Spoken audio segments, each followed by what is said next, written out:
Jackie, could I get that? Is this chair for Chris? Yeah. Chris. All right. Okay. We are calling the Reno City Council meeting of July 31, 2024 to order. And let me ask Madam Clerk, or do you have any advice for the good of the order before I start with the pledge and so on? Nope, Madam Vice Mayor, you're all set. Okay. Well, for the Pledge of Allegiance, I think I caught former council member Oscar Delgado out in the audience. Would you lead us in the pledge? Of course, thank you. I pledge allegiance To the flag of the United States of America and to the republic for which it stands, one nation, under God, indivisible, with liberty and justice for all. All right, thank you so much. And Madam Clerk, could you please call the roll? Thank you, Madam Vice Mayor. Calling roll for Wednesday, July 31st. Councilmember Breckus. Here. Councilmember Dorr. Here. Martinez. Here. Ebert. Absent at this time. Taylor. Here. Reese. Here. Sheevy. Absent at this time. Madam Vice Mayor, you do have a quorum of the Reno City Council. All right, excellent. And we're moving on to item A3, public comment, and I think you have a statement for us, Madam Clerk. I do. Thank you so much. So, Madam Vice Mayor, our first item today is opening public comment. Members of the public may hear, observe, and provide public comment virtually by registering through the following link, which can be found on reno.gov/meetings, https://reno.gov/COUNCIL 07-31. It should be noted for those in the audience that comments are to be addressed to the mayor and council as a whole. Comments heard under this item will be limited to 3 minutes per person and may pertain to matters both on and off the council's agenda. Council may not take action upon any matter not agendized on today's agenda. When you're called on for public comment, please state your name for the record and begin speaking. The timer will begin when you state your name, and you will be afforded 3 minutes. For those participating in chambers in accordance with council rules 6.3.11, while in this room, please be respectful. Disruptive behavior from audience members like clapping, yelling, whistling, etc., which impede the meeting, may result in a warning issued by the presiding officer. If this behavior continues, you may be removed from chambers. If you're an attendee in the Zoom meeting and would like to make public comment, please raise your hand at this time. All right, thank you. And I should have probably introduced myself for the group. I'm Naomi Dewar. I'm the Reno Vice Mayor. I'll be running the meeting until the mayor gets here. She is expected a little later today. So with that, Madam Clerk, could you call the first public comment? Thank you, Madam Vice Mayor. Our first public commenter is Ilya Arbitman via Zoom, followed by Terry Brooks, followed by Tammy Holtstill.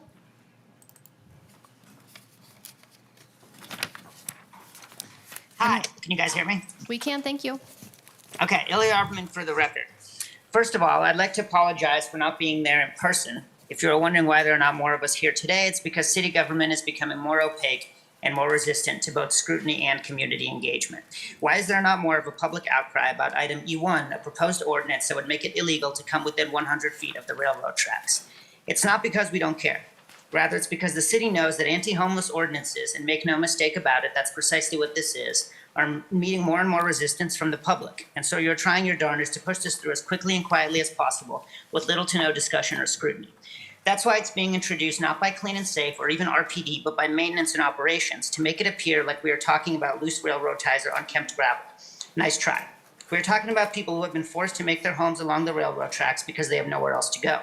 Many of them literally sleep in the shadow of an abandoned building that was once and very well could again be used to house them at the Community Assistance Center.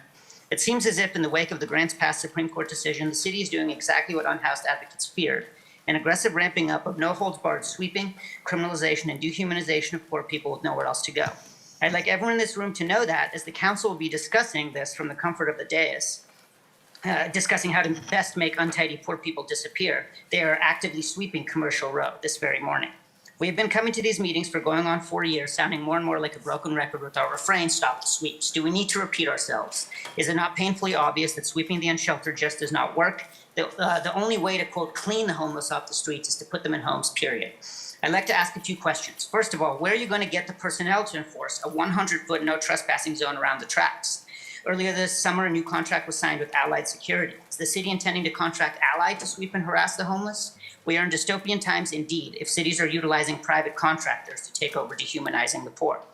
Does the public know that downtown Darth Vader Neoma Jardin is about to deploy the next level of stormtrooper, by the way? That's right, security ambassadors are coming this fall, armed with non-lethal tools like pepper spray and nightsticks, pepper spray, sorry. The rashness and evasion of public process signals a desire to enact this ordinance while no one is looking. There are some notable discrepancies between the staff report last week, which focused on vandalism, fires, obstruction, or stormwater conveyances, and the ordinance itself, which refers to joggers, tourists, bicycles, ROV operators. I'm confused. What behaviors and concerns is this ordinance targeting? Do us a favor, please. If you're going to criminalize and dehumanize poor people, just be honest about it so we can have a real conversation. Reno is going through difficult times. We need to work together as a community to weather this storm. Does this sound to anyone like we are heading in the right direction? Am I crazy to suggest that if something doesn't work, more policing, more enforcement, more sweeps, you try something else, like transitional low barrier housing, for example? I'll just end up repeating myself one more time because the irony is a bit much to bear. I would venture that every single person being swept today and every single person living along the tracks right now would fit in a rehabbed, repurposed, and reactivated CAC. Thank you. All right, Ilya, before you go, just two things. I am a bit concerned that you say you're not coming, but you are participating on Zoom. But I just want to let you know, since you're not here, we do have a completely packed room and a completely packed lobby, so people are continuing to come and participate with us. But more important, on your item E1, we are going to be taking that off the agenda. We do need to come up with some answers to the very important questions you asked, so we will not be voting on it. It would normally be announced by our acting city manager, but I wanted to announce it now so that you know. Okay? Madam Okay. Vice Mayor, I'm going to have a question on that, Yeah. just so you know when we get there to pull Okay. that. Thank Thank you. you. And likewise, What's up? because I don't get briefings to talk to staff, that's been a retaliation for the last 2 years, and then it's on the agenda, I prepared, and you just say it's being pulled. I She- want to ask my questions. I want to open it up and What's that? ask my questions. Yeah, I mean, I want to be clear, it's a noticing issue. I just learned literally 1 minute ago. It's not a briefing issue. Who's supposed to be noticed for this? It's, Madam, Good Manager. morning, Jackie Bryant, Interim City Manager. The title of the agenda references Title 18 instead of Title 8 of the code, and the City Attorney's Office has determined that that is a noticing violation, therefore we must pull the item. Okay, And we well- were alerted to that this morning. that's all. But we can discuss it when it's time to get to that part of the I meeting. don't think so. Let me ask our attorneys. No. Is it a noticing error or is it a typo? It's a noticing error. The notice was given, right? Right. Was it in the agenda? It misrepresented what title we're going to amend. So, But notice was given, and it's the first reading of the ordinance, correct? right, So is it an open meeting law yes, violation? correct. And then didn't we just have, I thought we just had a case where the agenda packet, where it wasn't accurate with the agenda, but we were able to not get an open meeting violation with that. Yeah, for the record, John Shipman, City Attorney's Office. It's not a violation. So the issue is that the title references Title 18, which is generally development standards. Title 8 is generally ordinances that involve, crimes and things, unlawful activity and conduct. In an abundance of caution, because we don't want the ordinance as it's being adopted to be challenged on the basis that it didn't give the public notice, we are recommending that it get pulled at this time and just come back at the next meeting referencing Title 8. With regard to specific, past items that maybe had stuff that was in the supporting materials that was different. I would characterize that as a different matter. That can be updated. But because the title itself is what gives the public notice of what is actually being discussed, we wanted to make sure that everybody understood that it wasn't a Title 18 change. It was, in fact, a Title 8 change. So that was the From the recommendation. public comment we just received, that people understand what it was. Was it in the agenda as Title 18 or It was Title? in the agenda title as 18 is the problem. If it were potentially in the supporting material, that might not be as much of a problem. Okay, well, I guess So it's let me discipline. rephrase my comments. I want to be clear. It's being pulled due to a noticing error, which could affect the ultimate adoption. They want a clear path. During that time, this next 2 weeks, I am sure that more consideration will be given to your comments, Ilya, and those of others. So that's not the reason it's being pulled, but that is an outcome that should be experienced. So, Excuse me. yes. We're sitting legislative on this matter versus other issues within Title 18, particularly when we sit quasi-judicial. Can't we legislatively discuss the matter and take no action? So I may just have the opportunity to raise questions that I'm not able to raise the questions in rooms with staff because I cannot meet with staff and I only have this forum to raise questions to staff?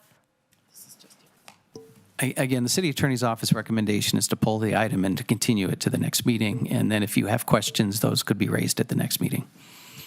With a draft up for adoption, an up and down vote on an ordinance. Yeah, essentially the same status it would be today, except for it would be presented to council for referring to the committee as a whole and for subsequent adoption, yes. Okay, well, I mean, I'd like to know who thought it should go in Title 18 as a point of question to begin with. Thank you.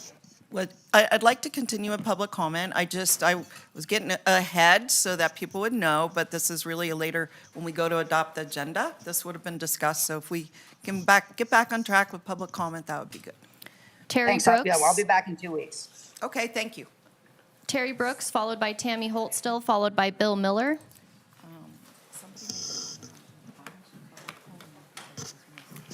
Since there are a lot of people here today that are going to make comments, I'm going to try to read this really fast. Okay. Good morning, it's me, Terry Brooks again, and today's presentation is about so-called classes and housing when it comes to discrimination. Upper-class people were probably born in a wealthy neighborhood and will probably wind up living in even a wealthier neighborhood. If wealthy people were the first to buy real estate in a particular area, often wealthy people are more likely to buy more real estate in that area. So that area will get a reputation of being one of upper class and probably will not be inhabited by people of a lower class. And if someone of a lower class tries to move into that neighborhood, some people living there might look at them and say, "Not in my neighborhood." Middle-class people were probably born in a middle-class neighborhood where a lot of other working people inhabited such a neighborhood. A lot of them will own the houses where they stay. A lot of them will rent the places where they stay. Some of them might make enough money to rise to the upper class. Then they might afford to buy a place in a neighborhood of that class. Some of them might go through some hard times and wind up in a lower class. And then they might wind up living in an area for the lower class. Lower class people were probably born in areas of poverty, and just might spend the rest of their lives in such areas of poverty. They can't afford to buy a place of their own, so they will probably rent. But they might go through some hard times and not be able to pay their rent.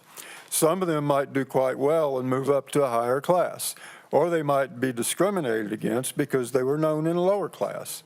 It is usually the higher class that does the discrimination, and it is usually the lower class that are victims of discrimination. I would like to thank you all for listening to me today, and I look forward to coming back because I've still got a lot more to say. Thank you. All right. Thank you so much, Terry. Really appreciate that, as always. Madam Clerk? And then I want to encourage folks, if you do comment, it would be good if our staff could pull a chair up at the front to get the next speaker in line. There might be a chair in the back. And then if you can leave the room, we do have people that want to enter to make their public comment. So when you make your comment, please consider abandoning your chair for others. Madam Clerk. Tammy Holtstill, followed by Bill Miller, followed by Adam Weber.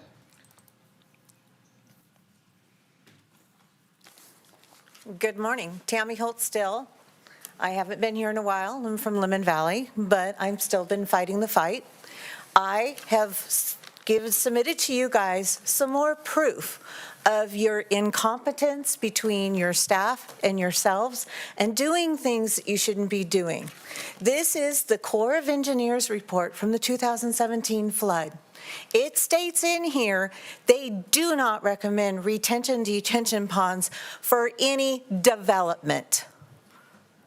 Don't, open mouth doesn't surprise me, but the frustrating thing is the fact that now I know why the judge said, you know, we are going to leave the ruling open so when the residents flood again, they can come back after you. This explains it in a nutshell. This report shows everything that you guys are doing wrong and goes back to the Quad Knopfler report. Now, for the person who is on the RTC board, they should be paying attention to this because of the fact that RTC wants to realign Lemon Drive on that berm. And that is not going to work because they say that for engineering, they need to do detention and retention ponds for the runoff of that Lemon Drive. Well, that doesn't work. So the city of Reno, Washoe County, RTC need to start looking at the true facts and doing a true job. Not looking at the money that's coming in, not saying who cares about the residents because you have moved the floodplain. You did it in 2018 for Pan America. You elevated that area out of the floodplain, and now that moved the floodplain back to affect the residents on the backside of Lemon Valley there in Washoe County, which obviously we're Washoe County. You don't care. It's obvious. I have been through these meetings so many times, and I am so disappointed at the stuff I have seen. Now, I have submitted this information to the Lieutenant Governor. I have been in contact with him so that he sees the evidence of what the city of Reno's gobbling up area and developing it without doing the proper research, doing the proper work in a closed basin. Retention ponds are only for rivers. It holds it until the water can go away. We're a closed basin. It doesn't go away. I have tried being nice, but I am past the respect that you guys deserve. I am so frustrated. I have asked for meetings time and time again and never gotten the response. Goodbye. Tammy, before you leave, you said you submitted that to the Lieutenant Governor. I'm sure people at our office have it, but could you also give a copy to our clerk, either now or? You can get it from Megan Ebert. She has a copy of it. Okay, well, thank you. Okay, thank you. All right, let's call up the next couple speakers, and we have chairs up front, and then Madam Mayor, I don't know when you want to take back over, or you want me to keep going for a few minutes? Okay. Bill Miller, followed by Adam Weber, followed by Eloy Jara.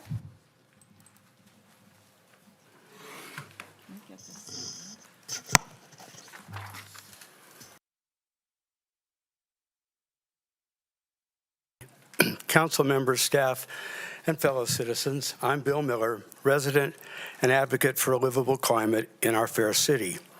I'm here to speak in favor of Resolution D6 about opposing the Nevada energy rate increase, but it has been postponed. Here I am. Wait, what? Nothing's been postponed. What are you talking Oh, about? I thought I was told No, it the was- item relating to the railroad ordinance, not the I was resolution. misinformed. Okay. Just Well, being good. careful. Then it just all I it's all just, since gonna so many flow people are now. in the audience, we need to get clarity here, so. Yes, I'm here to speak in favor of Resolution D6 Yeah, this was E1 that is getting postponed. and to thank you for your willingness to stand up to Nevada Energy after they act in a way that is deliberately detrimental to Reno taxpayers, along with many, if not most, individual ratepayers. In point of fact, the interest of this council and the citizens of Reno is to lower the toxic carbon emissions creating global overheating.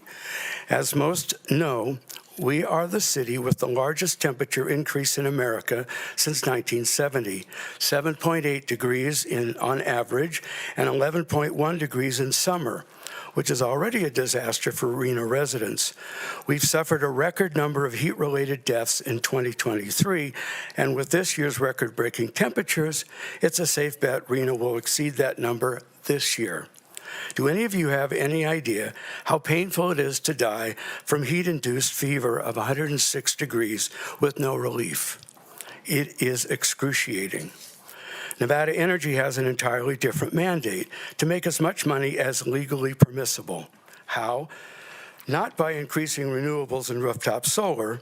To quote Nick Laws, head of an energy research group at the University of Texas, Austin, The utility business model doesn't deal well with tools that reduce demand, largely because utilities make money by selling electricity and building infrastructure.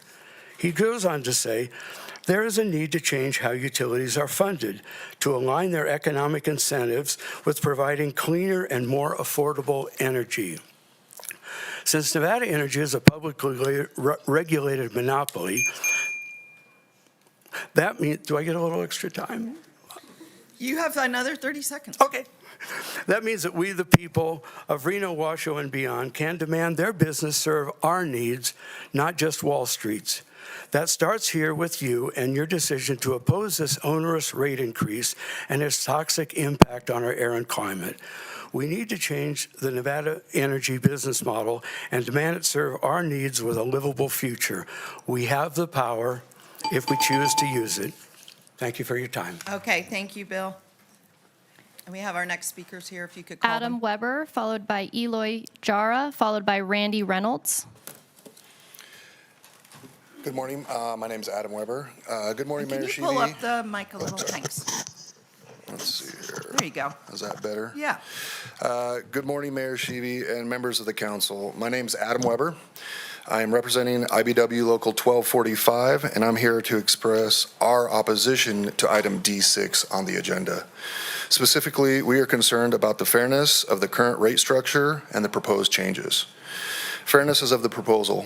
NV Energy has presented a proposal before the Public Utility Commission that will lower the average energy bill by the end of the year. Our members need this relief and support NV Energy's proposal. NV Energy's rate proposal also aims to deliver predictable, stable bills that are fair for all customers. Our members support the stability and predictability that NV Energy proposes. Last bullet point is NV Energy has taken great care to ensure that the proposal process is thoughtful and transparent for the public, ratepayers, and all stakeholders.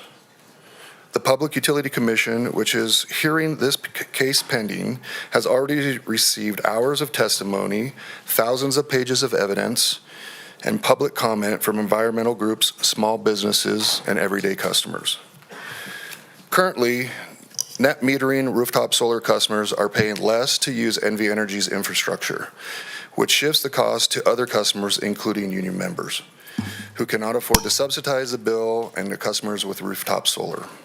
NV Energy proposes to ensure that all customers pay their fair share, and we support it. Additionally, the infrastructure and projects built by NV Energy over the last few years, which they are now seeking to recover costs for, were constructed by union members. We are proud of this work and believe that supporting NV Energy's proposal is crucial to maintaining job security and fairness in the utility system. The City of Reno should not participate in pending cases before the Public Utility Commission of Nevada, as it could negatively impact our members' job security and the customers' trust in the system. For these reasons, I urge the council to refrain from taking any action on item D6. Thank you. All right, thanks, Adam. Excuse me. Eloy Jara, followed by Randy Reynolds, followed by Olivia Tanninger. I gotta lower the bar because I'm a little shorter. My name is Eloy Jara. I'm business manager of Labor's Local 169, business manager, secretary, treasurer. So we represent, give or take, 1,400 members in Northern Nevada.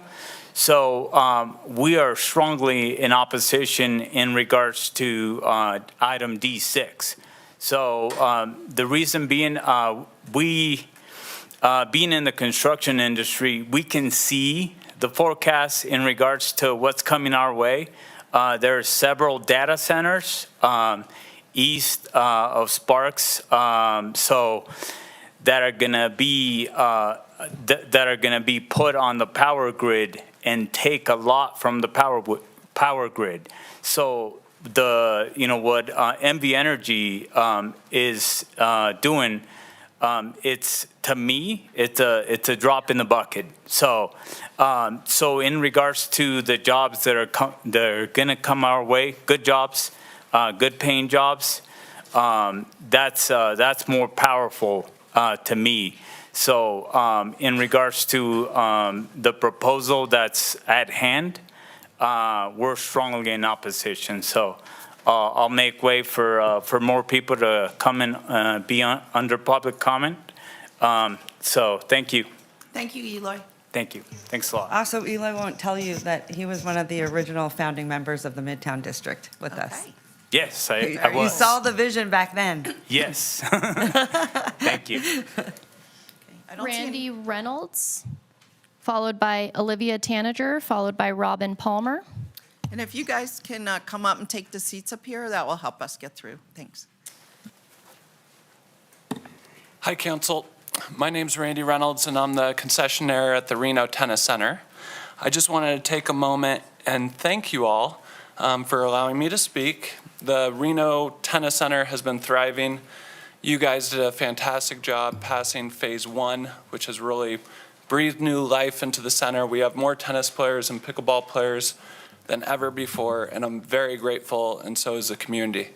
I wanted to take a moment and just thank you guys for supporting our parks throughout our community. I know everybody enjoys parks, all ages, so thank you very much. Parks and Recreation for their continued support, not just at the Reno Tennis Center, but for everything that they do. It's been a great process, and as a concessionaire, I really feel valued having a team behind me. The engineering team for putting up with all of our suggestions and putting forth a great plan for this phase. It's going to be line item B8. And of course, the community for coming out, playing tennis, pickleball at the Reno Tennis Center, and just really building a community that everybody can enjoy. So thank you guys so much, and I appreciate your support. All right. Thanks so much, Randy. We're glad to have you. Thank you. Olivia Tanager, followed by Robin Palmer, followed by Elle Hill via Zoom. Good morning, everybody. My name is Olivia Tanager. I'm the Executive Director of the Sierra Club's Toyabe chapter. The Sierra Club's Toyabe chapter represents 40,000 members and supporters across the state of Nevada, and therefore is the largest grassroots environmental group in the state. As you all know, NV Energy recently proposed a basic service charge increase for Northern Nevadans. The basic service charge, so everybody is clear, is how much you have to pay before you even turn on a light switch each month. This proposal would nearly triple the basic service charge for single-family residents in Northern Nevada and would make our basic service charge the highest in the nation. Currently, the basic service charge is $16.50. Under this proposal, it would increase to $45.30.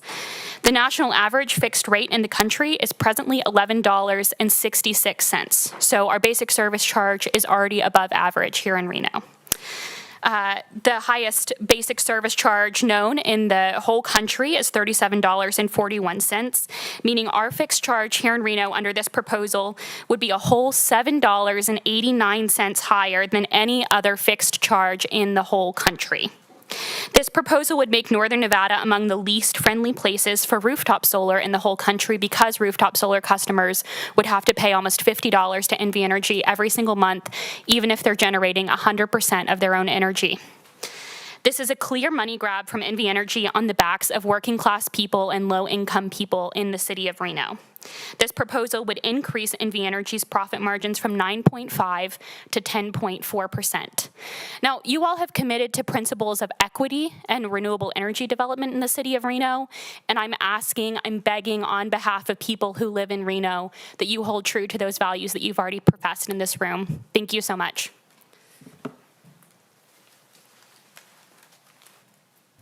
Robin Palmer, followed by Elle Hill via Zoom, followed by Kathy Fulkerson. Good morning, Council, staff, and attendees. I'm Robin Palmer. I am a climate advocate. 100-degree temperatures and wildfire smoke is going to be lethal for some. Thank you, Mayor Sheevy, Council Members Dewar and Ebert, for meeting with my climate action team, listening to us, and for the quick action of staff to agendaize item D6. I support D6. Some points from our Tuesday meeting. The return on investment of 10.4% associated with the proposed base service rate increase is based on Nevada Energy's initial ask of an increase to $44.40. The current ask is for $45.30. Nevada Energy did not address why investors need an increase in their return on investment. Secondly, a base rate of $45.30, as Olivia just said, is the highest of an investor-owned utility in the U.S. If I could have the overhead, please.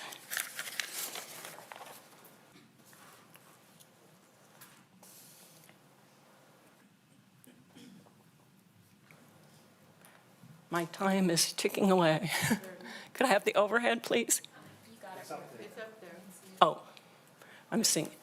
Okay, if you could increase that, please.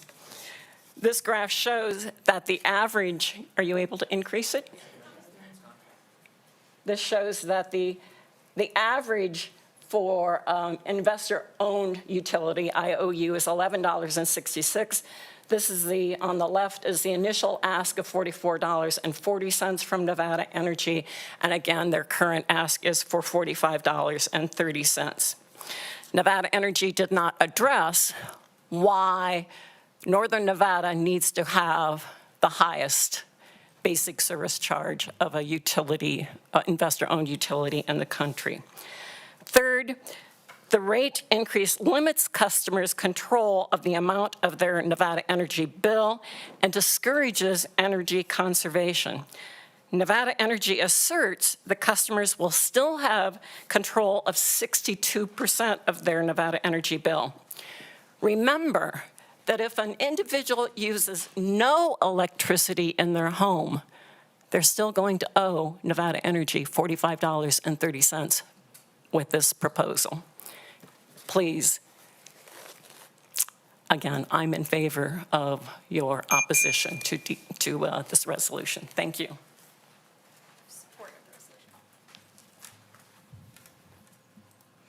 Elle Hill via Zoom, followed by Kathy Fulkerson, followed by Denise Fuso. Kathy, come on up here with the seats up here if you would.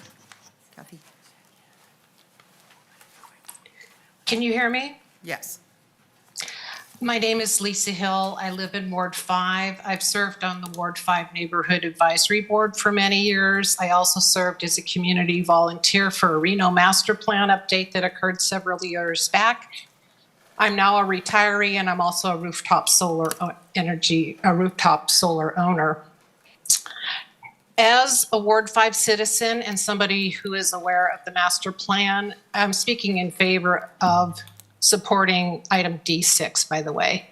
I'm not supporting item D6, really goes against your master plan. 2.5E on renewable energy and 2.5G energy and water conservation. So just pointing that out for everybody. We do have a master plan, and my understanding is that the master plan is to guide the council in times like this about making decisions. And so just pointing out that we do, our community has overwhelmingly supported promoting the use of sustainable development practices as outlined in our master plan. Number two, as a retiree, I have a cost of living adjustment of about 3% per year. And with energy costs rising at triple, this is unsustainable for me. I cannot absorb these costs on a limited income, number two. And number three, as a rooftop solar owner, I did invest in rooftop solar quite a number of years ago to stabilize my energy costs in retirement because I knew that that was one of the fastest inflating costs in my retirement, and I intentionally chose to do that. But at this point, the second speaker spoke to the fact that rooftop solar owners are being subsidized by non-rooftop solar, and that is just not true. We do pay into the system, and the Nevada state statute set it up that way.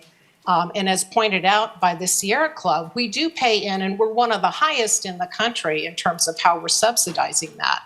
This is not like California where rooftop solar is not paying anything. We are paying. And so I would encourage the council to follow your master plan. I would encourage the council to be sensitive to the needs of anybody on a fixed income. We cannot absorb these costs. And I would encourage the council to really look at the numbers and realize that rooftop solar is a path forward. We already subsidize the system and we need to support it. Thank you very much. All right, thank you, Lisa. Miss seeing you from long ago on the NAB. All right. Kathy Fulkerson, followed by Denise Fuso, followed by Audrey De La Cruz. Good morning. I'm Kathy Fulkerson. I'm co-facilitator of Third Act Nevada. Third Act is a national organization that harnesses the generational power of experienced Americans. We want to repair our climate and repair our communities and work toward those two goals. One of our national campaigns is that of democratizing energy. So that means ensuring equitable access to energy for all, low income, fixed income, all incomes. I here in support of item D6, the resolution to oppose NV Energy's base rate increase. I appreciate the comments made by our union members. I appreciate union jobs. I support union jobs. But this base rate increase has nothing to do with jobs. It has to do with raising a base rate on the backs of low-income and fixed-income Nevadans. A study done by the American Council of Energy Efficiency in 2020 found that low-income Nevadans already carry a high energy burden. They define that as paying 6% or more of their household income to cover energy costs. We're already there with our $16.50 base rate. That $16.50 base rate, which is current, is already 42 times higher, 40% higher than that national average. There's no reason to increase the base rate. I also recognize that there are huge demands now and coming in the future from data centers, from AI, from smart buildings, from smart cars. So given that, NV Energy should increase the per kilowatt hour charge if they need to raise the rates for energy users. Do not increase the base rate. Thank you. Thank you very much, Kathy. Denise Fuso, followed by Audrey De La Cruz, followed by Jack Hawkins. Good morning. My name is Denise Fuso, and I thank you for allowing me the opportunity to speak this morning. I'm here today to support your opposition to the rate increase that NV Energy has proposed. One of the reasons NV Energy provides in favor of the increase is to guard against seasonal fluctuations for customers. I would suggest that reason is nonsense and simply a means to make NV Energy appear to care about their customers.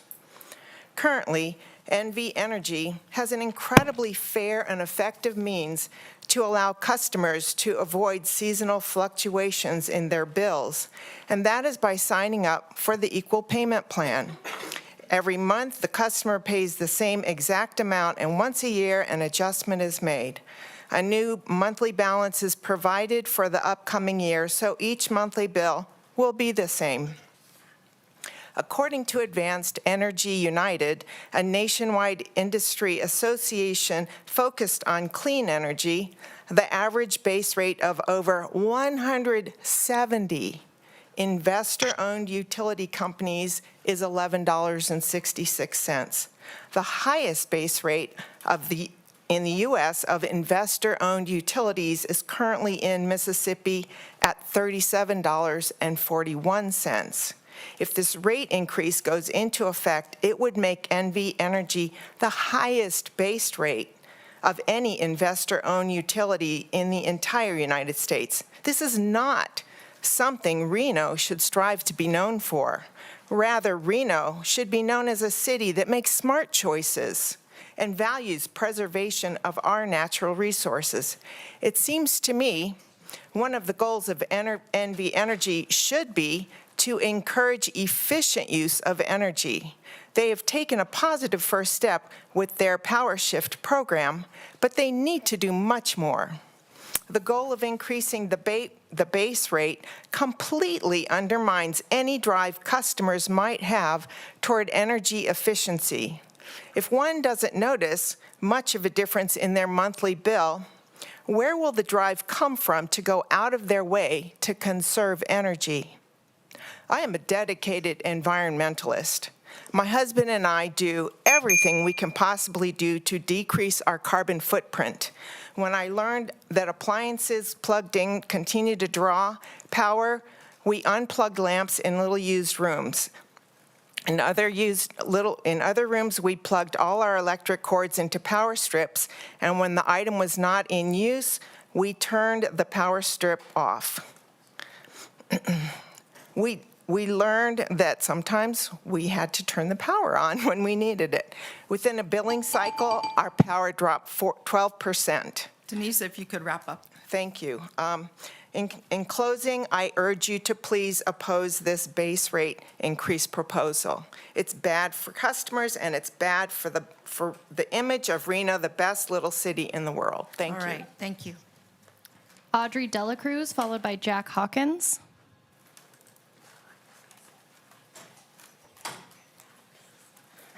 Hi, I'm here to speak in relation to item D2 on ADUs.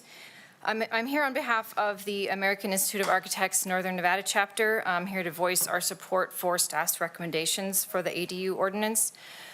In our opinion, ADUs will help us address housing affordability, sustainability, and promote walkable neighborhoods.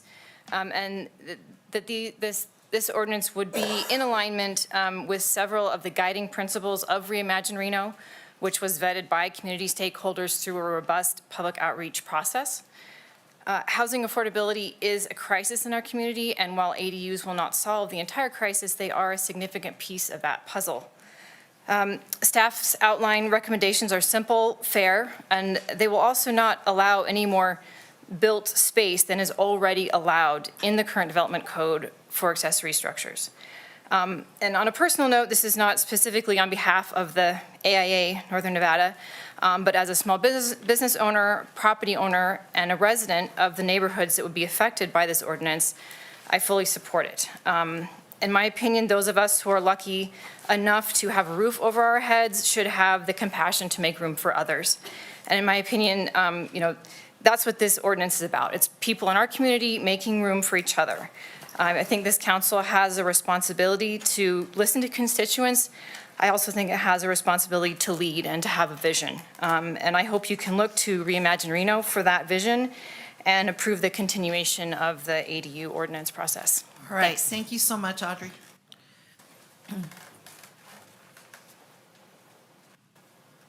Madam Vice Mayor, our final public commenter today is Jack Hawkins.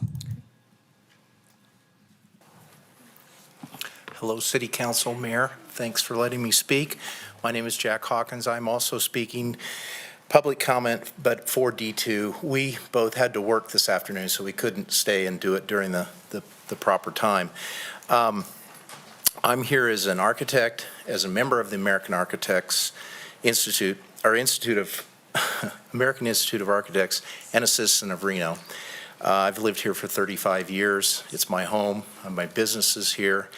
And I'm here speaking not just as a citizen and an architect, and I am in favor of ADUs and the standards that have been prepared by the City of Reno Planning Department.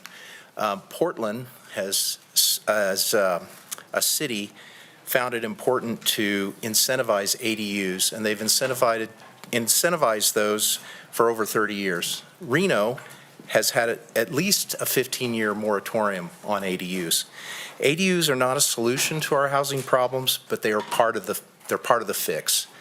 And ADUs allow several things to happen. They allow families to stay in their homes. If they're on fixed incomes, it allows them to have a little more income.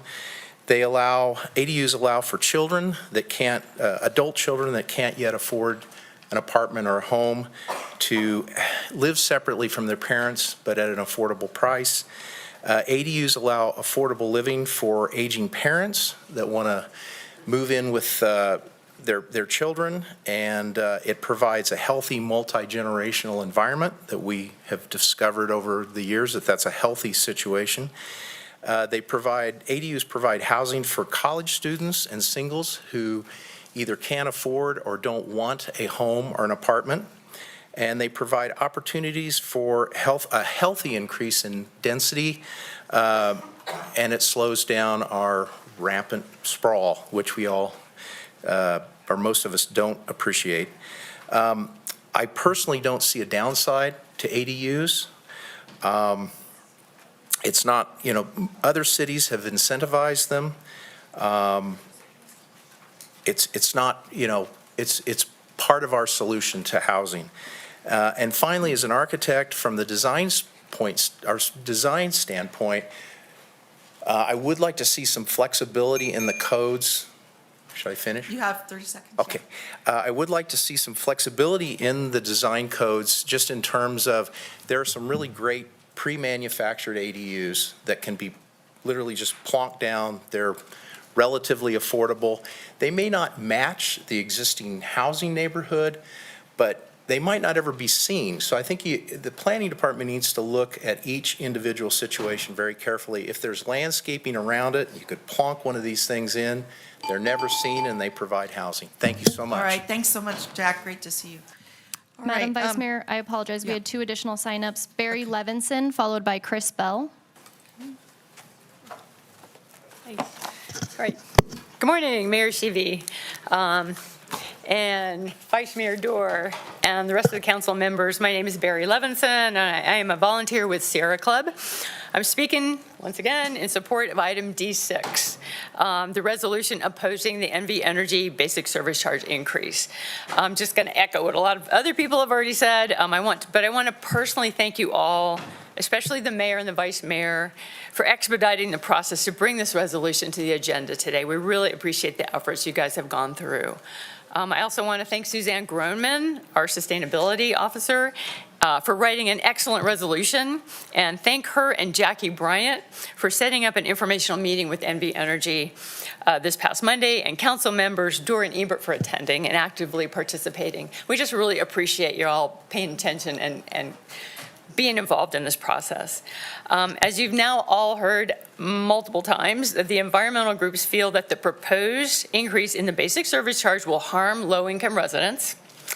It will also harm current and future solar customers.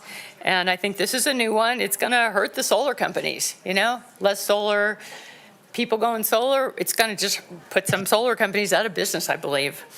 It will also disincentivize energy conservation, which is exactly what we don't want to do. We feel that these effects are in direct opposition to the spirit of the NV Energy City of Reno Partnership Agreement. I also want to say that I don't believe this has any negative effect on union jobs or any jobs. NV Energy is going to be making more money under this proposal, not less money. So I just don't see that this is going to adversely affect union jobs, which we would all be in opposition to if it did. So anyway, we all so appreciate you listening to us and expediting this process. The resolution, if passed today, will help bolster the case against NV Energy, the proposed rate increase. And thank you again for your support. All right. Thank you so much, Barry. Chris Bell, followed by Jacob Haas via Zoom. Good morning, Mayor Shivi and Vice Mayor Dorr and other council members. My name is Chris Bell, for the record. I'm a resident of Ward 2 and also a volunteer with the Sierra Club. I'm here to talk on agenda item D6. I am here to fully endorse the resolution to oppose the astounding quantum leap that NV Energy proposes for its base service charge. In all the cost increases we've endured since the pandemic, this rise of over 150% must certainly be the boldest and the most misguided in terms of conservation. My wife and I work hard to conserve energy for the win-win of saving money and saving the planet. This kind of rate adjustment removes the incentive to conserve. Also, our long-term goal of installing rooftop solar is now less likely. A local solar company and its workers will be denied a job, and our small but necessary attempts to mitigate climate change will not happen. With this proposed rate structure, I'm sure there are many other families with hopes to go solar and save money through lowering electricity consumption who will choose not to. The City is showing excellent leadership in calling out the utilities rate hike, and I commend you and thank you also for this opportunity to comment. Thanks, Chris. Jacob Haas via Zoom. Good morning, Madam Sheevy and members of the council. My name is Jacob Haas, and I'm here on behalf of IBW Local 401 in Reno, Nevada, and its 900 plus members. I'm here in opposition of item D6. I'm not going to go into a long detail on this that I had written because a lot of that's already been talked about from Adam Weber and some of the others that are opposing it. But it's my stance on it is it's kind of like a cell phone bill. If you don't use your cell phone, you still have a fee charge.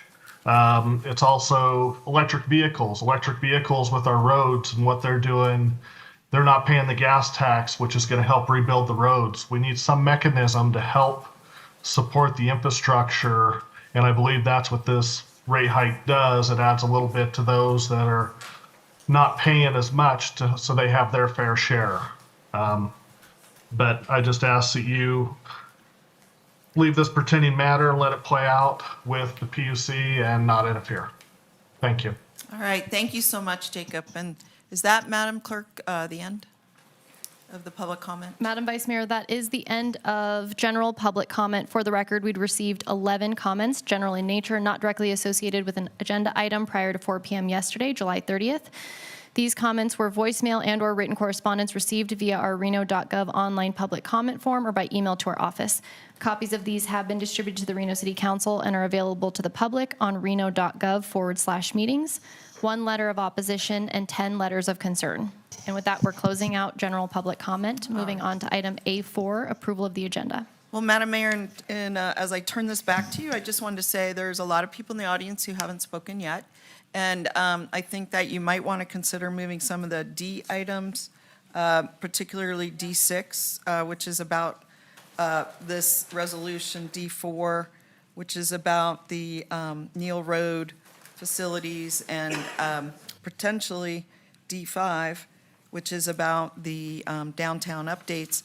But my recommendation is to consider the consent agenda, take items off, and then vote on them, and then maybe move to some of these D items. Yes, I know there's a lot of people here, and they have very busy schedules, so I want to get everyone going with your day as soon as possible. So we will, let me just get this straight. So, hold on. So D6 is the NV Energy. I have, we'll do D3, D4, D, which one? 6. What, how did you? I recommended, You recommend? I recommended D6. Okay, so first, Potentially D5. D3 and 4 go together, so those two. 3 and 4, okay. That's my recommendation. So we'll go D6, D3 and 4, and D5. I believe D5's downtown? Yeah. Okay, perfect. All right, with that being said, before, I'm going to, hold on one sec. Before I send it to our city manager, Jackie Bryant, I want to get approval of the agenda. Sorry, can we have interim city manager make any changes necessary outside of the recommended by Absolutely. Vice Mayor? I just figured you'd want, you just want a motion on those and then go to Ms. Bryant. since we stopped in the middle of that. Actually, before you approve the agenda, can we pull items Oh, okay. B12, B-Boy 12, and E1, please? And those will be pushed to a future agenda. Madam Mayor, I'll move to approve the agenda with the deletions of item B12 and E1, and then to take the D items at the discretion of the mayor. All right. Again, B12 is coming off? Correct. It's So- being pushed to a future agenda. Okay, so last Tuesday. I'll second, hold on a second, so that you can have discussion. Okay. 1 second.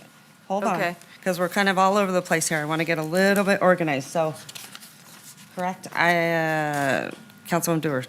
No, sorry, our manager recommended pulling B12. She may want to go on record as to why.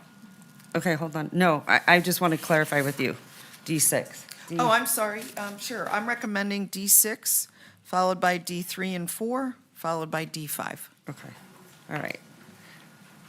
All right, so we have a motion and a second. I'll send it to you, Councilwoman Breckus. So I made my comments on the railroad track one, and maybe I've missed conversations because I have not been entitled to the same level of service as the rest of the council in the briefings, and that thing might have been cooked. But Wait, hold on. Excuse me. We will go into recess if we can't be respected, so I want Okay, everyone to how- respect okay. up here, please. In all respect, I am not getting the same level of service as the rest of the council, so there are things that come forward that I have not even known about or seen. And I'll let the rest of the body know, because I've been associated with this organization since 1998. For about 30 years, there was always a 3-month agenda of items that were coming to the council. That doesn't exist any longer. And so no one knows what's coming and when it's coming. But I do want to bring up B12 in particular. I had an agenda briefing last Tuesday. This item was up there. The fire chief was not at the meeting. I asked an assistant city manager to have the chief call me about these items because I had questions. I never got a call. And I only bring that up because I have a 6-week request to sit and meet with the finance director over our budget, and I've been denied those meetings. So at the department level, I'm not getting questions or answers, and that unlevel treatment of service is really bringing me to have to come here and talk about it. So if B12 is coming back up on the item, on the agenda next week, I would like to have my questions that I asked a week ago answered in due time. Can I expect that, Acting City Manager?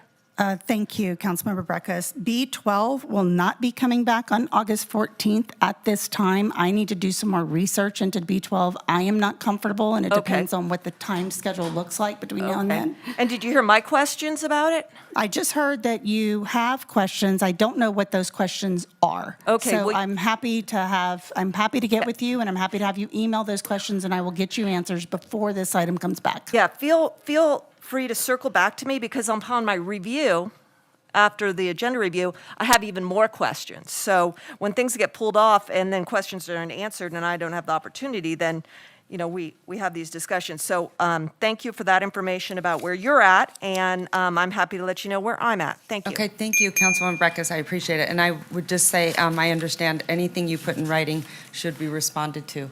So thank you so much. Yeah, but I'm All right. asking for All right. verbal communication techniques All like the those rest of the council has. Okay, all with those in department favor, heads. say aye. Aye. All those opposed? Motion carries. Okay, Madam Clerk, sorry Item- about the confusion. That's So- okay. Item A5, acceptance of the minutes for June 21st special meeting. Okay, Move to approve. I have a motion. Second. I have a second. All those in favor say aye. Aye. All those opposed? Motion carries unanimously. Madam Clerk.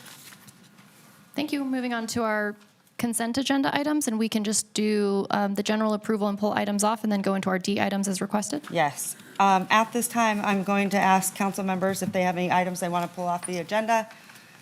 Councilwoman Ebert. Yeah, B9, B10, and B13, please. B9, B10? Yeah, B9, B10, and B13. Okay. Thank you. Councilwoman Dewar. I have none. Councilman Reese. Thank you, nothing, Madam Mayor. Councilwoman Taylor. Nothing, Madam Mayor. Councilwoman Martinez. Madam Mayor. Councilwoman Jenny Breckus. Mine have been pulled. Okay, Thank you. great. All right. I'll move to approve Give the me- remaining items. All right, perfect. Second. I have a motion and a second. All those in favor say aye. Aye. All those opposed? Motion carries. All right. Okay, with that, we're going to move on to item D6, David 6. All right, I'm going to send it, hold on.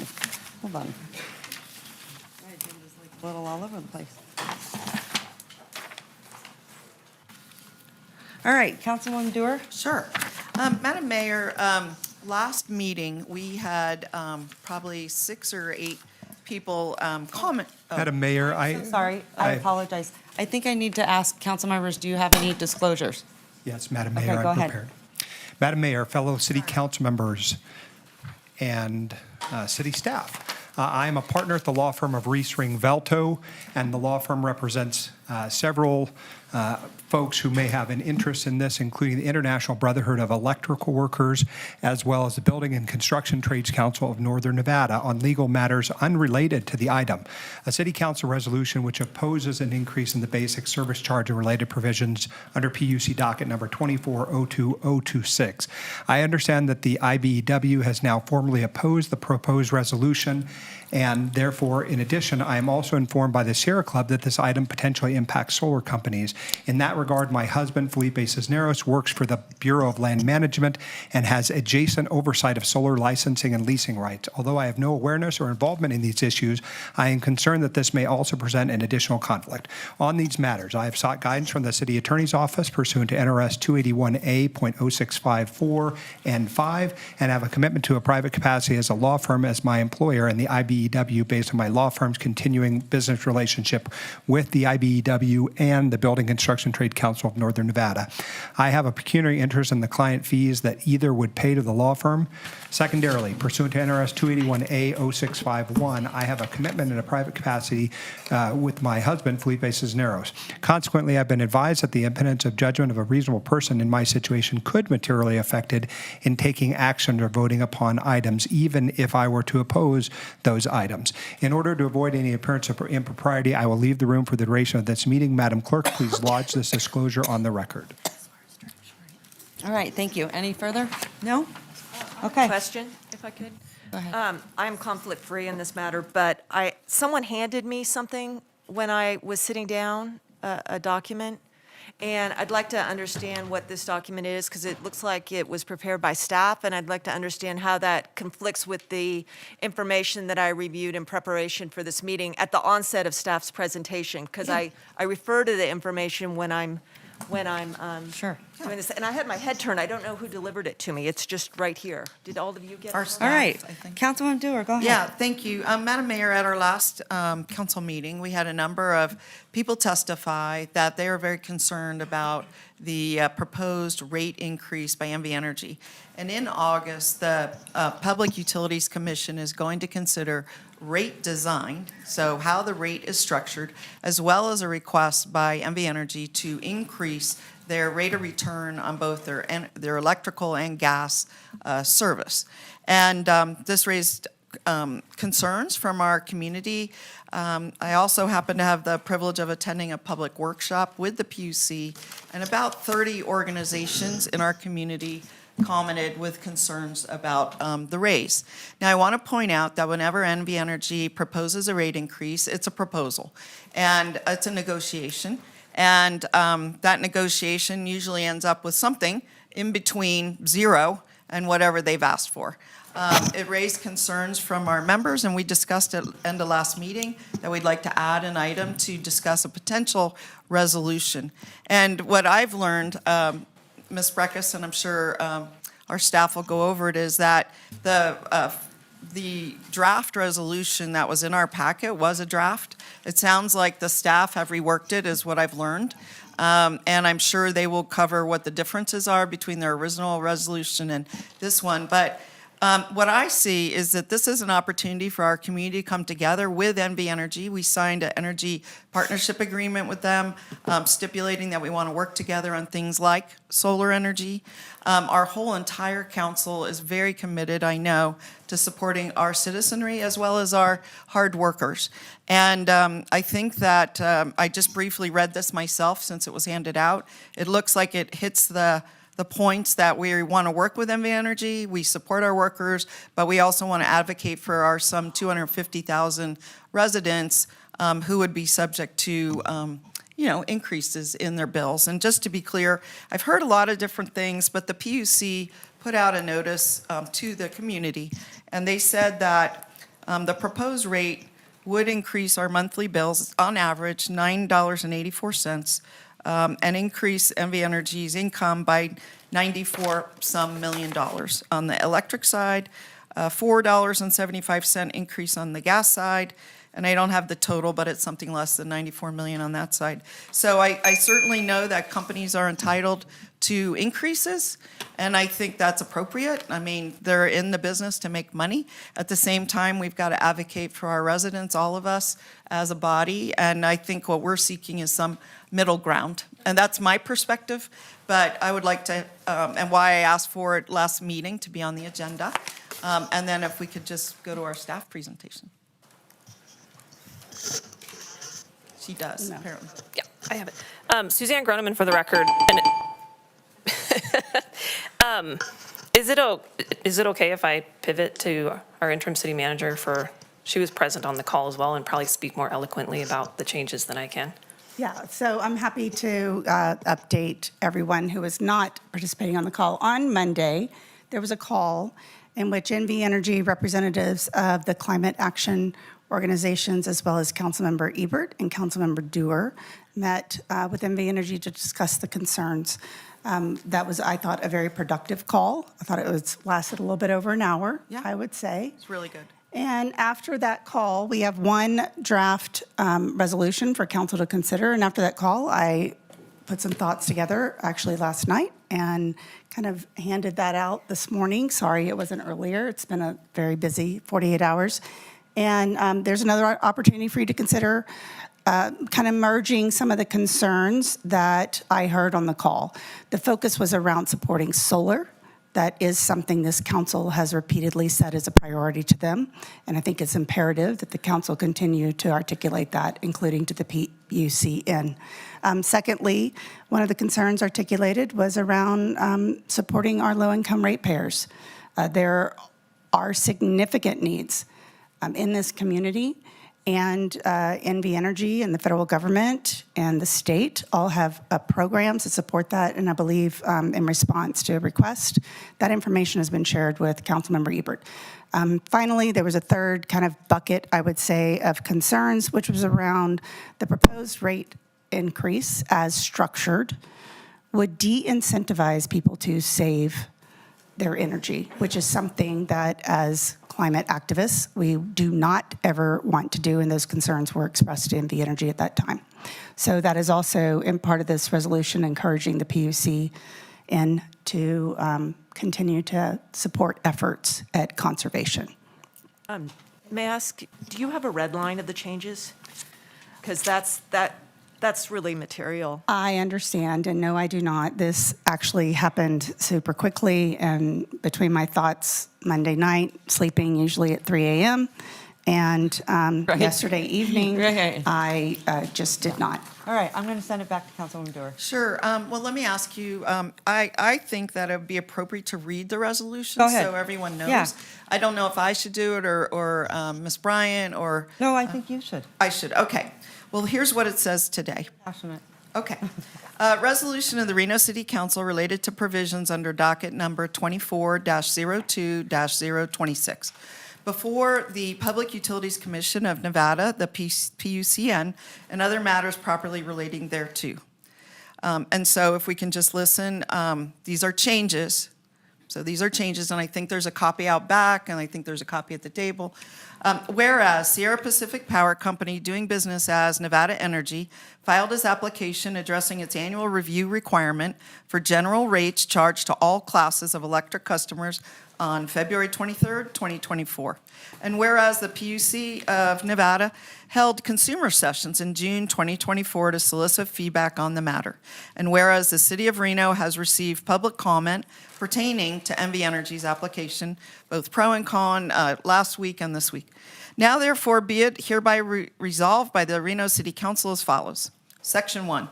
The City Council hereby finds that the foregoing recitals are true and correct and are incorporated by reference. Number 2, the City Council formally encourages the PUCN to consider the public comment it has received as it issues its decision in docket number 24-02026. Section 3, the City Council believes that the PUCN should prioritize adopting solutions that promote fairness to all customers and to pursue policies that ensure that low rates are in place for low-income residents and seniors. Section 4, the City Council believes that the PUCN should prioritize promoting clean energy policies, including increased solar energy in all forms. The city further encourages the PUCN to increase the expanded solar access program and to leverage all federal funding, including the Solar for All funds, to provide more solar opportunities for low-income residents and seniors. Number 5, the City Council encourages the PUCN to adopt solutions in the application that fully support rate design that expands conservation and energy efficiency programs. Number 6, the City Council hereby reaffirms its long-standing partnership with NV Energy to work collaboratively to find solutions that further clean energy future and support policies that are beneficial to low-income residents and seniors. Section 7 says, the mayor, city manager, members, officers, employees, and agents of the city are hereby authorized and directed, jointly and severally, to do any and all things and to execute, deliver, and record all documents as may be required and otherwise to give effort to carry out and comply with the terms and intent of this resolution, and to take all necessary appropriate actions to effectuate the intent of this resolution, and the resolution would take effect immediately upon passage. I think the main point, since you're hearing it for the first time, is that we want to support NV Energy, but we also want to support our low-income residents, we want to encourage conservation, and we want to support the implementation of solar in our community. That is the sum and substance. It's not against anyone. It is requesting the PUC to give a lot of thought as they go into the rate-making process and to know that the City Council is paying attention. We do care. We have policies. We've heard about our master plan policies. We just signed an energy partnership agreement with NV Energy, the first in the state, and we want to be true to the intent of that partnership agreement. So, Madam Mayor, there you are. All right, thank you so much. Okay. All right, thanks. Oh. There is a comment. Can I ask some questions? All right, I'll second. Well, I was really hoping to maybe bring Sorry, staff up. Madam but Mayor, we you're- do have public comment, so we need to do that before we take a motion. Yeah. Our first public commenter is Ryan Bellows, followed by Hunter Stern, followed by Olivia Tanager.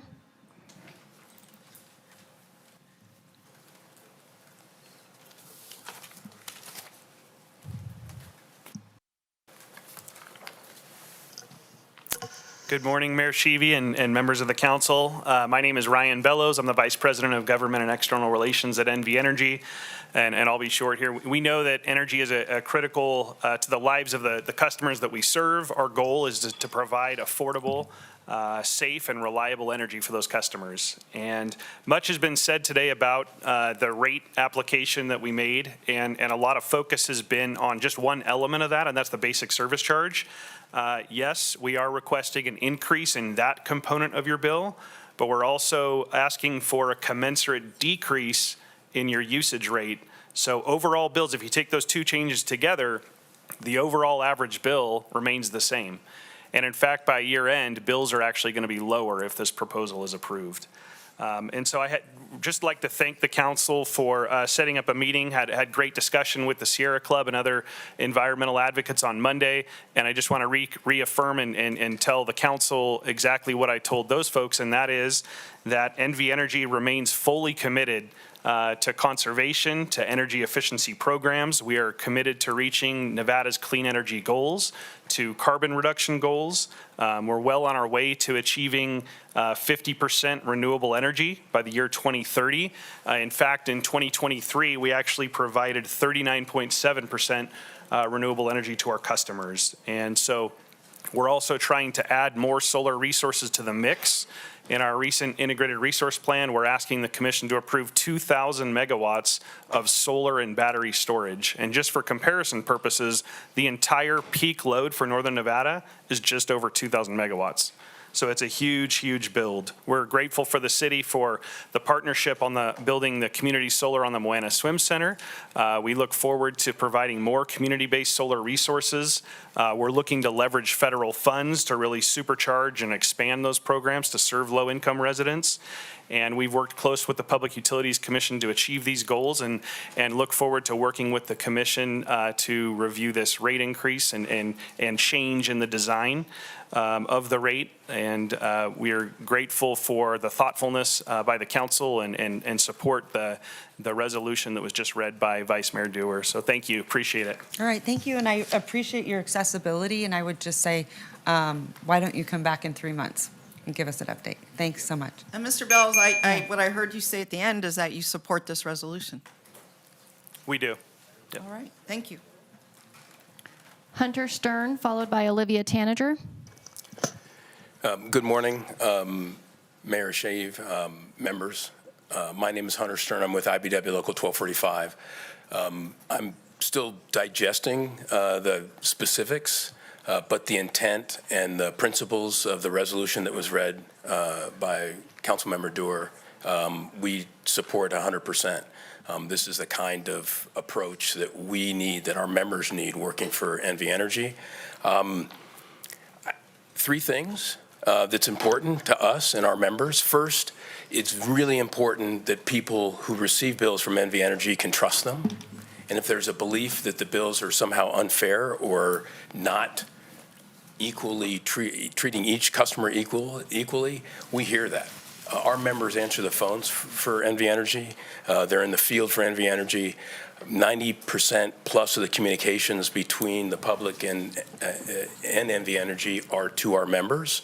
And if the public is upset by anything, whether it's the cost of the bill or the high bill or some other thing that the company's doing, we hear all about it.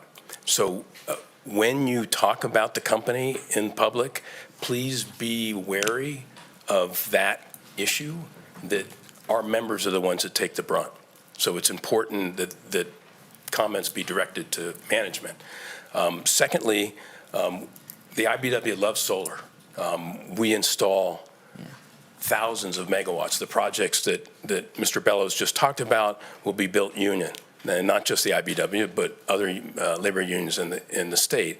However, we don't like rooftop solar as much because they're built non-union, and that is our interest. There's also other issues, but the fundamental thing to understand, the rate or the cost of kilowatt hours coming out of large-scale solar production is much lower than rooftop solar. That's a fact. The cost that the rooftop solar energy that's purchased by Nevada NV Energy on behalf of their customers is based on a retail rate. The other is based on a wholesale rate, and it's 2 to 3 times less costly. That's where part of the problems come in terms of who's paying what for what. And then the third thing that we'd like to point out, and I do this often in Nevada, we have about 1,000 members here. We have about 25,000 members in California. I always say, please don't do what California does. California has really high electric bills. The rates are too high. It is a disincentive for high electric bills for people to adopt what we're really keen on building for the state of Nevada, which is transportation electrification and building electrification. This is work for the IBW. We support that 100%. It's good for everybody. It's also clean energy. But we need to know that those costs are in the right place. And I do appreciate the changes to the resolution, and we will support it. Thank you. All right, thank you. Olivia Tanager.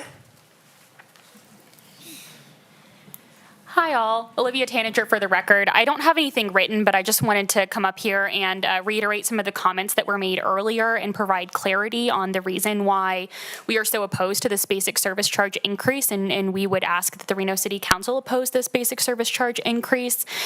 First of all, you just heard from IBEW that they don't like rooftop solar. Now, we at the Sierra Club believe that people should be able to benefit from the clean energy transition, and everyday people should be able to have their bills reduced through clean energy. And that's why we're such huge proponents of rooftop solar, because it can provide cost reduction to folks' bills every month. And for low income and fixed income people, rooftop solar is really, really necessary. Lower income and lower energy households will feel this basic service charge increase the most. We've heard from different folks today, including Councilwoman Dorr, who cited that the PUCN found that there will be a potential 9% increase in bills. $9.84. Thank you. And other folks who have analyzed this have made similar conclusions as well, that this will provide cost increase to bills. The only figure that I've seen that says that there will be a decrease to bills has cited a decrease of $1, and that's at current rates of energy cost. Should energy cost fluctuate and increase, which we expect them to, that's what's projected, bills will increase and people will feel the weight of this basic service charge increase, especially low income and fixed income people that we're fighting for. So those are the reasons why we stand in a strong opposition to this basic service charge increase. I did also want to note that I know that the tribes aren't under the jurisdiction of the city of Reno, but we have had tribes come to the PUC and testify in opposition to the basic service charge increase because of how tribes will be affected by this. There are some tribes that stand to get rooftop solar for all money who will be impacted by this, so it's an equity issue in that way, in addition to folks who might get solar for all money to get rooftop solar on their homes, who will now have to pay almost $50 to NV Energy under this proposal. So there are a lot of different groups that stand to be harmed by this, and again, we're super pro-union labor. We appreciate the work that the unions do. We'd like to see everybody have a good paying union job. I know my mom is a teacher, and so she has a good paying union job, and that's the reason we are able to put food on the table each month. So we're certainly not opposed to unions or want to disincentivize union labor in any way, but we want to make sure that everybody is able to put food on the table each month, and this basic service charge increase would disincentivize energy efficiency and would increase bills for the lower income folks in the city of Reno that we need to be fighting the hardest for. Thank you so much. Thank you so much. Just really quickly. Yep. Was it you, someone mentioned that you had a conversation with NV Energy? Yes, Did you that's guys correct. We had a meeting on Monday afternoon. You did? And council members Dorr and Ebert were present as well. Okay. And then, was there something that, is it Solar Now? Is that what they call that? The No. Solar for All funding? Yeah, Solar for All. Mhm. Are you going to work on that together? You are? Okay. All right, good. I appreciate that. It works much better whenever we're working together. Yeah. All right, good job. I agree. Thank you. Dora Uchel Martinez via Zoom.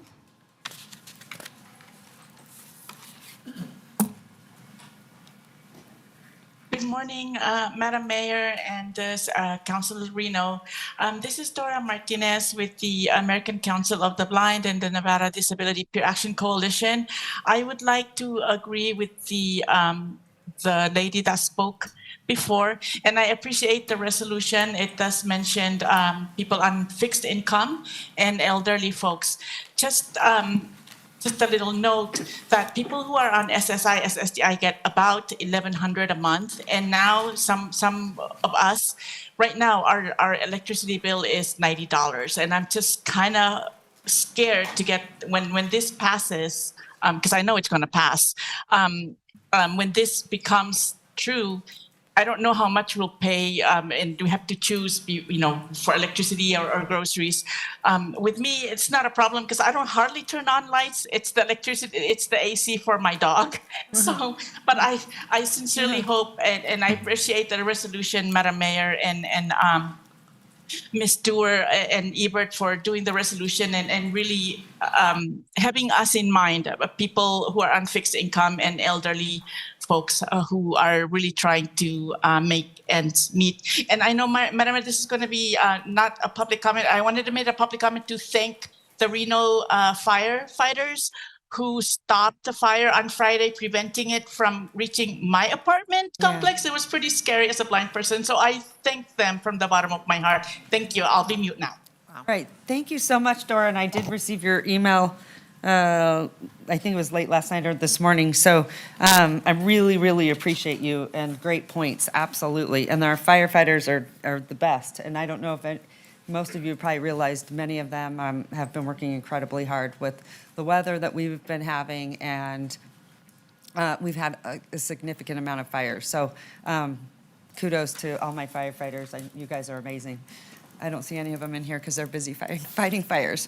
But I thank you for recognizing them, Dora. I think that that's really important. The one thing I will say, regardless of this resolution or anything, it brought to mind that I do want to point out because, I sit on the Housing Authority, and you do become very attuned to the fixed incomes for seniors. I want to say to Mr. Bellows, fantastic job on your hardship program. I want everyone to know that it's out there. It was phenomenal. And I didn't call and say, this is the mayor or anything like that. We went through the whole process. It was fantastic. So I do want to let you know that. And if anyone needs to look at hardship programs for those people that are on those tight incomes, you guys did a fantastic job. I just wanted to point that out there because I thought, oh, this is going to be a nightmare. But it was great. So thank you. Okay. Madam Clerk, do we have any more public comment? Madam Mayor, we do not have any additional public comment. There were commenters in the room that did not wish to speak for in opposition. Additionally, we received 9 comments that were written correspondence or voicemails, 6 in favor and 3 in opposition, and that will close out public comment on this item. Okay, thank you so much. Okay, go ahead, Councilwoman Breckus. Yeah, what I interpret the resolution that was in the packet to the resolution that is before us, and I guess the one that, would be a motion, is that the resolution before opposed the rate increases. This one is watered down and says, PUC, listen to the commentary, and that's fine. It's just a little bit of a sleight of hand at the table. And, like I said, I may not be getting as much information as needed. I didn't know if the fact that Ms. Dewar was more or less introduced the item, if it was something she was sponsoring, because we have a process for sponsoring items. I've tried to sponsor items and been denied the ability to get them on the agenda, like a rent stabilization ordinance and a smoke-free workplace ordinance. But it's on the agenda, and hearing more of the backstory that there was a meeting between different people on Monday, that's helpful. I think a little more back information would have been particularly helpful. Back in May, staff told us about the docket, but between now and the docket, we haven't really had anything. The points that Nevada Energy raised about the rate structure really conflict with what I was hearing from other people. And just when I got here today, I Googled Nevada Energy rate increases 2024.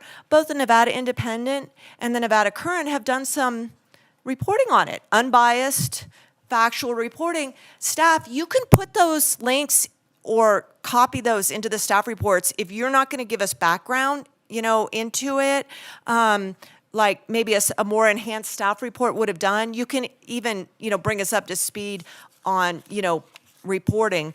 So I think that would have been helpful because even some of the points that Nevada Energy made about the rate structure didn't make it into the staff report. We don't participate that often in this forum. It's very complex. So I really wish that we had gotten a little more information on, we're opposed to the increase, but what are we supporting or what are we guided to support? So I'm just, at the end of the day, it's, you can go meet with other people, and particularly if council wants to, but we take votes on resolutions, and so giving us the information, even the Nevada Independent and the Nevada Current, would have helped my knowledge level increase, and I just want to encourage that because I think some things are getting, the quality of staff reports and background information is really taking a dip in the last year.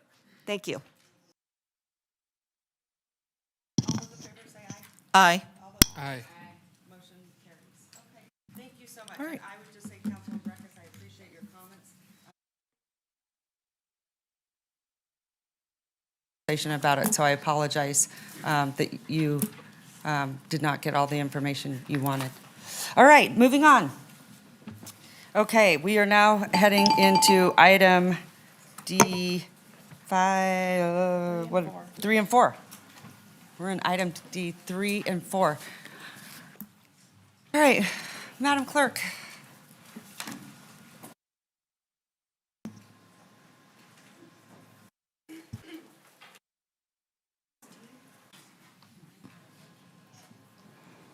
Hi, Madam Mayor.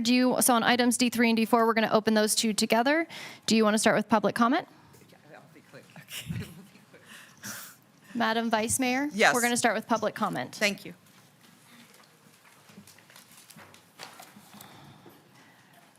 Ryan Quinlan, followed by Kathy Traycock, followed by Oscar Delgado.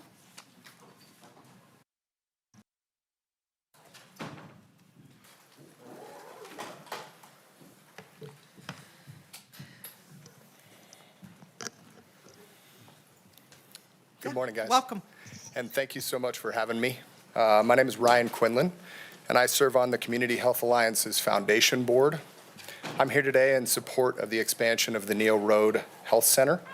One reason I love being a part of Community Health Alliance is it is actually making a huge difference in our community. As an organization, Community Health Alliance provides medical, dental, and behavioral health care to more than 30,000 unduplicated patients annually. That's a staggering number. I see how passionate the CEO is about making sure working-class families have access to outstanding health care, and it's not hard to get fired up about this vision. Things have absolutely taken off under his leadership. CHA is recruiting providers at an unprecedented rate. The number of patients CHA has served has increased more than 30% over the past couple of years. They've expanded their Sparks and Sun Valley Health Centers. They've added new service lines to include a maternal health program, as well as medication-assisted treatment programs.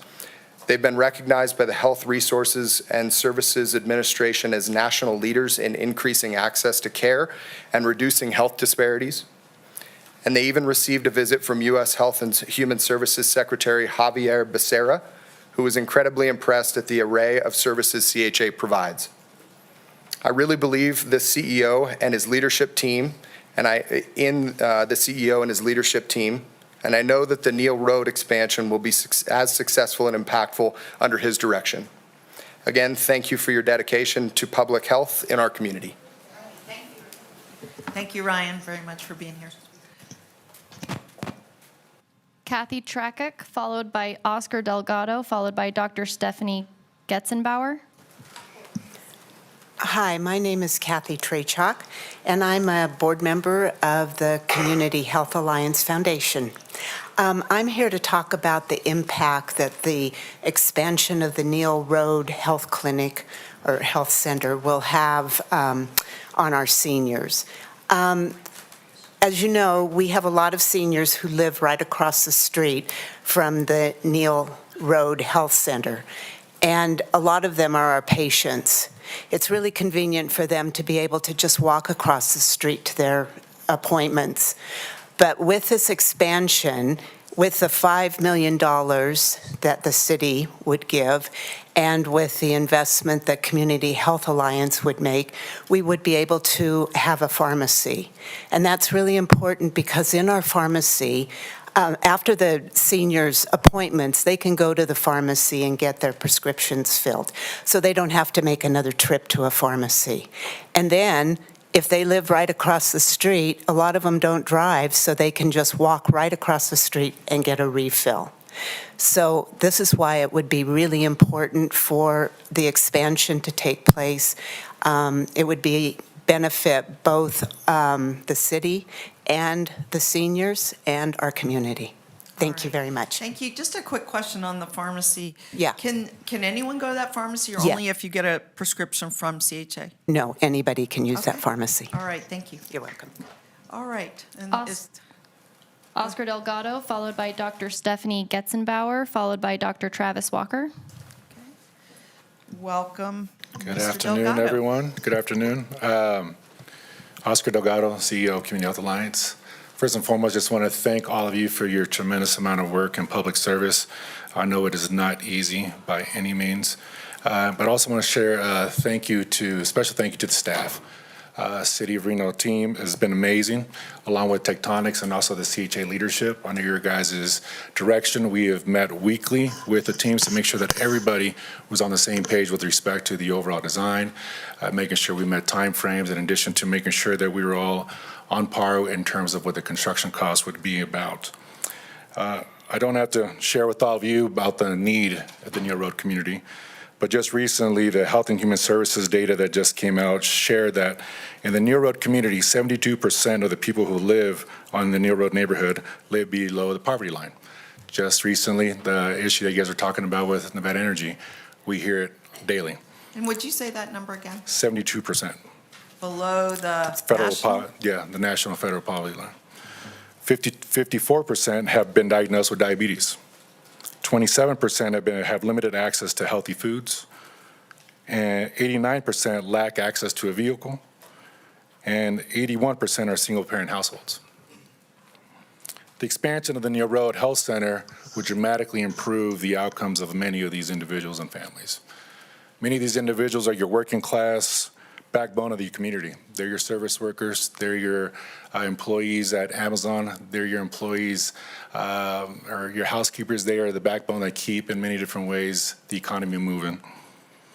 Through your partnership, and this is a true partnership, public-private partnership, we are here to hope that we keep the commitment of the $5 million and the support from the City of Reno to expand services to nearly 4,000 more individuals within that community.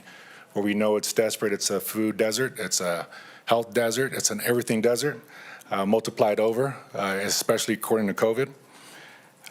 We know we have the commitment, the resources to make sure that we fulfill our duty, and my word, as I've shared with all of you, is that we'll cover the gap. In addition to that, it's something that I believe all of you would be super, super proud of as you finish your terms or continue with your current terms in terms of making sure that there's a win-win opportunity for our communities and partners. Thank you for the time, and I'm here for any questions. Thank you. All right. Thank you so much for being here. Dr. Stephanie Getzenbauer, followed by Dr. Travis Walker, followed by Reno Reyes. Hi, good morning. Hi. I'm Dr. Stephanie Gestettenbauer. I'm the Director of Behavioral Health at Community Health Alliance. Yay. Thank you. First of all, Madam Mayor, thank you for your dedication to mental health in the community, and thank you to the council for your commitment of $5 million for the Neal Road expansion. This expansion would allow us to hire 2 full-time mental health providers at Neal Road, which is desperately needed. Currently, there are no mental health providers at this location, and there is a tremendous need. In fact, Neal Road is our second largest source of psychiatric and behavioral health referrals in our organization. So there's definitely a need there for that. And on top of that, we're really dedicated to the integrated health model, which basically means that we work together, primary health care providers and mental health care providers work together to assist patients with their physical and mental health conditions. So this is especially important because it makes treatment much more timely and much more effective for patients. One way that we particularly do this is by assessing patients when they first come in for all of their medical appointments. We assess for depression and anxiety.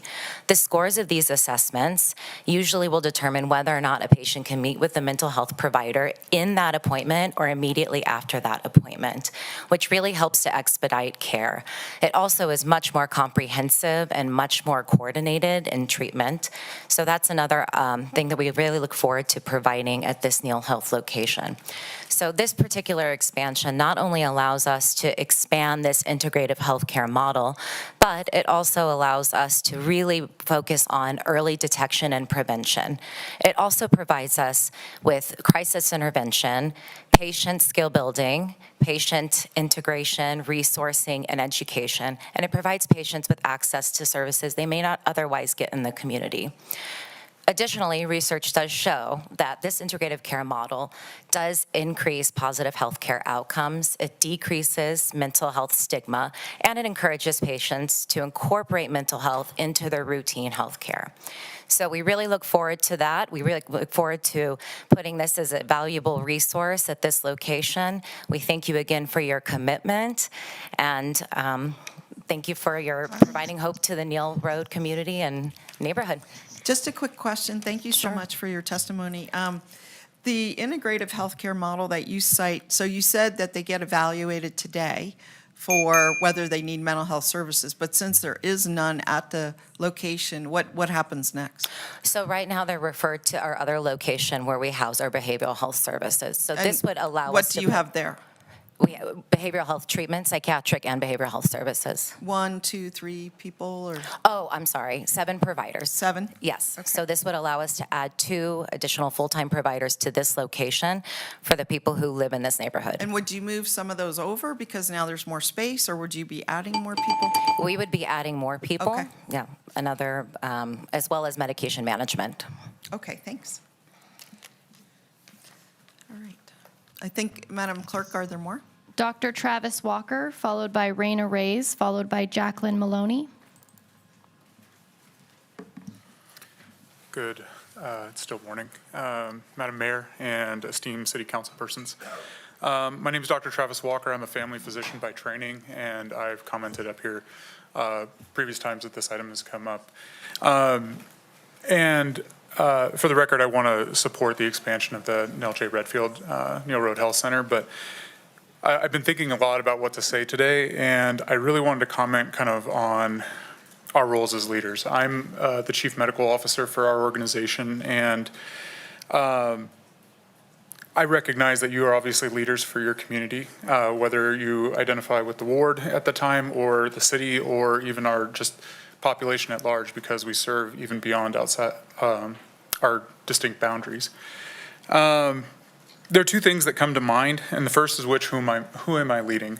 I lead 43 medical providers, our behavioral health team, 50-plus medical assistants, and indirectly the 300-plus employees that we have at Community Health Alliance. And I work to serve to create the best working environment we can, but also the highest quality medical care that we can provide, which leads me to the point that we also serve over 30,000 patients across Reno and Sparks, and 3,600 patients out of the Nell J. Redfield Health Center. And so I'm proud to say that the work we do is good. I'm proud to say that our patients are better off, healthier, and happier for the work that we do. And I would say the same for Reno as a whole because of your leadership. We have to this point been continuing to work together, especially with the distribution of these ARPA funds. And I want to continue to see collaborations like this in the future.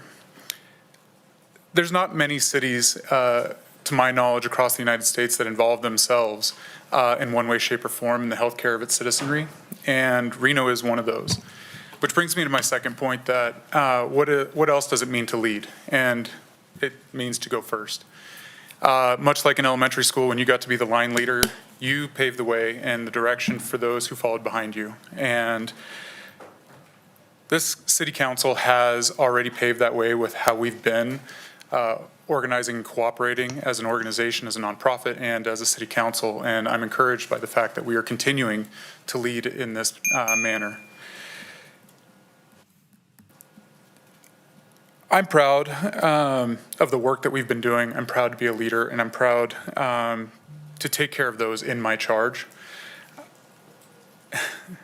Get a little nervous. I'm better with one-to-one. No, you're doing it. No, you're doing amazing. No, honestly, you're doing just fine. Thank you. The 3 biggest fears: flying, public speaking, and the dentist. Yeah, I think you're doing not just a great. dentist. So to wrap it up, I just want to say I'm encouraged by our continued cooperation and mutual leadership to care for those in our charge. Yeah. All right. Thank you, Dr. Walker. Really appreciate Crazy, it. as you get older, then, usually you go in and the doctor's much older than you, but now they're getting so much younger, you're just like, I'm all, oh. Anyway, I'm a big fan. I'm a big fan. Reno Reyes, followed by Jacqueline Maloney, followed by Karen Bryan.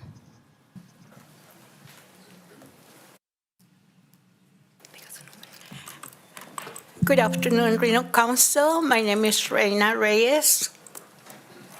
Good afternoon. My name is Yolanda, and I'll be Reina's interpreter. Okay. Yo voy a hablar un poquito de mí. Soy paciente de Community Health Alliance. I'm going to talk a little bit about myself, and I'm a patient of Community Health Alliance.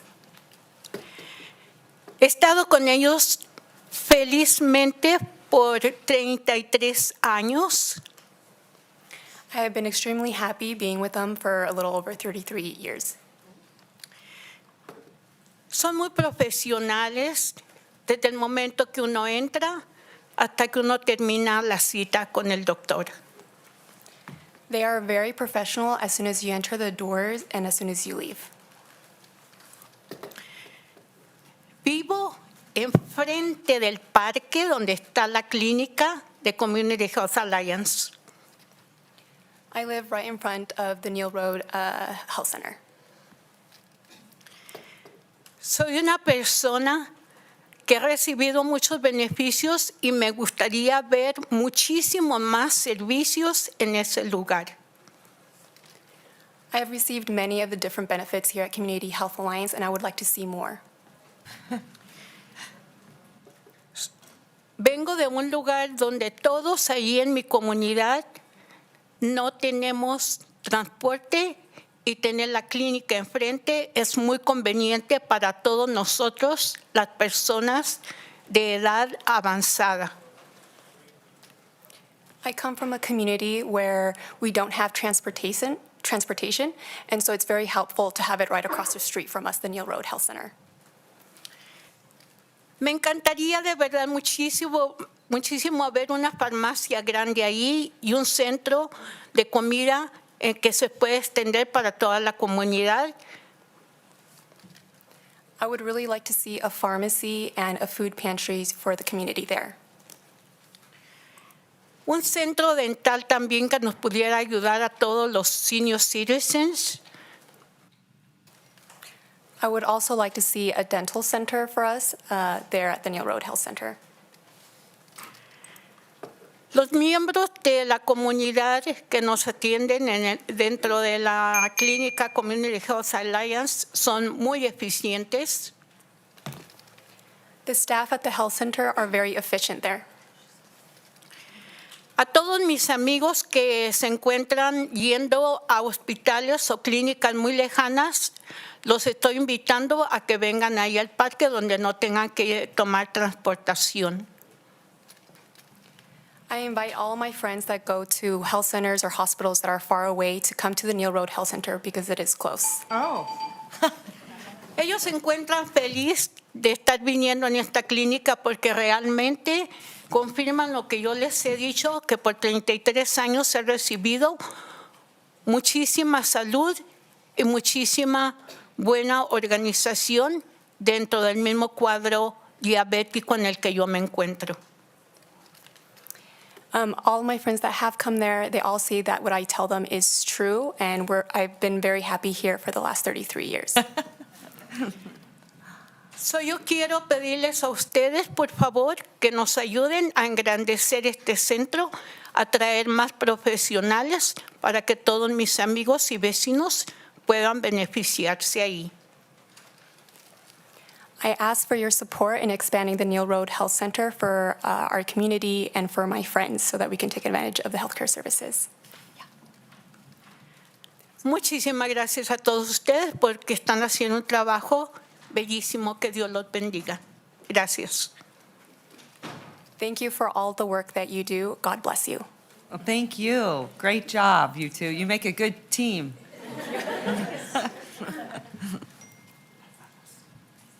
Jacqueline Maloney, followed by Karen Bryan, followed by Michael Johnson.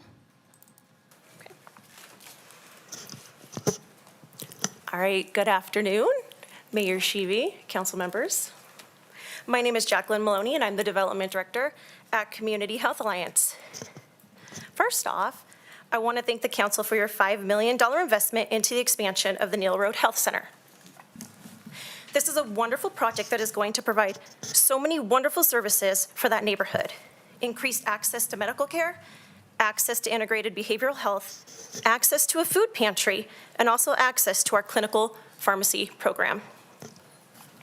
I also want to let you all know that Community Health Alliance has some very recent experience with expansions and renovation projects. In 2021, we expanded our Sparks Health Center, and in 2022, we relocated and expanded our Sun Valley Health Center. Both of these expansions have been terrific for those communities. Through these previous expansions, we've developed some wonderful relationships with foundations and private donors alike. And so many of these foundations and donors are jumping at the opportunity to be a part of the expansion at Neal Road. Within about 4 weeks of finding out what the gap would be between the city's commitment to this project and the total construction cost, we received donations and commitments for more than $1 million. We literally have funders coming to us asking to be a part of this project. We aren't going to have any issues with raising the money to make this project happen because Community Health Alliance has an outstanding track record over the past several years. We get these projects completed and we provide outstanding care to our communities. Again, thank you so much for your support and thank you for your dedication to improving health outcomes in our community. Thank you. Karen Bryan, followed by Michael Johnson, followed by Nathan Dupree. Hi, good afternoon. My name is Karen Bryan, and I currently volunteer and serve as the chairperson for the Community Health Alliance Foundation Board. I'm also a nurse who has lived and worked in Reno for 28 years, so I get the need for health care. I'm here to discuss the expansion of the Neal Road Health Center. The health center has been a successful partnership with the city of Reno since it's opened in 1999. With the city's $5 million investment and the $2.1 million that's going to be raised by CHA and the foundation, our Neal Road Health Center will be able to bring additional providers, a pharmacy, prescription food pantry, and behavioral health services, as you've heard already. CHA providers, like Oscar said, will add 4,000 patients. That's amazing to the changing the wait time for getting an appointment, which we all know is a huge problem with healthcare. We could spend hours discussing the problems with healthcare, and the reason I do the work that I do is I know I'm not going to make a difference nationally, but I can make a difference locally. Community Health Alliance makes that difference. We should be a model for what healthcare should be with integrated services in one location. As a nurse, I want to thank you all for your commitment to the health of our community. As a foundation chairperson, I want to thank you for this continued partnership. I know this project will help CHA help generations of people to come for years. It'll make a big difference in this neighborhood. When you go over there and you see the people walking in to their appointments, pushing strollers, bringing babies, you see the dental unit in the parking lot that looks amazing, and people get their dental visits respectively, like a professional center that we all have access to. It's just the most amazing work you can see. So I really appreciate your funding and your support, and thank you. Well, actually, no, we should thank you. Our nurses are incredible, so thank you for all you do. Michael Johnson, followed by Nathan Dupree, followed by Osvaldo Jimenez. Madam Mayor, Madam Mayor. You love that? You get up there and it's just like, It's been, you can't my come voice out. has been waiting all, yes. So thank you. Thank you for your understanding. Madam Mayor, Madam Vice Mayor, Reno City Council members, interim city manager, and staff here at City of Reno. My name is Mike Johnson, and I serve on the Community Health Alliance Foundation. I've also been a previous administrator of the Neal Road Clinic, and currently I'm a patient there by my choice. You've seen several community members here speaking today that are foundation board members. There's 19 of us. 5 have come today.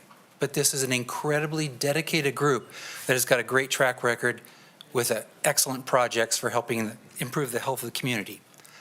I just wanted to point out that the Neal Road area is classified by the U.S. Department of Agriculture as a food desert. What that means is it's really hard to get good, nutritious food. And if you've heard individuals talk about the difficulty they have with transportation, limitations because of their age and disabilities and their income, what they're often forced to do is to eat food that is really substandard, particularly if you look at their healthcare conditions. That area has a tremendously high rate, as you heard, about diabetes and hypertension, comes with obesity. And I can tell you that just a single approach as prescribing medication or having good imaging or excellent surgical services is not going to improve the health of the community. It takes a very collaborative effort to try to touch on so many points. That's why I am so excited about having a food pantry.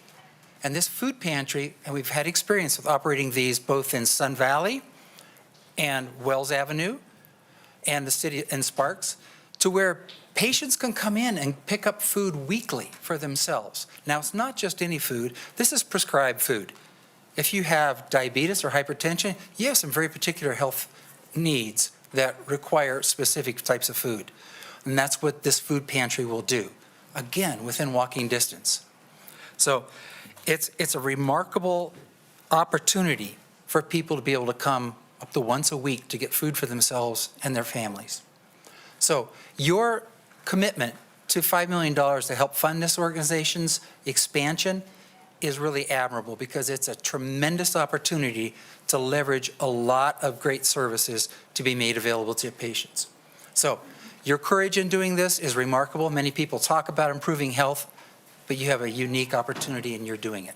Thank you so very much. Nathan Dupree, followed by Osvaldo Jimenez. Hello, Council. Hello, stranger. Hello, how are you? It is so good to see you all, Madam Mayor, Madam Vice Mayor, City Council, and to the interim manager. It is so good to see you. And I just wanted to start today just by thanking you again for the work that you do in Public Works and how you care for our community. And I know that seat is full of pressure, and I tell you, just sitting back there, you know, I am grateful and thankful for you all and everything that you do. My name is Nathan, and I am a member of the Community Health Alliance Governing Board, and I'm also a pastor at Livingstone's Church. But I'm on the governing board, and I got to tell you, I love this organization. I love the staff. You know, I love the doctors there. Dr. Walker, he's my doctor, and when I go see him, like, he puts that stick in my mouth, and he only makes me say "ah" for 2 minutes. I mean, he's really good, you know. But I'm telling you, and I really love this organization. And I'm here in support also of the expansion of the Neal Road. I sat back there and I just listened to all of the numbers and all of the data and all the statistics and all the things that happens through this community. When I first came to Reno, I lived on Neal Road, and so I know how important this is in that community and what it means to that community, you know. And so this expansion would mean so much to that community. And it says to you and I, it says you care, you know, when you make this contribution. You know, I think one of the things I think all of us realize is that it's a big deal. It's a big deal for the people who live in that community. It's a big deal for the things that's happening there and the things that are needed there. This is a big deal. And one of the reasons why I'm in support of it is because that place is already at capacity. And so what it says is our average time of a patient being seen is like 23 days. And you know how it is when you get a diagnosis or if you got a health issue, you know, that's a long time to wait. And what it makes me think about is it makes me think about the worry, the anxiety, you know, when health is happening and you don't have the resources and you don't have the location and the place to go. And so we will be able to provide that. With the expansion, again, we will be able to provide more space and more medical providers there in that location, which would just be phenomenal for that location. As an example, when we expanded the South Sun Valley location, it went from seeing a patient from 29 days to 2 days. And so it's going to help tremendously, and I'm really excited about that. You know, when you make a contribution like this, you know, you can tell people a lot of things. You can tell the community a lot of things. You can say the best things you just bring out of your mouth. But when you make a contribution like this and a commitment to a community like this, you are not just telling them, you are showing them that you care and that you hear them and that you have their best interests at hand. So thank you so much for your commitments to this contribution to that community. It's a big deal, and thank you for, again, what you're doing for that community. Osvaldo Jimenez. Madam Mayor, City Council, good afternoon. I don't know if I'm going to make you laugh. as much. But thank you for your time. My name is Osvaldo Jimenez, and I'm a patient at Community Health Alliance, as well as a member of CHA's governing board. I'm here today to support the expansion of Neal Road Health Center. According to some of the most recent census data, 92% of the people who live in the neighborhoods around Neal Road Health Center have limited English proficiency. This is something that I can speak of from my experience because I always needed to go to doctor's appointments with my grandparents and my grandparents and my parents because that was the case in my household too. One of CHA's greatest strengths under its CEO, Mr. Delgado, is providing that culturally responsive healthcare that we need in our evolving and diverse communities. For example, or having a doctor and staff who can converse in your native language makes a difference and it puts the patient at ease. It also means that patients are more likely to come in for preventative care and attend any routine follow-up appointments that they may need, which in turn reduces trips to the emergency room. I mentioned earlier that my grandparents and parents always needed me there, and something that always stressed me out was that I felt like I was missing something because I was translating for them, and also because I was 10 years old and I didn't know a lot of the medical terms, but I always felt like I was missing that connection piece. But when they are able to talk to someone in their native language, it opens up the door for more interpersonal care. I want to thank you, Madam Mayor, and the entire City Council because of your $5 million commitment to the expansion of Neal Road Health Center. It is going to ensure that many more people will receive health care in a way that's culturally responsive. Thank you again. All right, so Mr. Reese over here sort of whispered at me, he said, this is our future mayor. But you're 10, but you're still 10, right? I've grown up a little bit. And that's not a bad thing. Like, you will thank me later. But you look awfully young. I probably have to get some tips to dress up just like you every single day so I can make sure I You'd be walk great. in. Thank You'd be you. great. But absolutely, future mayor, future senator, very, very well done. Were you nervous? I'm shaking a little bit No, right now. you did. Whoever comes up next, make sure you wipe up. But, no, You did a thank you. great job. Good Thank job. Thank you so much. Dora Martinez via Zoom.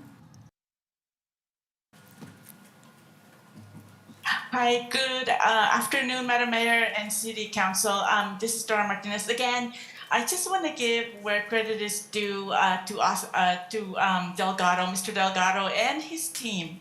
I don't know if you all are aware, but since Wells Avenue, Wells location do not have buses, a lot of people go there and they don't have enough money for the cab back home. They provide a taxi for the patient. I know because I was one of those people. And so I appreciate all that you do, Mr. Oscar Delgado and your team and your doctors and your nurse. And you guys even have doggy treats for my dog, not for the people. But I appreciate you guys. And even though it's crowded, it always smells clean. And the bathroom too. So thank you. Okay, bye. Well, thank you, Dora. We love that. No, we love to hear that. But I just want to clarify. Are you saying since Mr. Delgado has been at CHA, he has now provided transportation? Is that what she's saying? See? Yes, Madam Thank Mayor. you. Thank you so much. That is what I am saying. Yeah. Exactly. Thank you. Thank you Mr. so much. Delgado. I just, Okay. because Yes. it just makes me think that, because Mr. Delgado was on the city council, he understands the needs. And RTC Commission, and he knows, Yeah. and I don't think he wants me on the road, to be honest. He wouldn't give me his car keys. So, not that I ask, but thank Yeah. you so much, Mr. Delgado. You're a great guy, and you make our city wonderful. Thank you. That is so kind to hear, but it just makes me also sort of reiterate, because you were up here, it's so weird to see you over there. But just you understand sort of the dynamics of what people need and not just tunnel vision. So I love hearing that. And I'm not so sure you would really truly know that or also how to get there if you had not served at the city for so long. So it's impressive. And Dora, she can be picky sometimes, huh, Dora? In all the right ways. That's why she's on Access. We love her. All right. Yeah, thank you so much, Madam Mayor. And the doggy treats. Yay. Yes, Yay. absolutely, yes. And one more thing, I'm sorry. Mr. Delgado, your receptionists are amazing. My friend who was hard of hearing, one of your receptionists heard about ASL everywhere. Madam Mayor, that's you guys' thing. You guys provide that. They heard that from Miss Martinez, and they use ASL everywhere to communicate with the hard of hearing patients. So thank you so much. I know you don't know these things because you're doing hard work, but I'm letting you know, and I appreciate everything you do. I hope you're turning red. Thank you. He is. All right, great job. All right, Madam Clerk, back Madam to Mayor, you. with that, we have no additional public comment. For the record, I'd like to state that there were 25 commenters in the room that did not wish to speak but submitted public comment, and all of those 25 comments were in favor. So with that, we have no additional public comment, and we're ready to move on to a staff presentation. Okay, fantastic. That's tough to follow. It is. I don't disagree.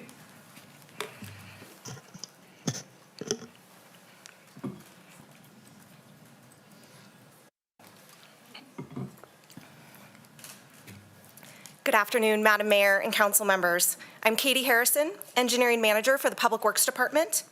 At the April 10th meeting, council directed staff to come back with an update on the Neal Road Facility Remodel and Expansion Project, as well as prepare a memorandum of understanding outlining the City and Community Health Alliance project obligations. I'm excited to be here today to provide that update and the drafted MOU.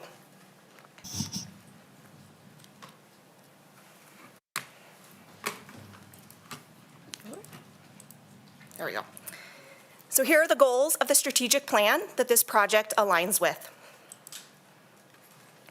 The Neal Road facility is located northwest of the intersection of Neal Road and Nutmeg Place within a city-owned complex that also houses Miguel Rivera Park and the Neal Road Recreation Center. The facility is leased to Community Health Alliance to provide critical healthcare services to a traditionally underserved community. And this slide shows the ARPA funding timeline. On March 8th of 2023, Council allocated $5 million to the Neal Road Facility Remodel and Expansion Project under the Access to Healthcare priority category. As a reminder, all ARPA funds need to be encumbered into contracts by December 31st of this year. And all projects need to be complete by the end of 2026. City staff worked with the CHA executive team on the project elements.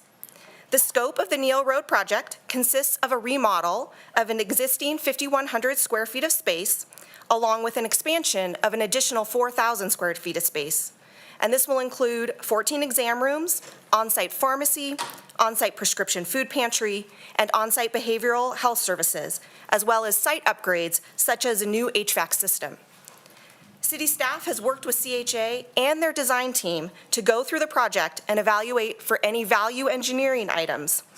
And with that collaborative approach, Tectonics, who is the design consultant, has estimated the project cost at $6.2 million. City staff is comfortable with that estimate based on the design collaboration. However, nothing is set in stone until we receive bids from contractors, and this could still change.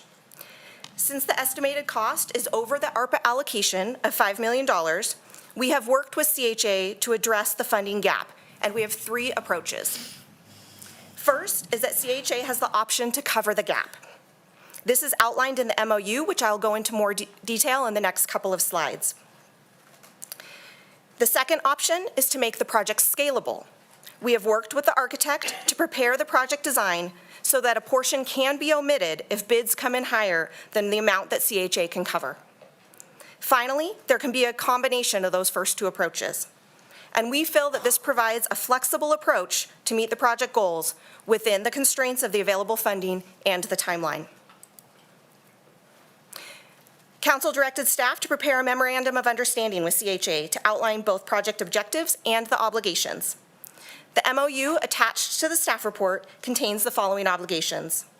The city is to manage the project through a design, bid, build, procurement process, similar to other facilities that the city owns. CHA is obligated to cover the funding gap of anything over $5 million at the time of bid award.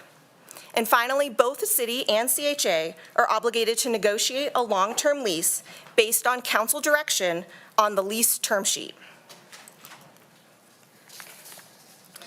The city has a current lease with CHA that expires June 30th of next year.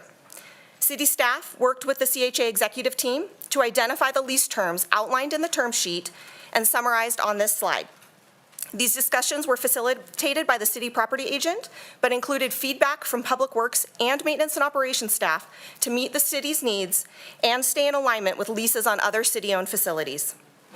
They include a 20-year term with 2 5-year options to extend, $1 per year rent, which is in alignment with other leases with nonprofits. CHA is responsible for paying utilities, including electric, gas, water, sewer, telephone, communications, trash, fire security, and burglar alarm, and also responsible for the daily maintenance, including minor repairs, snow and ice removal, plumbing, janitorial, pest, and window washing, while the city is responsible for large capital improvements, such as HVAC and roof. However, I did want to note that the HVAC system will be replaced with this remodel project, and the roof was recently refurbished last year and is in very good condition, so these types of improvements are not anticipated in the near future.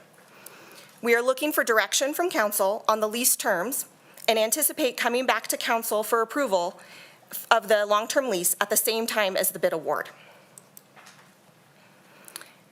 Here's the project schedule. This schedule has been modified from what is in the staff report based on recent conversations with the Community Health Alliance executive team and the design team to expedite the project as much as possible. Today, we are here seeking approval of the MOU. Project design began back in April, and with a very accelerated timeline, we'll be wrapping up in a few weeks. Permitting and plan review will take place at the end of August and the beginning of September. We would then anticipate advertising the project at the end of September, which would allow for a council award at the October 23rd meeting. We recommend bringing the lease for approval at that same meeting. And then that would allow construction to begin in January of 25 and continue through 26. Again, per the MOU, CHA is responsible for covering any funding gap at the time of bid award. They have voiced that they are comfortable covering the gap to the estimated project costs of $6.2 million. However, we still plan to bid a scalable project in the event that bid prices come in higher than the estimate. And for item D3, we're just requesting acceptance of the presentation and update, and the recommended motion for D4 is on the slide. Thank you, and I am available for any questions. Okay, thank you so much. Nice job, by the way. You were like strong and just on it. Love it. Good job. All right, I'm going to go to council questions. I'm going to start with Councilwoman Breckus, and then I'll go with Councilman Martinez. Go ahead, Councilwoman Breckus. It's his ward. First of all, thank you for the presentation. You mentioned that we have a lease with them. I thought we didn't have a lease and that they assumed a lease that had been in existence for a long time. I think it was originally with St. Mary's. There is a current lease. It has been extended from prior leases, but there is a current one in place. Okay, so there was a, on the lease with St. Mary's, because I'm pretty sure it was with St. Mary's, there was an assumption clause that allowed another party to assume the lease? Is that how it worked? That's correct. That's correct. Okay. So that's good to know. Let me ask another question is, of your, and if you could bring the diagram on of the square footages, what is being occupied right now of the 5120 to be remodeled for city purposes? CHA occupies the 5120 square feet currently, and that is the component that would be remodeled, and then out to this direction would be the expansion of the additional 4,000. Is there another part of the building where I think the pickleball people play or the theater and all that? That is outside of the scope of this facility. But it's in the, oh, it's on the other building? Yes. Okay. Correct. Okay, so all that remains intact and the public will have access to Correct. all those. But CHA is going to be doing all the parking lot and other? There will be site upgrades necessary to bring, utilities to the expansion and accessibility from ADA parking to the building, but not substantial improvements to the remainder of the site. They were not necessary. And during the construction period, what steps will be taken so the pickleballers can, and the users of the main facility can have access to the building the whole time? Public Works staff will work with the contractor and Parks and Recreation and all the other facility tenants to ensure that access is still in place and that parking is available. I think that's going to be critical to the council because, early on, I had a lot of contact with some of those pickleball people, and that's like their life event.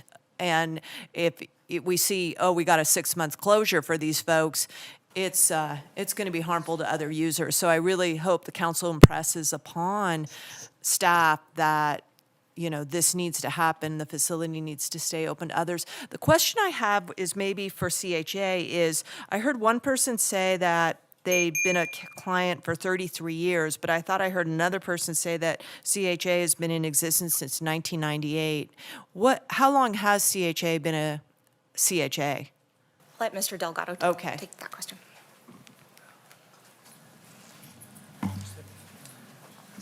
Thank you, Councilwoman Breckus, for your question. We've been CHA since 2012.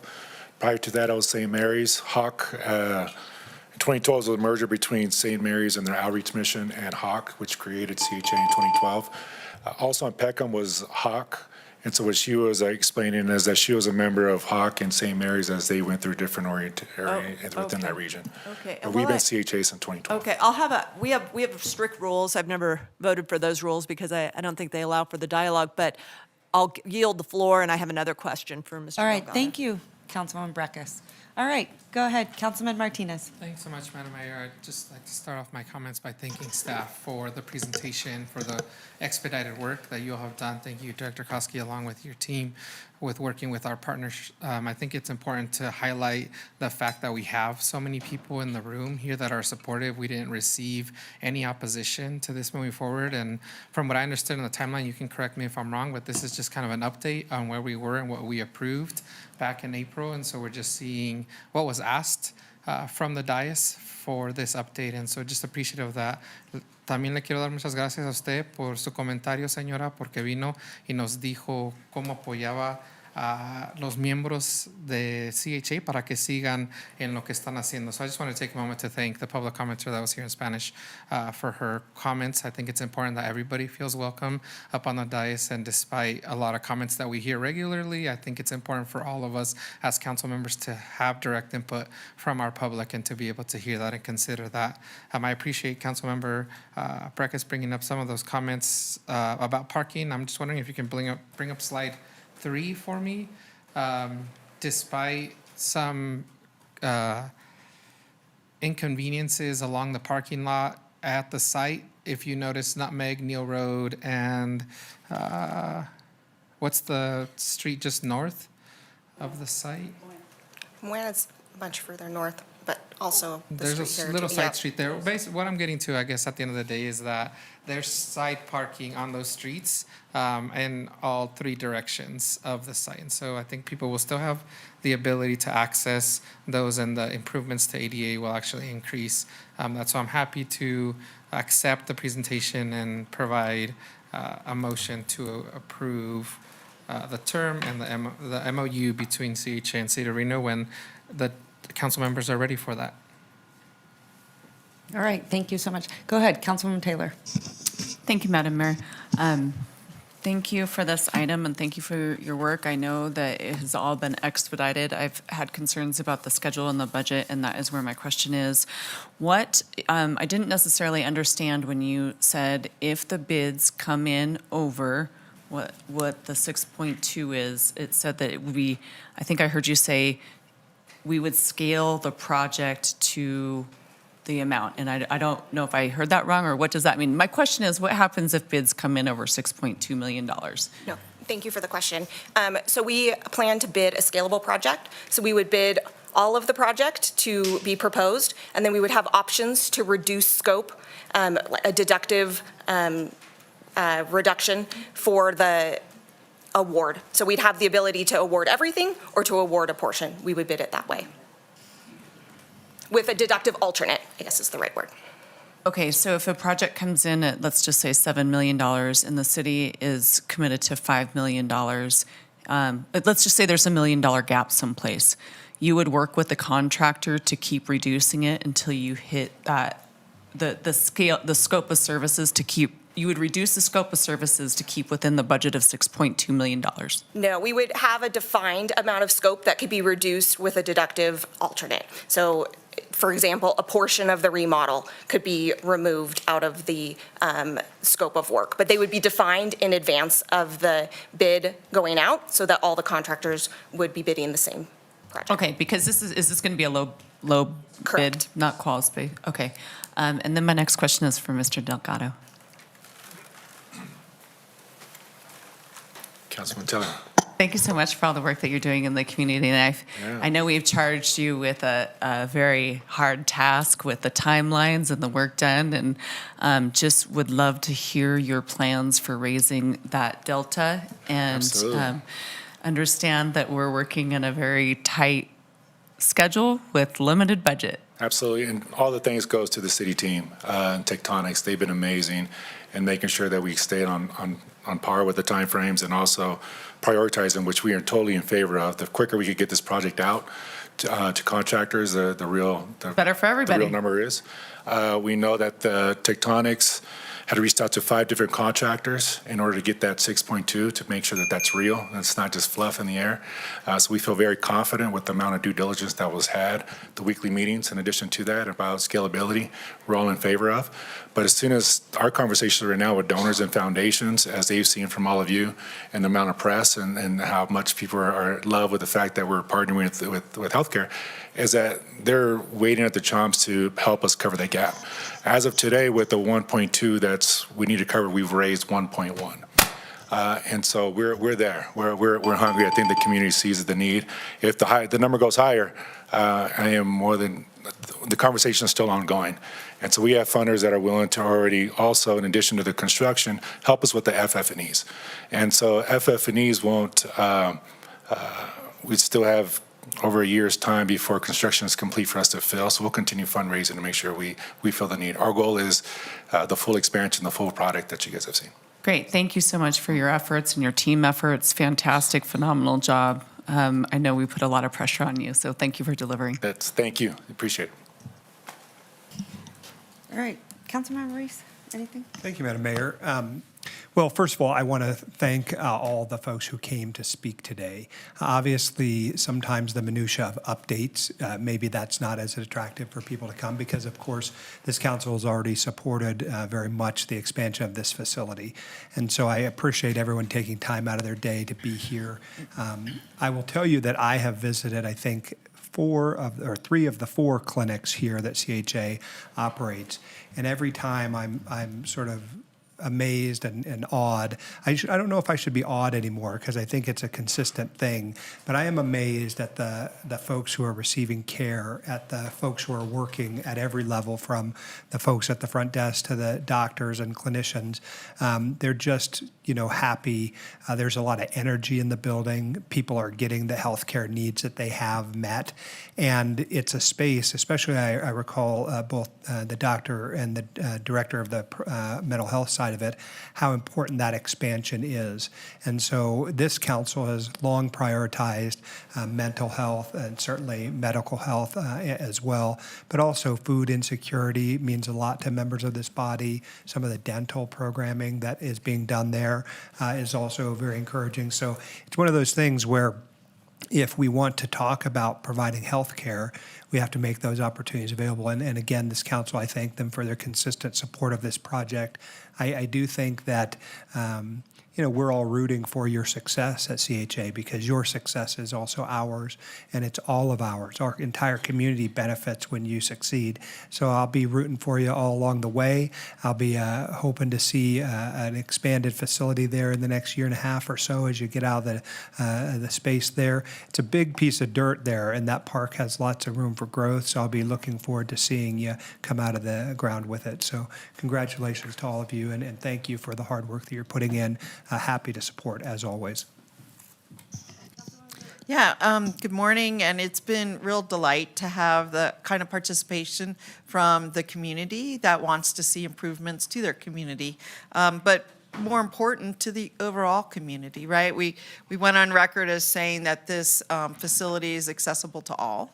And, I was very inspired by the testimony, hearing about the improvements to mental health, the potential improvements with the pharmacy.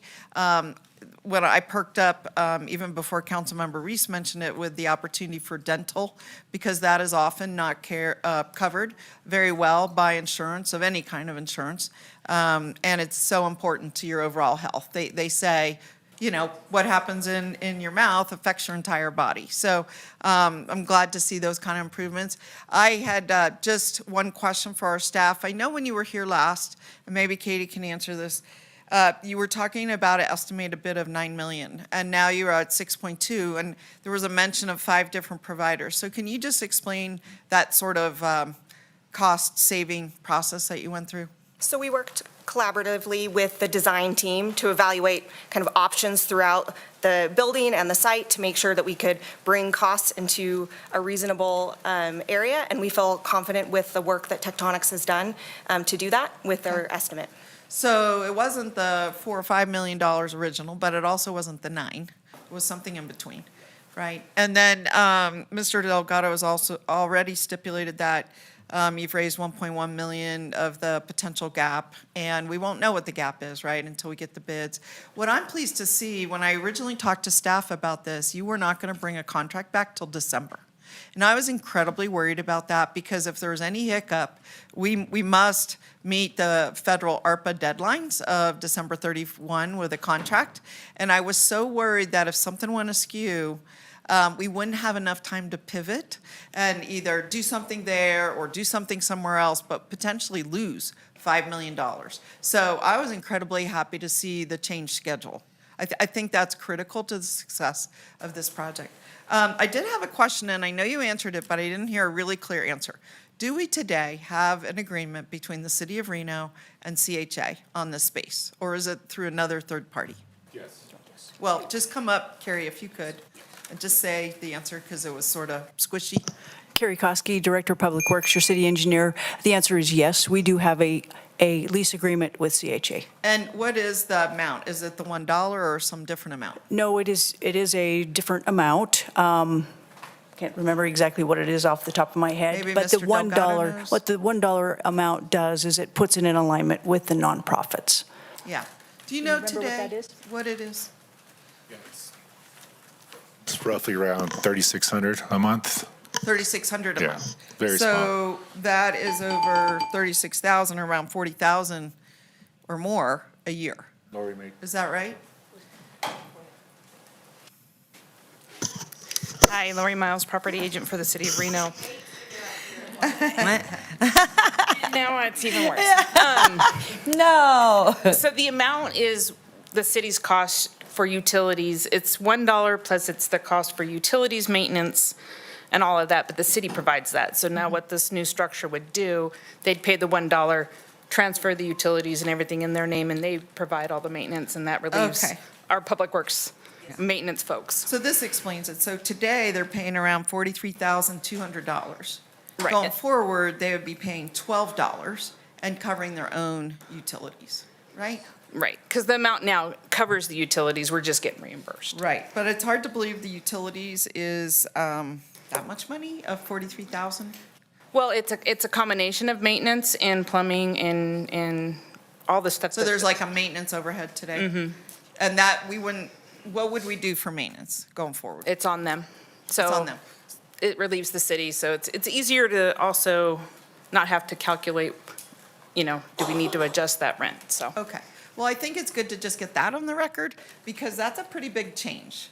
And I don't know what portion of the 43,000 is actual rent that the city's gathering, but we would be foregoing that. And additionally, so I think it's worth mentioning, Madam Mayor, that that's an additional give or change to this whole agreement. Okay, thank you. I'm going to cut you off. I'm Yeah. sorry.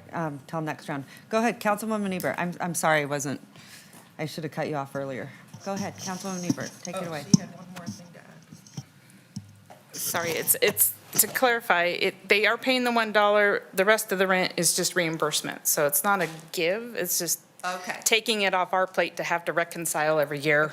They'll pay it directly. And can I just bring up one thing? I saw it in there, I think, but Lori, I think you should bring this up for probably some ease. We've been in partnerships with our properties before, and there was one property in particular, the shelter location, and I think that leasee, is it the leasor? We're the lessor is the owner, lessee is the tenant. Yes, the lessee should have had more responsibility and stake in the game in our own property. And I assume that you've addressed that, because I am talking about the shelter. And typically, that is on the leasee whenever you get into those relationships. Did you address that? We will have oversight of their maintenance, and so if they're not doing something, our maintenance and operations will. I mean, I don't worry with them because they'll be there forever. Yeah. But if in the event of a vacancy, that's the other good thing is because we have a lease with them, then we know that they will be in there a long time. Correct. Versus the other, and I won't mention any names. Right. The other people. Yep. Okay. That's correct. Thank you. All right, go ahead, Councilwoman Ebert. Thank you. So this is for staff, maybe Carrie, I'm not sure. And what was this is a City of Reno facility, yes? We own this, this is our Correct. building? Yes, Okay. yes, And we own this. What was the original function of this building when it was first designed and built? This building was built originally with CDBG funds. And I'm looking at Councilwoman Breckus because this goes way back. And the vision of this facility was always for healthcare, to provide services for the underserved community. Okay, so these improvements and expansions are in line with the original Yes. plan for this building all along. Okay, and then just to make sure we're covering this, I'm sure, we have everything covered, but we're not in any danger of not meeting any deadlines for ARPA funds, correct? That's correct. No, Okay. we are not. Thank you to all of the efforts that we put forward with our team and the CHA team. And I'm very gracious for the time because as Mr. Delgado mentioned, we've been meeting weekly. So to make sure that we don't miss anything. Great, thank you. All right, now I'm back down there.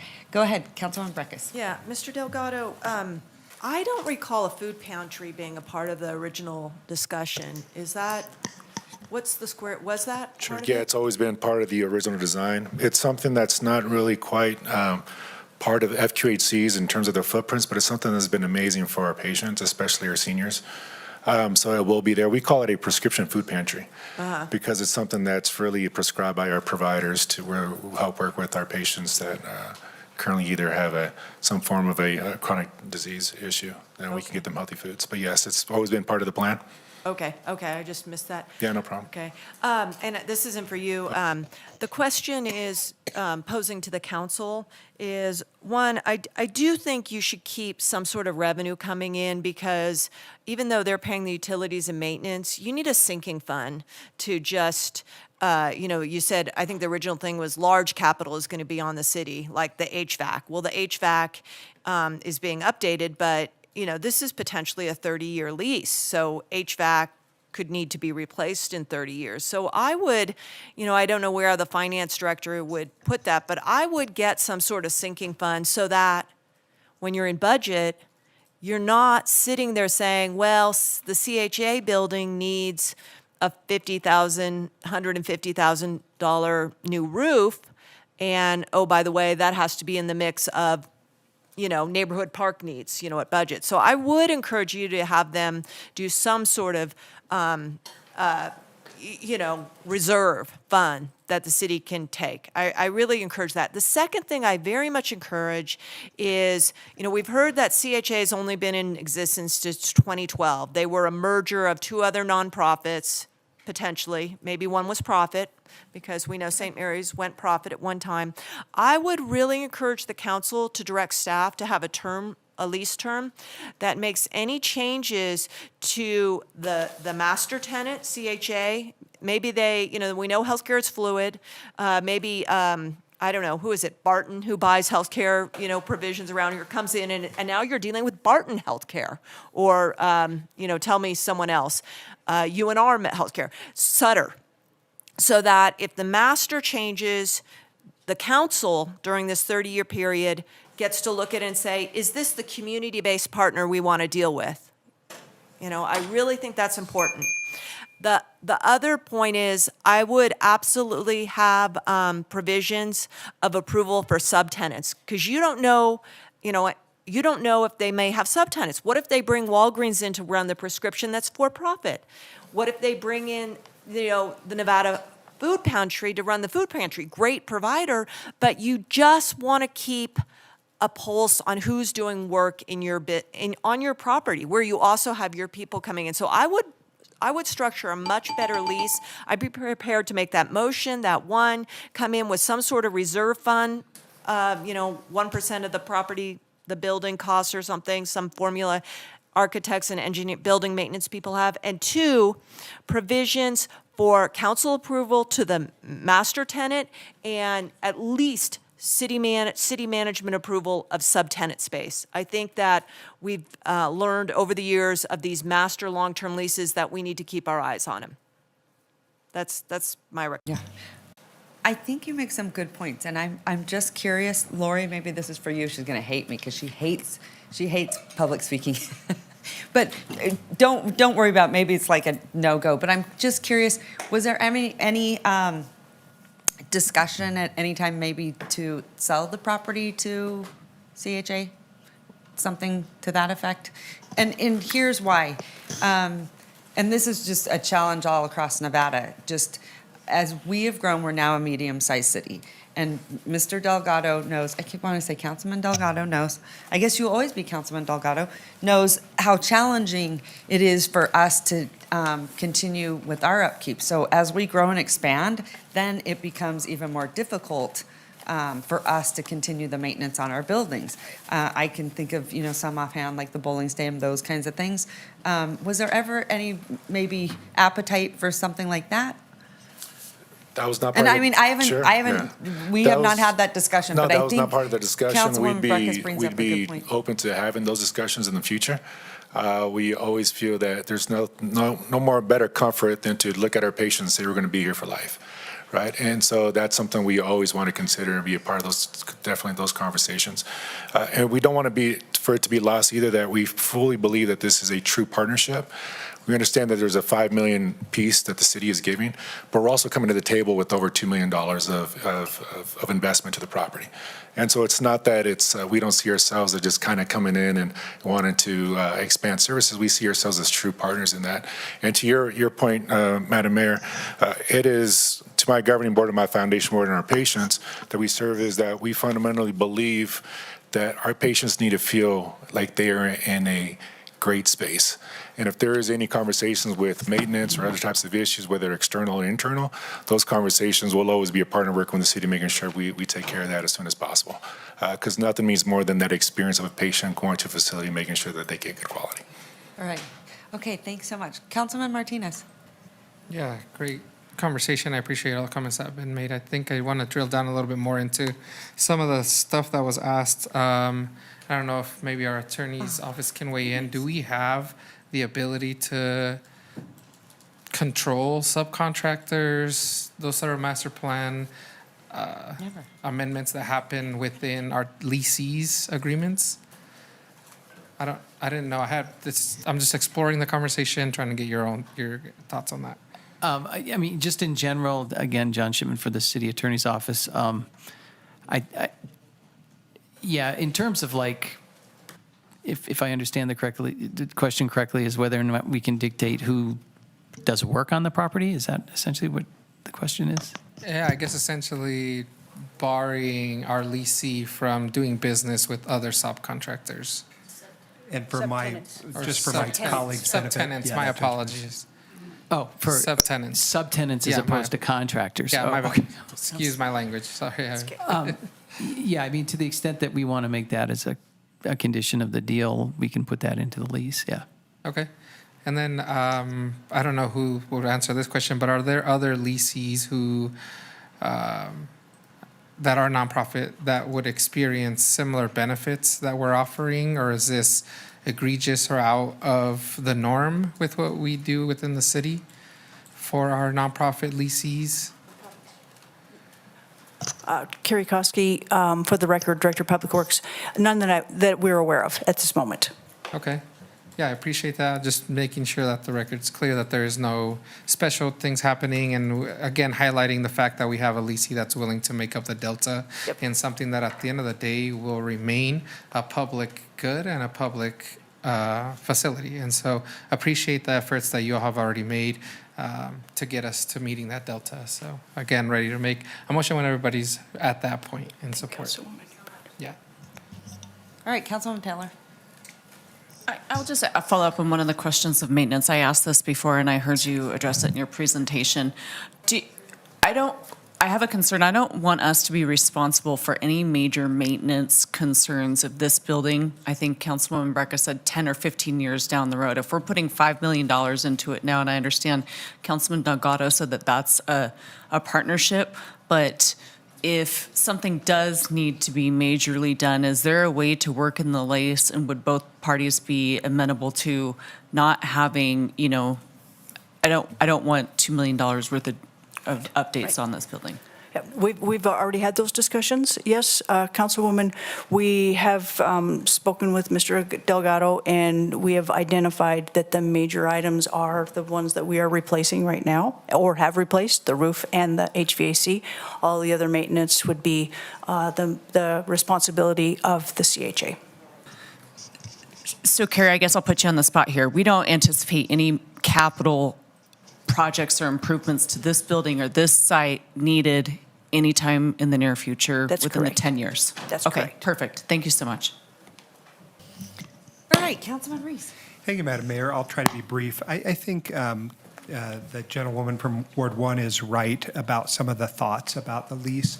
I'm not sure I agree with either one of those, but I think we should always be critical about our leases. So this question about the sinking fund, and I think this is probably something that you and I have talked about, reserve or sinking fund Yep. on other projects. Here's where I differ, though. CHA is already going to invest $1.2 or $2 million, somewhere in that range, in a building we own, meaning they don't own it. It's very rare in a tenancy or any kind of commercial lease where the tenant is making the improvements and not getting any credit for it, right? Normally, there's like TI improvements. So I just think it's pretty, it's okay. The CHA does not have to go beyond that and also pay some nominal amount each year. The $1 is fine with me. I think it's also a symbol of our commitment to the community that really deserves to have that care located there off Neal Road, and our commitment to mental health and health care. All those things are good. We can symbolize or signify that by our agreement that we're not asking you for anything else. We know that you're going to be in there for the next 20, 30 years. So I agree that we got to be critical with our leases and be really thoughtful. Ms. Miles is always doing that, you as well. Ms. Koski have been good at that, and we've looked at that on other things. I just don't think it's necessary or fair, given the circumstances. The other thing I would say about this question about approving subtenants, every Nevada lease agreement has an agreement that says, or a sort of a general condition, and I'll let the lawyer speak to it if I've misstated Nevada's law on this, but that you can't unreasonably withhold the ability of a landlord to sublease, right? So you can't unreasonably withhold it. Obviously, if we want to withhold it and we have a rational basis for doing so, we could. But, again, I worry that we're making some limitations that are unnecessary given the unique relationship we have with CHA. I don't think that they intend to have anyone smarmy come in and operate in space, but there certainly could be other tenants who come in and operate very specific or specialized healthcare needs, whether that's like like an oral surgeon who's just in there on a contract, or I don't, again, there's probably lots of examples that you could give. I don't think we need a blanket prohibition that says in this lease, sublessees will come to this council for our approval. I just don't think it is a necessary component of the relationship we have with this entity. And ultimately, I suppose if some future other entity comes along, we'll be at the point where we're really talking about that entity's business before us and not the prior entity. So those are just my thoughts, and again, appreciate the council's active involvement, because it always makes for better projects if we can have those discussions here at the dais, and so I appreciate it. I'm prepared to support Councilmember Martinez's motion when the time comes. Okay, thank you so much. Go ahead, Councilwoman Durr. Yeah, real briefly, we do have a precursor example of this. So, Chair of the Washoe County Animal Advisory Board. And what we've done there is we worked with a nonprofit, Nevada Humane Society, and the county on behalf of both cities and the county, to have a joint facility. And they brought millions of dollars to the table, Nevada Humane Society, so that we could build and upgrade the facility that was there. We're now 20 years in, and as expected, so there's challenges with the HVAC, and there's challenges with other services, and it's one of these, right? Oh, county, you're responsible. No, NHS, you're equally responsible. And we do have this agreement, the $1 a year or something similar. They do pay their portion of the utilities costs, very common.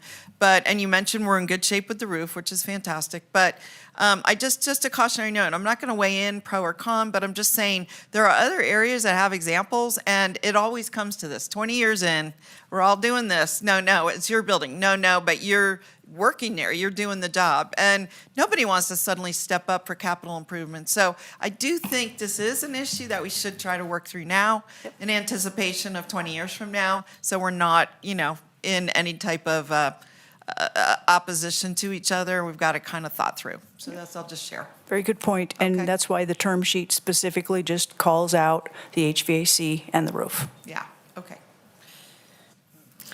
Councilwoman Ebert. I just want to agree with Councilmember Breckus and Dewar's comments, and I think that we should have something in there, both with the upcoming tenants and improvements, that we should have that worked out, considering it is a City of Reno facility, and, already having established who does what, I think would be beneficial and just save us any kind of headache in the future. Thank you. Thank you.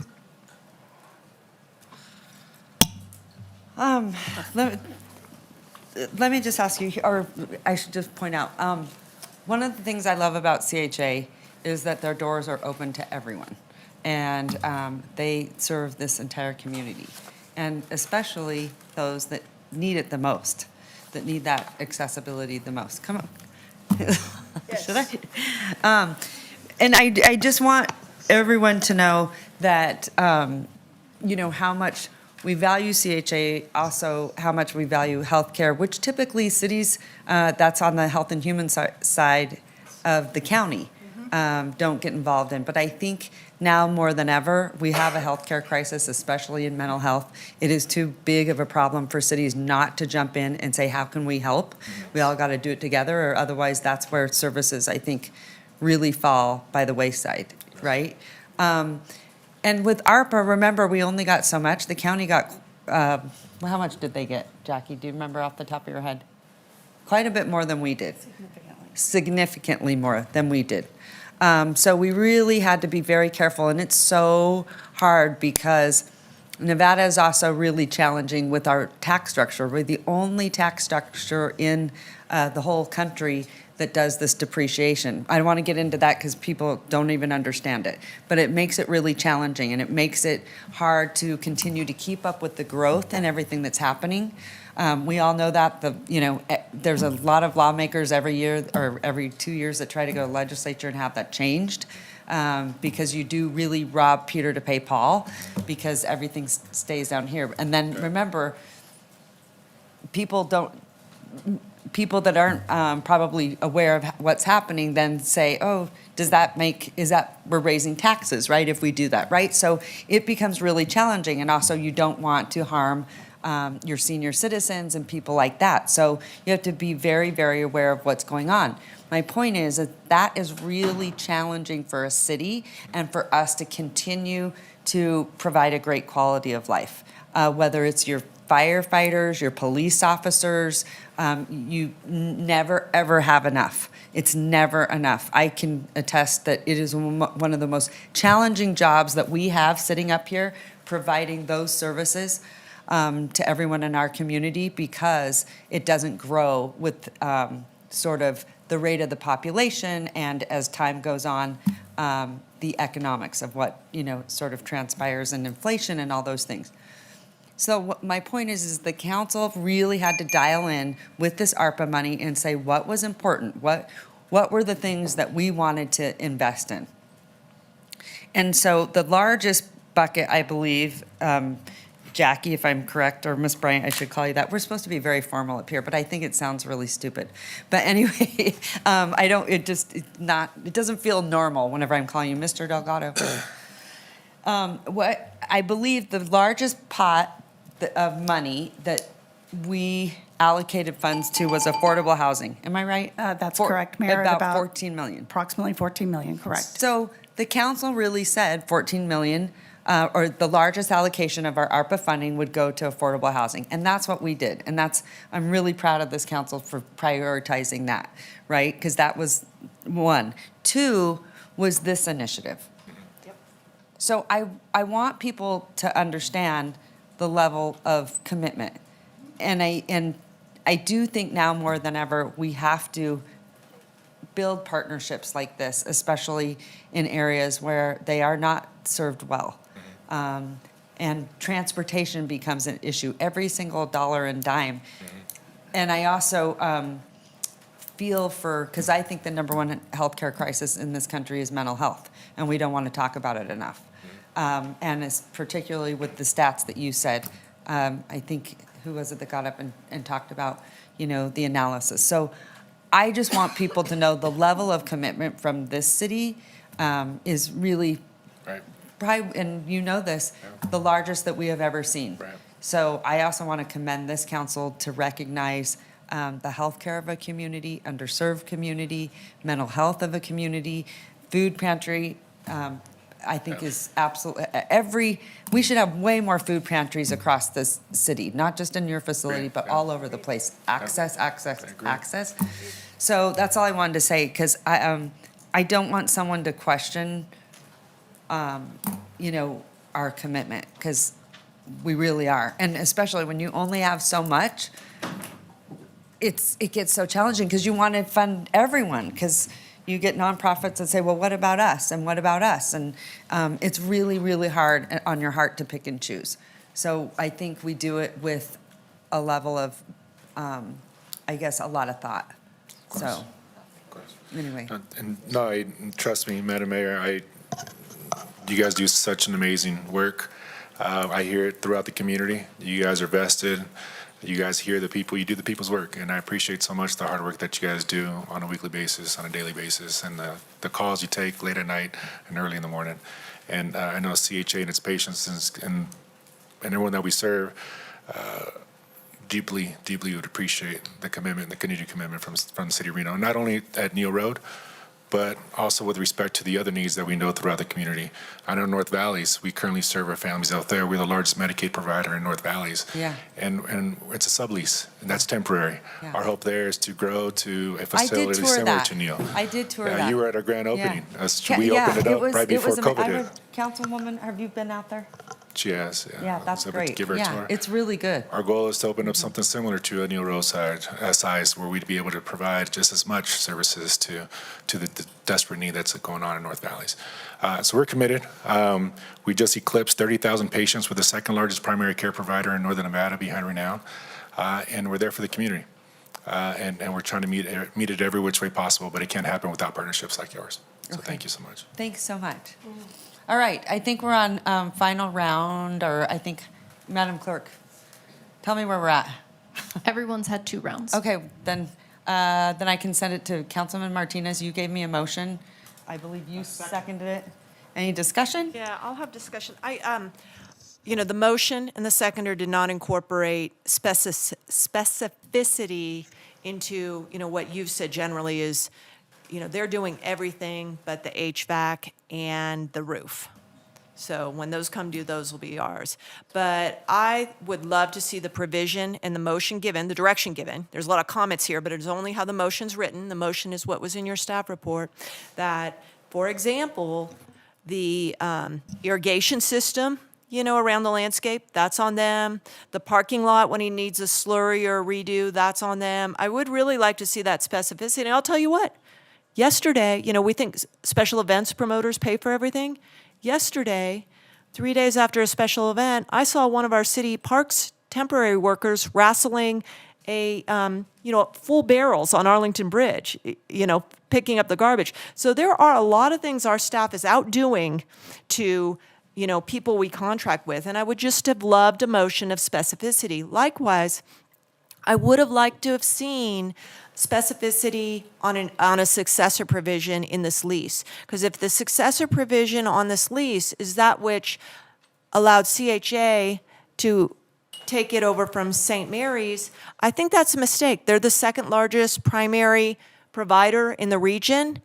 They may be prime for Barton Healthcare or Sutter or someone else to come in and absorb with, great, packages or however that works. I really would encourage the council, if this is your big, get from this ARPA money, to make sure that, you're in the driver's seat as the tenants change. There was issues, I don't think it would go, I did not say it would go to the council for a subtenant, and I also agree that subtenancy should not be unduly restricted, but the major successor provision really should be in there, because then you can have even a for-profit entity come in on a $1, okay? And a lot of healthcare operates, we all know, as profit when you look at it at executive compensation. So the lease, I will not see a lease that talks about heir and successor. So they can contract with anyone and presume and pass it on if it's written like the St. Mary's lease. I'll support the motion, but I will be calling it out when it comes forward in October, because I think you're being very shaky and not responsible on that provision. Thank you. Okay, thank you so much. I'm just going to. Yeah, hold on one second. I agree with that in the sense, and I do think, let's just say, to your point, that they get bought and then all of a sudden we're in bed with a new tenant. I think that, I highly doubt that is going to happen. However, I do think there are some good points raised there, because we've seen where things have happened, not obviously with CHA. I don't worry about that, but I don't think CHA has any problem putting in those types of provisions, because they know they're there to stay. Yeah. So I think, again, to Mr. Delgado's point, he reiterated this is a partnership. And so it won't be an issue at all to include those things, and then bring it back to council, and then we'll be good to go, because I 10-4. hear Councilwoman Breckus's concerns. We hear All you. right, go ahead, Councilwoman Ebert. Yeah, I just wanted to say that I agree too. Is it possible to not support this motion and then give another motion with the specificity in it now? I will have him include it in his motion. Okay, you can add it to it? Yes. Okay, great. All right, thank you. All right. Madam Mayor, before we Go make ahead. those changes, I think part of it is that I suppose I have some greater understanding of what a federally qualified health center is. An FQHC, which is what CHA is not, cannot just be bought and sold. That's part of the issue here, is that I believe the term sheet's conceptual, right? So these things could happen, and I'm not saying I'm opposed to it, but if an FQHC cannot be sold to the highest bidder and then some successor entity is there. It is an incredibly regulated area of healthcare provision in this country that touches on the highest level of the Department of Health and Human Services. It's just, we're looking for a problem or trying to find a solution for a problem we won't have. So I'm happy to support the motion as Mr. Martinez offered it. I've seconded it. If you think that it is critical to override the Department of Health and Human Services laws and regulations and HRSA's laws and regulations around FQHCs, I just cannot speak more on that. Okay. Madam Mayor. All right, thank you so much. Go Yeah, ahead. if I can weigh in, I think the issue is not someone taking over CHA. I think the opportunity is they may get a great donor that wants to double the space to 20,000 square feet from, it would be 7,500, I think now. And they want to move out, but they have the lease. And so the question is, who could they sublease that to? And I think that's our concern, is that it's city property. And I think it's appropriate that, not a takeover, but just in a desire to leave the location for even a better location with a new donor or whatever. So I think it's an appropriate kind of ad, but maybe worded a little bit different than what you said and more general. Yeah. And if I may, I mean, Mr. Reese, maybe he's looked at a draft of the lease, but does the lease say it goes to a FUHC, which, you know, may or may not be a medical term in 20 years? So, you know, if it said, you know, I just think the council needs to be in the driver's seat on any change to this entity and the tenancy, not let your tenant be in the driver's seat, as we know the experience in the last 20 years has occurred. Yeah. I mean, that's. Okay, Yeah, no, so I anyway. understand. Okay. I think sometimes the delivery gets Well, I'm trying mixed. to, I try and be Come very up- specific. I don't want to go Yeah. off on tax Oh, policy I or know. other issues. Yeah, no, you're right, I get it.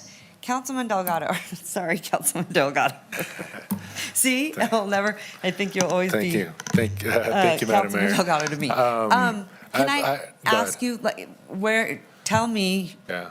I Your totally get it level if you need an of iron comfort. plate kind of contract that says that if we were ever to leave or vacate, that it would come back to the council for approval for a new. Yeah. We're fine with that. My hesitation is, my understanding is through Councilman Brækhus, is the restrictions with respect to sublease. We often at times will work with providers or others that may not be nonprofit, but we utilize their services to provide healthcare to our community. And so for us to have to come back to the Like a council to get lab, approvals, maybe, yeah, or- exactly, labs, you know, or if it's somebody doing, that's a Food private pantry. provider yeah, that wants to come in and do some kind of specialty service with us on a contract, then we'd have to come back and get authority. well, I Like, think we could it tie it hamstrings to us those from providing the services. services that we want to do. Susan, you're the expert over here, our wonderful attorney, Susan. But I think we could tie it to those services so that the relationship is synced. Yep. Right? Okay. All right. Councilman Martinez, sorry. I'm going to send it back to you to give me a motion because I know the entire council would like to support this initiative.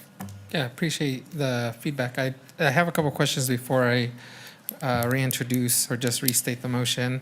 Are we approving the full lease today? It was my understanding that it's just the term sheet and the MOU, and we're providing direction Correct. for you all to kind of move into Correct. the next phase? Correct. For the record, Carrie Koski, Director of Public Works, that's what we're doing today, is moving us into the next phase. The lease will come back to this council for approval. We'll bring that back in October when we bring back the bid award. And you've heard loud and clear about the concerns of succession plans depending on who is going to be there if CHA were ever to vacate the building. Yes, if there are changes in the lease, then we would have to bring those back. I mean, this body will be approving the lease, put it that way. Yeah. Next time, in October. Yes. Yeah, and given the fact that we've already provided direction, it sounds like Correct. staff has clearly heard those concerns. I would like to reintroduce the motion as I stated it before, just given the fact that the concerns were already heard and they're going to be Yes. taken into consideration when the lease comes up. And I'm going to make sure that that's included once we approve the lease in October. Okay, I'm looking at Susan, she's saying yes. Yes. Okay. All right. So I have a motion and a second. All those in favor say aye. Aye. Aye. All those opposed? Motion carries. All right, thanks, everyone. Thank you all. Okay, now we head into item, what item is that? It's D, D5, downtown update. I'm super excited about this one. 20-minute, we don't have labor. No, we're not going to take any Okay. break. No, we don't. They canceled it. That's what it said on my calendar. Didn't you cancel? Then you award the lowest responsive total.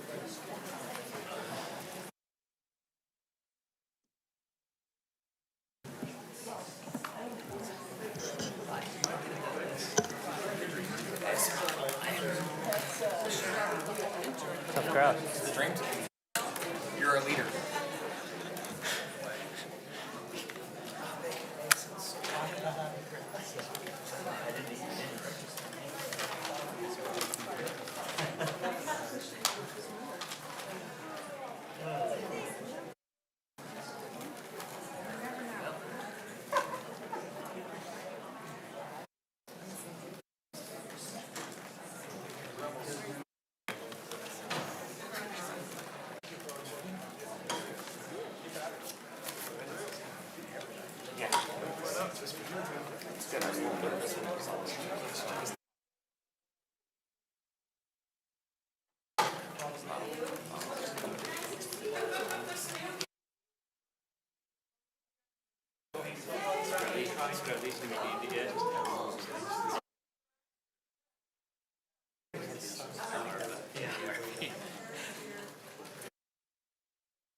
All right, Madam Mayor, we're on item D2. Just for the record, D5.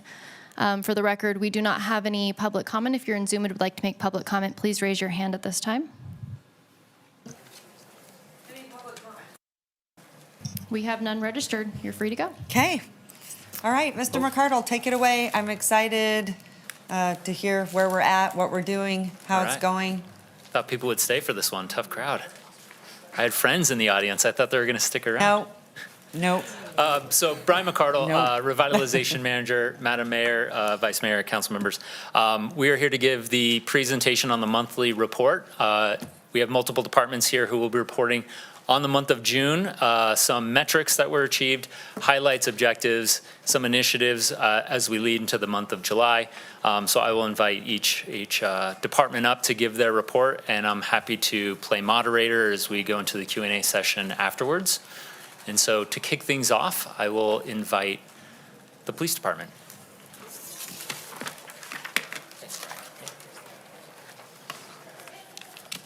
Good afternoon, Madam Mayor and Council. Captain Gerald Howlett from the Reno Police Department for the record. So looking at our metrics in comparison to last month, this month we posted 95 of our occupied vehicles in the downtown corridor, which is an increase from last month. So definitely staying busy on that metric. Of those 95, we towed 14 of those vehicles. So pretty much the same metrics as far as percentage of posted to towed from last month. Looking at the downtown walking contacts, so that's our officers that are scheduled to walk downtown, meet with our public, meet with the businesses, talk to our visitors. We had 815 contacts, which once again, really good job. There's a lot of contacts for 1 month. Our downtown planned operations, we had 25 planned operations this month. Those are our operations that we plan with the DRP, with city walks, with Clean and Safe, our own police operations, so total of 25 operations. And then for our help tickets for this month, we did have 0 help tickets that we issued. We did have 5 people apply for help tickets. So the help tickets are our homeless evaluation liaison program. So the reason we couldn't issue the tickets is because we can't send people out of state or to other cities without them having somewhere to go. So we don't just give people a bus pass and say, hey, you can go to Salt Lake and just to leave Reno. So we make sure that they have a family member or a friend that's willing to accept them and assist them in getting back on their feet. And then to go over some of the initiatives we had for the month of June. The first initiative, something really, really proud of for the department, is we did our testing and evaluation process. So we put into place our mobile engagement team, which was our permanent downtown walking bike team. So ultimately going to be walking a majority of the time, working with business owners, working with the citizens during the daytime hours, and just getting out in the public and being seen and taking care of nuisance crimes and regular crimes and crime prevention through environmental design, SEPTED projects, and really just getting back into some traditional policing. Along with that, we did continue the downtown walking assignment where we did have officers doing the downtown walking. That will transition now into the mobile engagement team. So that was kind of our bypass until we could get testing done and get those billets filled. So a really big project for the department that we were able to get implemented. And then the other one as a big initiative is we started our downtown after hours operations where now we're working on the weekends on Fridays and Saturdays. We're doing planned operations, not necessarily scheduled, but intermittently throughout the month where we're going down and addressing those nuisance and crimes during the nighttime hours, anytime between 10 and 6 in the morning. And the June highlight is actually off one of those operations. So we did an operation on June 28th where we conducted an operation. We did 4 traffic citations, 2 arrests, 6 misdemeanor citations, and 3 parking citations. So that was down in the downtown core during the after hours, like I said, between 10 and 6 in the morning. But more than the crime stats that we got and the enforcement was really just us being out in the public. And I think we forget about how important it is for officers just to be out in the public and how much of a deterrent that is. And then our July objective is really for that mobile engagement team to get out in the public, although it's the end of July, so we have been doing it. But the objective was for them to get out in the public and meet with business owners and start to develop those contacts. So that is it for the police department, and I will pass it off to, there's our photos of one of our operations. So I forgot we did have pictures this time around. So that's during one of our operations where we did a cleanup with the Downtown Reno Partnership and Clean and Safe. Okay. Captain Howard, Thank you so before much. you leave, I'm so sorry, Madam Mayor. Councilman Reese I wanted the floor. interrupt. Oh, yes. You know, I was super disappointed that you didn't lead with the good news, which is that your daughter signed with the University of Nevada, Reno soccer program. How dare you come up here and talk about all this stuff and not give her a shout out? I had the privilege of watching her play soccer last year. I became like the unofficial mascot of the Bishop Manogue Miners. And I think she was just a junior last year, as I recall, scored like 30 goals, 6 assists as a junior. And now she's signed with the university. So congratulations. Oh, thank you very much. You're very welcome. Yes, very proud. I would be up here for the entire time. You'd be kicking me off. So thank you very much. You're most welcome. Okay. Who else? Who's up next? Code. All right, good morning, Madam Mayor, City Council, Alex Woodley, Code Enforcement Director of Code Enforcement, Parking Enforcement. Last month, June, was our numbers are pretty much lower than the previous month. Unfortunately, due to having 4 parking enforcement officers, we did have some vacations come up, and our downtown code enforcement officer had surgery, so he was out for a couple of weeks. But we were still able to issue 240 tickets, addressed 23 service requests for parking enforcement, and we also closed another 21. Code enforcement opened 3 proactive cases in the downtown area, and we were able to close 9. We also opened 15 proactive cases. Let's see, I think I have a photo here of one of our cases that we addressed. This is the former Morris Burnham Motel. You'll see in the top left photo was the before picture, and we opened the case with them. I believe they were working with Mr. McCardle. Yes. And now this is the improvement they did on their frontage, on their facade. That's something that we're hoping to see with more properties moving forward. We also, before I move over to the Clean and Safe, just wanted to share that we also conduct monthly CSAS meetings, CSAS operations, and that includes the Reno Police Department, the Fire Department, business licenses, and code enforcement. And we visit once a month approximately 30 to 40 different businesses in the downtown area. And we address things like occupancy, overload, loud music, and other code violations, and we do that every month. So in future reports, we'll provide you some of that data as well. Thank you.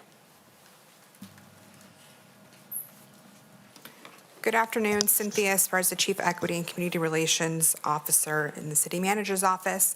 Updates for the month of July, there were a total of 47 interactions with unsheltered individuals.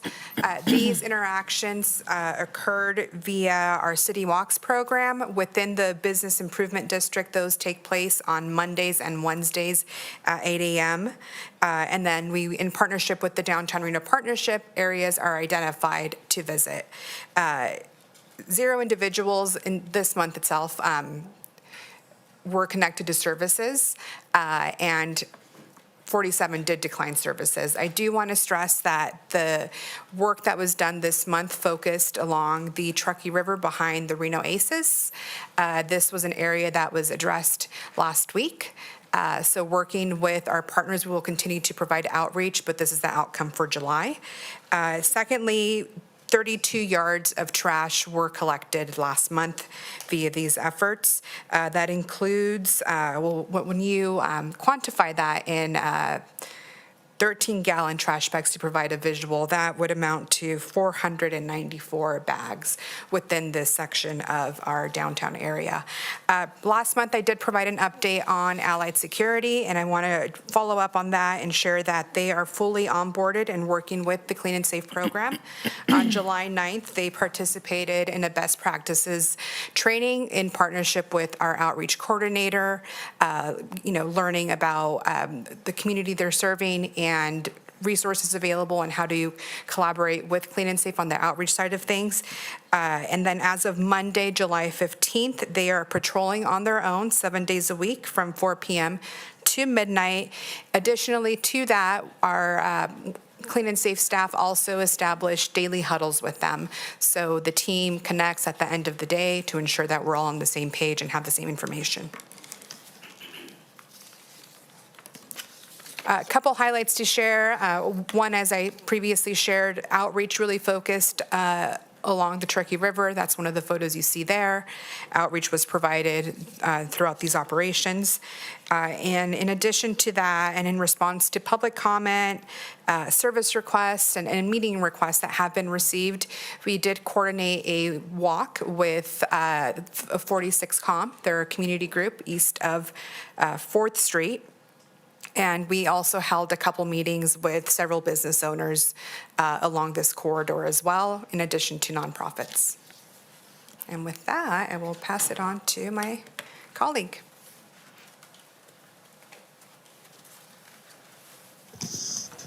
Good afternoon, Mayor and Council. Nathan Elliott, Parks and Recreation Director for the record.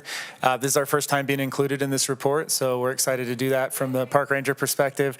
And more to come and some growth in these numbers here to really help indicate what success looks like for the Park Ranger positions that are in this space too. So the number you see there, downtown park site visits, talks about visits to parks that are in our focus areas from Idlewild Park going east to the Fisherman Parks and to what those checks can look like.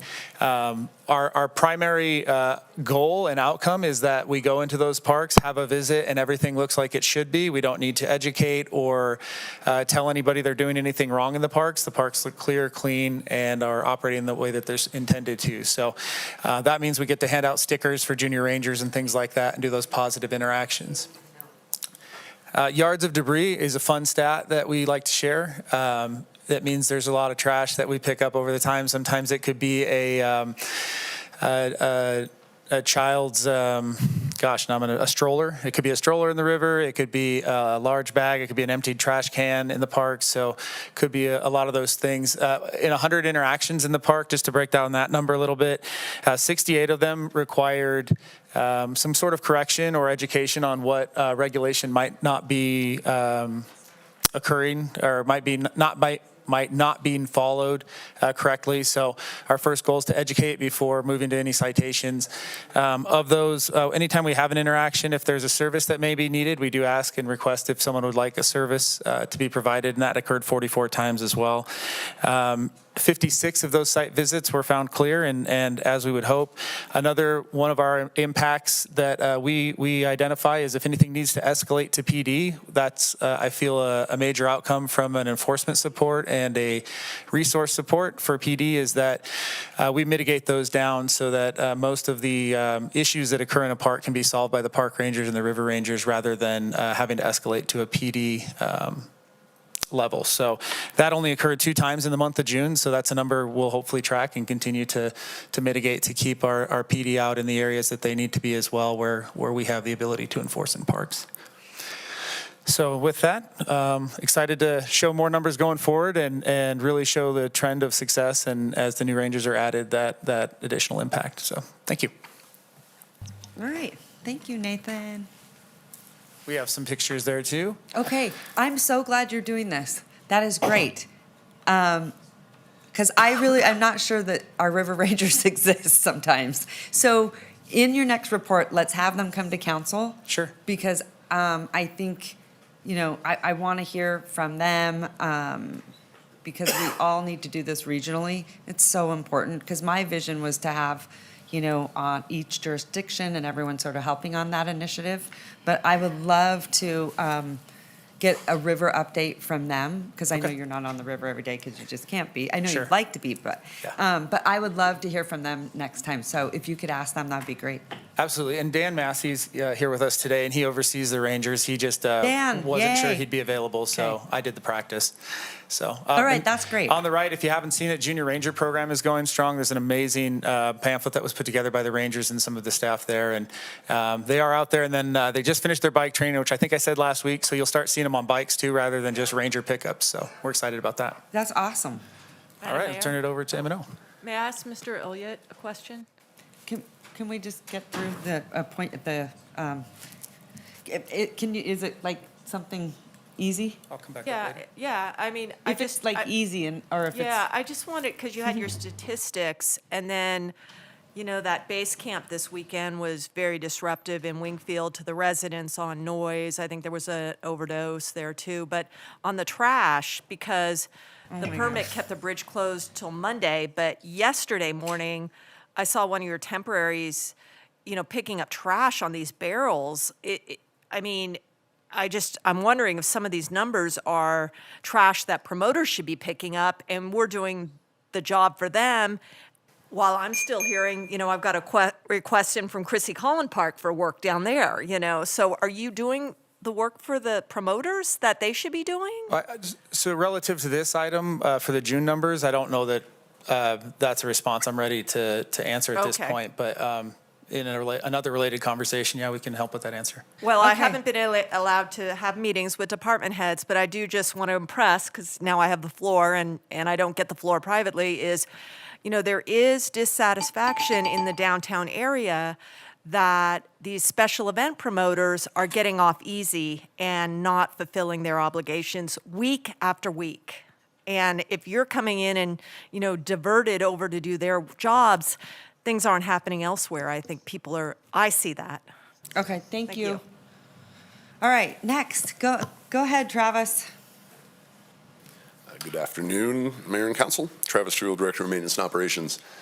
We have a very small team that maintains our infrastructure and cleans downtown, but they work hard every day. They do a good job with the resources available to them. It's a very large area they're responsible for. So for our services in the BID area, we received 11 service requests from citizens, which again is a pretty small amount when you think about the entire area of the BID. 10 of those were closed at the time of this report, but all 11 have now been closed out. We swept 42 miles in the BID area. 181 blocks of sidewalk was cleaned, and 310 hours of staff time was devoted to litter removal. We also had 19 streetlight repairs, and this is everything from the Sternbergs to any work that needs to be done on intersections also. And some of our initiatives for this last month, one of the biggest ones was trying to replant all of the planters that are within the BID. And you can see over on the far right, one of the planting projects that were completed. We also spent a lot of time on the Riverwalk area, and again, planting there, but also one of the projects we took on was replacement and repair of the Riverwalk lighting. It's an area that lighting gets damaged frequently from vandalism, and so it needs regular repair, but we were able to go through the whole thing, rewire what we needed to, replace bulbs, replace fixtures, and it was kind of a big initiative for us to get that completed. The two gentlemen you see in the left and center picture, those are a couple of our workers that just what they do every day. They pressure wash Virginia Street. Virginia Street's done weekly, and they also pressure wash a lot of the side streets then on also a scheduled basis. So with that, I will turn it over to the DRP. Thank you. Thank you. I know you guys are wanting to move on with a lot of important things on your agenda, so I will just go over some numbers. And like the city staff does, we do a lot of pressure washing. We do scheduled pressure washing in certain areas, and traditionally more traveled areas, more dirty areas, and then we do on-call pressure washing as well, so that is a significant amount of what we do. We are transitioning our pounds of trash into yards of trash so that we all can be consistent, but as you can see, during the month of June, over 24,000 pounds of trash. A lot of that came from the Record Street area, some of it the railroad area, and a lot of it the river area. Rides provided to shelters and services, we gave 88 rides. We certainly had many, many more interactions with our vulnerable populations. We too, like the city, find that about 98% refuse services, and that's with multiple approaches and multiple interactions to provide those services and provide transport. So we do find that many, almost all decline. And then you can see the number of referrals that we give, whether it's to housing or food or the different things to provide education and information. Here is just some photos that we have. We did our group cleanup along the river. That was with everybody from Karma Box to Clean and Safe to RPD. Everybody was with us on that, and we made a tremendous impact along the river. I will share with you, and Vice Mayor Dewar can attest to this, the challenges we have along the river are once you have cleaned it and cleared it and you're out of the area, you can give it just 24 to 48 hours and it reconstitutes. And what we find is a major challenge is really the overgrowth of a lot of invasive species. It makes it very unsafe for us to enter the area. It makes it very difficult to remove the debris. And it makes it virtually impossible for people to even report unless you're on the river or you're deep down in it and you can see it. So, and this is where some of the really negative things we want to see happening along our river are occurring, or is in this really dense overgrowth. And so thank you, Council Vice Mayor Dewar. Again, I know you've been working on trying to find ways to clear some of that out. That is a priority. And then, of course, we're doing the pressure washing and service outreach to all of them. I do want to say during June, we did have one of our initiatives was to really kick off the redo of all of our curbs in downtown, and through partnership with the City of Reno and the M&O department.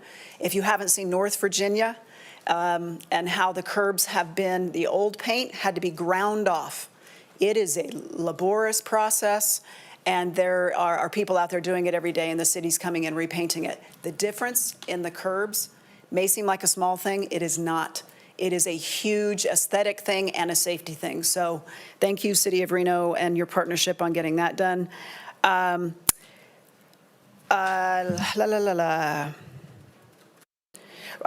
will just say, even though we have initiatives and lots of good things to report on, I will share Record Street is still a significant issue.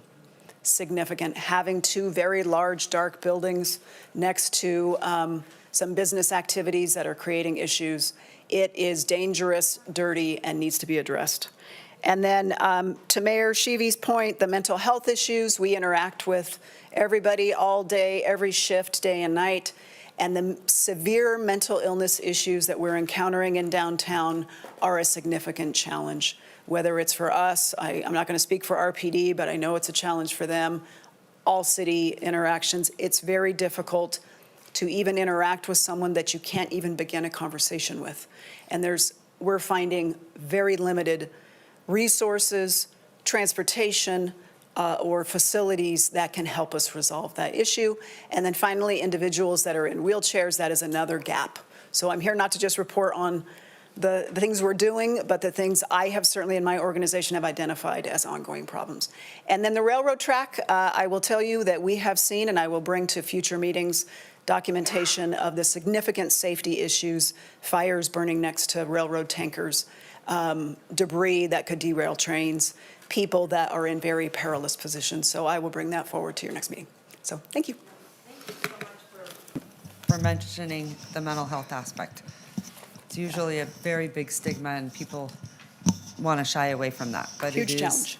It's, I think, the number one crisis in our country, mental health and addiction. Yeah. And so, thank you, Yeah. because it's really easy to be so judgmental on the people that are suffering the most, and particularly we see them in downtown. So, and it makes me want to say we really need a partnership with a healthcare provider.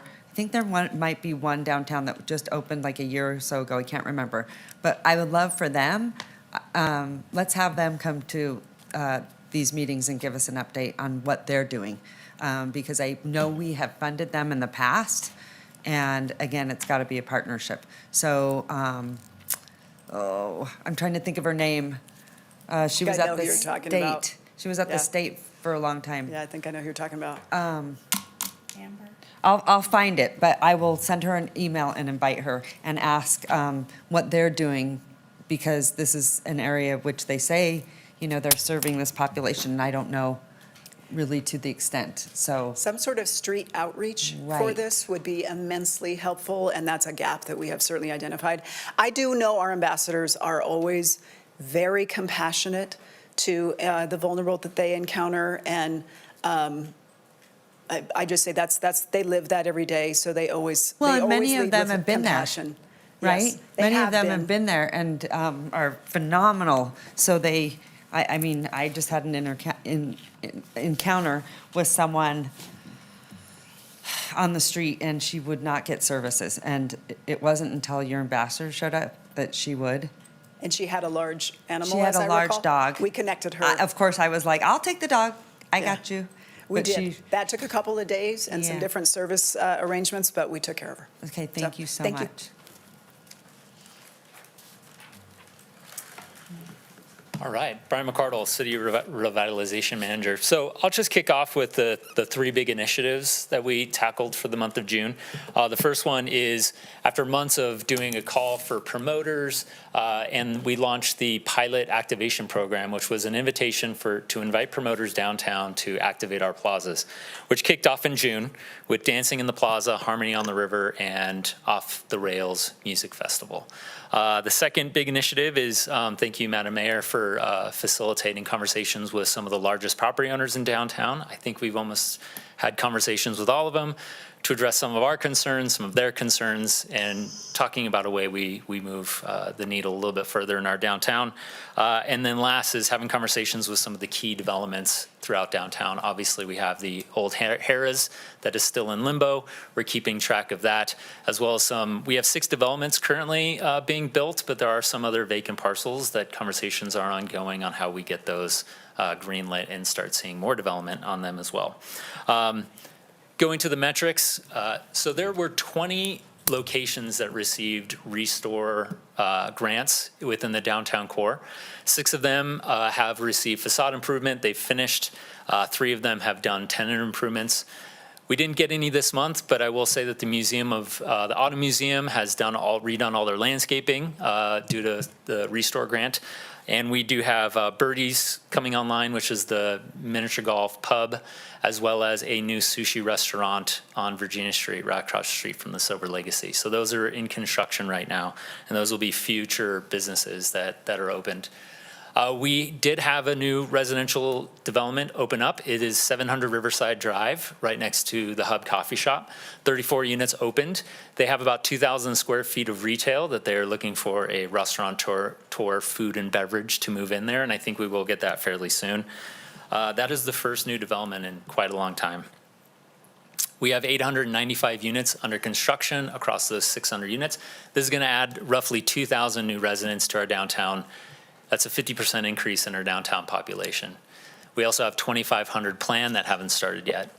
We did have one new business open. It is the biggest little gift shop. It is across from Silver Peak on First Street. They moved into those units on the backside of the movie theater.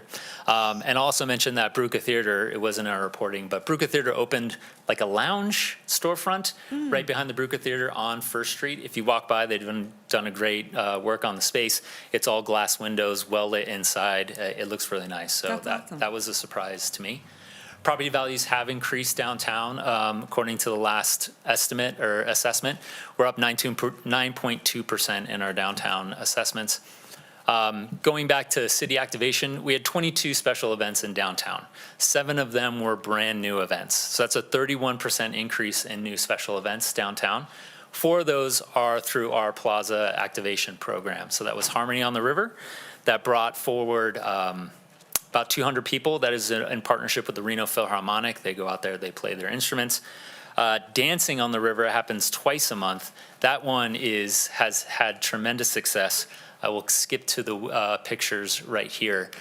They've attracted almost 1,000 people every event, and they're doing this for the next 3 months, twice a month. So it's Dancing in the River in partnership with, I think it's Sierra Events. And then the third one is the Off the Rails Music Festival with in partnership with Offbeat Music Festival. We got about 500 people to come downtown for those. Those are events we facilitated. I will say that Barbecue Brews and Blues was a huge success this year, Riverfest as well. And Neoma didn't mention it, but the Downtown Reno Partnership led Rollin' Reno, which was a roller skating event that was an absolute banger. They blew the rails off the thing, so congratulations again. So events are up, people are attending, people are coming downtown. During these events, you can see families walking around. There was a baseball game the same night. The activity on the street was quite staggering. So that is our report. Okay. All right. I'm going to send it any council with questions. Councilwoman Taylor, it's your word. Take it away. Sure, I'd love to start. First of all, just thank you for all of the efforts, great efforts. And I think to say that downtown is not seeing improvements is absolutely wrong. I think what you just said is phenomenal. We're seeing people down there, we're seeing families down there. It is a great effort. Thank you. These reports are very helpful. One thing I did have a couple of questions and I might need another round, but I want to start with Chief Nance, if you don't mind, please.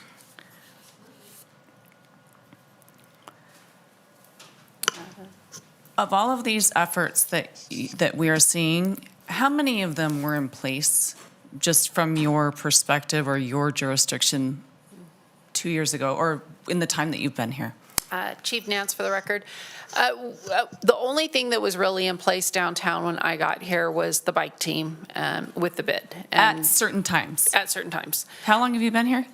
February 23, so about a year and a half. In a year and a half, the improvements that you have brought to downtown and your team is phenomenal. And I'm not just saying this on my behalf. I'm saying it from the residents downtown.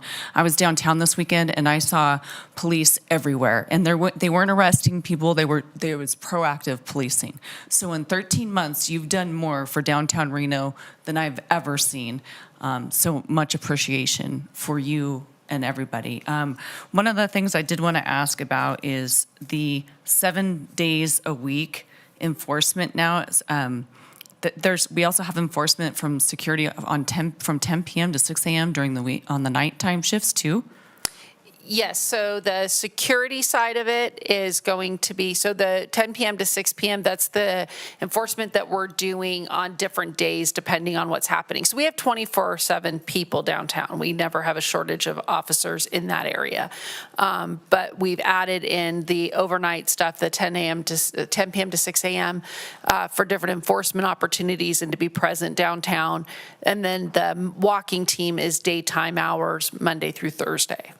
And we still have the bikes on the weekends. Okay, one of the questions I also wanted to ask was on Record Street. I know the Executive Director Jardin, Councilwoman Jardin and you have been working together, but it's a constant challenge. It's something that what are the efforts of RPD moving forward with this section? So we are working on Record Street as a primary project, utilizing not just RPD, but a lot of the other city departments. So everybody's coming together to really say, how can we improve that area right now?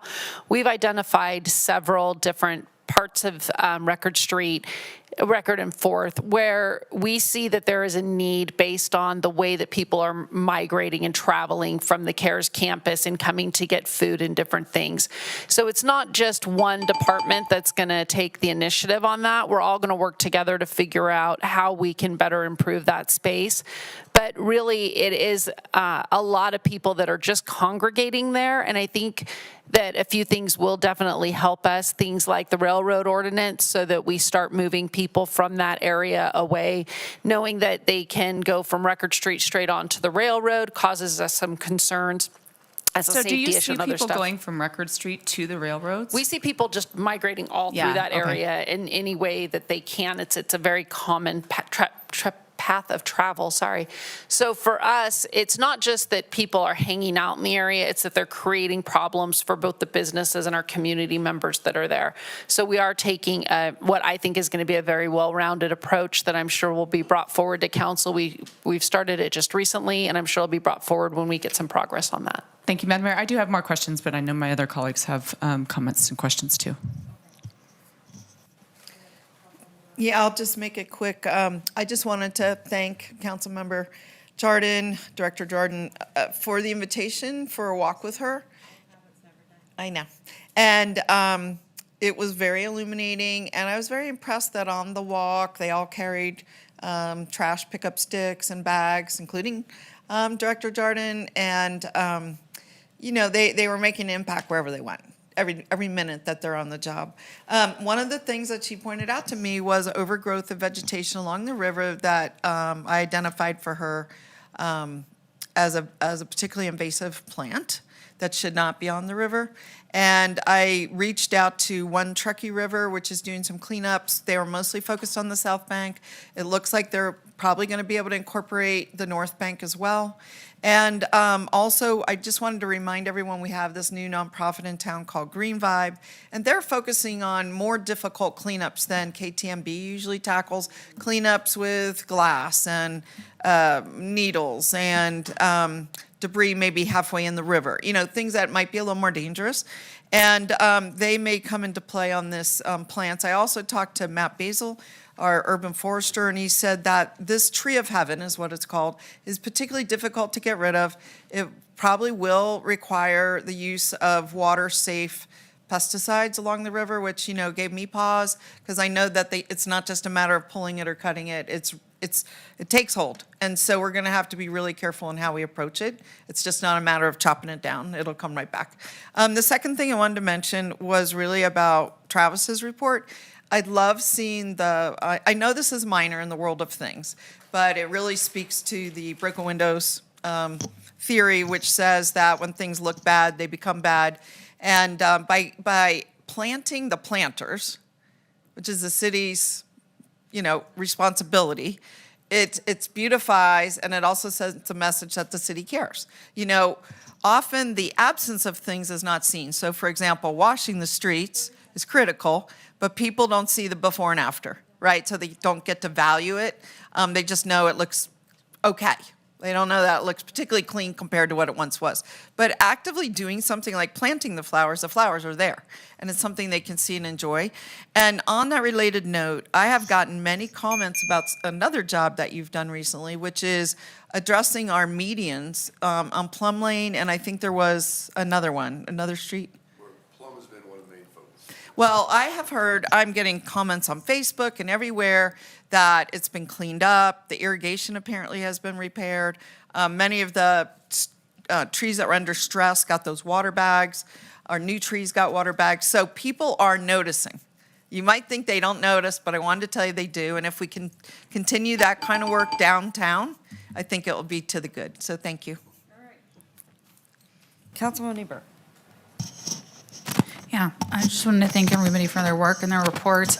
One thing I did want to ask is if we could get like month by month comparisons, since we have, data from last month and this month, we don't need to have like cumulative, but if we could just have like last month to current or, most recent months data just to look at trends when you guys give your reports. But I just wanted to say great job and thank you for the work that you guys do and the improvements that are happening. So thank you. Okay. Councilman Reese is not here. Okay. So, thank you so much. I really appreciate these. I know you guys are all working super, super, super hard. This is under Miss Turney's direction, and she knows that I have been on one. I have been firing off emails like crazy because this is the area that is the perception of downtown, every aspect. I've been calling it Virginia Square. It's from City Hall. We have our own work to do as well, from City Hall to basically the Arch. And that is really the perception, as you know.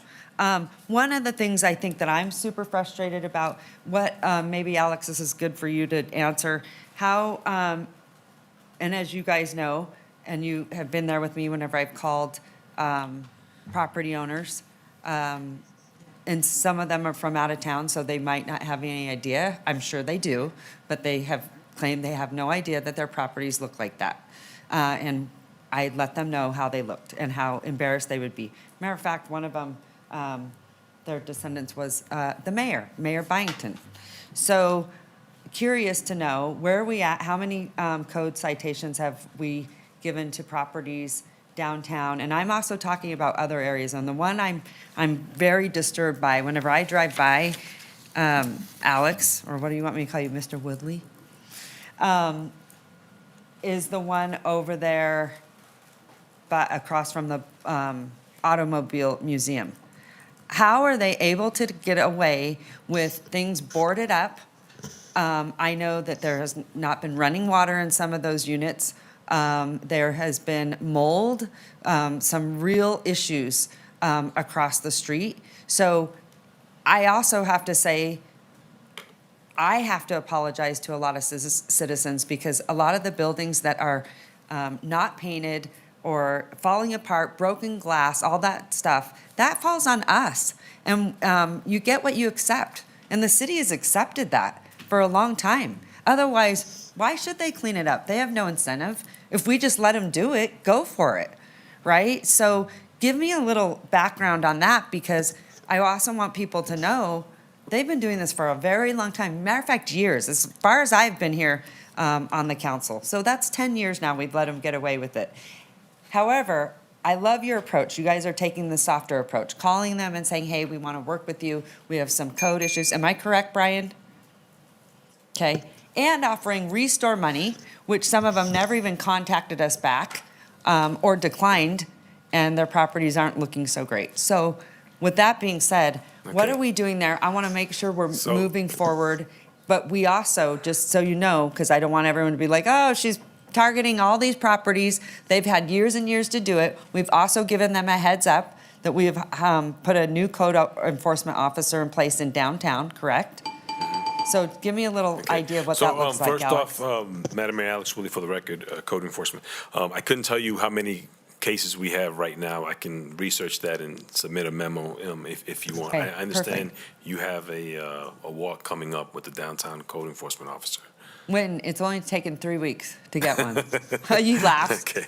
So, I mean, I'm on one. Like, when you get an email from me now, and especially like at 3 o'clock in the morning, it's like, you know, So Ashley knows. I just want to Ashley's clarify. rolling her eyes at me. I can tell. There she is. See? Thank you, ma'am. She knows.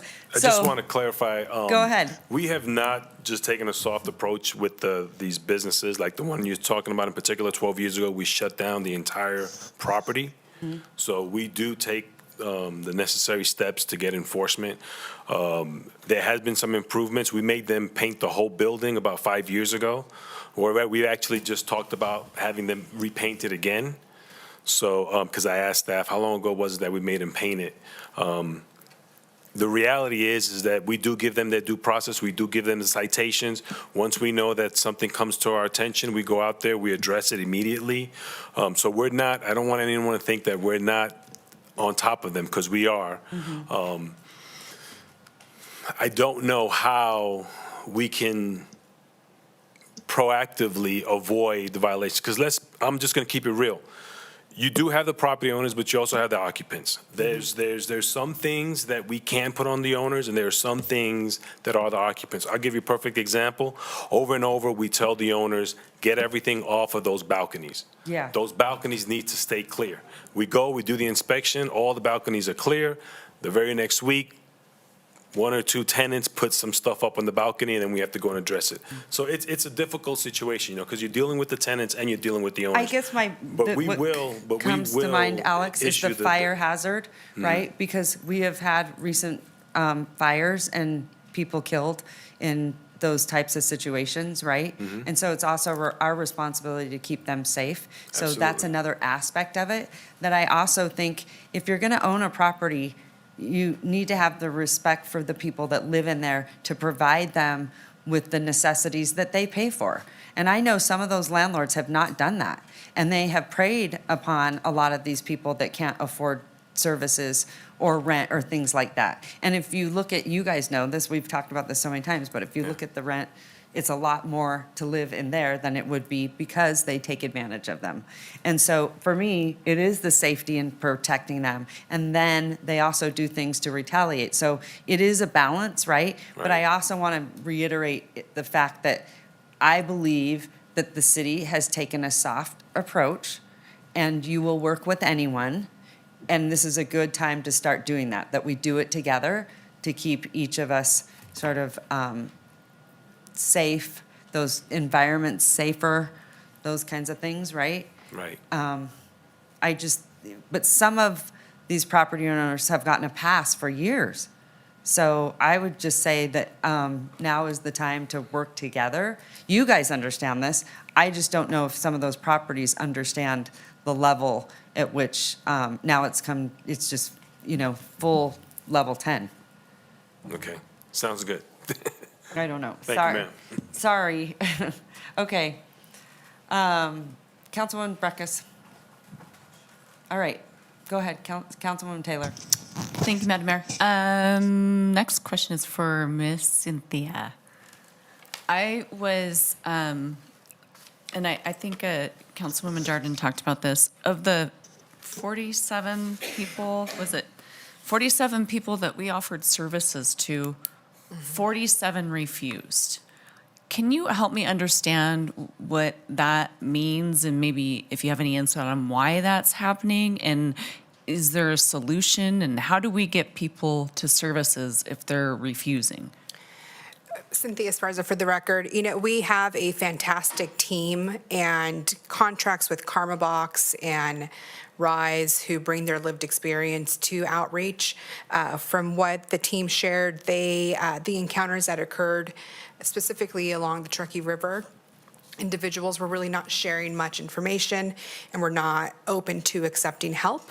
It doesn't mean they will not accept help in the future. It could take multiple contacts, but unfortunately that was the outcome for last month, and we'll continue providing resources and outreach and building those relationships and develop that trust to potentially get individuals to accept help. But we also realize that some individuals may not want that help as well. So in those instances, what is the next step? Does your team say, okay, goodbye, we'll check in with you later? Or, because some of the things that I see are particularly disturbing. There's safety issues, there's fires, there's health issues, there's people are using the river or our parks or whatever for restrooms or unsanitary conditions. So what happens when they refuse services?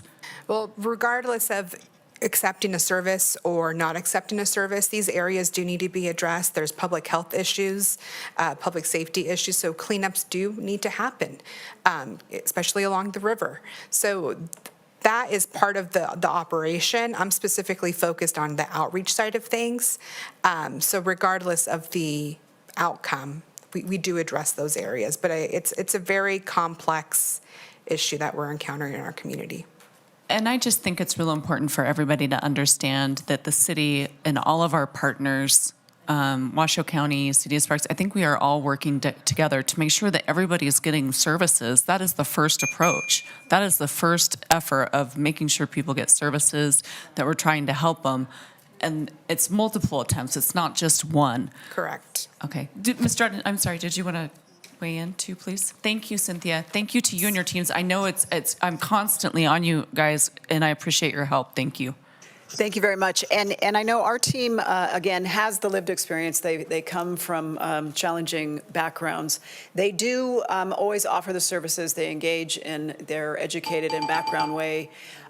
What we have is there are many ordinances and laws that are on the books that prohibit certain activities, certainly in certain areas. So what we have is we have a whole system of outreach and engagement, and when they have refused all of that, then we take it to the next level and we generally engage RPD. Because the last thing we want is to allow a behavior that is a safety issue or a health hazard or is just not, is not being followed what the general public and everybody needs to be following. Then we engage RPD to escalate that to the next position. You asked about what are some of the barriers. We are finding instances where individuals have been removed from the CARES campus. They have been, they're on a sit-out list. And so we do find individuals that have been kicked out of the CARES campus for either 24 hours a month or permanently. The county has advised that the individuals can reapply for reentry. The issue that we're encountering is that there is a lag time between when the county receives an application for reentry and when the individual can get back in. So in other words, let's say Joe gets kicked out of the CARES campus for, I'm sure, no doubt, behavioral, or they brought drugs in, or what the issue was. They can come the very next day and say they're applying for reentry. They acknowledge the behavior wasn't allowed, they will change it, and they ask for reentry. The county sometimes will not review that for weeks. So Joe is still homeless and out on the street, interfacing with businesses, et cetera, along the river. And then there's no way to get back in touch with Joe to say whether or not his application was reviewed and he's reaccepted. So there's a gap. It's just not functioning smoothly for individuals that have been kicked out of the CARES campus. As a low barrier shelter, we need to resolve that because it's the repeat individuals that we're encountering over and over. So Executive Director Jardin, I think that it would be great if you and I could work together for the next CHAB meeting and get that on the agenda and start talking about solutions to that problem too. But thank you, Madam Mayor. Thank you, everyone. I'm glad to see everybody working together. Thank you for your efforts. I'm happy to make a motion to accept the report if there's no other questions. Nope. Oh, no, hold on. There is. I had one comment, Yes, Madam Chair. please. I apologize, I just jumped off the dais for a moment just to grab lunch. One of the things that I would like to see added to because I believe it's part of the downtown area, is some of the activation events going on at the Glow Plaza, because I think I've been to a couple of events there this summer that have just been spectacular and very well received. And so a lot going on that side of downtown. I know that the focus is more along the river and on Virginia Street, but for example, went to the night market a couple of weeks ago. There have been some concert series there. I drive by it. I don't always go to the events, but I often drive by them and see that there's a lot going on down there. So just want to make sure that we're tracking that this is a part of a vibrant downtown. Obviously, there's also some apartments coming out of the dirt coming over in that area, which is going to add, I suppose, to Mr. McCardle's discussion about tenants moving into the downtown area. But yeah, there's just a lot going on down there. And so something also to be celebrated about our activation elements. I don't know about calls for service in that area or whether or not the things that Captain Howlert was talking about have anything to do with that area, because it wasn't like called out by specific area. But I was just sort of more generally speaking to the fact that we've got a lot of stuff going on at that events plaza, and just want to make sure that we're tracking it as a body, all the activations there as well. Okay, any further questions? No. No? No? Okay, just a couple of questions from me. Chief Nance, when, because you know how long I've asked and asked and asked for this, when are we getting the walking team? I'll ask you probably every meeting, because I'll forget, because I want to. Chief Nance, now. for the record. We started the downtown walking team in, I believe, May. So it's been going since then. That was done with overtime positions until July 1st, when we were able to fill those positions, 2 positions full-time for the downtown walking team. We have 2 positions on overtime, and then throughout the next few months, we'll be filling the other 3 positions. Okay. So it's already started. And I do head out like every 3 months, go and kind of visit all the hot happening spots. I did see a lot of police presence. I was very pleased. I also saw some in alleyways, and so I want to commend you. I think that's super awesome. Thank you. Great job. The other thing, but we are getting more on that downtown walking team, correct? So the team will be the allocated budget that was budgeted last time for the downtown walking team was 5 officers and 1 sergeant. Okay. I would like to see a little more cohesiveness with the BID, almost like you guys are one, and, having officers say, here's our hot spots, here's where we've been. Hey, Naoma, what can we help? Because one of the things is when we have the Shriners in town at one event, I didn't see any police officers, and I saw a ton of ambassadors, which was really great. So when it comes to events downtown, how does that work? And especially, I want to make sure, because those were a lot of visitors and a little bit older demographic, and I think too, now when people are in larger spaces, there is a little bit more of anxiety. So I'm just kind of curious. I can let do you Captain coordinate? Howler discuss how the events are coordinated and also the ongoing conversations and communication and partnership that we have with the bid. He's probably a better person to talk about it because he's the one that's doing it on a daily basis. Okay, and then also in conjunction with the RSCVA, because that's who typically is in that building doing those events. So talk a little bit about, are you coordinating who you're coordinating with? What does that look like? Yeah, so our relationship with the DRP, and Naomi and I talk weekly. She also meets with Lieutenant Trenton Johnson, who runs our special events CAO unit. So yeah, we are coordinating. The mobile engagement team, it's new, right? So starting July 1st with only 2 officers, really they're getting their feet wet right now and kind of learning what their job roles are and also developing those roles. So we gave them kind of a base strategic plan for what they're going to do, but really they're the ones out doing the work. So we have to listen to them and say, hey, what do we need downtown? What do you guys see?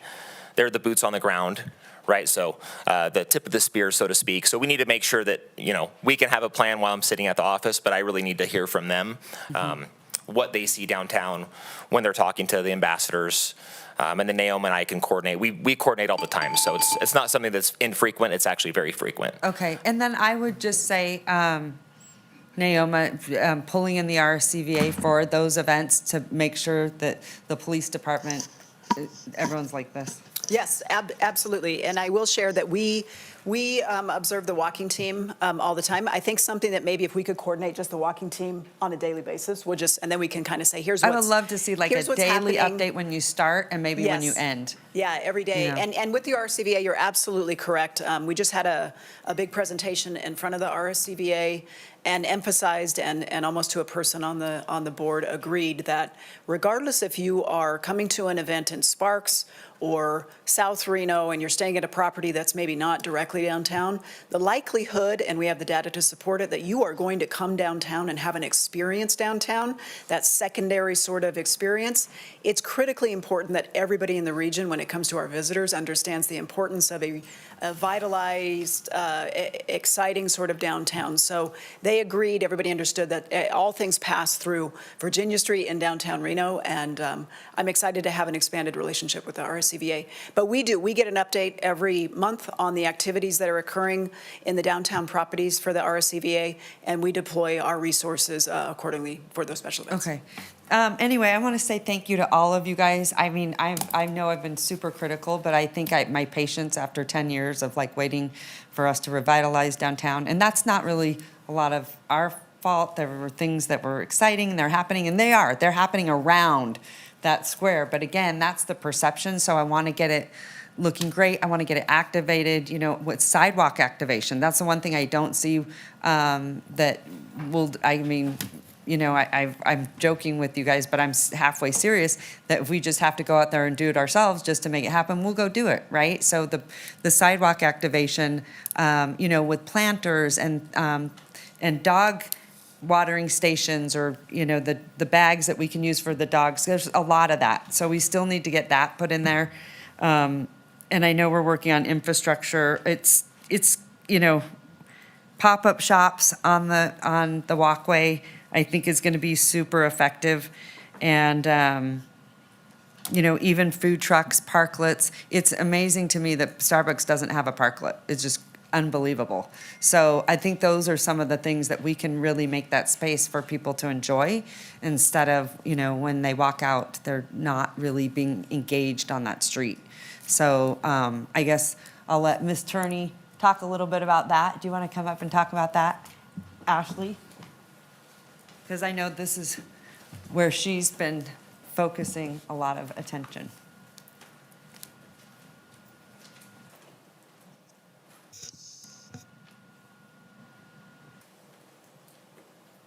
See, she wanted all of you to present because she loves to give you guys the opportunity because that's what she does. So go ahead. Tell me where we're at. Can you repeat your question one more time for me, Madam Mayor? Tell me where we're at with activating, like what I call the square. Your square, Yeah. yes. Mayor Sheevy, Yeah. Virginia Square. Yeah. Ashley Turney, Assistant City Manager for the record. So as Mayor Sheevy has mentioned, council, that is an initiative in an area that this body and the organization is really focused on. As we know, perception of downtown perception is reality, and downtown perception is often Virginia Street. We find between the river and the arch. Some of the initiatives that we're working on through the ARPA funds that have been submitted by this body, there will be future activations of Believe Plaza, which we believe will, see what I did there? Will help with some of the activation onto the street. We've had some talks with additional promoters to help find people to get into that space of pop-up events and additional ideas that we can have down on Virginia Street itself. As Madam Mayor mentioned, she's had some very spirited conversations with business owners in our downtown area, encouraging them to do some activation. We encourage all of our downtown property owners that are currently vacant, if they are interested in short-term events happening in their area or around, if they're interested in short-term tenants, that's also something that we would very much like to see. We are hopeful that if there are any restore funds that have been not used in their deadline, which is soon, today, right? Isn't it today? Is it today? Yeah. If you have restore money, Yeah. you need to pull your permits today. Yeah. Those funds will be reallocated as are required by IRS guidelines. So that will be something that will come before this council if we've got any concerns there. Perfect. So. Thank you. And just to let everyone know, Ashley's been on these walks with me, so she's unfortunately had to hear me. It's not unfortunate. It's But- something, Mayor, we share your You do- concern. That's right. something that, under the umbrella of everything we're doing here, the focus is economic development. If we don't have revitalization of our core spaces, we cannot move forward as a community, and the city will not grow in the way that it needs to. Yeah. So your focus Yeah. is our focus. Things just Your focus. sometimes take different Yeah. levels of time, but we are all doing the best we can to help deliver that. Well, and I think you've assembled an amazing team, and I appreciate, team. Matt, you being here. That's awesome. Is there any, thing you guys want to weigh in on with the river? Nothing? Okay. No. I, Dan knows. Yeah. He's moving Anyway, along. good job. Thank you. I appreciate it. Like I said, this is so helpful for all of us to hear what everyone's doing, because then it just, because people always say to me, what are you doing? You're not doing anything. You're not doing anything. I hear that over and over again. I'm like, we really are. We really are. It's good to have it on the record. It's good to hear. I would also just say, Travis, I would love for you to come back with your own separate presentation. I want the council to hear from you how we can support you. I think you have a very, very tough job, especially as we grow as a city. That's something we have never really had. What do we call you? Maintenance, M&O? Yeah. Because I think we don't realize what a tough job it is and how maybe the resources are strapped for you. And especially as we move in, as we do budgets and things like that, I do think that that's one area that we should really hear the needs of what you want and need from us, because I think you have one of the toughest jobs. Because it's so easy for us to complain. I do it all the time. She knows. We're walking down the street and I'm complaining. So I'm very It's not complaining. grateful. You are for this. noticing areas of opportunity, and we are grateful for that. No, but I'm really grateful for all of you guys. Great job. Fantastic. I'm super excited and proud. So, all right. I accept the report. Second. Second. Okay, I have a motion and a second. All those in favor say aye. Aye. All those opposed? Motion carries. Okay. We're going to go to item C. Perfect. 1, 2, and 3, C. Madam Clerk, we're going to open those together. Do we have any public comment on this item? Sorry, Madam Mayor, you're one step ahead of me. Give me just a moment. I caught you off guard. Well, I was just trying to log that last vote. All right, C, 1, 2, 3. For these? Yes. Okay. Madam Mayor, would you open the public hearing? Yes, hold on one second. I gotta get back to, you caught me off guard. Look at us. We make a fun team today, huh? This one?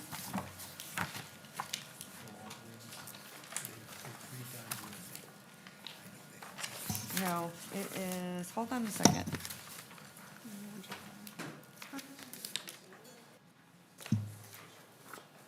Where is it? We lost something. Hold on one second. No, there it is. Okay, Madam Clerk, we would now like to open the public hearing. Was proper notice given? Any correspondence received? Madam Mayor, proper notice was given, and no correspondence was received on items C1, C2, or C3. Okay, thank you so much. Do I have any disclosures from council members? Seeing that there are none, okay. Any public comment? You already said that. We have no public comment registered on this item. Additionally, no hands are raised via Zoom. Okay, fantastic. All right, any presentation? Well, I have, Leah, come on I up. do want a presentation. Well, Leah's coming up. I just didn't know. Well, good afternoon, Madam Mayor, members of the council. For the record, Leah Picotti, Associate Planner with City of Reno Development Services. And forgive me, I just ran down the stairs, so I'm a little out of breath. This afternoon, I'm presenting the application for Chisholm Mobile Home Park, the master plan amendment and rezoning. What you're going to look at today is really just a cleanup of this whole area. We're assigning some zoning designations where there weren't any, master plan designation where there wasn't any, and fixing an encroachment issue. Oh, and some conformance with the master plan. I'll go through each one of these. But basically, the subject site is located just north of 2nd Street, south of the railroad trench. And we're looking at 4 different requests today. The first request is to establish a master plan land use designation of mixed employment and establish a zoning district of mixed employment on a 1.1 acre site. We're also going to look at rezoning 0.57s of general commercial to mixed employment. This would make it in conformance with the master plan. And we are downzoning 1.56 acres of industrial to mixed employment to make it consistent with the adjacent properties. And we are going to convert 0.17 acres of general commercial to multifamily. This resolves an encroachment issue with the existing mobile home park. So the first of these is the 1.18 acres, and this is the former Chisholm Street. This was abandoned in 2020. It was originally created for work on the railroad trench, and then after we were done with that, we no longer needed it. We abandoned it. We sold it to the adjacent owner, but we never assigned a land use designation or a zoning district to it. So what we're doing today is we are establishing a master plan land use designation of mixed employment and establishing a zoning district of mixed employment, and that is consistent with the master plan land use designation to the north. The next one we're looking at here is 0.57 acres. These 2 GC parcels you see here on the screen are not in conformance with the master plan designation of mixed employment.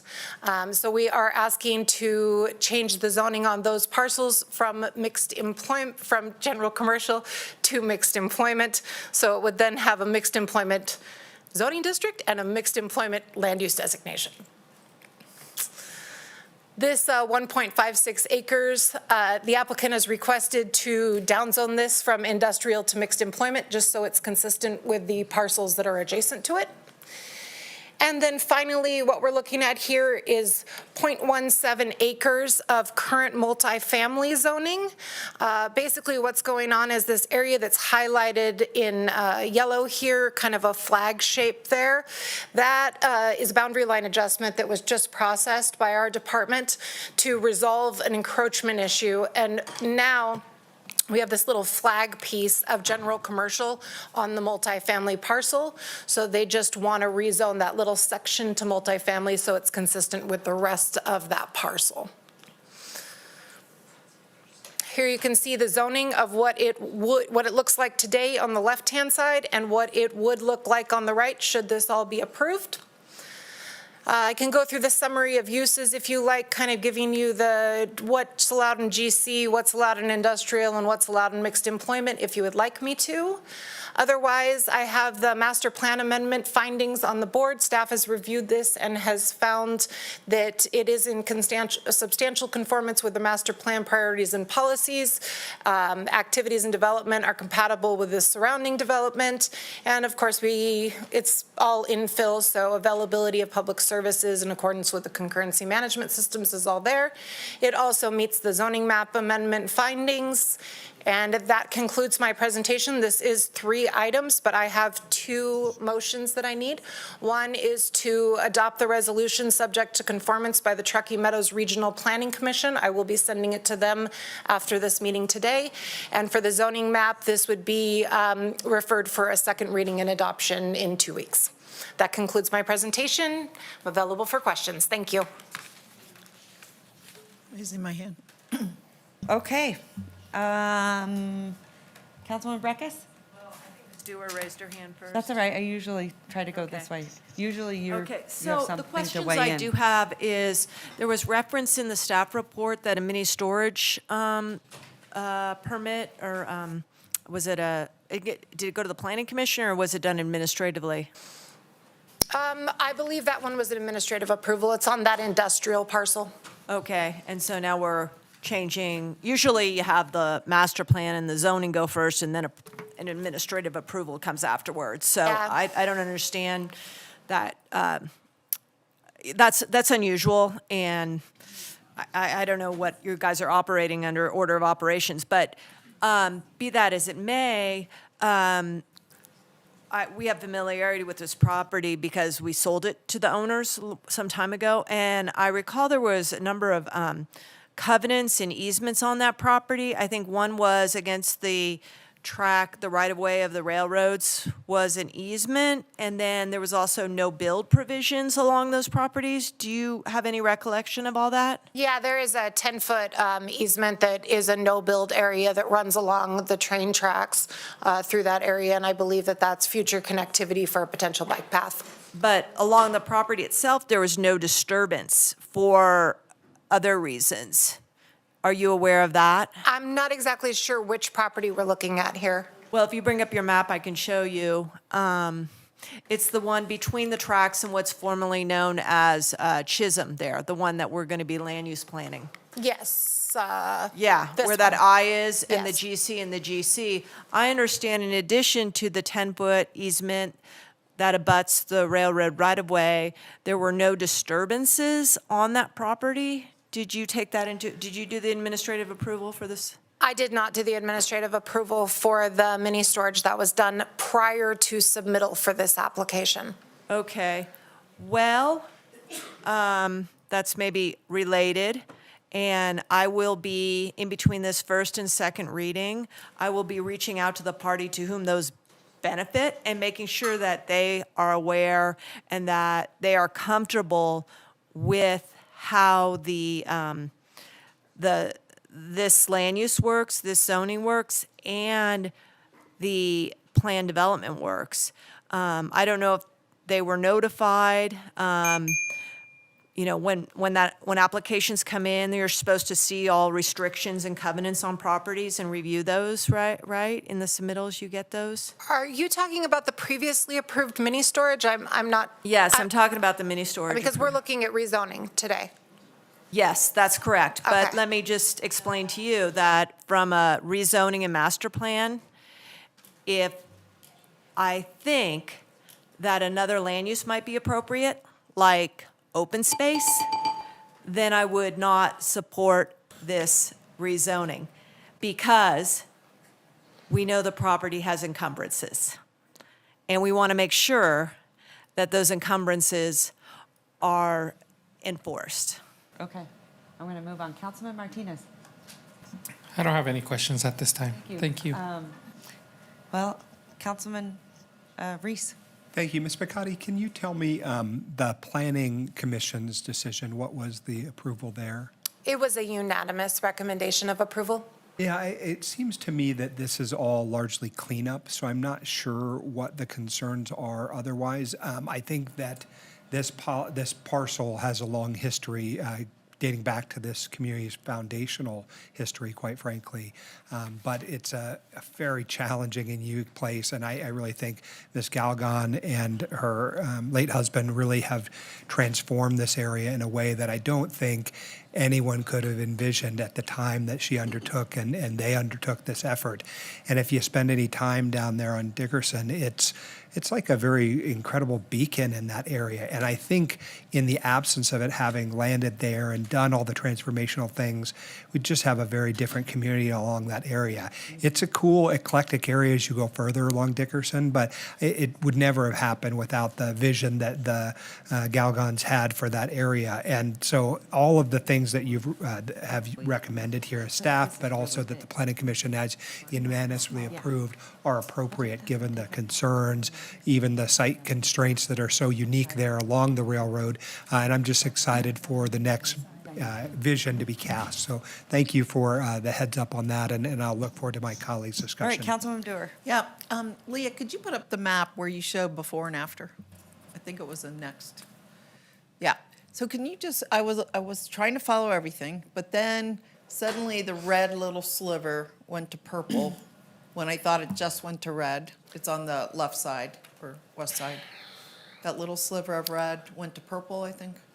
Yeah, so the mixed employment section of this zone would be the old Chisholm Street right-of-way, those two GC parcels, the general commercial parcels, the two red ones on the ends. Are those the ones on the left? Yeah, so that whole area has a master plan land use designation of mixed employment. General commercial is not in conformance with that. Well, that's what I thought. And then did the city initiate the rezoning or did they? They did. Okay, and you said is it because since it's not in conformance, they have like a free process available to them? Correct. It was, part of their request fell into that, so they were charged partially for the industrial portion, and then the rest of it was a And freebie. then I called you before to find out just, I am so grateful to the fact that they've retained the mobile home park, cleaned up the mobile home park, and obviously to have done a tremendous revitalization of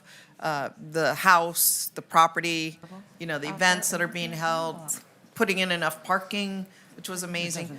To Ms. Breckus's points, we had a lot of conversations here about two things when all of this was coming together. One was maintaining as you said, whether it's a bikeway or walkway, some kind of way to access along the railroad between these properties. And we did that, and I think we retained a easement. And then the other thing that she was referencing was, I believe there were Native American artifacts.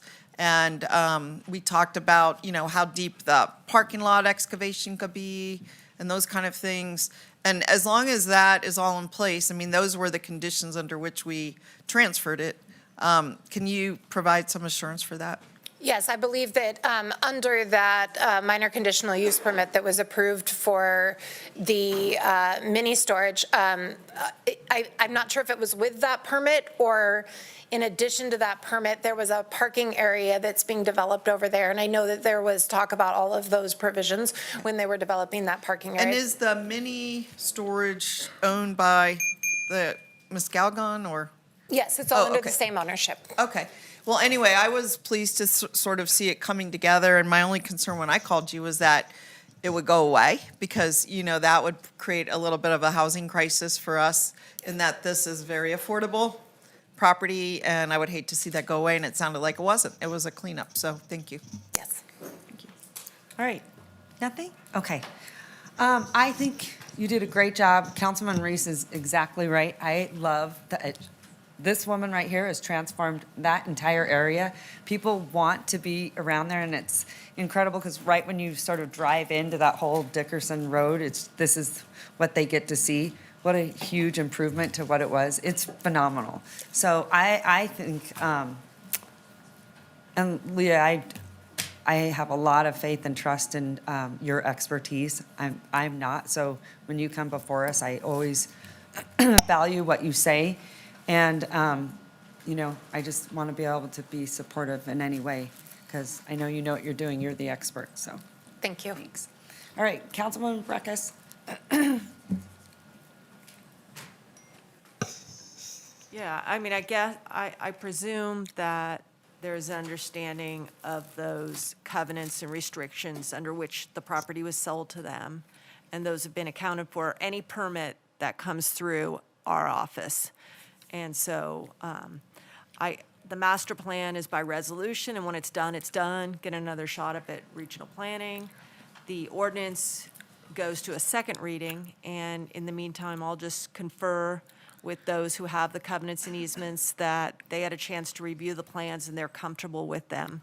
And maybe they did, and maybe that can be reported to me, but I think that we have had an obligation, since we took this land from the railroad during the retract project, to make sure that, the stewardship of those parcels, as they extended from our stewardship, are being utilized in the way that those covenants are in place. So with that understanding, at this point, I will move to adopt the resolution and refer to Second. Okay, I have a motion and a second. All those- Sorry, wait, oh. before we can make a Oh. referral, we need city attorney to read the Okay. bill introduction. Go ahead. I'm so sorry. The ever so famous Carl Hall, go ahead. Thank you, Madam Mayor. This is item C3, ordinance introduction, bill number 7274, case number LDC 24-00052, Chisholm Mobile Home Park, MPA, and ZMA. Ordinance to amend Title 18, Chapter 18.02 of the Reno Municipal Code entitled Zoning, rezoning a plus or minus 3.4 acre site located south of Union Pacific Railroad right-of-way and north of West 2nd Street from plus or minus 0.57 acres of general commercial, GC, to mixed employment, ME, plus or minus 1.56 acres of industrial, I, or mixed employment, ME, plus or minus 0.17 acres of general commercial, GC, to multifamily residential, 21 units per acre, MF 21, and to establish a zoning district, a mixed employment, ME, on plus or minus 1.18 acres, together with matters which pertain to or necessarily connected therewith, Ward 1. Okay, I move to adopt the resolution and refer this. I think I already seconded, but okay. Aye. Aye. Go right ahead. For the record, Garrett Gordon, I just wanted to acknowledge Carrie's son is here, Lance, as well. I don't think many of you had the opportunity to meet him, but he's working with his mother and doing a phenomenal job at the Elm Estate. And fun fact, before joining his mom, he was in the theater business, was in Les Mis, was in the Hunchback of Notre Dame. So just a great asset to our community. And I do know, well, we've met before, and I was so impressed. And I hope that you keep, though, performing. Are you going to do some of that here? It's not in the near future, Mayor. But, You need to. At least with Grace, I still get to. You need to. Okay, well, we'll pull you into the theater side of things. Yeah. You can't work all the time. Yeah. Right, Mom? I'm losing my voice. Sorry. Okay, good. All right, item, what are we at? C2? No, where are we? Oh, we're done with all of those. I thought we had to take all of them separately. Okay, good. Nice seeing you. Thanks so much for being here. All right, bye, guys. Do you not want to do a break? Everyone's eaten? We still have to do ADUs. Okay, well then, we don't need to take a break. Have you eaten? Go back to- You have? Okay. I haven't, so I'm going to get up and. Fine. I You think wanna it's go back to fine consent? in your I did. hands. Okay. We'll get back on consent. Okay? Gotcha. Okay, with that, we're going to go back to our consent agenda items. We're going to open item B9, pulled by Councilmember Ebert.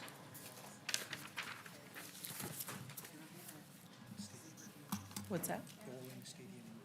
Yeah.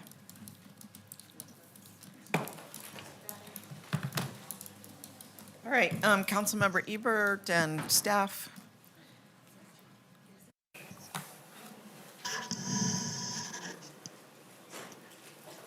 I have a presentation prepared if you'd like. Yes, please, thank you.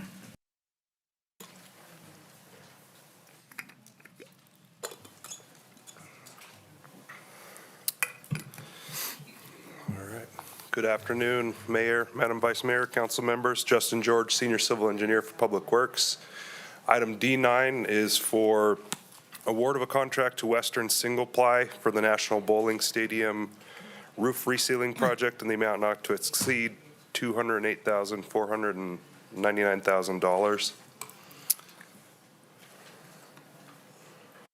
The National Bowling Stadium is a city-owned facility, has a large roof on it. It's composed of 5 tiers.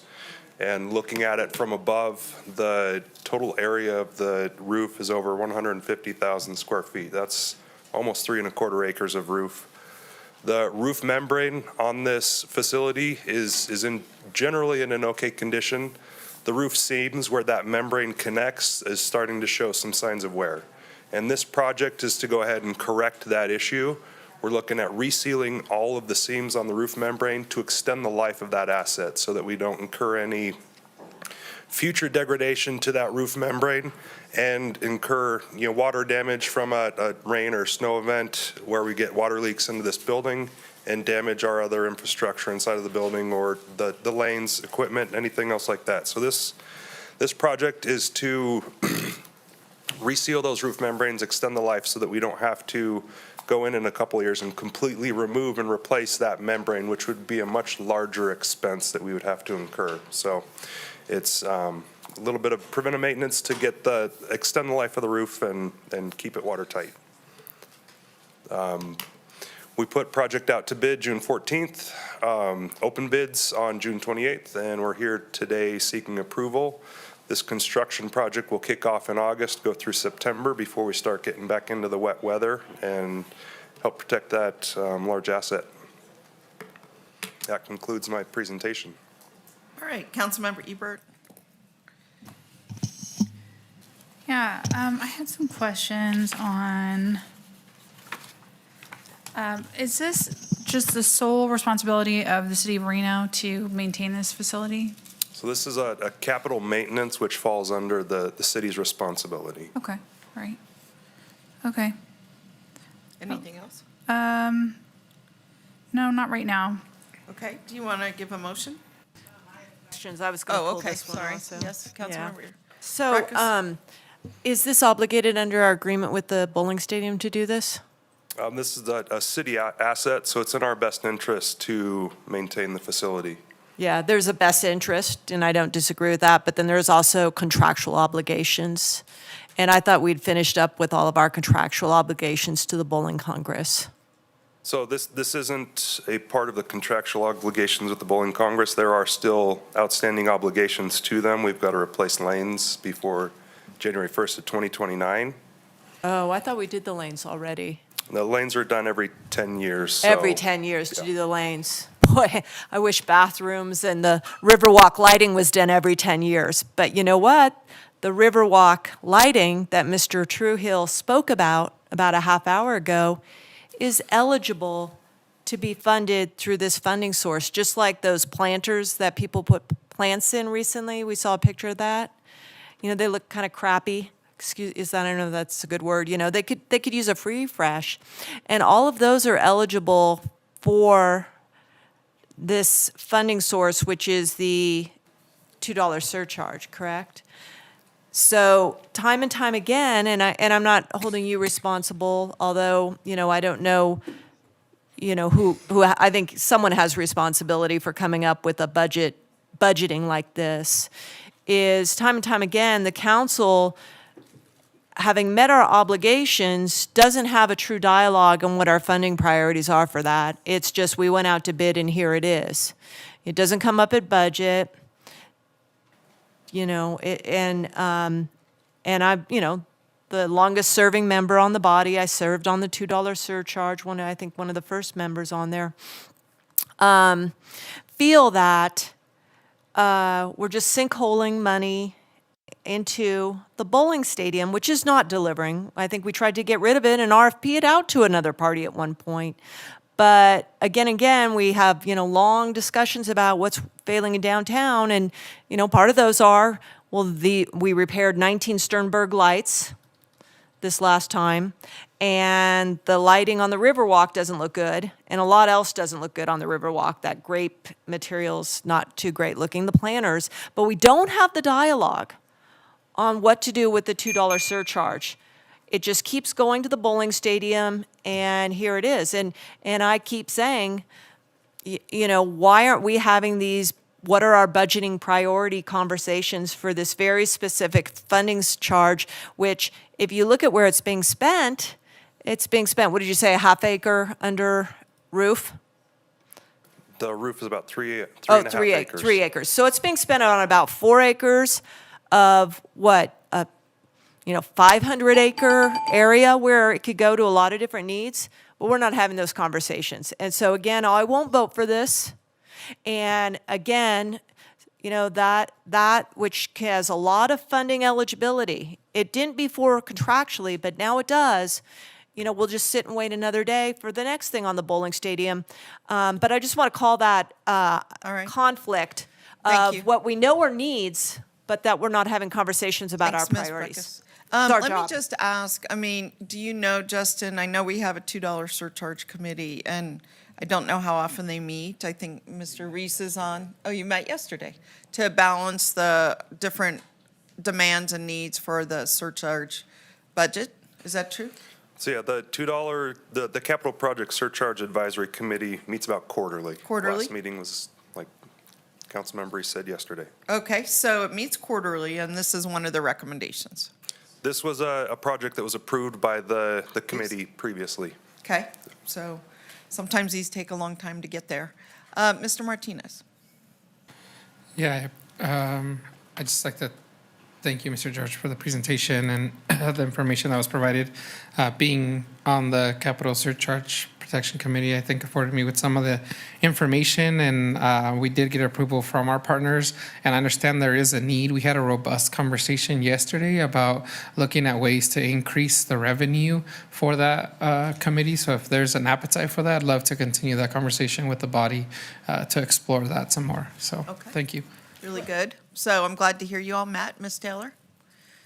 Thank you, Madam Vice Mayor. I would just like to bring the attention to the council that we are going to be improving the Riverwalk lighting, and we are going to be improving the painting on some of the structures, and those discussions have happened. So thank you very much. Not part of this discussion, but we are working as diligently and as fast as we can to make those improvements with the help of our team. Thank you. And Ms. Taylor, are you referencing funding through ARPA or funding through the $2 surcharge? Or This is all ARPA That's funding, what I thought, and we've through already the- had those discussions, and we approved it, and we're off and running. So Right. Okay, glad to thank be you. moving on that. Thank you. All right, thank you. All right, Mr. Reese, comments on this? Ever so briefly, I'll just say, Mr. George, thank you for the presentation. It's certainly a no-brainer that we want to extend the life of the roof. It's a fair contracting process, and it sounds like we got a great bid. I will say the $2 surcharge is something that we have to have very large and lengthy conversations at this body about, because, as I've been saying for the last several years, there are always going to be more capital improvement projects than we have money to pay for. And so thankfully, our finance team, you, Mr. George, and your team, Ms. Koski, have been very good about looking at the very small pot of money that's now being generated, because we're down to 2 properties that are contributing to that in the surcharge, and thinking about what our obligations are contractually, and then what are our obligations as a city to properties we own. This fund does not have a lot of money. It certainly doesn't have extra money in it. And I think this body has done a good job of prioritizing how the money is spent because, of course, it comes out of that committee as a recommendation of this body and then approved here. But again, there are always going to be more capital improvement projects than there is money for in the fund. Always. So that's my thoughts, but it's a great project. We should approve this. Okay. And I'll just add, maybe what we need to do is to schedule, once they have settled on an overall proposal, not just this special project, this particular project, but a broader understanding of what will be in the fund, what is now, what will be in it, and what the projects are that you would like to recommend as a subcommittee. Maybe we could elevate that to the council, so we just know coming attractions, what to expect, and we could weigh in as well. Okay, they will have done the hard work in analyzing everything, but it would be good to daylight it here. Not just so the council knows, but the whole community knows what the thought process is. All right, well, let me turn to Councilmember Ebert. Any thoughts on this one?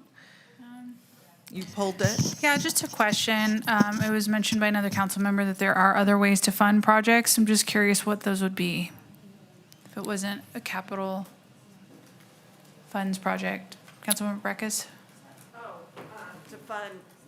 To fund, use the $2 surcharge? Yeah, but you mentioned that there was other ways to fund projects like this. What would that be? That was Ms. Taylor. Oh, no, I thought you said. So the $2 surcharge can be used, the statutory, because it's a statute, is very broad. And it can be used in different areas for different purposes. I think it essentially can be used more or less entire downtown redevelopment area, with the exception of baseball. But is there any other funding mechanism for doing things like maintaining the bowling stadium? Oh, the bowling stadium. Well, I think the bowling stadium and what it delivers, because it's, obviously I've mentioned that I'm not able to meet with the finance director, and that was one of the things I want to know is because in years past, when room revenues are down, we have big debt on the bowling stadium and the ballroom and the event center. And sometimes the room taxes are not enough to pay that debt service, and the general fund pays that debt service. I think it's around $25 million in 12 years that the general fund, maybe 1 year of parks budget, has been what the general fund has paid for the debt service on those 3 facilities. So, the question has been, and we've made efforts at it to no final end, is, are those, for the tremendous amount of money we're paying, still paying them off? We're still paying off this building that we're putting a new roof on. Are they delivering, great returns to our downtown quality of life? I don't think so. I just heard a lot about downtown, and, I think we know there's challenges. And so it is a job of the council to really understand, what are we doing with those facilities? Are the bowling stadiums really a revitalization tool, having these bowlers come in? I don't think so. I don't think you can point in any way, but we continue to re-up to subsidize the bowlers to come here, not only through our facility, but other mechanisms. So there really isn't any other mechanism, but I know a mechanism, and that's to offer it to the university to take it over, free and clear, to invest in downtown. When I walked in here today, ironically, I noticed university flags all over the light standards. It's like the university flags are all over the light standards, but the university isn't down here activating downtown. It's time to have a very comprehensive discussion with them to make those facilities university facilities and make it a true downtown. So that's one idea that I've had for many years, and that's why part of the reason I object to continuing to spend money into this non-productive facility. Okay. Thank you, Ms. Breckus, and thank you. Let me ask any of our other colleagues, final comments? No, Mr. Martinez, Ms. Taylor. Mr. Reese, anything? Okay, I don't either. Do you have a final thought? Yeah, I am going to support it because I think it is wise to maintain what we have. I don't want another situation like we had with the Record Street facility where we had an asset that fell into disrepair that then, now what do we do with it, right? It's causes other problems in the long run. But I do also think it's a good idea to maybe look into other possibilities, like UNR with the bowling stadium, so that we don't have as much liability in the future. So I will support this today, but also I think that maybe that's something that we should look into. Because I do think that there is a value to it. I do think when people come here to bowl, they're likely staying in hotels and eating meals here. But I don't know how much the city of Reno wants to invest into that. So, okay. So I'll make a motion to support, I guess. The contract? Yeah. All right, so we have a motion from Ms. Ebert, second from Mr. Reese. All in favor, please say aye. Aye. Any opposed? Okay, we have one opposition and 5 in support. We needed 5. It was a 2/3 item, so thank you, council. We're going to move on to the next item, which I think you pulled. Item B10, pulled by B10. Councilmember Ebert.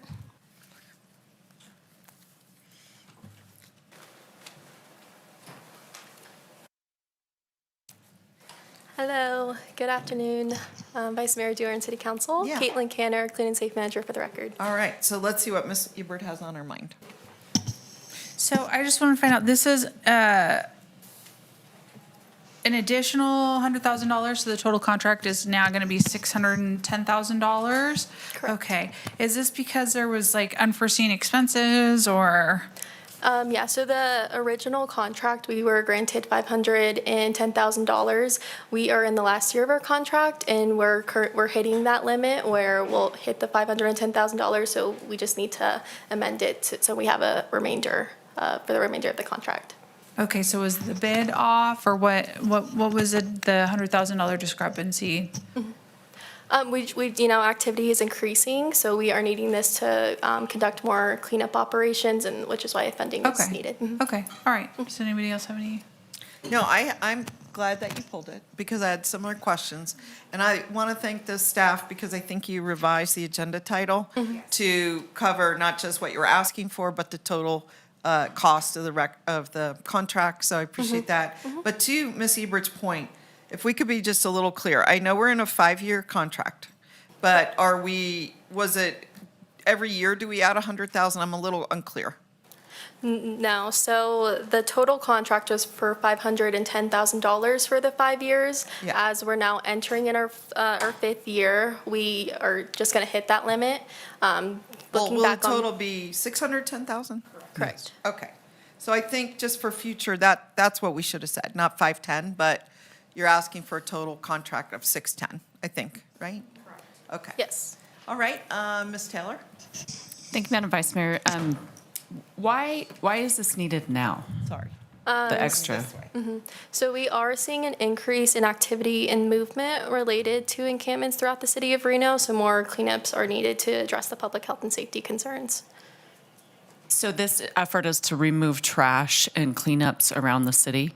Correct. And are we adequately keeping up? I'm asking the question because I receive a lot of questions and comments and concerns from constituents about camps and the trash and some of the things that I mentioned earlier.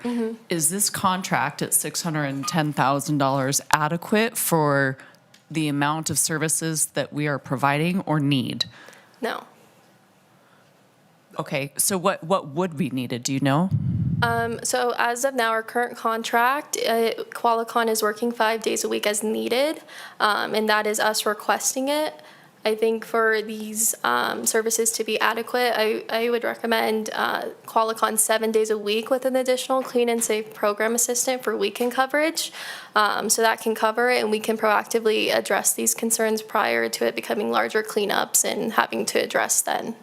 Which is interesting because some of the calls I get are on Saturday or Sunday, and then I have to send it to Reno Direct, which is great, but it's not addressed at that time. If we had somebody within that 7 days a week, we could be addressing that a lot sooner. Do you have any idea what the cost would be needed? And Yeah, I would estimate about $500,000, and that would include to have Qualicon on for 7 days, as well as an additional clean and safe program assistant, because they will need to be there to facilitate these operations. Okay, But is that covered in what you're doing, or are you saying even with the 100,000, We don't have enough. So currently Qualicon's budget for outside services is $300,000. However, we're also using other outside services, so that can include Qualicon, but also other things. I think to efficiently do this operation, I would recommend having it 7 days a week. So that's what the $500,000 is hinting at. Well, 1 second. So it's 610,000, not 500. Correct. What we're just trying to get to is the thing you're asking for Please continue. enough, right, Ms. Taylor? I mean, I don't know. You keep interrupting I what I'm trying apologize, to but say. You were bringing up such a good point that it made me super confused, so. I guess I want to understand what the total amount needed is for us to do an efficient job and effectively, how much we have and where's the gap and what do we need to be working for in the future? Cynthia Esparza for the record. To clarify, the amount Caitlin presented, that would be for 7-day-a-week coverage utilizing Qualicon on a daily basis and including a program assistant to help facilitate those operations because we do need staff presence. The 610, the current contract, we have the ability to extend it and we will be going out for an RFP next year, but the amount that can be expended with the standing contract is $510,000. The extra $100,000 will get us through the next year. And that is at the baseline that we currently have in place, separate from what Ms. Cantor highlighted. 5 days. Correct, as needed. For 7 days a week, we would need over $1 million. Or 600. The If estimate a was brand new contract for 7 days. 500,000. 500,000. Based on the hours that they could support, and I believe we also weekend coverage is a little bit more, so that was just a quick estimate, but if you need additional information, we could provide that. Okay, I'd love to work with the assistant or interim city manager to see how we might be able to find some more money someplace in the couch cushions, which we don't have, but thank you. Thank you, Madam All right. Vice Mayor. Yep, thank you, and Mr. Reese. Thank you, Ms. Kenner. I appreciate the presentation. Thank you so much for it. I don't know that I've seen you in front of council before, so is this your first time? Oh, okay. Yes. Awesome. Well, you've withstood the most difficult part, which is these are complicated issues. You've definitely handled them both in the staff report and here. And for my part, I want to support Ms. Taylor, who's really talking about a broader thing, which is that we need more assistance writ large. And so that's like a conversation for another day, which she's saying that she's going to undertake. I think that's fantastic. For this specific and narrowly tailored agenda item, which is just the additional money to finish out the pilot program, happy to support it. I think the work has been really fantastic. It's really been, in many ways, transformational for the city. The pilot program, once begun, has now taken on a whole new set of skills and circumstances, and I think it's also partnered with a number of our other different local groups like RISE and Karma Box Project, all those things. So it's just good to see all the interagency workings of it behind what you all are leading in your department. So thank you. Thank you for the work you're doing and appreciate all the hard work that went into this presentation. Okay. So I don't want to belabor this, but I just want to make sure we know what we're doing. So this extra $100,000 would be used for extra staff person, but not for 7 days a week. Is that it, sort of splitting the baby? Yeah, that works. It's extending ensuring that we have sufficient funds for the last year of the contract for Qualicon, which is our service provider. This is not including, it doesn't include staff. Okay, well, I thought I heard an answer earlier saying that it would, so. That was a separate question. Councilmember Dewar, can I assist? Oh, sure. Okay, thank you. This particular item before council today is to add a $100,000 increase to the current contract. Yeah, period. Period. Separate and apart, the question I believe Councilmember Taylor asked was, this contract only covers 5 days a week. If we wanted 7 days a week, what would you need? Yeah. And the answer to that is we would need additional funding for more Qualicon services and funding for an extra staff person because we do not send Qualicon out by itself. Gotcha. And the cost of the more services plus the staff, I think I heard was $500,000. Okay. Oh, an additional. Correct. $500,000. Okay. For 7 day a week service With a staff person. with staff. Okay, got it. Thank you so much. Any further comments? You pulled this, Ms. Ebert. What's your or would you like to go? Do you want to I'll approve make a it? motion to approve. All right, motion to approve. Second. We have a motion from Ms. Ebert, second from Ms. Taylor. All in favor, please say aye. Aye. Any opposed? All right, motion passes unanimously. Congratulations on your first outing. And then we have one more that you pulled, I think, Ms. Hebert. B13.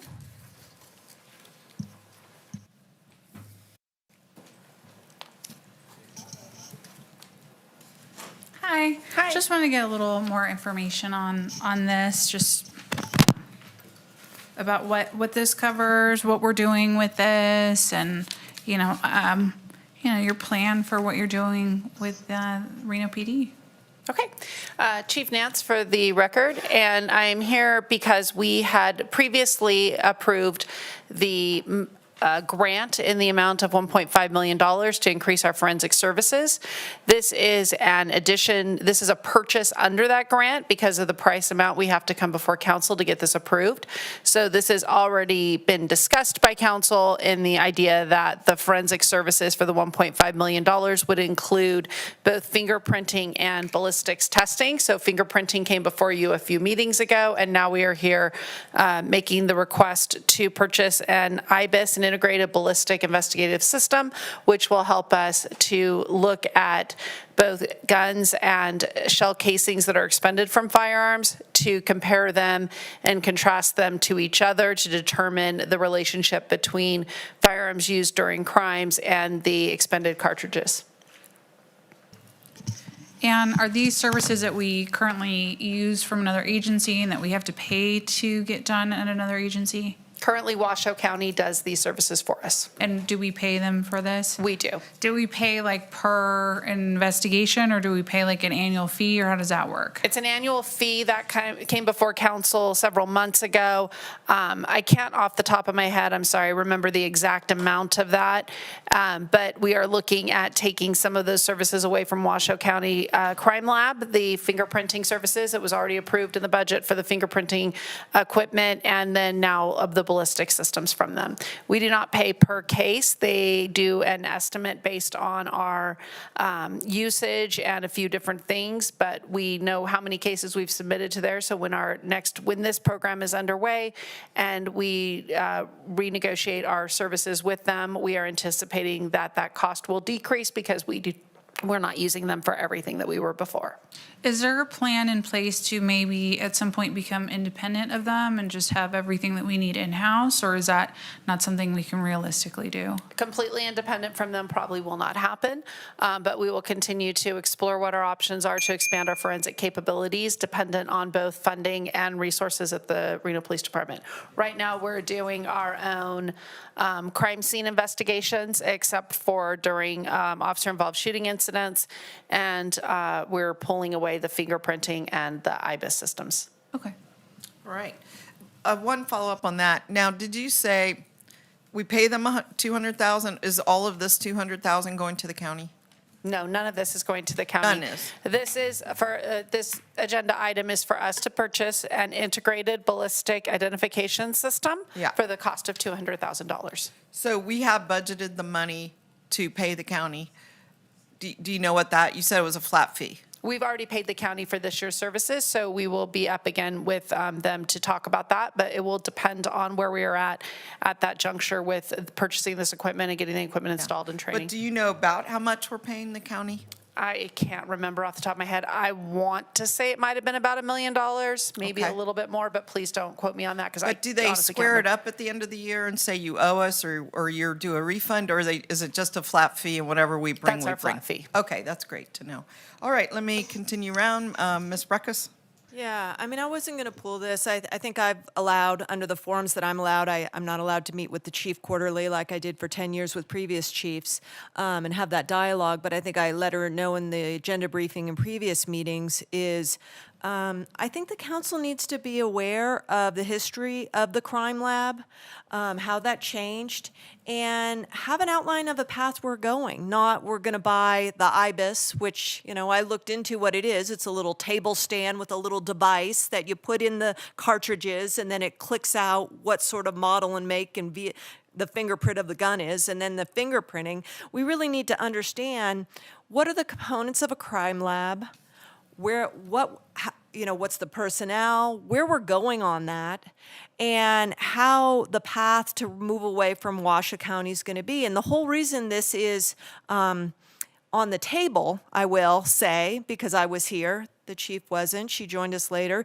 is because for many, many decades, Washoe County provided crime lab services to the city of Reno at no cost. And at one point in time, they started throwing bills in front of us. Not to mention that, in my view, it's a regional service, just like the detention center. It's a regional service they should be providing. And so I was not willing to pay those bills. I was willing to take it to court and say, you all have the obligation under regional services framework to do this. But we went with it. I think it was maybe 700, but maybe it was 1.1.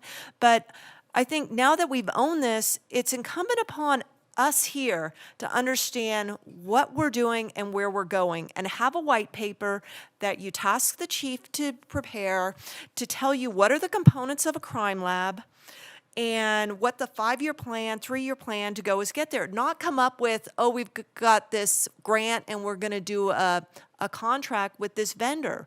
The big picture. That is not too much to ask your staff that is embarking upon a completely new component of their largest department. I can't believe we've even got to this far. So, All right. no, I'm going to continue. I'm going to continue. So, I really think that, and I think it's in the chief's interest to write a white paper to you and let you know what are the components. And here's where I'm at right now is this IBIS and the fingerprinting.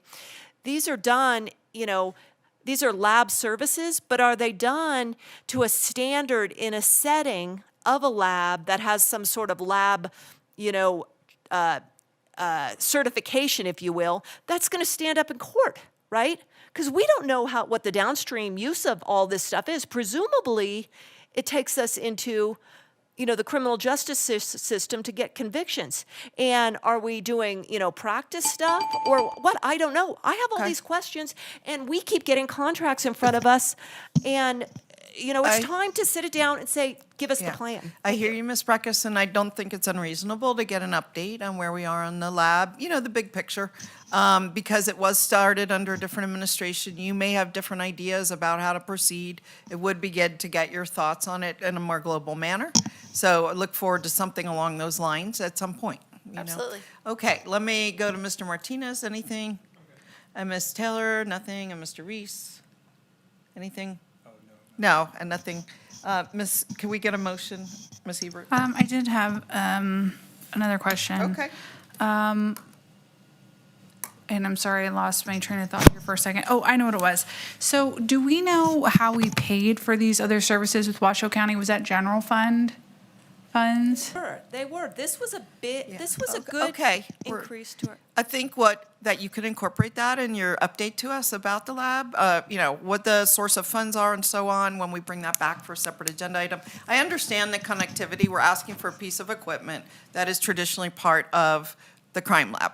And we're trying to understand, some of us, how this all fits together, right? You get it, I think? Oh, absolutely. I think that the important point to remember is this is all part of that $1.5 million grant that was already approved by this council before, that had a plan laid out in it about how we'd be using these items. So this is just a purchase of equipment under that grant from a previous adoption. And the point I was trying to make, Councilmember Dewar, is that go ahead. this is potentially a savings to our general fund. So I was trying to get to that Makes point. sense. So thank you.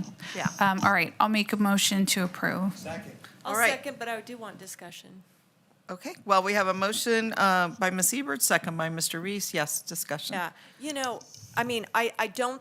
I don't think when you say the grant to do this is really, that's just a subcomponent of a bigger plan. And look, I've been here a long time, and I know how politically rife this was when Washoe County told us we're going to pay this bill. But we have to be very transparent with our whole public, with us. about where we're going and what we're doing. It may not be the card you want to wave to the sheriff in negotiations that you have, but it is a card that needs to be waved because law enforcement and the commitments to that task, which is really a big nut on our general fund, needs to be very transparently and openly discussed. And I want to make sure that you're hearing that, and that, if you're saying this is the crime lab we're going, great, I'll go on a field trip to Sacramento and look at that crime lab. But I do want to understand where you're headed and what we can, what memorandums of understanding will continue with the sheriff, if any, the time frame, and what are the other components? How many more positions are you going to need? Do you need some sort of certification at this time? Are the products of these going to be used and can stand up in court, or is it just kind of the baby stuff to get us there? I feel that you have those answers, but you have not been tasked by this body to be open and tell us where we're going. And I want to make it very clear to you that that's what I believe needs to happen. All right, thank you. And so, I'll be looking for this to come on agenda real soon. Yeah. Thank you. Okay, thank you. And then we have a motion on the floor and a second. All in favor, please say aye. Aye. Any opposed? All right, motion passes unanimously. Congratulations, Chief. We look forward to a future report. Okay. And then we're done with the consent agenda, to my knowledge, correct? And then we're jumping over, let me just make sure, to D1, I believe. Okay. And D1 is about presentation and direction to staff regarding removing certain public lands from the city's sphere of influence in the amount of 39 parcels and 5,800 acres. So tell us all about it. All right, good afternoon, council members. For the record, Lauren Knox with Development Services. So this agenda item will discuss the city's sphere of influence and request that the council recommend to the Truckee Meadows Regional Planning Agency that certain public lands are removed from our sphere of influence. So in terms of alignment with our strategic plan, this item hits on the economic and community development. More specifically, the master plan contains policies encouraging us to review our sphere of influence, which aids us in achieving a well-planned, economically sustainable city. So let's start with some basics. What is the sphere of influence, which is often referred to as the SOI? So it's defined by the Nevada Revised Statutes as an area into which a city plans to expand within a time designated in the Comprehensive Regional Plan. So basically, this is a component of the Truckee Meadows Regional Plan, which is further defined in that plan as the area that we plan to grow within the next 20 years. In terms of implications, this means that land in our sphere of influence is not yet part of the city limits. It's within Washoe County's jurisdiction, but we have established land use authority in these areas, meaning that we have planning entitlement review as well as building permit review. So the term sphere is a little bit misleading, but just to give you an idea of what we're talking about, on the slide here, I have a majority of our city limits here in this blue color, and then in the pink is the city's sphere of influence. So there's also a larger portion very far north that I don't have on this map, which it's not really part of the discussion for today, but this is generally what we're looking at when we talk about the sphere of influence. So why are we talking about it today? The Truckee Meadows Regional Plan is currently undergoing an update, slated for adoption this fall. As part of this, regional planning staff asked if we wanted to review our sphere of influence, as it is, again, a construct of that regional plan. This is really one of the first steps in being more targeted about where and how we want to grow in the future. How we grow and where we grow has implications on our fiscal health as a city, as well as our ability and efficiency in providing the needed infrastructure and services. Additionally, as I mentioned before, the master plan encourages proactive review of our sphere of influence and also recognizes that our sphere is oversized in terms of our anticipated growth. Specifically, the master plan states we should explore the feasibility of removing areas within our sphere of influence that are unlikely to be absorbed within the next 20 years of growth. So with that, staff's analysis indicates that there's a large amount of federal and public lands within the city's sphere of influence. We recommend that these areas, again, we're talking about these publicly owned lands, be removed as we don't anticipate growth in these areas. The land suggested for removal constitutes approximately 5,900 acres. I want to point out that this removal helps us understand our growth areas and potential, but it also helps regional planning be a little bit more targeted in their direction and their forecasting of growth, as well as their growth priority areas. Not only are they public lands that require significant action from the state or federal government to ever be developed, but most of the land identified in your staff report and the attached exhibits also contains a significant topographical constraints. So a lot of these lands have 15% slopes and some of them even up to 30% slopes. So now, though not part of this request that staff has in front of you today, we also recognized in the sphere of influence review that there's certain areas, particularly privately owned land, in the sphere of influence that do warrant some future discussion. We flagged these areas for additional review during the development of a more targeted growth strategy, which may occur during a future master plan update, which will be required to align our master plan with the regional plan, or even through the development of a future annexation program. These things kind of go hand in hand. The parcels recommended for removal are indicated on the maps that I will walk us through overhead. I know it's hard to see at this scale, so we're going to go on a little journey here through Reno. So let's go ahead and start up north, where a majority of the federal land recommended for removal is. So this is the Cold Springs area, as you can see. There are large parcels that are federally owned in this location. Again, these parcels contain a lot of slopes. Next, this is the same general area, just a little bit further south of 395. Right, and a little bit further south, this is more of the North Valleys area near Lemon and Panther Valleys.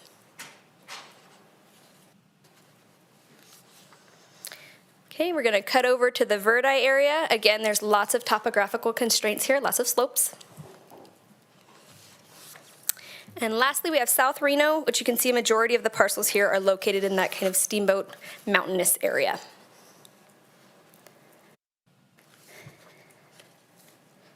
So I also wanted to highlight a few process-related pieces. So first, throughout this process, staff communicated with the respective internal departments as well as our regional partners, such as the Truckee Meadows Regional Planning Agency and Washoe County staff, both of which were supportive of removing these lands from our sphere. And additionally, we did reach out to the respective federal and state entities that manage the parcels that we've identified for removal. And then in terms of additional public process, if council does approve of the recommendation to remove the specified federal and public lands from the sphere, the change would be included in the updated draft regional plan, which will be circulated for public review. And then with that public review, there are also 3 regional planning commission hearings, as well as 1 regional planning governing board hearings. So with that, I have a recommended motion overhead, and I'm happy to answer any questions you might have. All right, I'll start with a quick question. Can you put up the map in the North Valleys?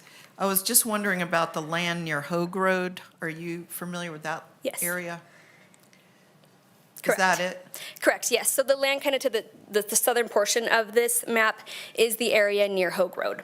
Because we've had a lot of comments from members of the public, very concerned about development in this area. And I mean, unless the federal agency wanted to develop that land, it wouldn't get developed, right? But there has been concern about a lot of travel through Hogue Road to get to these lands. Is this important to do in terms of allaying community concerns, or, they can't develop anyway without the federal approval. So what are you thinking?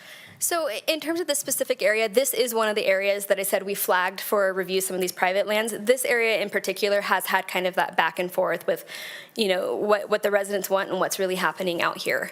In terms of that federal land, again, the federal government, they can do what they want in those areas. Us taking it out of our sphere does kind of decentralize the growth potential in that area to a point by saying, hey, we don't think we want to grow into this area. So it does help with some of that conversation. Okay. But the county could still grow in that area.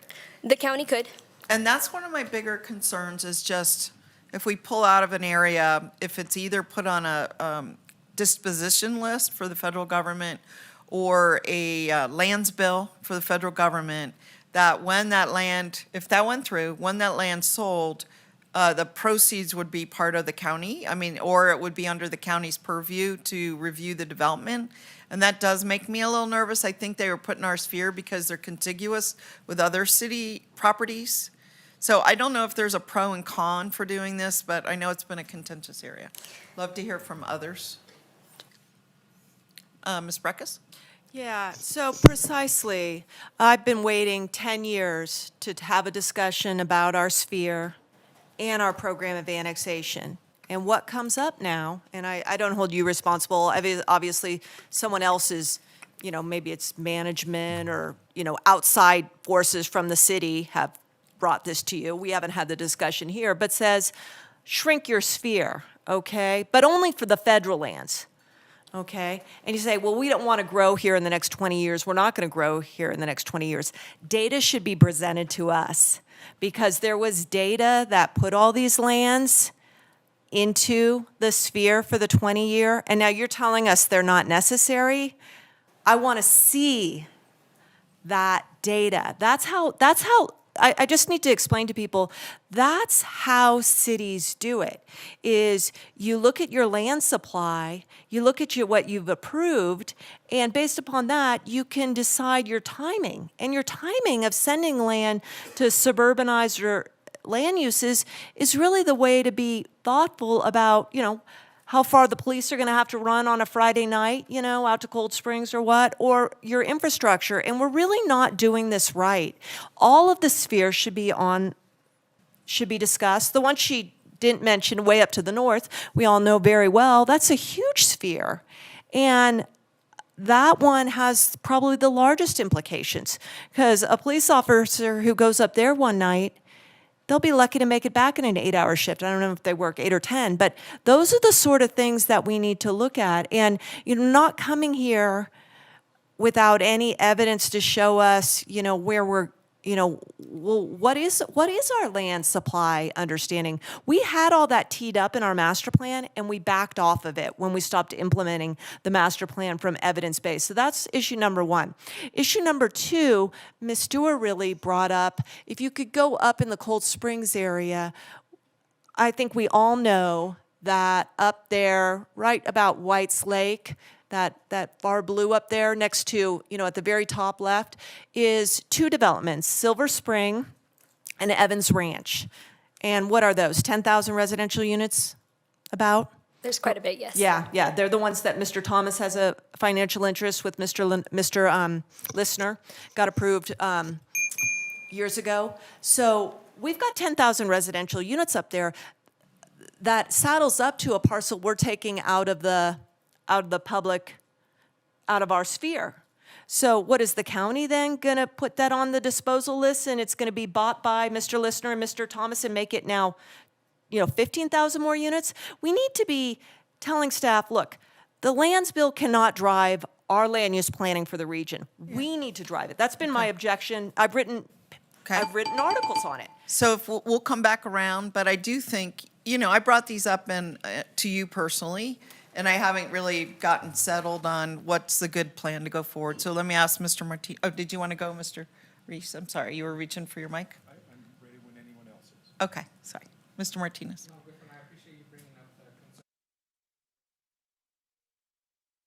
The Hogue Road, they keep coming up. Yep. Proposed, okay, Ms. Taylor? Thank you, Madam Vice Mayor. I'm just going to ask a real basic question. I'm not super technical in the sphere, and I think of the Las Vegas sphere, so I'm getting all confused here. But what is the benefit to doing this? Why? I mean, I know you put why are we doing this, but help me understand at a very basic level. Why are we removing the lands? Are we going to be missing out on economic opportunities? Why do we want to do this? So again, kind of dismantling the sphere that we have right now and really trying to understand what each of those parcels are, what's the growth potential, helps us to get to that more targeted growth strategy, start to look at some of these areas.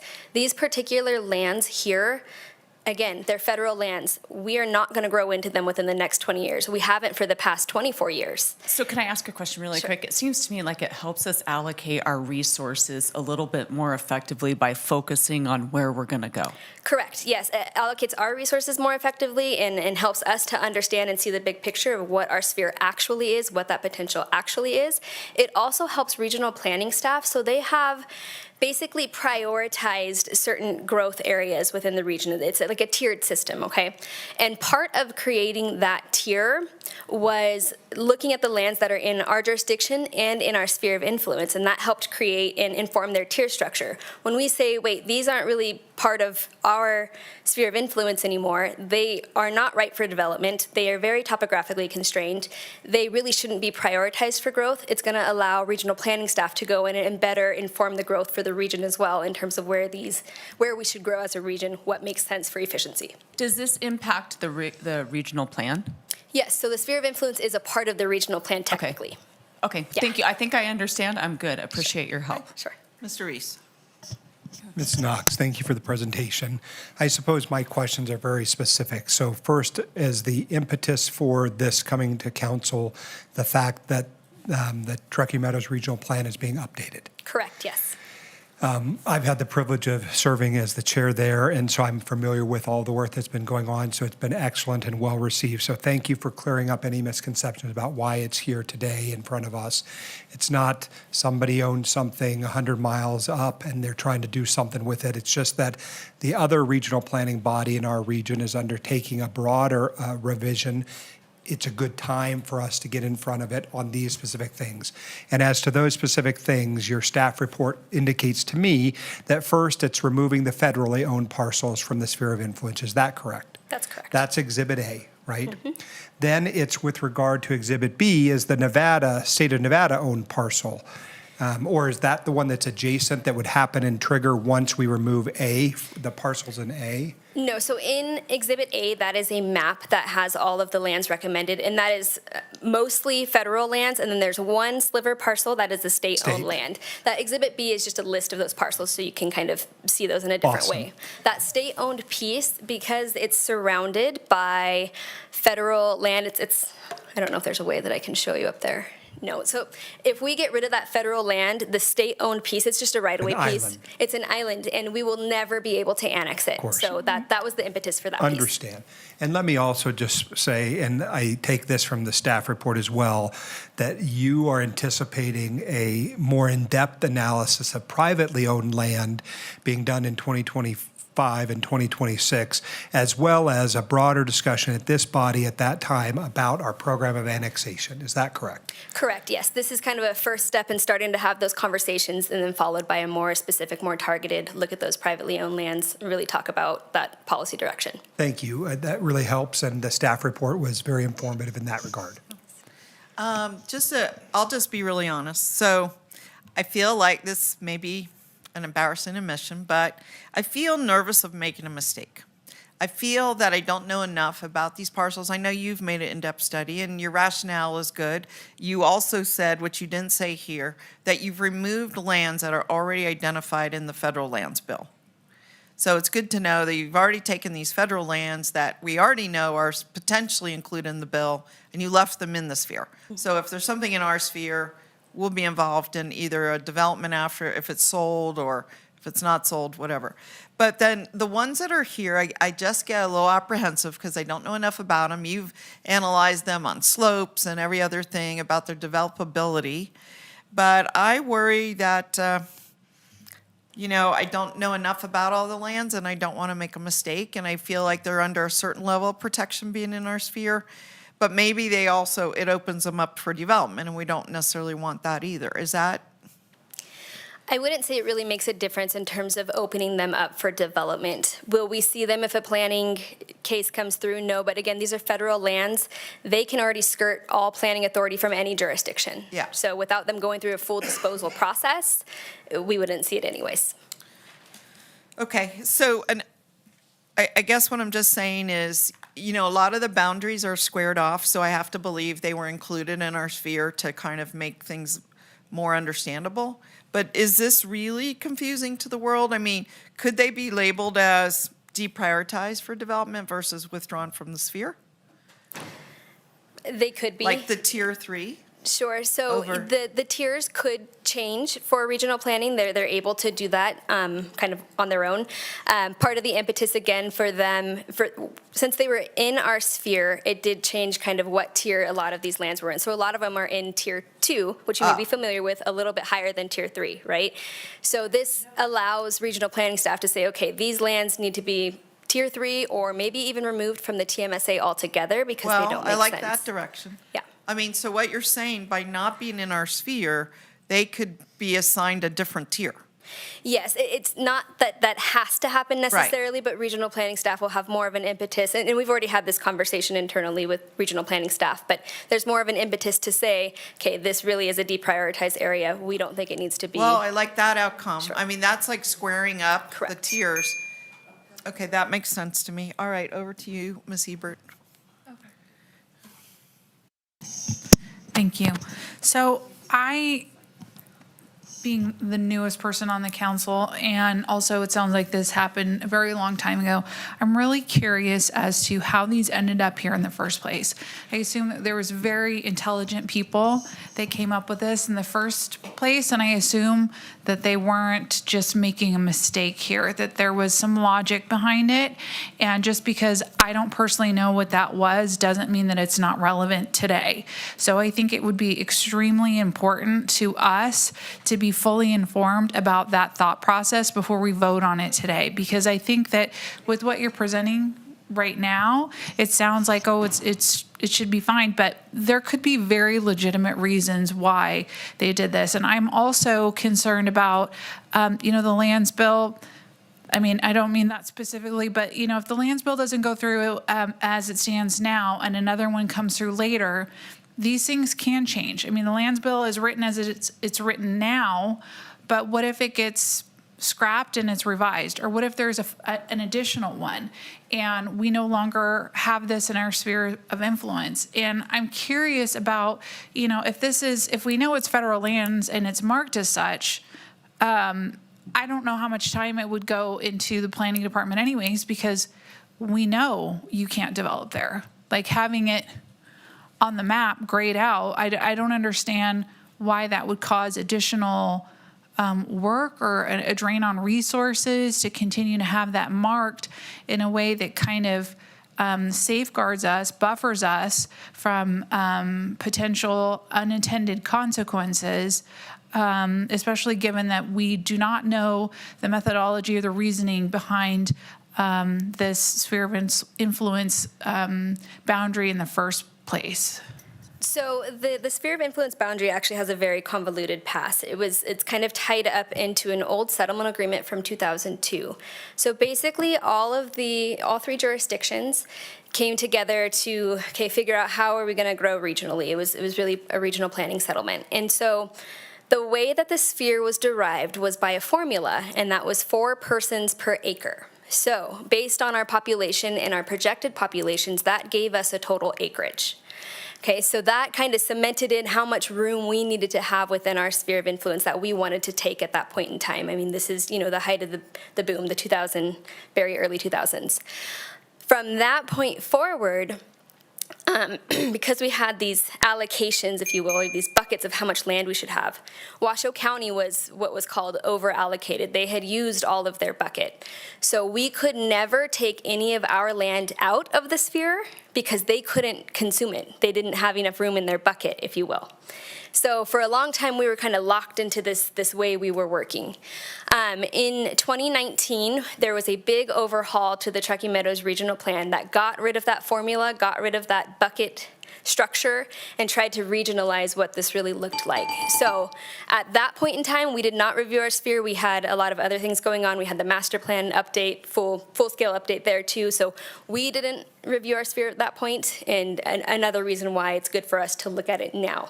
But that whole structure got dismantled essentially in 2019. So we don't have these same issues that we had before. We can get rid of land from our sphere. Okay. Back to you, Ms. Breckus. Yeah, I've been around since 1998 dealing with the sphere, and this first time Reno had a sphere, and I just don't even understand that the concept's being clearly articulated. Well, I think you did, where you want to grow. But it's also to make sure that you have lines between what's unincorporated, doesn't pay a municipal tax, and what is.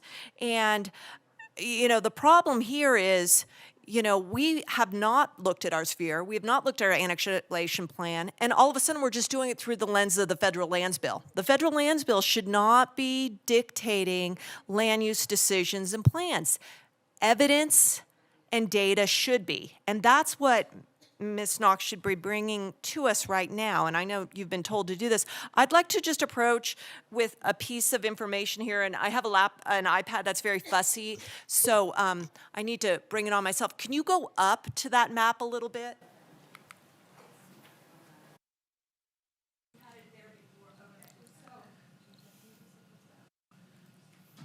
You're wanting to put this on the overhead?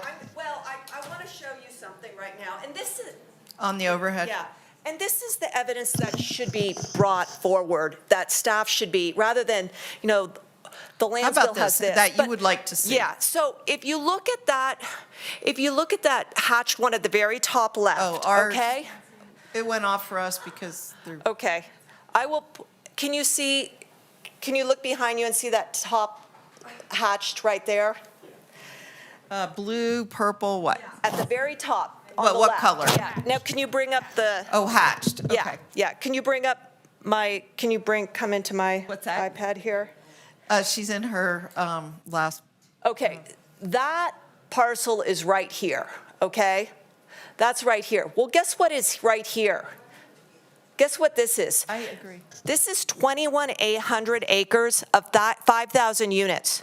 Okay. Just think about the infrastructure commitment, the fire and police that you have to send out to that. Do you want a buffer? Do you want to talk about your sphere in the context of that? And guess what? Every other parcel that she's showing, I believe, from Hogue Road up, has issues like that. So what happens when this land gets on the disposal? Does it get bought and go in with these? Is it a buffer that you want for this new planned community? This is the evidence and the issues that should be brought to you, not just, oh, here's 600 acres of parcels that we want to send over to the lands bill. The city of Reno needs to control your own destination because you're really stretched. You're so stretched it's not even funny about these. right. You think traffic on Lemon Valley and the 395 corridor is a problem and expensive right now? Just wait, because you've got two of those developments of 10,000 units waiting to go. All right, thanks, Ms. Breckus. I'll tell you how I'm feeling. I'm feeling like this was a good first outing and exposure to this issue.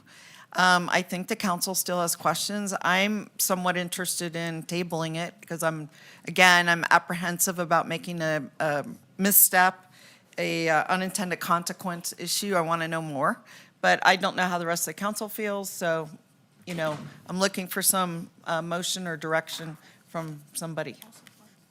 What's that? You would support that? So do you want to make a motion to table it? Yeah, I'll make a motion to table it. Okay, well, I would second that. Any comment on that motion? Any interest? I don't know why I would support that. I don't understand what tabling gets us. Tabling means- I know what tabling Oh. means. Do you mind? No, I don't. I'm just- Okay, thank you. My question is, what can you do if we table it? Besides, provide more information? Does it look different? Is it more data? What would you do if we table it? Council can certainly provide direction in terms of what's wanted. Perhaps it's what Councilmember Breckus mentioned. Additionally, it's not something we have to do. We can come back at any time and talk about the sphere of influence and how we want to move forward with it. And what that would require at that point in time is that the City Council sponsor an amendment to the Truckee Meadows Regional Plan for our sphere of influence. We can do that at any time. It's just going to take this body saying that that's what we want. It's not going to be part of this update process. I don't know that regional planning staff will review their tier structure differently, knowing that we're kind of a little bit hesitant. So that would be the implication there, but we can review this at any time.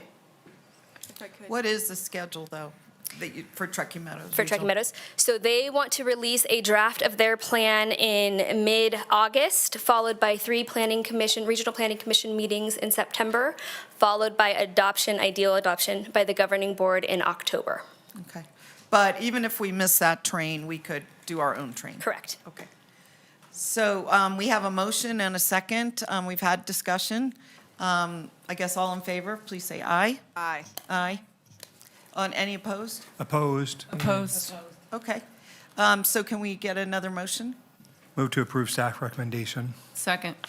Yeah, I'm not going to support, and here's why, is a different conversation that needs to be had, and that's why I supported the previous motion, is, get our smart staff to go back and put their thinking caps on. I really think that it's overdue time to look at the North Valleys beyond and replan that area. Know what entitlements we have out there, know what our sphere is, our annexation program, all the pieces of a plan. Because we are on an unsustainable path up there.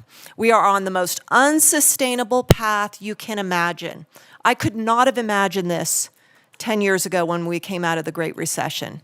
7 million square feet of industrial, I would guess.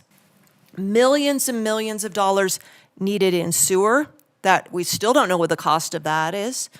Of roads, sucking up the entire road budget, stretch public resources and public, public safety. And then the other thing is, what if we put 5,000 residential units up there and not one new park? People will say maybe, oh, we put improvements, we improved Mayor's Park, we improved North Valley's Park. We haven't added 1 square foot of new park. Someone wants to show me a new park up there, go for it. But I've had confirmation from staff in hearings that we haven't. So if you all think that this is the solution, the best solution we can come up with to address the incredible needs and the development pressures that are still glimmers in people's eyes, go for it. Okay, thank you. Any other comments on the motion? My comment is just I'm not going to support the motion, and I mentioned earlier, I'm concerned about unintended consequences. I don't feel like I fully understand the implications of doing this. I understand that you've put in some good work, Lauren, and are trying to get us on the right path. My objection is very different from Councilmember Breckus. It's more concern about making sure we know exactly what we're doing and why. So that's just there. So anyway, moving on. Well, for my part, Vice Mayor, I know what we're doing. Okay. I've read the staff report. I've met Right. with the staff. Me too. At regional planning. We've had these discussions about the updates to that regional plan. And also, I think there was a comment that really, I think, should not set well with any of us, and it's that the staff somehow has to put on their thinking cap. I can tell you right now, I know what thinking caps are put on every day by the staff, including you, Ms. Knox, who has really been intellectually just incredible, and I've learned a great deal from you. So when I hear comments like that, it really should offend all of us. I don't think that anything that you have done has been ill-intentioned, nor has it been without incredible thought. I know that to get to this moment, you must have spent hundreds of hours. And again, in part, my vote is a reflection that I trust the judgment that you've made. It's a very discreet and narrow ask that you've made. If you really spend time looking at the maps, I think it's sort of a, it doesn't do much for what we really are trying to accomplish with those broader asks in 25 and 26, but it allows us to move the issue forward with regional planning. And so at the end of the day, I don't presume to be a planner in the vein that you are, and I know exactly what I'm voting on. I always do. Thank you so much for your time. All right, any other, Yeah, I have a comment. Ms. Ebert?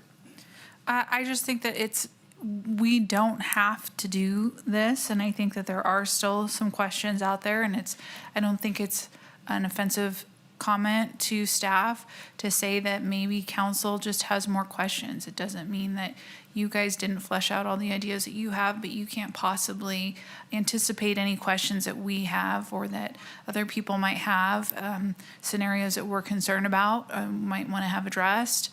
So I don't think it's an insult to you. And also, I think that there might be unintended implications that happen if we do this. So I will not support the motion.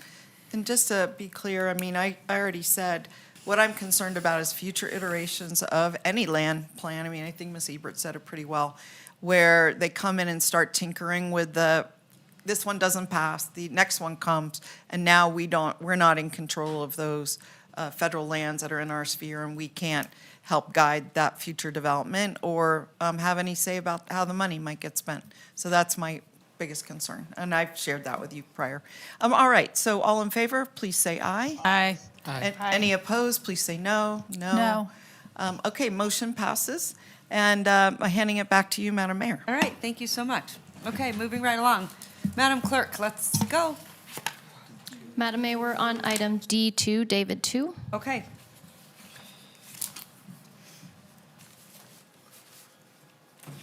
Do you have any public comment on this item? We do have a public commenter on this item, John Litz. All right, come on up, John. And you've been so patient. Did you get a good education? He's like, I never want to come back again, he says. How are you, sir? Thank you so much for waiting and your patience. Have you been here since 10 a.m.? Yes. Oh my gosh, bless your heart. I've actually been here since about 9. Oh my goodness. Okay, take it away. The floor is yours. Thank you so much. My name is John Litz, and I'm in favor of ADUs in Reno, Nevada. ADUs are for the purpose of renting out. ADUs can bridge the Mr. Litz, gap. could you come a little closer to the mic so we could hear you? Ma'am. ADUs are for the purpose of renting out. ADUs can bridge the gap between the guest quarters and a small multifamily unit up to 4 units that requires specific multifamily zoning. ADUs will have a great benefit to Reno citizens who can generate rental income to help cover the mortgage payments or simply make ends meet, which would be extremely helpful in the high prices of everyday goods and high inflation of unaffordability of housing. Staff for the city of Reno conducted an ADU public survey, which was overwhelmingly in favor of allowing ADUs and presented to council on March 27, 2024. The survey cited parking as the #1 issue for concern for the public. However, extra parking often isn't needed. Studies of Washington, Oregon, and the San Francisco Bay have found that ADU households have an owner average of 0.9 cars. That is half the national average of 1.8 cars per household, with just over 2% of homes in cities studied having an ADU, the highest percentage of homes in the ADUs in the country. There are roughly 1 extra car parked on the street for every 6 blocks. This suggests that even in booming ADU cities, any impact on street parking from ADUs is likely to be very small and dispersed. The data simply does not show parking as having any kind of significant impact in neighborhoods. ADUs currently in other areas are Washoe County, California, New Hampshire, Vermont, Oregon, the state of Washington, Connecticut, Rhode Island, and Utah.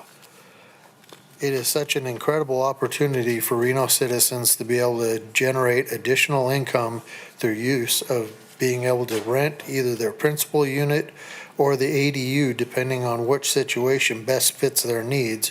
Reno is in such need of additional infill housing that everyone can agree that the units built by homeowners and responsible investors is of great benefit to the entire community. It is my sincere hope that staff and council will have as much passion to make improvements to our great city as I do. Thank you for your consideration. Thank you. I appreciate that. Great comments. I have a longer version, but it wasn't going to fit in 3 minutes. No, but great job. You could give it to the clerk and she could put it in the record. Yes, ma'am. And then we'll all get to read it. Thank you so much. Beth Dory.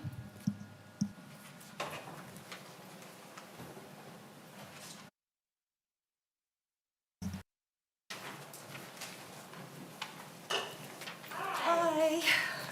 I wasn't planning on visiting. My name's Beth Dory, for the record.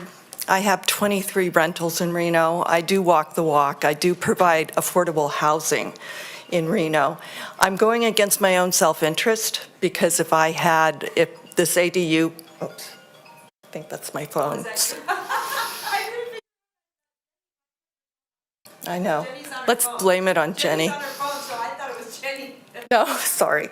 Anyway, I am going against my own self-interest because if I were to put ADUs in my rentals, I would increase my revenue quite a bit. I think you guys have to look at short-term rentals first and regulate those because all of that inventory could be used for workforce housing.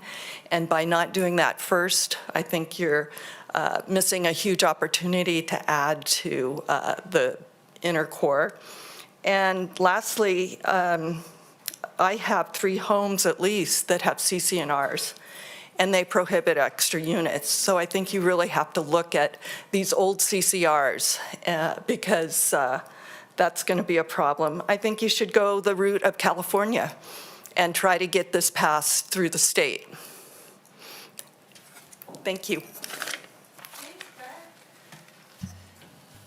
All right, Madam Mayor, for the record, I'd just like to state that we did receive 4 comments associated with this item, 2 letters in favor and 2 letters of concern. Again, those have been distributed to the Reno City Council, and we do not have any hands raised in Zoom. Okay. Grace, it's all you. Nice to see you. Nice to see you guys. Good afternoon, Madam Mayor, council members. Grace McAdin for the record, here to discuss accessory dwelling units and some specific design recommendations. So for some background, on November 1st, this council initiated a text amendment related to ADUs. On March 27th, staff came back to council to discuss the results of a survey. Council directed staff to come back again to discuss some more specific standards and what council's direction would be for some of those design standards.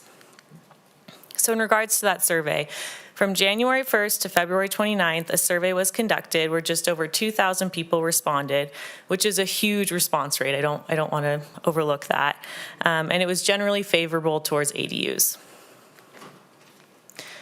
And then here's just a map that shows some of those responses. The green dots on those maps are people that were in favor of ADUs, red is people who were opposed, and yellow is people who think ADUs should only be allowed in certain neighborhoods. And even when zoomed in to certain neighborhoods or areas within the city, you can see that generally the overall response was mostly favorable. So something else I would like to address before we get into the details of potential design standards is to explain what covenants, conditions, and restrictions, or CCNRs, are, and kind of how those work and the interplay with public and private restrictions. So staff has received numerous questions about private restrictions and regulations on certain properties. CCNRs are a private instrument used to rule over a community in a development, usually to keep consistency in a neighborhood. These are controlled by an HOA, or in absence of an HOA, they can be enforced by any homeowner. Once again, these are private restrictions that homebuyers are responsible to understand when they buy a home. They come with your title report when you purchase a home, and that's something you review. So when someone owns a house, they have private restrictions, but then they also have public restrictions. And zoning laws are part of those public restrictions. Additionally, we do have a section in code that recognizes these private restrictions and lays out that the city is not responsible for enforcing these restrictions. Now, moving on to some specific standards. This is going to be kind of long. I would like to get through all of them, and then we can come back and talk about them in more detail. So, staff did some research with other jurisdictions, as well as other ordinances that were proposed to this body in the past. Staff came up with about 11 standards that are common in other ordinances that would most likely be addressed in a draft ordinance. We gave then what our recommendation would be and why. This table is also available in your staff report. And we can kind of go over some of the specifics, like I said, if necessary. So starting with minimum lot size. Staff recommends no minimum lot size specific to ADUs. Each zoning already has a minimum lot size, and adding one for ADUs would be inconsistent with other accessory structure, and it also kind of adds a layer for some potential confusion. Staff recommends keeping max ADU size and setbacks consistent with other accessory structures to encourage transitions from accessory structures to potential ADUs. And then for parking, this was something that came up as a concern to people on the survey, and so staff recommended 1 dedicated off-street parking per ADU. For design of ADUs, staff recommends keeping this the same as guest quarters. I think there's some confusion. Some accessory structures are not guest quarters. Our guest quarters standards have some robust standards for compatibility. And like I said, then we can have some transitions from guest quarters to ADUs. And then for discretionary review, staff recommends, and this is like a CUP or equivalent, Staff recommends not having one. This is consistent with many other jurisdictions, and it's also just another barrier to getting these online faster. But this is definitely up to the discretion of the council. Neighborhood restrictions. This is something that staff believes we should not have specific neighborhood restrictions. There are certain neighborhoods, like Councilmember Dewar points out, that specifically restrict or allow ADUs, PUDs that restrict them. At this point, we're not recommending overriding those, but we're not recommending specifically pulling additional ones out either. As for height, we did talk to some architects in town, and we also, based on the feedback we received from the survey, a concern was kind of like a sore thumb or towering over your neighbor's yard. And so staff recommended 29 feet or no larger or taller than the primary structure. And the hope with that is if you're walking down the street, you don't even notice these ADUs because they'll have to be in the backyard and they have to be shorter than the primary structure. Number of ADUs per lot is, our recommendation is 1 per lot. This is consistent with other jurisdictions. I think it's pretty straightforward. And then allowed zoning districts, because these are specifically accessory to single-family homes. At this point, we just said, let's just make them allowed anywhere a single-family home is allowed. But like I said, all of this is up for up for discussion, and we're looking for feedback on this. Short-term rentals are another thing that we've had significant questions and responses on, and so we wanted to kind of give it its own slide. There's a couple ways we could go about this. Currently, the city does not regulate short-term rentals, and staff is recommending we don't change that with this ordinance. If council wanted to address short-term rentals, we would recommend a separate ordinance to look at this kind of more comprehensively as to where these short-term rentals are, barriers, and benefits and negatives to them. It's not just an ADU problem, and so that's kind of what I wanted to stress. Business license is also going through a code rewrite where it contemplates potential short-term rental regulations in that. My understanding is they will come forward and you'll get an update with that in August. That's also an option to regulate these short-term rentals. So there's a couple options. We're looking for feedback on that.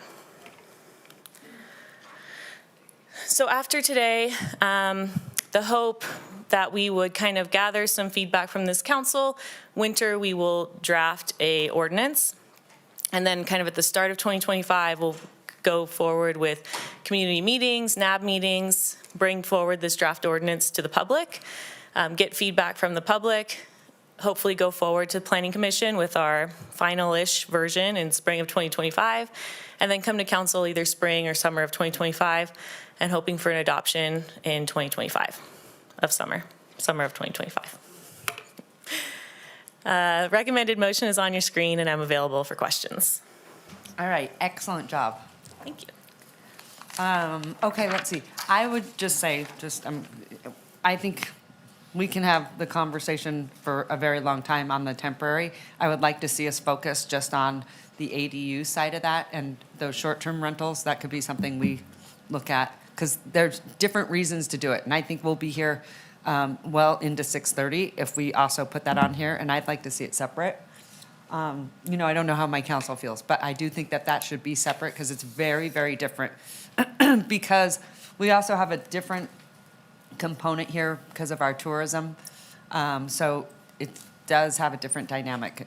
I don't think it should be in the ADU aspect of it. Anyway, okay.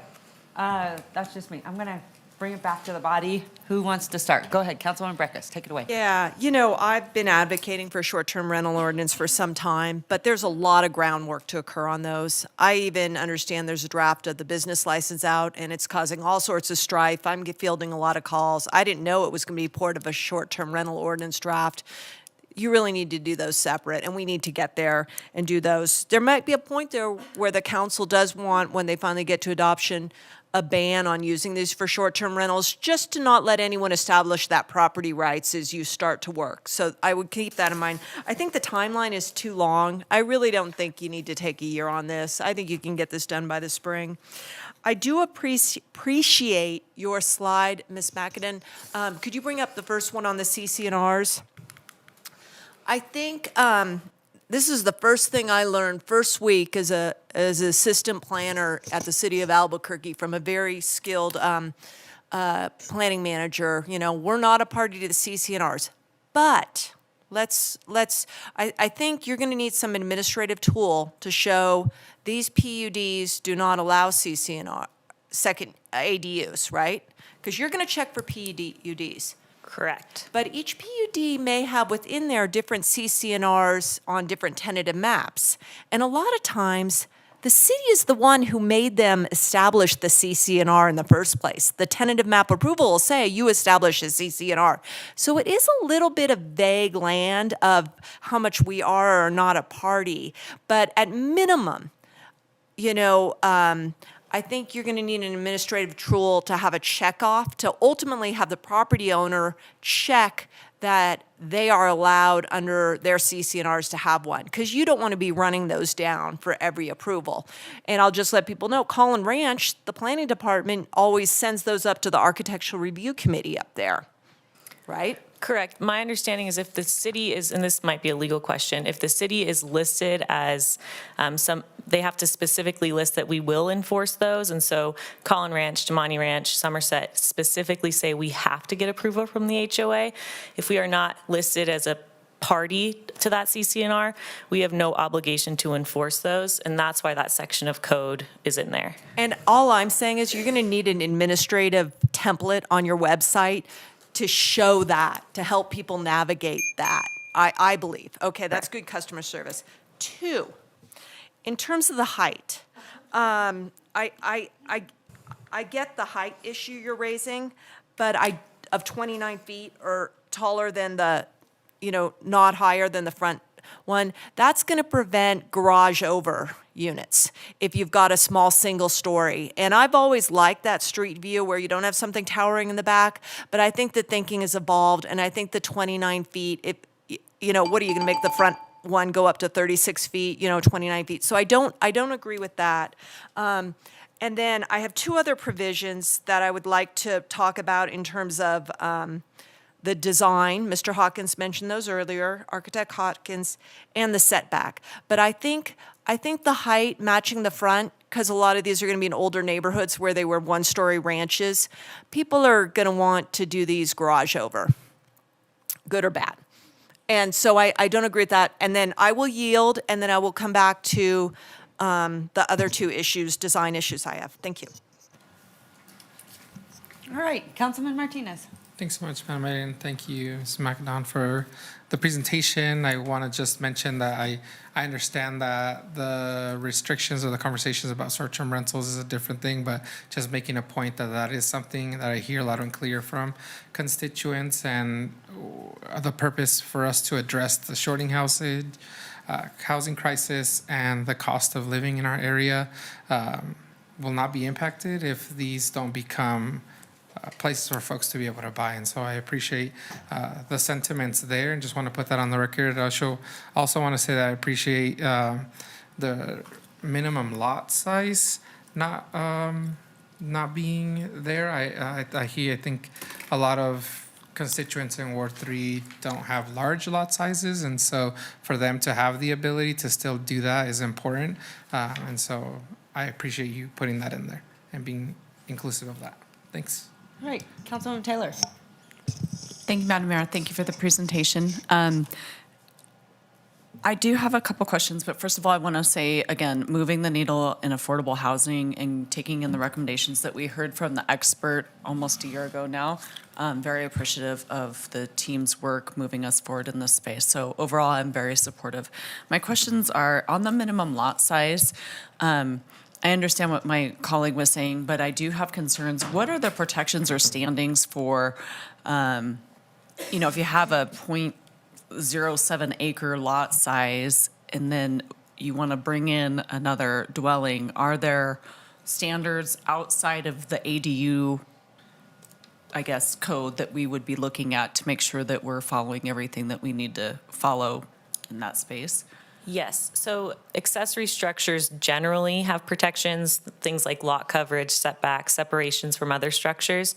I think lot coverage would be the biggest one. Usually, it varies per zoning district, but general rule of thumb is 40% of your lot. And so if it's a super small lot and the house takes up a significant portion of that, they couldn't put another structure on Okay, it. so what I'm hearing is there are considerations in there, it's just not going to be in this because it's someplace else and they would apply? Correct. The other thing I was curious about is, and I think you mentioned it a little bit, are the CCNRs and the HOAs. So some of the questions that I've received are, my HOA prohibits ADUs. Well, then that's the end of the conversation, right? You're not going to be able to go get an ADU from the city if the HOA prohibits it or the CCNRs prohibit it. Is that accurate? Correct, that would be a private restriction that's imposed on them. Okay. And then just my 2 cents on the short-term rentals, would love to have that discussion at a later time. Thank you very much. Right, Councilman Reese. Thank you, Madam Mayor. First of all, thank you for the presentation. I know that it's been a long time coming. The work that you're doing is great. I suppose I find myself largely agreeing with the council member from Ward 1 on a number of fronts, and so I just want to share those with you so that we're tracking, and so I understand fully. Under the proposed ADU ordinance, for example, can we do a garage over, meaning garage first floor, and then an apartment above? I know a friend of mine who built one such unit, I want to say just off Nixon, but it's been 15 years and there was a special reason why it was allowed. And so I want to understand that because I think there is, a desire on some of the larger lots, especially the flag lots where they're kind of the house already at the front and then the driveway goes to the very back where maybe at one point in time there was a garage, but really what they're trying to do is add above that garage and it's at the back of the property. Would that be allowed? It could be. These were just recommendations, but one of the concerns we heard was kind of this towering over effect that might happen in some communities. And so to address that, staff said, let's make sure it's not taller than the primary structure. And so they could do an over garage unit if it was shorter than the primary structure or 29 feet. Another option is we could say, let's just say they can do the height with other accessory structures, and maybe we require CUPs or MUPs, which are discretionary review, and so we can look at these on a case-by-case basis, because I think maybe sometimes they fit and sometimes they don't. So that's another option. I'm not sure I totally understood that piece of the answer. You're saying that we would do, as opposed to allowing them by right in any district where they're zoned, you would still ask that they go through some planning process that is not currently asked of them, but would be later asked? And the only reason why I say that, Ms. McIntyre, is because then I think it starts to defeat one of the purpose for which we're saying ADUs would be appropriate, which is smaller units, largely for, guest quarters, in-laws quarters, a college student aging out of the house, however you want to say it. And I don't want to add more cost to the process. I think you even heard one of the architects this morning, both the American Institute of Associate Architects, both spoke in favor of it, and they were also even positing like modular versions of this that have been developed in other communities, which are lower cost versions of it. I think Santa Cruz, for example, passed an ADU ordinance, but they had these units that could go into garages. So they were single car garages a lot in the Santa Cruz area where they approved this. So I'm just trying to figure out how we square those two concepts. So I guess what I'm saying is height was identified as an issue, and that was how we tried to address that issue. But if council thinks, it might get a little restrictive with some of the units we'd like to see, then we can change that, make it consistent with other accessory structures, or find other ways to address those height concerns. Okay, thank you so much. All right, Councilwoman Dewar. Yeah, very supportive of the topic. Love the ADUs in many places, not all places. So I'm not sure I agree with, and you and I have had this conversation. I am informed by the last time we took this up, there were people from some very precise developments that were concerned about ADUs. And I want to provide a path forward for the ADUs without getting all tangled up in very local jurisdictional issues like Newlands, like Country Club Estates, is that what it's called? Correct, Country yeah. Club Acres, Estates. Acres, I think. Acres, who specifically disallow them, okay? Country Club Acres as an example. I would rather have those communities come forward, let's take them off the list and move forward with the rest of the city. And so I'm just trying to be proactive. I don't want to get all tangled up and we don't end up moving forward. I am very sensitive to the CCNR topic, and you said, well, in Damani, Somerset, and Collin Ranch, we have to get a sign-off from the HOA or architectural committee. Correct. Well, many communities don't have an HOA, but they do have an architectural committee. And I would love to see us do a little bit more outreach in terms, presuming this gets passed, to, as Ms. Brecka said, either have a checklist, but something that says, there's no reason you should not have these CCNRs. I mean, they usually cover whole blocks of neighborhoods.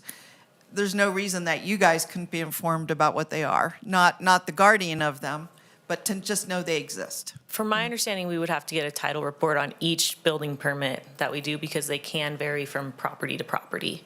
Even with the same neighborhood or Yes. subdivision Yes, or? because you can put a private restriction on anyone for anything. Okay. Well, anyway, I like the checklist idea because I know in my own community, which does not have an HOA but does have an architectural committee, things will get approved at the city. The people think, hey, I've got carte blanche to go do the thing, but it is in contravention to the CCNRs. And then a drama ensues and the people get held up when it could have been so simple if they did it up front. There are often newer neighborhoods that don't understand what the CCRs mean. I'm a little concerned about what you said about backlot and side lot. Some houses are non-traditionally located on their site. So let's say they're perpendicular to the main street. So their side lot is actually the front, their front is the side, et cetera.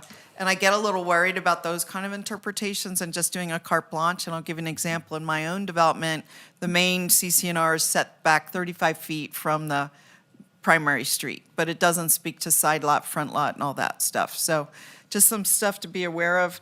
And then I want to be able to provide security to people about their property rights. And as we move through, I want to pay a lot of attention to what people are saying and to hear them and address the concerns. So I'll come back with some others. Thanks. Go ahead, Councilwoman Ebert.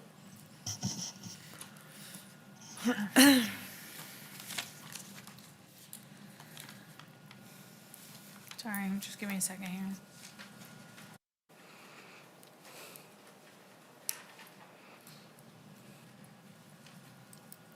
So in the staff report, in the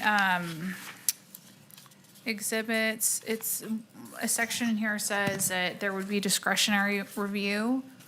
And I'm sorry, it's on the second page of the table. I'm just curious, like, what kind of discretionary review would be going on? So staff recommended not to have a discretionary review. Those are typically either minor conditional use permits or conditional use permits. Sometimes they go to Planning Commission for review. When we looked at other jurisdictions, they did not do that process.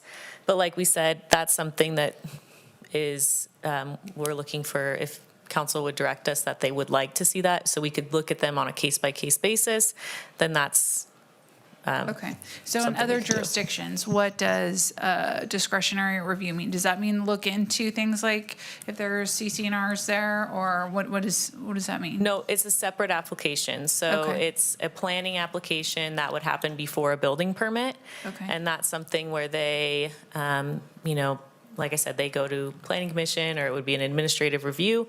But instead of going straight to building permit, it's just another step in the process. So we can look a little bit more closely at things like compatibility, architecture, height, setbacks for each individual lot, instead of a building permit where they're all the same kind of standards, if that makes sense. Okay, and you mentioned several times in the staff report, it says their responses were generally favorable.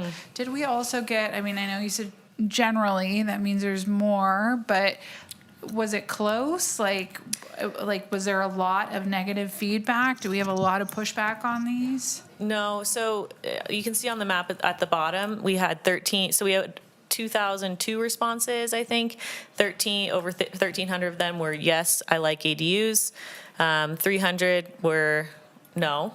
And 318 were yes, but only in certain neighborhoods. For the yes, but only in certain neighborhoods, when we looked at the kind of free response, it was more of, yeah, but I have concerns type answer. And so that's where they listed things like, well, if parking's addressed, maybe I'm okay with it. Or if this height isn't an issue, or, so that was where staff got the information to provide our recommendations. Okay, all right, thank you.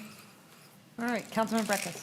Yeah, first of all, I think on the review and of, HOAs and architects is, those are pretty legacy, doing those architectural reviews, and I'd hate to increase the burden administratively to do that. I also believe that they should go on all neighborhoods. So I just don't want to restart that conversation. I want to confirm that these can be in attached structures also. That's very important. We have basements. Reno has a lot of basements, and we have split levels. Now, I think there's a slick way to deal with the height issue. I think it was slick of y'all to come up with just make the standards to the same as accessory structures, but, and I'm gonna have to come up with my.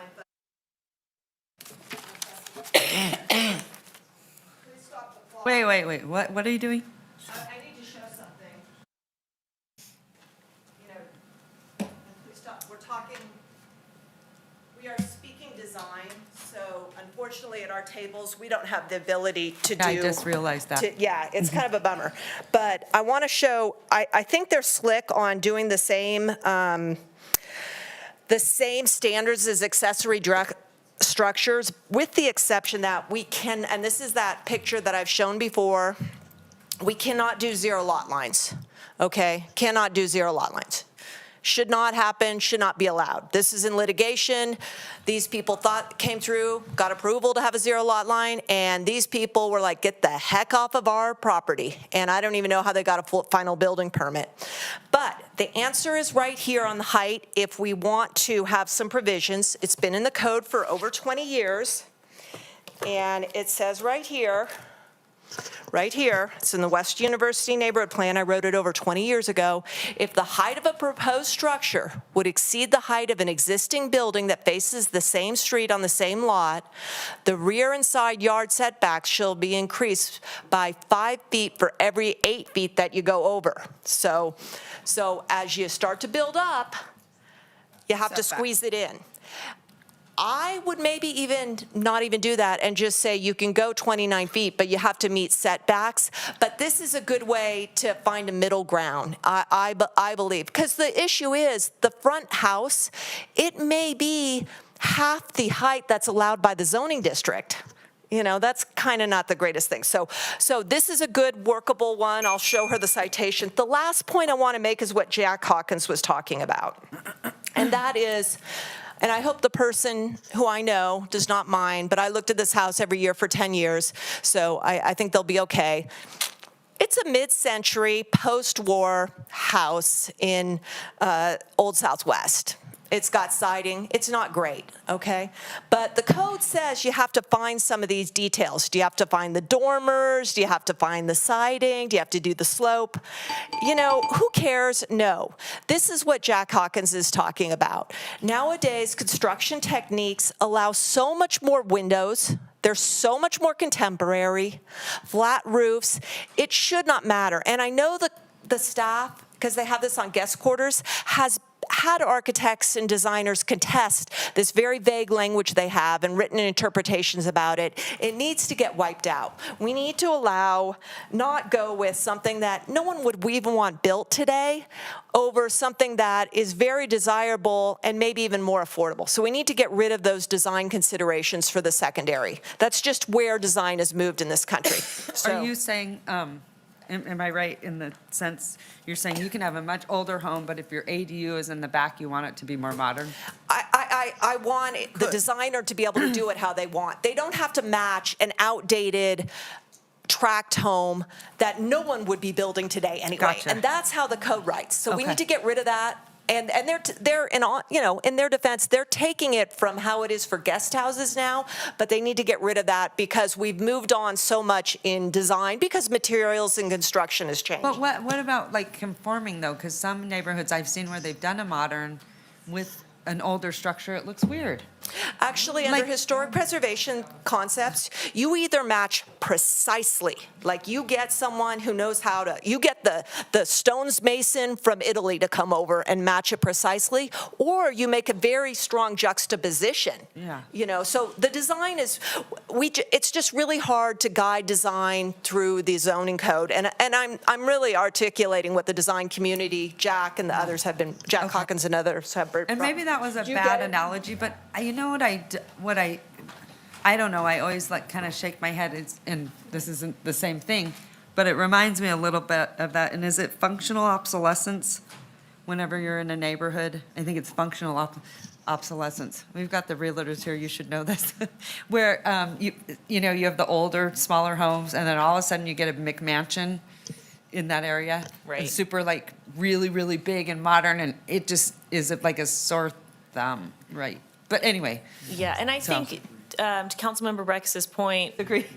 Devin says, I disagree. He loves it. Well, we know. I just always am like, whoa, how did that happen? Design is tough to Yeah, regulate. sure. It's subjective too. It is. I mean, I might not like it, someone else might love it. And in well, one- Devin loves it. There you go. In one case, we might get somebody who is a designer Yeah. and an architect and is making a beautiful Subjective. product, and then Okay. sometimes they're just trying to do the cheapest thing.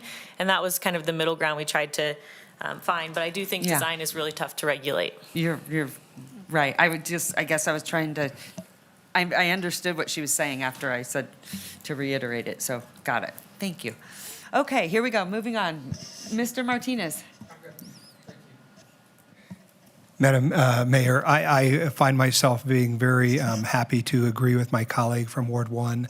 Just great comments and great thoughts about it, and certainly lots more experience in the planning world than any of us. What I will ask is, you have this great exhibit that identifies the yes responses, the yes but, and the no responses. But the question that is asked of me with some frequency is, which neighborhoods will allow it and which will not? And really what they're saying is, functionally, I don't want it in my neighborhood, but I'm okay with it being in someone else's neighborhood. Or sometimes they're saying it should be everywhere or nowhere, right?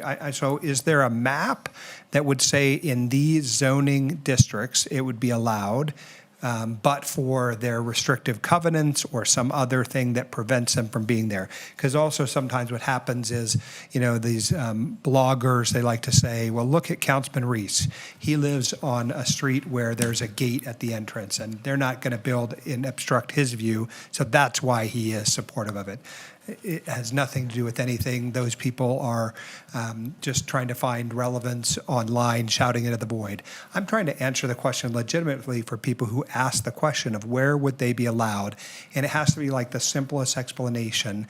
And I don't know if that's a map or what you could share with us so we know. So we recommended that they be allowed anywhere a single-family home is permitted. That can change based on direction today. To your point, we have a lot of planned unit developments and specific plan districts that would not be impacted by this. We could definitely create a map. Generally, they are on, Whoops. generally they're on the outskirts of the city. I'm not sure if this mouse is going to work. So Somerset is going to be on, this outskirts, and then the South Meadows is generally a PUD. And North Valleys is not. So they would probably see a majority of. Some of Somerset already allows them because Correct. in fact, the great majority of Somerset allows them because they were designed that way. Correct. But they will not be impacted by a new ordinance. Understand. But I am informed by the conversation I've had over the years, and it's been a 6 or 7 year conversation with Ms. Dewar about not trying to, I think everyone fundamentally agrees that ADUs should be an option. And then the question is the details that get neighborhood specific really start getting people upset about the potential reality that they would be there. And so I'm trying to walk that fine line, as Ms. Dewar is, so that we understand we're not trying to hurt anyone. What we're trying to do is allow people to exercise the options that they may have. I also believe, and I'll say with a bit of overtime here, that I don't think that there's going to be a run on City Hall to build lots of these units. It is still very expensive to build them. It really has to be a choice that you've made about your existing property and what the conditions you want to change for yourself or for your aging parent, for example. And so I don't think it's going to be like a silver bullet. It will all fix anything in our housing market, but it's an option. And I think the gentleman who is still here with us and has been here with us this morning made some very good points that I think are worth exploring. All right, Councilwoman Dorr. Yeah, excuse me, thank you. So I don't know that I got an answer from you earlier about, even if you don't do an analysis of every lot, can you know where CC&Rs generally are? Could you just at least know that they are there or not in order to say, hey, I got your questionnaire back, but it doesn't look like you checked in? Not that you are supposed to know what those CC&Rs say. It would be every house would have CC&Rs almost. Say what? Almost every house has some sort of restriction covenant on it. Oh, really? Correct. With your title report, it will provide any deed restrictions, and sometimes you can't have an ADU, and sometimes they're much more simple than that. So I think what Councilmember Breckus was getting at was maybe there's just a checkbox, and so on the application for any building permit, it's in the air open that they've checked it. Well, I think there We're should not be two. responsible Do to you collect have it. CC&Rs on your property? Restrictions, covenants, whatever. And then, do they allow an ADU? I mean, I think it should be a couple of questions, frankly, so that I don't want them to not know and just check boxes. And I've had it too much in my own community. When I know there are CC&Rs, lived there 14 years, people come in all the time with new builds, and suddenly they're stop work. It is not a good situation. So I'd like them to be as informed as you can help them be informed. So maybe a couple questions. Parking, you said 1 off-street parking space per ADU. I mean, I just like that we're at least addressing it. Okay, and you're saying off-street. It has to be on property. They have to have a place to put that car. Correct. And then there was one more thing. I do like this concept of trying to get 90% of what the design should be, and if you can't meet that, you could come in for something, a discretionary permit, because I feel like we're never going to be perfect and apply, meet all concepts unless we have no design standards, right? We have no height standards. But the minute we put any standards, like 1 parking spot or 29 feet or X amount of setback per height, there's always someone that's not going to be able to meet that thing. So I think we should allow for the, occasional discretionary permit person that doesn't meet whatever we come up with here today. I think it's a good out. So there you go. I think that's all I've got right now. Thank you. Okay, Councilwoman Ebert.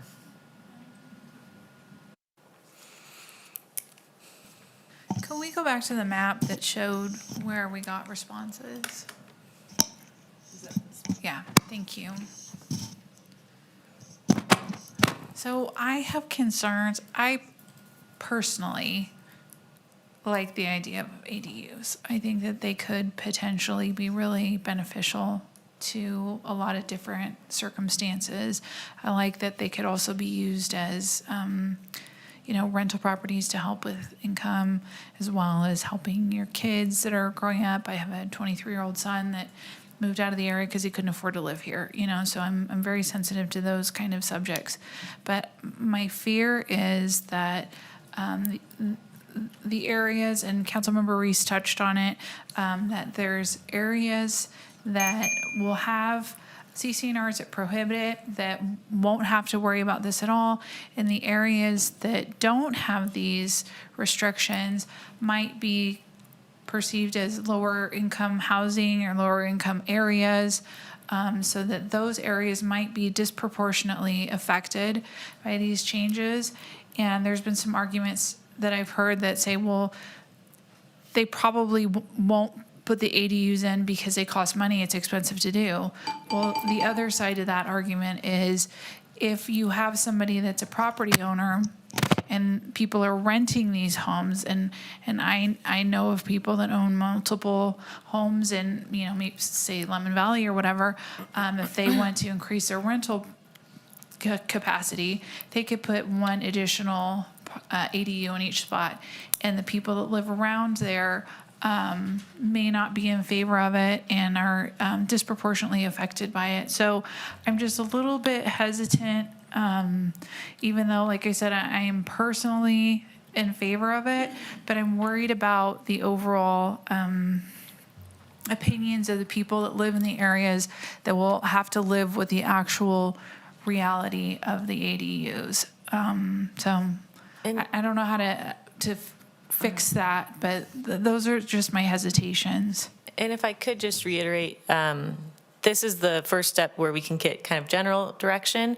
but probably the most important part of this process is we will do community outreach after this. And so we will go to all of the NABs and some community meetings, and that is, my hope. You never make everybody happy, but my hope is at least we get I haven't yet, but I still hope I can. When we go to, let's say, Ward 4's NAB, and they say, we're really worried about parking or how this will look, or maybe certain neighborhoods think they will be disproportionately impacted, then we can kind of go back to the drawing board, look at what other people do to how they address some of those concerns. And then once we come back, maybe we'll have some answers for you of how different neighborhoods feel. Yeah, I would be interested in that. And I know in my neighborhood specifically, parking is already a problem, and we have yards big enough to have ADUs. And I know that sometimes people move my trash cans because they need a place to park so my trash doesn't get picked up. This is just regular annoyances that happen in my neighborhood, and I can't imagine having more vehicles fighting for parking on my street. I haven't been able to park in front of my own house since I bought it. So, I just worried about unintended consequences. But thank you very much for your work on this. It was very thoughtful.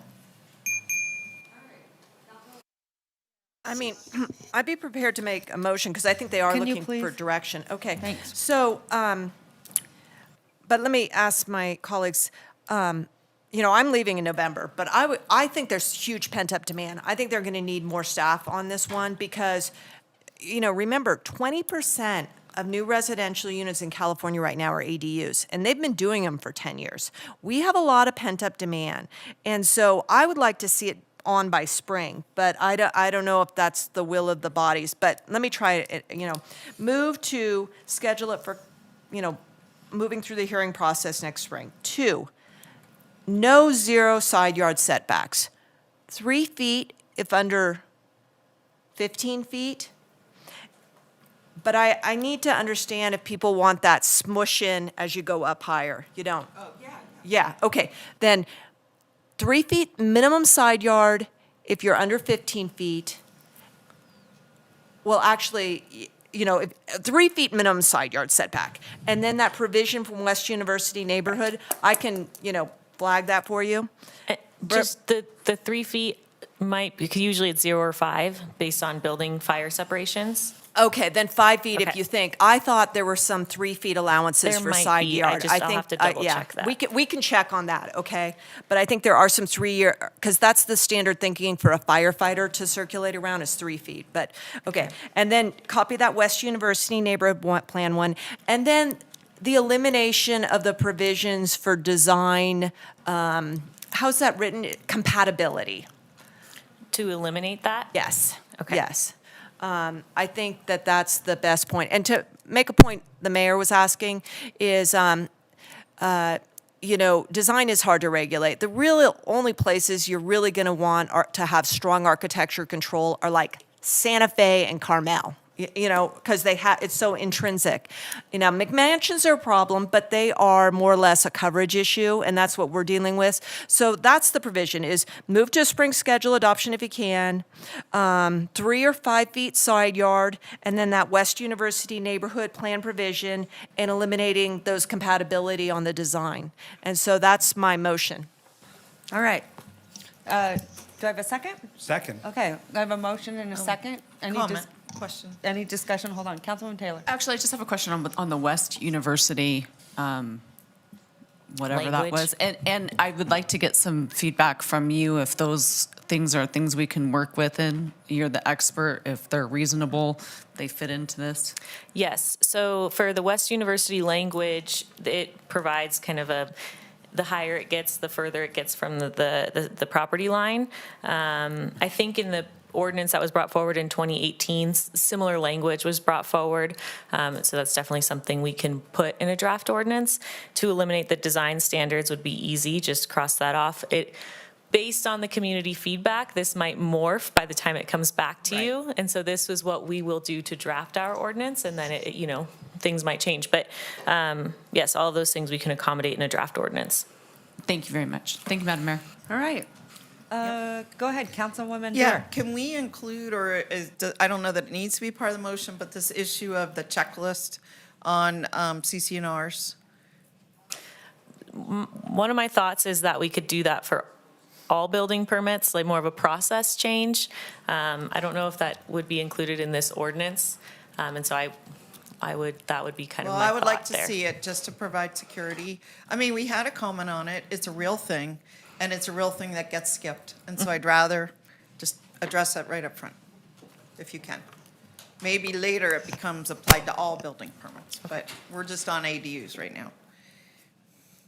Madam Mayor, I just have one comment. Sure, go ahead. I think the motion's well-crafted. I just want to understand what long-term your thoughts are, Ms. Breckus, about whether they're allowed anywhere that single-family is allowed, or are there limitations on specific areas? You were on the body when this came the first time. I was not. So I want to understand what is there so we can avoid that issue in the future. Yeah, I think that and Ms. Stewart's comment is, get an ordinance, and then the administration of it, the checklist and all, have them at time of adoption bring forward, and maybe even a mock-up of how it's going to show on the website. Where to have these, I really do think, because there's so much variability across the city in terms of, these planned communities with the architecture control, others that may have racist covenants, but may also provide something. There's so much variability. It's going to be so administratively hard to make the city do all that work. It's just not going to be possible. So you really do have a check that they have to check the balance. You don't want check, and the property owner checks, attests, and then, maybe they could administratively even post, after one is issued, so you got some notice going of appeal period, or legal. So there's ways that they can do things administratively that I think really can work out and be slick. But you have to be very careful not to place too much of a burden on the planning department to do all the legwork on these covenants, because it's, that's a whole area of law that we don't even participate in. One question or were you done? Well, not Mr. quite. Ms. Okay. McAdin, you have asked us essentially for input today because you're going to go out and do a draft, and then you're going to do a very many rounds of public input into it before we come back, hopefully in the spring. Correct. So I guess what I'm asking you is, do you feel you have sufficient counsel from us to set you on that path, knowing that I still have some concerns about very specific locations based on comments we've had here in the room. And so those are yet unresolved in your mind, and will be something we'll work through as people come forward in the coming months? Correct. I think, many maps, but also through our community outreach, we can provide feedback to you. And I think I have some sufficient feedback from you on how to move forward. And then I had a comment. What I'm wondering, very similar to Mr. Reese, I'm concerned about the areas, and here's one reason why. We have both formally adopted historic districts, and we have informal historic districts that aren't formally adopted, but people acknowledge them. So my question similarly is, if we say ADUs everywhere all the time and no design standards, but we're in a historic neighborhood, I'm not sure that's appropriate for that neighborhood. And so we may need to come back with these historic overlays and understand within those confines, it's not any design goes, it's not pulling the cab or the box in the backyard is just fine. I really do think that we went to the extent of adopting a historic neighborhood. It has to mean something. And so I think there should be acknowledgement of it. And for neighborhoods that don't have a historic overlay, but are wannabe, to your point, maybe, they maybe need to get on the dime and get those adopted, concurrent. You see what I mean? So, Yes, I okay. agree. All right. All right. Councilwoman Ebert? Nothing? Nothing else? No.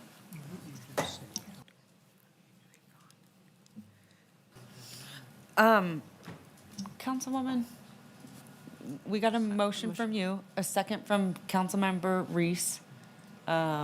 Any further discussion? Everyone said no. All those in favor say aye. Aye. All those opposed? Motion carries unanimously.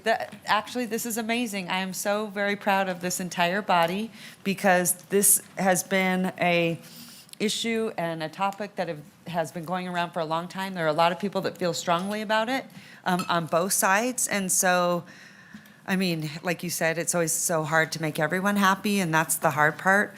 And I also think as we move forward, it looks so different, right? Like, I know so many kids that live at home, and parents are like, I wish I could do that. Or in my case, and you too, Megan, we both take care of our mothers. We've always said if we could put an ADU back there, it'd be great, right? But it's just different. Times are changing about how we look at taking care of loved ones, whether they're your children or your elderly parents, right? So I'm just really, I'm really impressed, and I appreciate everyone on this council for working together on this issue, and it was unanimous, and I appreciate you making a strong motion. So thanks, Councilwoman Breckus. Okay, good to see you.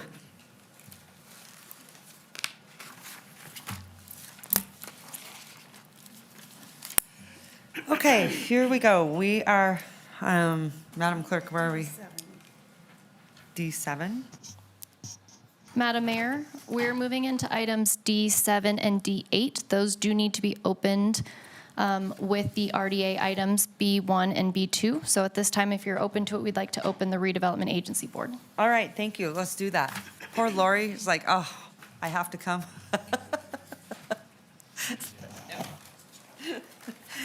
So you don't have to worry about being so formal. It's all good. Can we take a 5-minute comment break?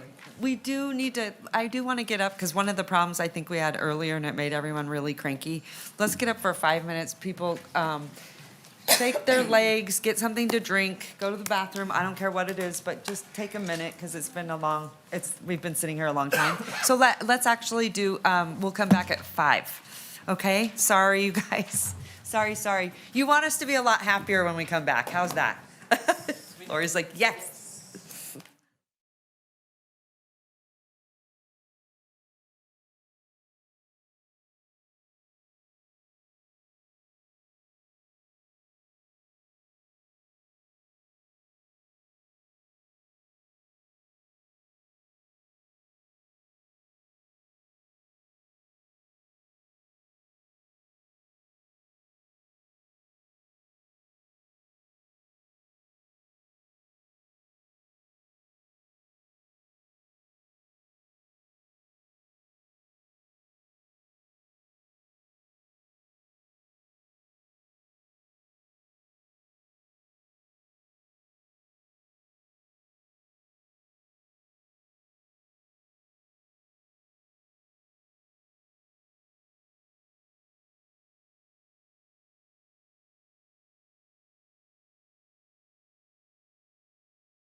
reconvene the meeting. We have Oh, our clerk give back. us just a second. Okay, Oh. thank you. Go ahead. The recording's going now. Okay.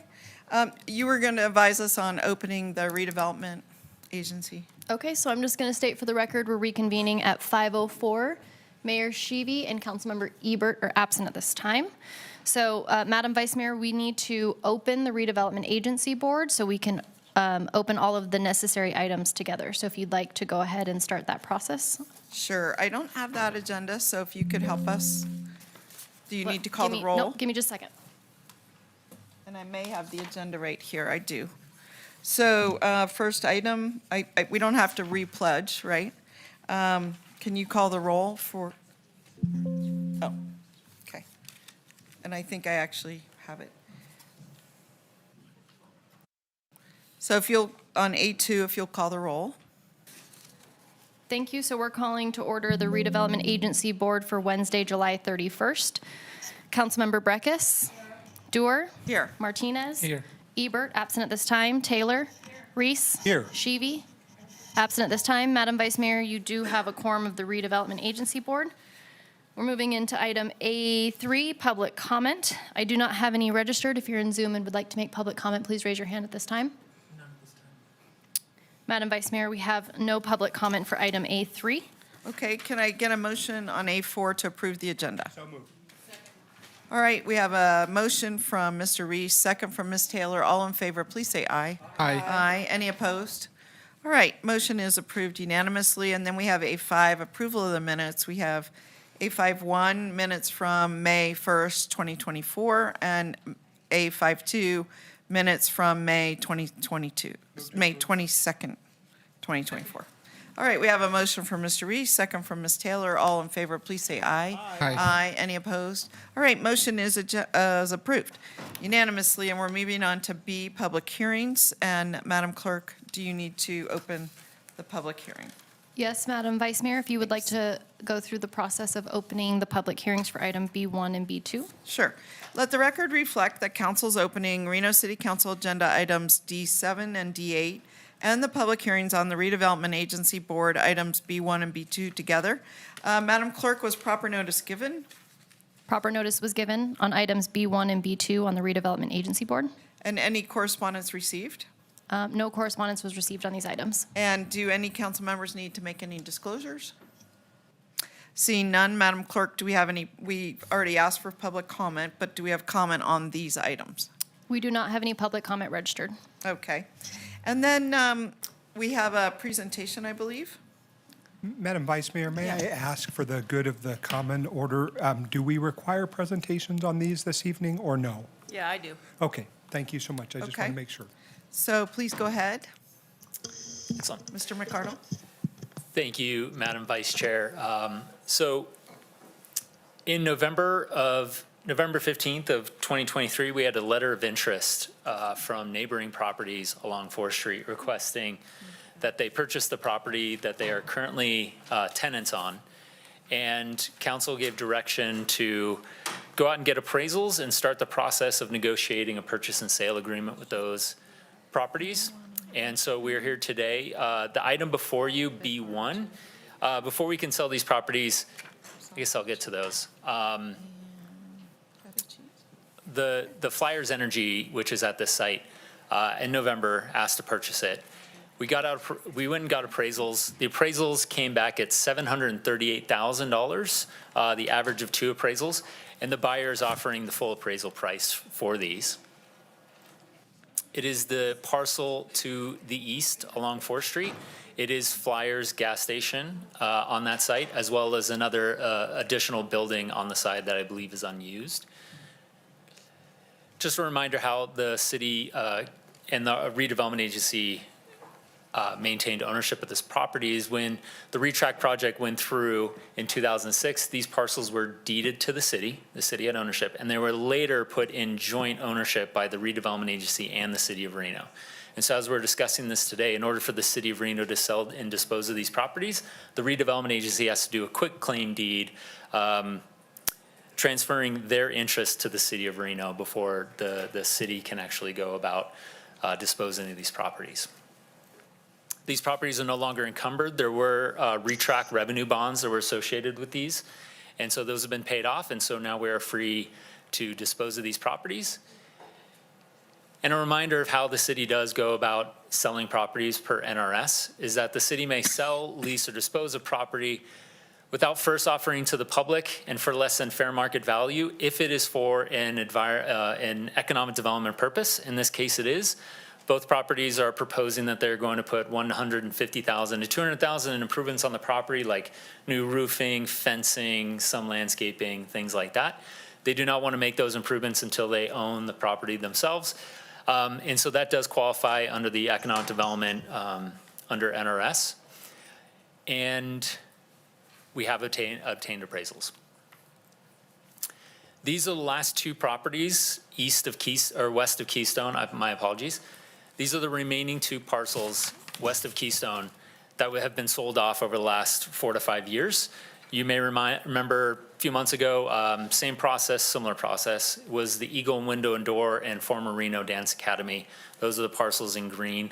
Those have been sold. They have closed, so we've received those funds. These are the remaining two parcels that have left to sell, and both tenants have come and shown interest in purchasing. And so on this site specifically, we did receive two appraisals, one for $716,000, the other for $760,000. The way NRS and city policy does is we average the two, and so the fair market value is $738,000. That is the offer we've received from the buyer, and they are planning on doing $200,000 in capital improvements. They must maintain a commercial enterprise there and maintain those improvements for 5 years, or else it reverts back to the city. And this does align with our fiscal sustainability as well as our economic development plans. And so this isn't actually the motion. This is to sell the property. The motion right now under B1 is authorizing the redevelopment agency to do a quitclaim deed, transferring their property to the city of Reno. So let me ask you, Brian, it's not the actual sale, but just step one, which is transferring the property? The redevelopment agency item, yes, is to authorize a quitclaim deed, allowing the RDA to transfer their interest. Okay. So the actual sale over in the D items? Yes, is my separate, apologies, right? yes. Okay. So let me ask, are any questions from council on item B2? I'm sorry, Yeah. B1.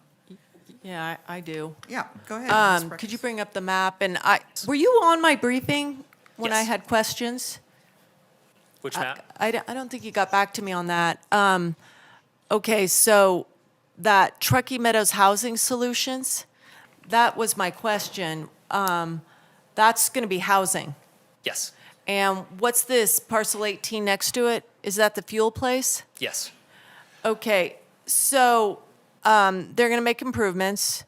Are they subject to getting a hazardous waste permit, especially conditional use permit? I looked into their business license. It's just a general business license. There's no privilege license associated with that operation. Yeah, privilege is a different thing. It's more from, I think there's a NRS for flammable explosives and all that, that preempts local authority and makes it go up to the governing body. And it also would probably trigger on an expansion. And I'm just not so sure that I'm comfortable selling a property. And I had questions when this housing group came forward, but they seem very, we were trying to make some progress there. And I've been asking for a long time, what's their status? Because not only did we sell the land to them, we gave them other subsidy to build this subsidized houses. This one that was sold on 21, see the Truckee Meadows Housing Solutions? We sold it 3 years ago and set aside other money, I think home funds maybe, or I can't remember if it was home or I think it was home funds. And it's still dirt. And so I've been trying to, did you figure out where that project is at? Is it still going to thrive or have? That has since been transferred to the Reno Housing Authority, and they do under the contract have 5 years to develop that site, or it reverts back to city ownership. The Reno Housing Authority. Yeah, I just, there's a Maverick. We sold the Maverick, and that's been built, and that's a filling station. And I'm comfortable with housing adjacent to a filling station. That's what you call gas stations. I'm not comfortable, from what I understand, of housing, and we've committed land and money to the housing for a, what is this? Flyers is a fueling station? Yes. So you drive up, say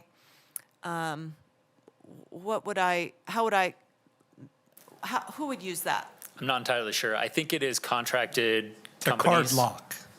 You use it if you're a contractor and you have a card to Okay. use it. It's like card lock station, not for the public generally. Okay. So, but it's propane. Yeah. I think it is propane. Yeah, I've driven past it. I'm not comfortable putting housing in between a propane filling station. I'm just not comfortable with that. And so I know they've been a tenant and maybe they want to invest, but I said this in 21 is, if we're going housing here on this industrial corridor, we may have to be thinking about the other uses. I've been comfortable with the Eagle Window and Door and the Dance Academy, but I have never been comfortable with a propane fueling station next to housing. And as long as we're on the path of housing, I'm just not comfortable with that. And then 12 is, who is that? That is utility trailer sales. Utility trailer sales are not flammable, not propane. Comfortable with that. Not comfortable with the transaction over to All our right. tenant flyers. All right, thank you. Did you have Mr. Reese or Mr. Martinez? No, Ms. Taylor? No, Mr. Reese. Thank you, Madam Vice Mayor. Look, this is an existing tenant who wants to purchase the property and make improvements to it. We're not going to change the use in either way. And so for my part, we have adopted as a policy of this council offering it to tenants who occupy property because they sort of get the first right of it, which we've done on all the other adjacent parcels. So I think the NYEP project, which is a multi-gen project, I'm not sure. I mean, it's now been transferred to the Reno Housing Authority. I don't know if it'll go. I don't know if it'll go on this site. I'm hopeful that it might. But in the meantime, we have a good tenant who's been a long-term tenant, has been there a long time, and is looking to make improvements, and I want to support them as small business, so I'd be supportive of and can make whatever findings or necessary recommendations based on the statutory requirements for transferring. I know that we've done it all with the proper notice. We've done all the correct appraisals and the like. So happy to support this item. All right, thank you. And I have a question. I'm a little bit confused about residential. Where is residential on here? Proposed or existing? The blue section on the right, Maverick. Wait, I'm sorry. Can you either use the pointer? Yes, or, yes, yes. I think it works. Oh. It says Truckee Meadows Housing Solutions, yes. On the top half on the right-hand side. Okay, I see it, sorry. Okay, so they're one of the blue parcels in between the other blue parcel and the yellow. That is housing or proposed to be housing? Proposed housing. And then where is the current flyers? It is number 18, APN 18 there. Okay, well, that's And there already is- exists, I mean, the current flyers. Yes. That's already. Yep. They've been So, there I for a while. mean, they're talking about going in, they already know they have a fueling station next door. Yes. And we would be selling them the one on, No, we would be selling the property that they current operate flyers on, oh, as well right, as. where it already exists. Yeah. I apologize, There is- yes, I know There is that. a structure between the actual fuel locks and that parcel to the, Well, are they to the keeping east. that, or is that They want to improve it. like, what kind of structure is it? It's a single-story structure. Is it like storage or something? I'm not entirely sure. It does have some windows on it. Office? Anyway, what I'm saying is they're already next door. The housing is already looking at moving in next door to the fueling station, so it's a pre-existing use. It's their choice whether they want to locate there or not, so I'm comfortable with moving forward. How about you, Ms. Hebert? Nothing? Okay, back. Madam Vice Mayor, just Yes. real quick, it's a gas station. It's a Yes. filling station. It's not a propane station. And I would just say that there are several gas stations that offer propane filling stations that are next to Co-located. housing. If you look at Lakeside and Plum, Yeah. the station there, you can get propane and gas, and there's housing right behind it. So Perfect. Okay. Well, I'm looking for a motion on this. motion to approve. Okay. Do we have to do say the quick deed? Yeah, it's a more language? specific motion. If we could just have it put up, and I know that Ms. Taylor is happy to read it. And I apologize, I do not have the language of the recommended motion for the RDA. This is for the city council item. Well, the RDA, let's see, I have their agenda here. Move to adopt the resolution. Yes. And just to be clear, are we talking about B1 and B2 or just B1? We were just doing B1. Okay, thank you. Two different things. So on B1, we have a motion for Mr. Reese to adopt the resolution. Ms. Taylor, do you want a Second. second? Okay, so we have a motion, Mr. Reese, second, Ms. Taylor to adopt the resolution. Any final comments? All in favor, please say aye. Aye. Any opposed?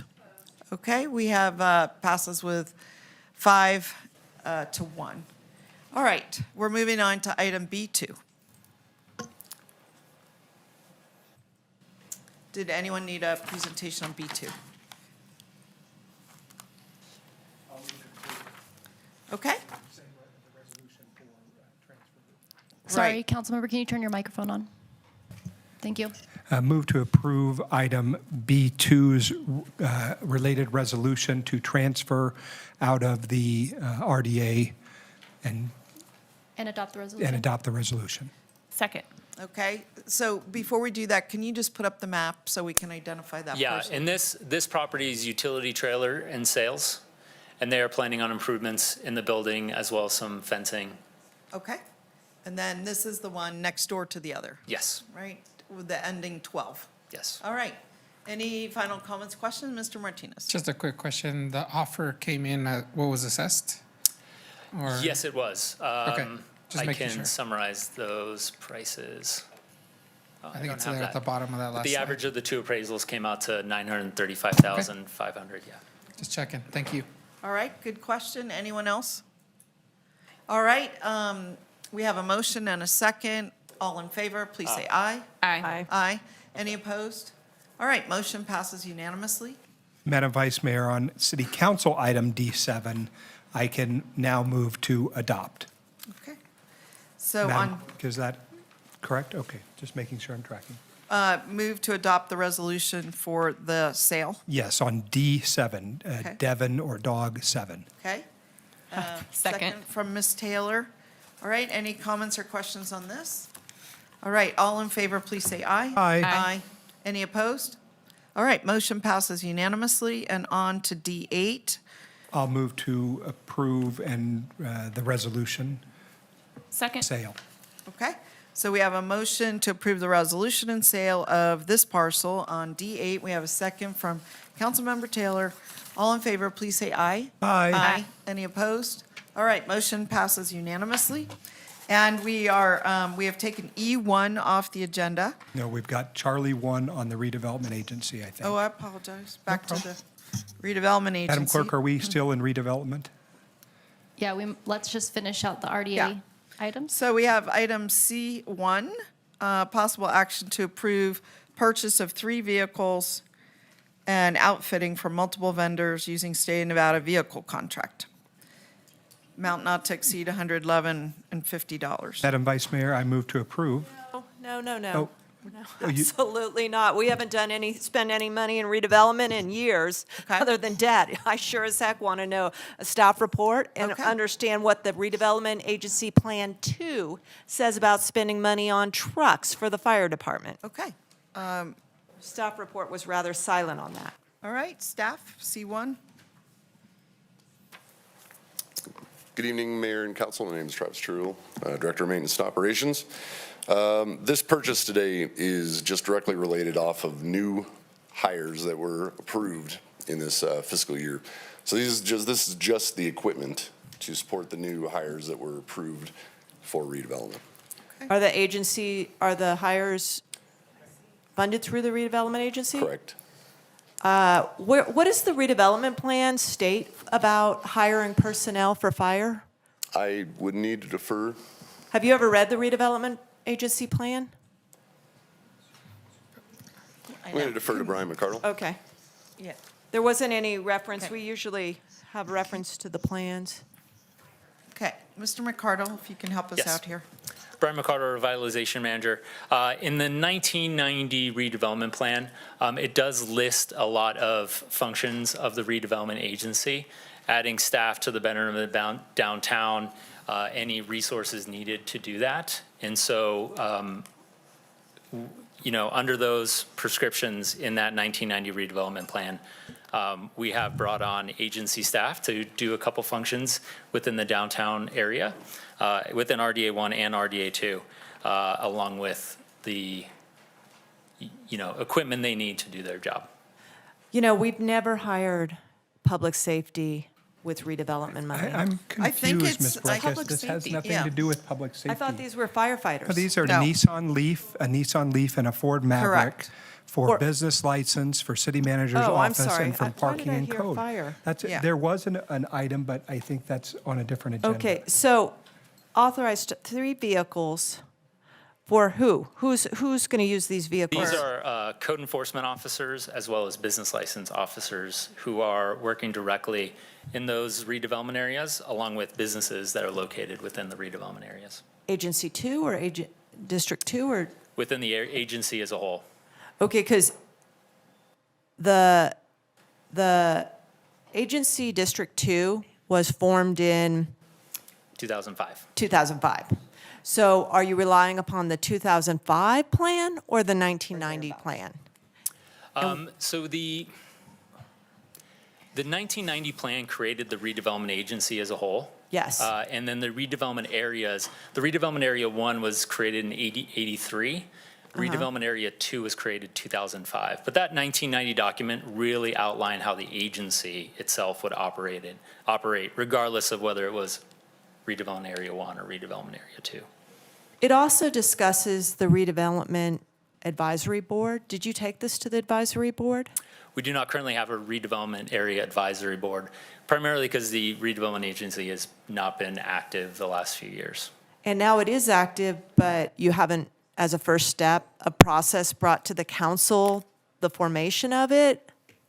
The 1990 plan says that there shall be a redevelopment agency advisory board to advise on programs and projects.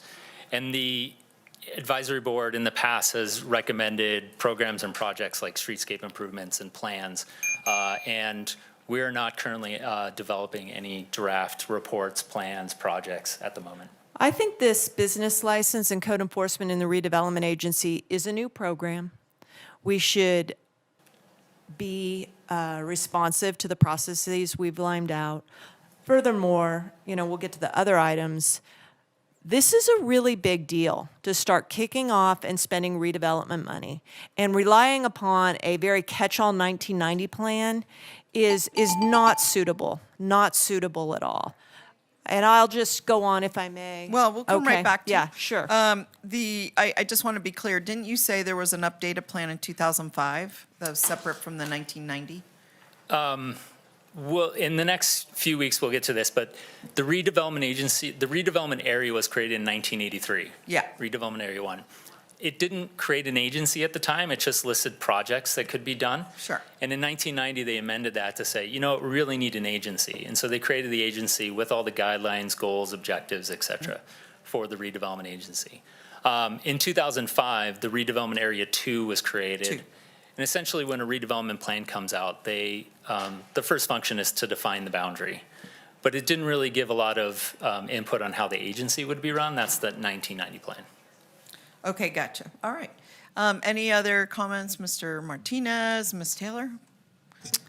Thank you. I'm getting a little wonky without, right now, but we had these discussions, I thought, in our budget review of what we were going to be doing with some of these funds in the RDA. So I do recall that you had brought to us what we were going to do in the RDA, how we were going to spend that money, where it was going to be going, and this is part of that plan and those discussions that we already approved. Is that accurate? Correct. Okay, thank you. Thank you, Madam Vice Mayor. Thank you. Mr. Reese, any comments? All right. I have the same recollection as Ms. Taylor, that we had a pretty deeper dive, and we talked about licensing, code enforcement, how essential it was. I mean, this item was being presented by Mr. Truhill relating to maintenance and operations. So I felt very comfortable that we had the conversation as well, and we had a good understanding at the council level of what we were doing here. So I'm comfortable with it as well. Ms. Ebert?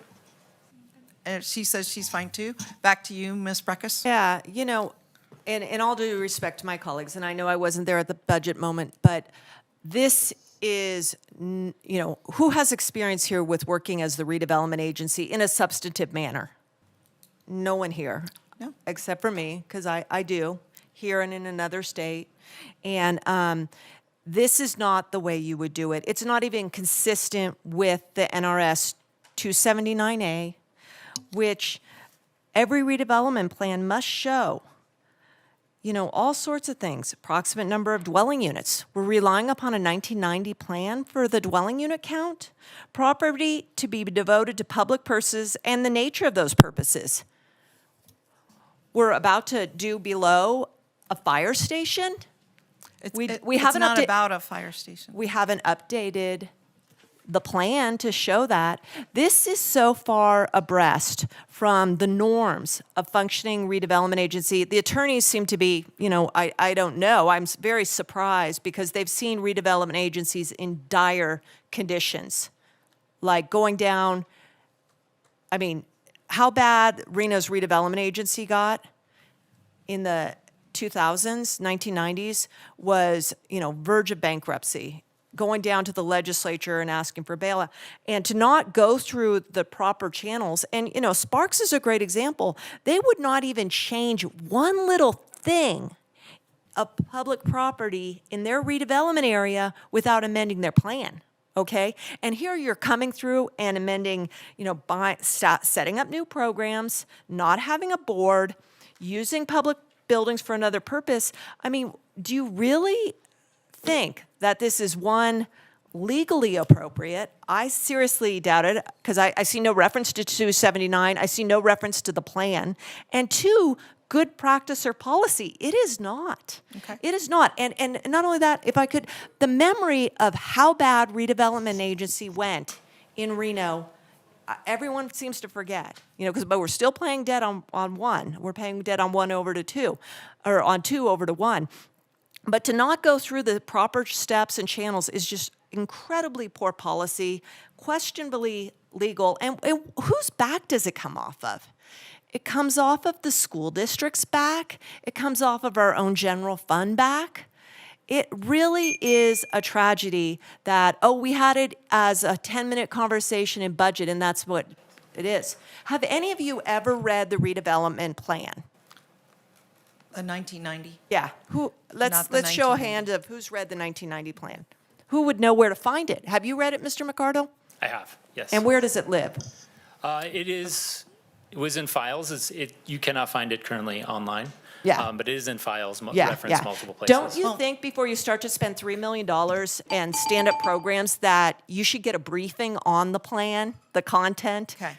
And the statutory framework in which you Ms. live? Breckus, I appreciate it. I want to be clear. We're not spending $3 million. The proposal's for 111.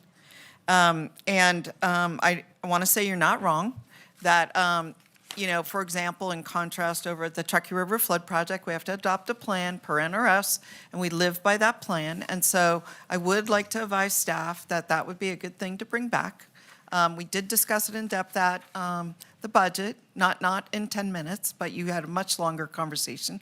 But I do think that bringing back the plan and adopting it in the current world is a good idea.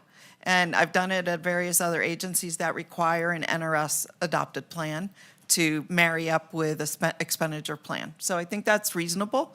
I don't know if it should hold us up today. We're not talking about a lot of money, but I would like to see it on a future agenda, and I'm not setting a timeline, but that's just me.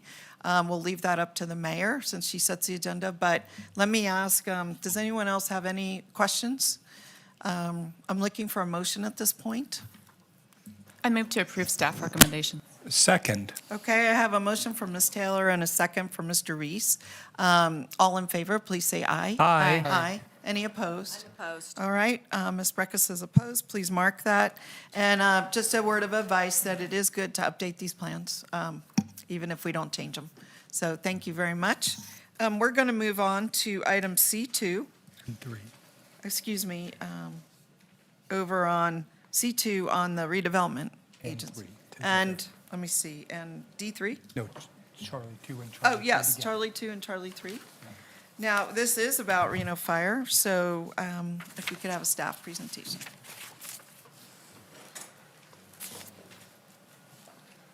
This one. Yeah, thank you. Good evening. All right. Good evening, Madam Vice Mayor and council members. For the record, my name is Cameron Amati, Associate Civil Engineer with the Public Works Department, Capital Projects Buildings Group. I have a short presentation that will cover what we are here for today, where we are overall in the project schedule, and our next steps for this project. The Central Station project fits these goals responding to the city's strategic plan. This slide here summarizes previous council action taken on this project.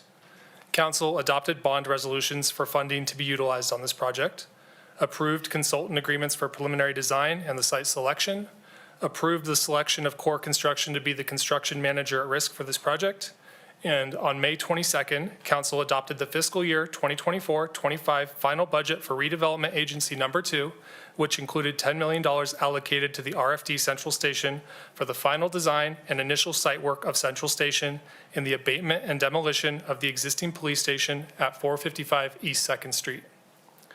The yellow highlighted block at the bottom is what we are here for today. To approve consultant agreements with our site civil designer and our architect for the final design of Central Station.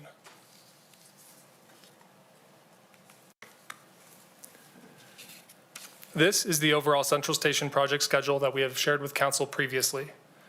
Phase 1 of this project is complete, which consisted of the preliminary design of the new facility and the selection of a construction manager at risk, Core Construction. The next phases include final design, abatement, and demolition of the existing police station after RPD has moved to the new Public Safety Center. In Phase 1, we left off design at schematic design, which is approximately 30% design. Today, we are here for consultant agreements for 60% and final design. During this phase, the construction manager at risk will bring their fire station construction experience into the design to identify if there are cost-saving methods such as scheduling, innovative construction techniques, or value engineering that can be incorporated into the design to reduce project costs. They will also provide input on the demolition plan for the existing police station. After design development is complete, Core will provide an estimate with reliable cost certainty so that staff can further develop and implement a funding plan for this project. The design development cost estimate is expected by the end of this year. After you decide to move forward today, staff anticipates being back in front of council soon for abatement and demolition contracts.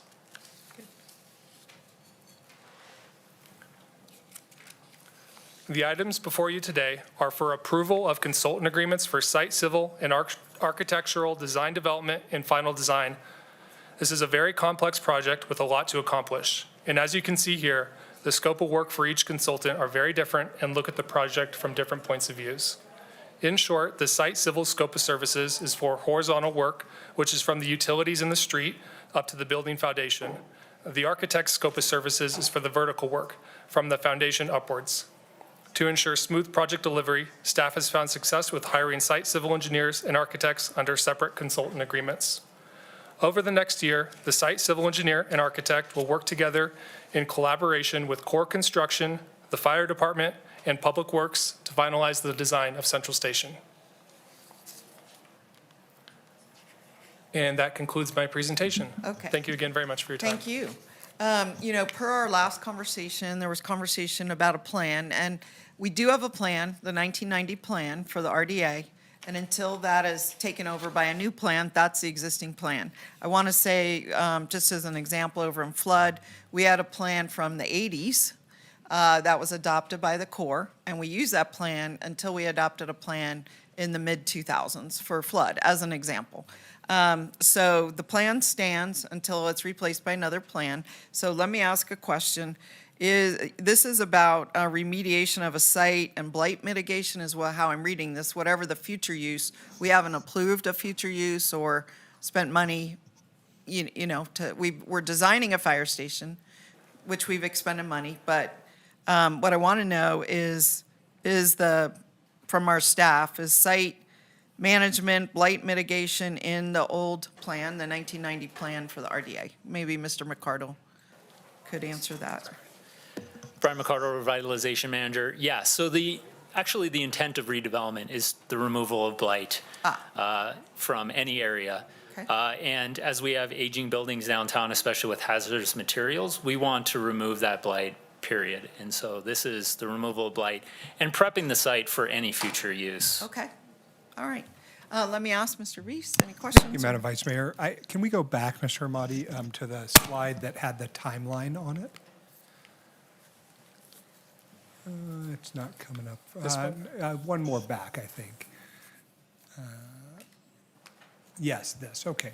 So I just want to be clear that during our budget in May, we already allocated these dollars for that. You're now asking for the technical aspects of how it's going to be and which consultants we've done. Yes, sir, that's correct. It was discussed on May 1st and then again on May 22nd. And on May 22nd, council adopted the redevelopment agency number 2 budget, which included this project. Well, and for my part, and so I want the public to understand, I've already made the commitment that this is the path we're going to pursue.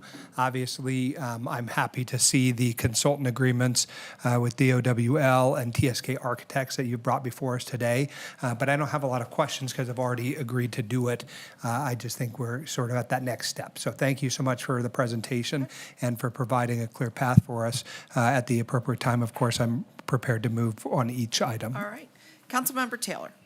Thank you, Madam Vice Mayor, and appreciate Councilman Reese's comments. I have a question regarding our budget. We did approve this, and this is a slightly larger amount. I know there's an item coming right after this. It's about 2.5 million that are within the same topic. So that's a lot of money. Is there anything that has changed in the city's budget from May 1st, when we first discussed this, to now that we have more information? Or is there anything new financially that we should know about before committing these dollars?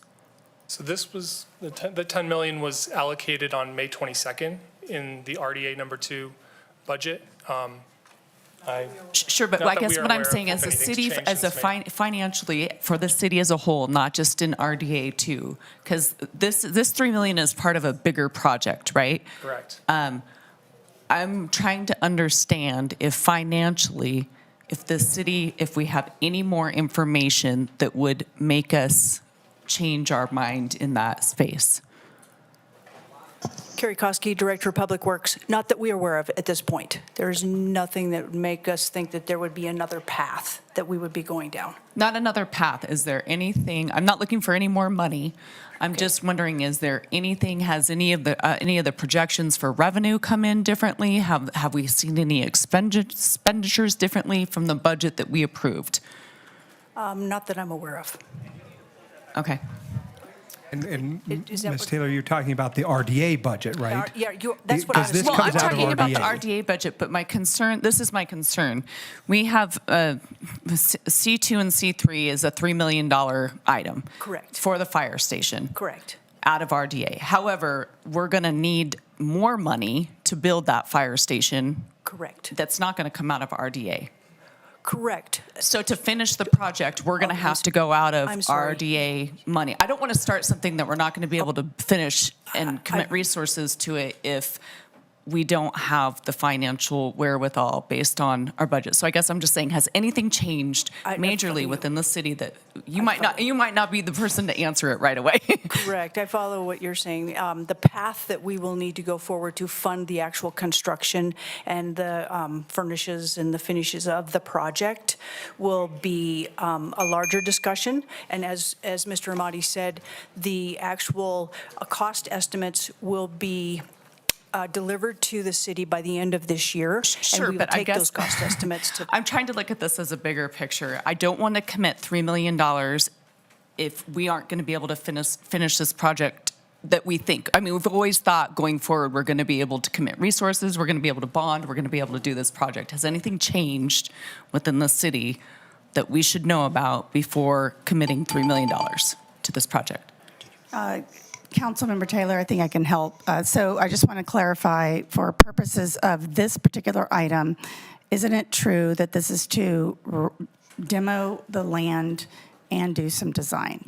Well, the previous one. This is to just, these two items are to complete the design. Yes. And there's no other impacts to the budget other than that particular action right now. Right, that's correct. Right. And so at this time, we have not budgeted any additional money for our fire station that I'm aware of. No, we are working on a funding plan for the fire station. Right, and it'll be a while before it comes forward. Yes. May I be recognized? Yes, just, I want to get some clarity, though. We are on C2, Correct. right? C2 and And C3. what's confusing is C2 says site civil final design, and C3 says architectural final design. So I'm not sure what the difference is with the two. So we find with having a site civil and an architectural firm working for us, then we can manage the design components a lot more efficiently. Okay, where's the demo cited? That will be coming after. So this does not afterwards. include demo? No, it does not. Okay, just wanted to be clear. Yeah, it does not include any. And I think it's rather like where we did CHA. Right. So we did CHA, we asked for a site design. Correct. To get a cost. Correct. So before we can even take another step, we need to know, are we talking $10 million, $100 million, $2 million? Right. And that's what this would do? That's what this will do. This will also give us the design for the demolition. Okay, how to go about demolition, but not authorizing demolition? Correct. And then, one more question. When you do go out and get a design and costs, how long are those good for? 2 years, When we go out and get the design? The design. The cost? That cost, then we're working with the CMAR. The CMAR will give us that cost, and they will project out what that cost is going to be if we can't fund the project within a certain amount of time. Okay, that's very useful. Okay, let me go to, looks like Councilmember Breckus was next, I think. I mean, number one is the good questions that she was asking, Ms. Taylor, is, we're working on a funding plan. Yes. Well, that's like, when you make these commitments, you're pregnant, it's coming, so you need to have the funding plan. Right. What has changed? I don't know. I've been trying to meet with the finance director for 6 weeks. I was not available to make last week's meeting, but, the labor agreements, need to get incorporated in because they were just approved. And, I think the council needs to get the full funding plan in place and understand that. That's number one. Sitting as the city council, I think we need to do that because we've taken on a lot of debt, okay? Right? We all know that. We didn't have this debt before. We took on 55 for the pool.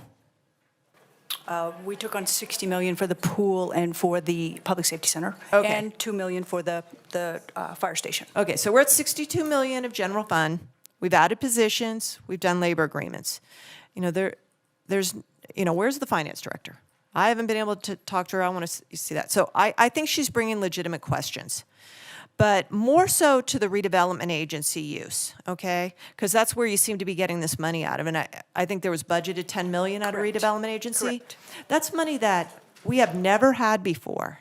And we need to get the plan updated to do that. We cannot operate otherwise. I don't even think we're legally allowed to under a lot of these provisions of 279. And who's ever read 279 here?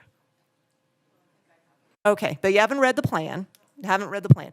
Okay, so going off and spending $10 million of redevelopment money, you know, aside and apart from how you're going to get this thing done with general fund money, it puts us in a vulnerable spot procedurally, you know.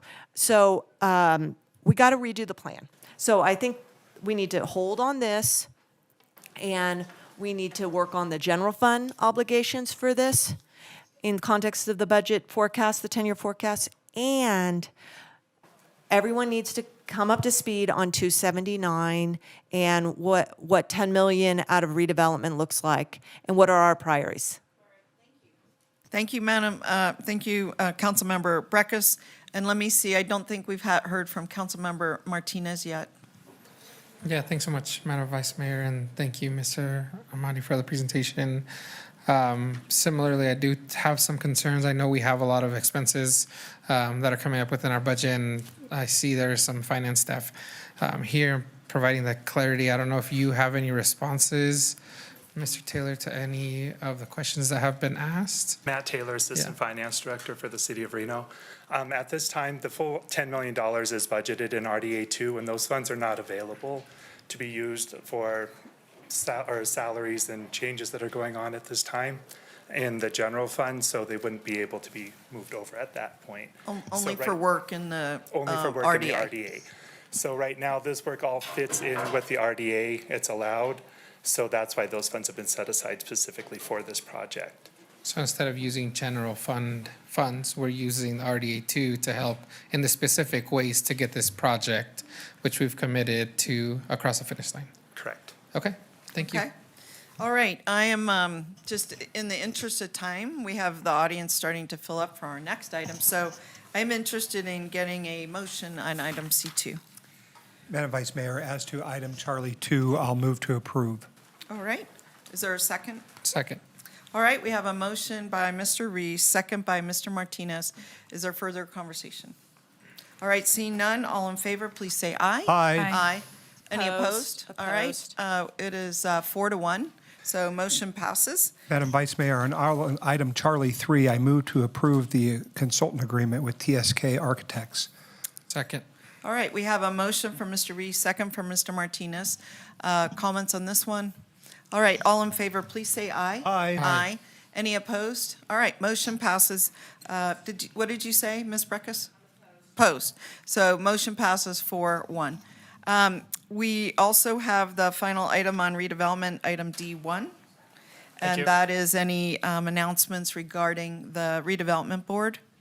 I want to appoint an advisory board like the city has always had. Okay. As we embark upon redevelopment. I mean, I'm stunned that we're not doing that we're spending money without having all the processes that have always been in place for redevelopment agencies. And I'm also going to ask that we get a copy of the plan for the next time we convene, and we have plans and maps and a analysis of the plan and what is up to date in the plan and what is not up to date in the Good. plan. Because All I right. think that will be insightful that we're basically not following the plan. Okay. I think we're following the plan, but it's very old and it needs to be updated. Absolutely, and I agree with you. I'd like to see the advisory board set up. I'd like to see the plan updated. The only change I would make to what you just said is you said next meeting. I think that's a little soon, and I would ask our staff as soon as possible, that's reasonable, to give us some proposals on those. Okay, anybody else? Just wanted to agree. You want to agree? Yeah, And with all of Councilman, and Mr. Martinez agrees. It looks like quite a few of us concur. So I think it'd be very good next step. And then we have final public comment on E1 on the redevelopment. Madam Clerk, is there any final public comment on this agenda item? On this agenda, I mean. I know you're in conversation over there, but is there any final public comment? Sorry, Vice Mayor, we do not have any public comment registered at this time. There's no public comment via Zoom. Okay. So we're looking at a motion to adjourn the Redevelopment Agency Board. Okay, looking for. Motion All right, to Ms. adjourn. Ebert and Mr. Reese have made motions to adjourn. All in favor, please say aye. Aye. Any opposed? All right, motion passes unanimously. We're going to go back to our regular agenda, and we're on item, let me make sure. I think we're on item G1. We are on item G1, which is an appointment to the Reno City Planning Commission. This is a manager's recommendation with council's ratification. Okay. Do we have a manager's recommendation? We do. Thank you very much. I would like to recommend Ms. Christina Villard Christina Del Villard. PR, okay. And this is for Ward 4. Do you want to make that motion? She's recommended it. Yeah, I'll make a motion to approve the All right. recommendation. Do we have a second? Second. All right, from Mr. Martinez. All in favor of Ms. Christina Del Villar, please say aye. Aye. Any opposed? All right, motion passes unanimously. Next item is H1. This Nothing is from me, city Madam. council comments, announcements on city boards and commissions, and other upcoming events. Anyone? All right, seeing none, I'm looking for, not a motion, but just for the benefit of the audience, we are just concluding our meeting that started at 10 o'clock this morning. We have only had one 10-minute break today in the entire time, that's 7 hours. We are going to take a 15 to 20-minute break, we just need to. And then we will start the public hearings that are scheduled for 6. We'll be starting them closer to 6:15, 6:20, as soon as we can reconvene. But that's what we need to do. So we are Recess. in recess. That was the word I was looking for. Thank you.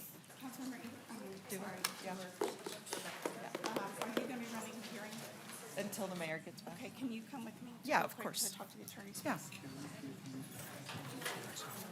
Yeah, please. And she says she'll be back in 20 minutes. Yeah. I believe it when I see it. It's a new thing here that they've got for you. Take this one. Take this maybe up. Skills field. Okay, perfect. Yeah. All right.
Was it myself?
just everyone, thank you for being patient. We really had a long day. Let's see, 8 hours with a 10-minute break. So we had to just breathe for a minute, so thank you. All right. Good evening, everyone. Thank you so much for your patience. Madam Clerk, I am going to send it to you. I know we are doing a public hearing. We are opening a public hearing, and just for the record, we're reconvening at 6:28. Okay. At this time, all members are present. Councilmember Taylor is online via Zoom. All right, So sounds good. if you would like to open the public hearing for item I-1, we can start there. Okay, my agenda looks a little bit different, so if I skip around, please keep me on track. Thank you. All right. Thanks so much. Okay, we will now open the public hearing. Has proper notice been given and any correspondence received? Thank you, Madam Mayor. Proper notice was given on item I-1, and no correspondence was received on item I-1. Okay, do you have any public comment on this item? I believe we're going to take public comment after the Take it after presentations. presentations? Yes, ma'am. Okay, that's fine too. We typically do it the other way around, but I have no problem with that. Okay, so at this time, we are going to have, it looks like, am I right? We have staff presentation first, and then we are going to have Miss Audrey Keller. So we'll have, hi Leah, nice to see you again. I feel like you're living here today. All right, take it away. The floor is yours. Good evening, Madam Mayor.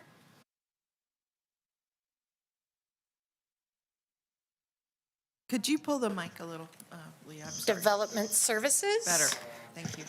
And can you hear me now? Perfect. All right. I'm really tall in these heels. It's not normal. Go ahead. So this evening, I'm presenting the application for Ranchera Village 7. This is a tentative map that was heard by the Planning Commission on May 1st. It did receive a unanimous approval from the Planning Commission, and then it was appealed. So what we're hearing tonight is that appeal. And the presentation you're going to see is the Planning Commission presentation with just some added stuff about the appeal.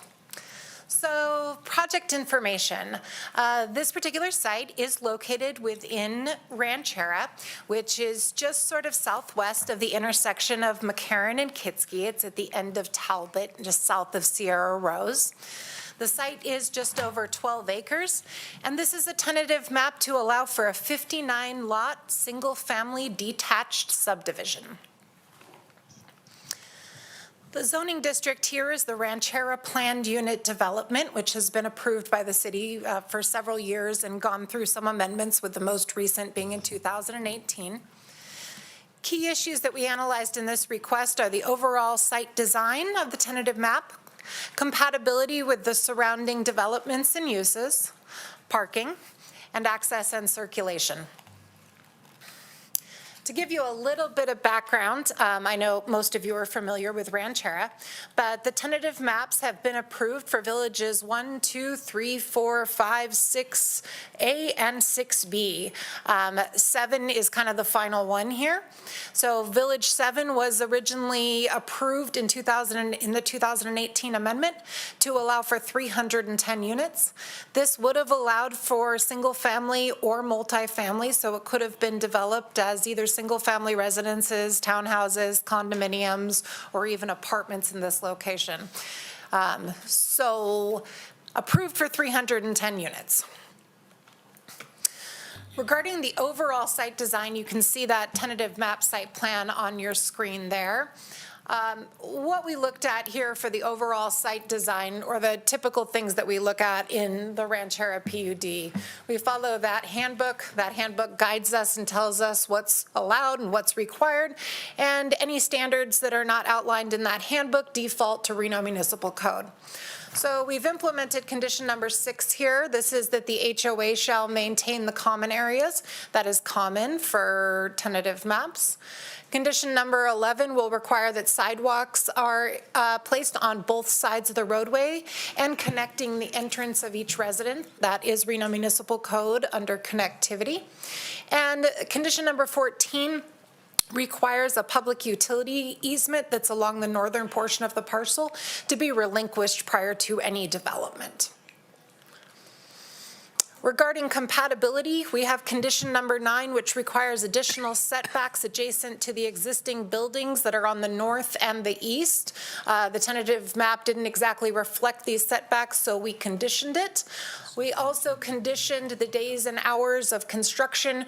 We limited those to that standard condition you see on most of these approvals that have residential adjacency.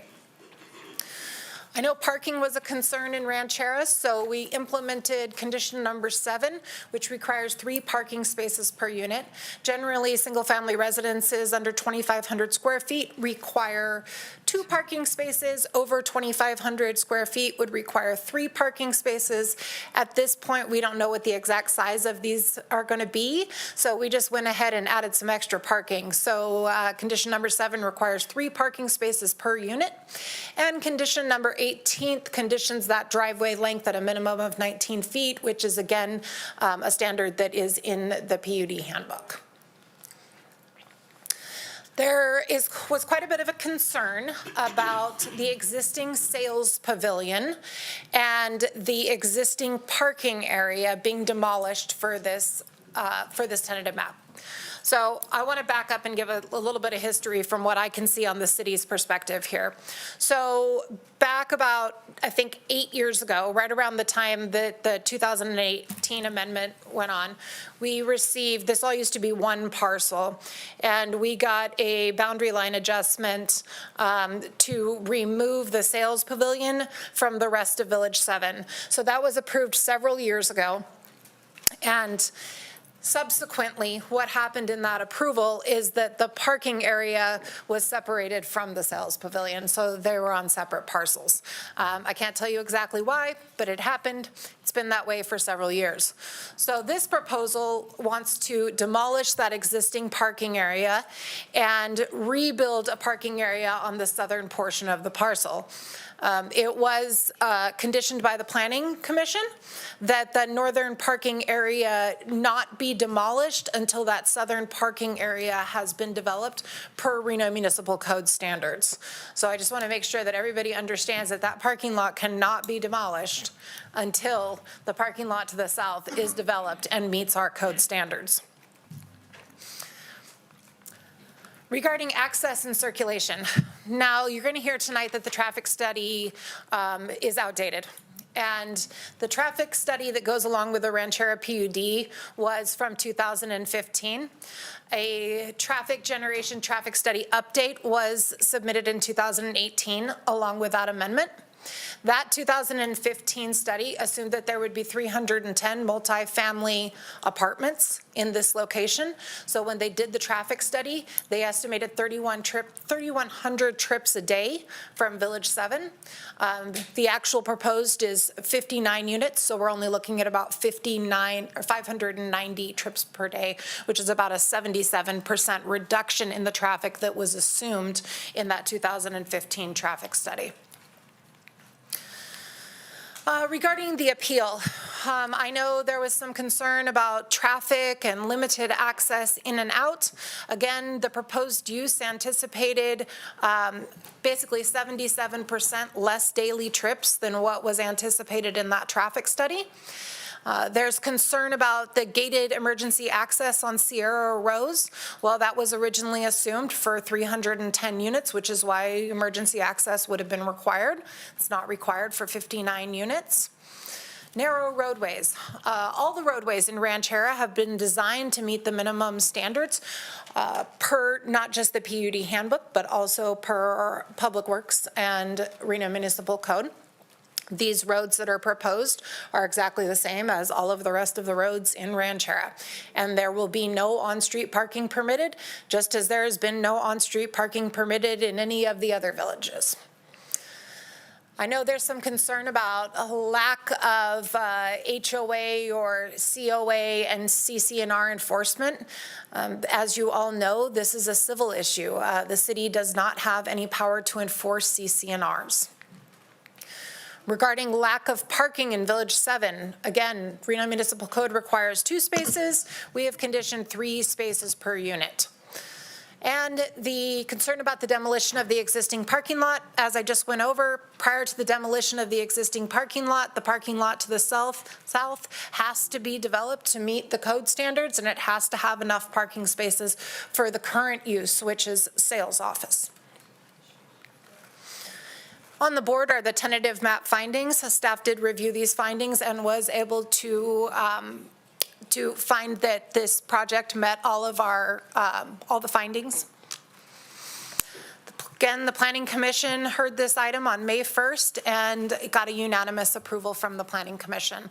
On the motion, or on the board is the proposed motion. If you have any questions, I will be available for questions and concerns. Thanks. Okay, thank you so much. Appreciate it. A long day. Okay. We will now hear from the appellant. She has a presentation. Audrey Keller, correct? Perfect. Okay, Ms. Keller, the floor is yours for 10 minutes. Oh, thank you. Thank you. Okay. Does that work? Okay. All right. Hi, I'm Audrey Keller. Glad you guys are back with us and had some nourishment. Since the May 1st Planning Commission and my appeal, I have met with Ranchera's GM and HOA President Robert Couillard and Andy Durling Wood Rogers on June 11th.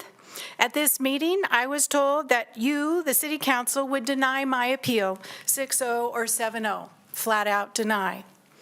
I'm here anyway. Is it true? I hope not. At a meeting with myself in a room of 40 homeowners on July 10th, we were told by Mr. Couillard, who works for the developer, that we should be grateful and lucky that the builder is not building 310 apartments instead of 59 homes. And as a threat, they said that, so that we would not dare, how could we dare to file an appeal? The builder has not tried to work with the homeowners at all, prior to the Planning Commission, during the Planning Commission, and they have not listened. They have also not modified any plan as far as we know. I've asked in writing from Mr. Durling after our meeting. I asked for specific things, no response.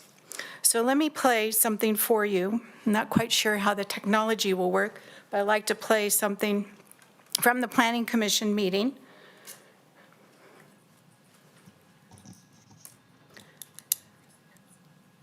This is with Ms. Romeyer and Andy Durling. Hi, Andy Durling with Wood Rogers, also representing the applicant. So for this village, it is the last one. We have for many years now tested, I can't even count how many product types, how many residential product types we've tested on this from, 3-4-story condominiums, as Commissioner Armstrong mentioned, that this could have been, right? That's the highest kind of best use of it. We tested, triplexes, townhomes, all sorts of things. Unfortunately, there's just not, they weren't able to kind of match that with the builder, right? I mean, ultimately, we need a builder to come in and build that housing product, take the risk associated with that financial outlay to build these homes. And it was determined, after a lot of testing a different product and market research, that this in particular was, of significant interest to the market.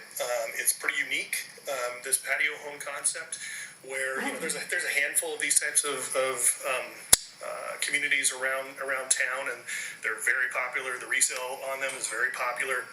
A lot of this is kind of like a move-down market, we anticipate, where maybe retirees looking to kind of downsize from their larger lot into a still nice-sized home, but without the maintenance responsibilities, right? This is kind of a very plug-and-play, if you will, type of living situation with everything around you. A slight dive. And now, let's hear from Planning Commissioner Drakulich at the same Planning Commission meeting. And then parlaying that into me being a residential realtor, they're not wrong. This is going to be a popular product. I have a lot of folks, probably over the age of 50, want no yard maintenance, but don't necessarily want a townhome. So they're not wrong. I wasn't shocked when I heard that answer, which was, this is going to be popular. And I said, I know for a fact that. Okay, that's enough of hearing from your Planning Commission meeting and testimony that indeed, I think we should stop the discussion and the threat of 310 homes versus 59. It's insulting to the residents. It also says that the builder never intended to build 310 units. Instead, their idea was to tie up the residents with excessive PUD housing counts, 700 plus, that will never be built, especially now, ultimately to control our community association's money and board of directors. This builder's plan carefully avoided all discussion of the adjacent parcel A2, which Leah carefully pointed out is the sales pavilion, which probably most of you have been in. It's beautiful. It's got a full bar and kitchen, gorgeous facility. They failed to talk about that because they didn't want to talk about it. Today's homeowners want to buy that beautiful sales building, which you may not know, and we are in discussions with some of the investors, some of the people. But why? Because the PUD suggests this use is the perfect use as a community center, as an additional space. It seems like everybody wants to make a deal, but the tentative map is in the way. So now I'd like to do the highlights of the appeal, and I'm going to go really quickly. Condition number 1, you have them in front of you. If you could go to the next page. Page 3, please. Condition number 1, city codes in effect at time of application shall prevail. The PUD document clearly states in event of conflict between design standard and city code, these PUD standards shall govern document. PUD shall govern. City council voted on it, and I'm going to outline, these are my appeal asks for you tonight. Council to rule that the builder shall follow all PUD standards. Condition number 8, final map shall demonstrate each driveway to meet minimum length. Code says driveways to meet minimum length of 3 feet. PUD says driveway length equals 19 feet. That's quite different than the plan. PUD shall govern. 3 feet minimum is barely big enough for our friend Roger to park his golf cart. My appeal asks, builder to follow all PUD standards. A 3-foot driveway is unacceptable for Ranchera. Minimum standards are unacceptable for Ranchera. Condition number 10, hours of construction. My appeal asks, construction hours to follow City Hall's work hours. No work Saturday, no work Sunday, and no work holidays. That way, if there's a problem, we can call during working hours. My appeal comments now from staff findings. Finding number 1, compliance with Title 18 and PUD. In conflicts between the PUD and code, the PUD standard shall govern. PUD infrastructure access states clearly, additional access location between land use categories be determined during review of a tentative map. That's what you're reviewing right now. Here's the map. Could I switch to the screen to the map, please? Do you have it on the? It's on the projector, Oh, yes. Okay, we'll put it on the projector, the document camera. Oh, sorry. Okay, while that's coming along, I'll keep reading. So I'm going to show you from the map exactly where it says planned access, planned access. Here it is in the legend. Here is the arrow for planned access into Village 7. It's pretty clear. When this map went to Planning Commission, there was a big blue blob on top of this arrow, and the legend was not clear. So again, this is planned access. It's for Village 7. You are in the middle of a tentative map review. My appeal asks, builder to build Sierra Rose access gate on Village 7. Finding number 4, provide safe environment. I'm going to skip some of it because I don't want to run out of time. My appeal is builder to build additional safe pathways that are missing. Remove all barriers that hinder connectivity to Sales Pavilion and Talbot Lane. That's code 1804903. Finding number 5, tentative map doesn't comply to the PUD. Shared driveways and red curbs don't promote rural character. The builder failed to embrace the clear description or goals of the ranch aesthetic in the PUD. Doesn't exist, and it certainly doesn't copy rural character. My appeal, builder to follow PUD and build design upon existing features of the ranch. Even the village looks more like a ranch than what they've designed. Finding 6, development for Village 7 is not compatible with the neighborhoods for which it is proposed to be established. City Zoning Code 1804903, zero lot line homes clustering proposal will have no adverse impact on adjacent properties or development. Number 1, this plan certainly causes adverse impact in the development. There's no parking, and there's no parking in neighboring, insufficient parking, and insufficient parking in all neighboring communities. And by the way, my personal street is at least double the size of what they planned for Village 7, double in width. Advise the prospective buyers of new Village 7 homes in sales material require disclosure. These homes come with extreme parking limitations, especially on shared driveways. Finding 10E. I'm going to skip to my ask. Widen the central street to allow for parking on at least one side of the street in Village 7. Really, you can't go visit someone and you can't park in front of their house. It's really too bad. Tentative map item number 9. This builder has eroded and developer has eroded Ranchera community. They just demolished the Ranchera Equestrian Center. Now they want to demolish the front entry, the monument of our community, and 230 feet of fence line. City to carefully monitor grading to ensure builders cannot destroy mature trees. Number 1. Number 2, plan for additional setbacks and solid masonry 10-foot wall. 3, and finally, the builder must include ADA access in front of the sales pavilion. Currently, the plan shows 0 access at the front entry and nothing at the sales pavilion. Thank you much. All right, thank you so much. Thank you. Good job. Okay, Mr. Durling, it's your turn. Thank you very much, Madam Mayor. Good to see you. Members of the council, Landy Durling with Wood Rogers representing the applicant. If I can get my presentation. Yeah, as mentioned, this is a tentative map to establish 59, and some of this is going to be a little bit redundant with staff's presentation, so I'll try to breeze through some of that. 59 patio homes on 12 acres. This is Village 7. Essentially, it's the last village to be developed within Ranchera. It's designated as urban residential. The intention back in 2014 when we started the process of really planning out the ranch, this is adjacent to more commercial type developments to the north and to the east there. And so we contemplated this urban residential as being sort of that higher density. It was allowed to be up to 3 stories.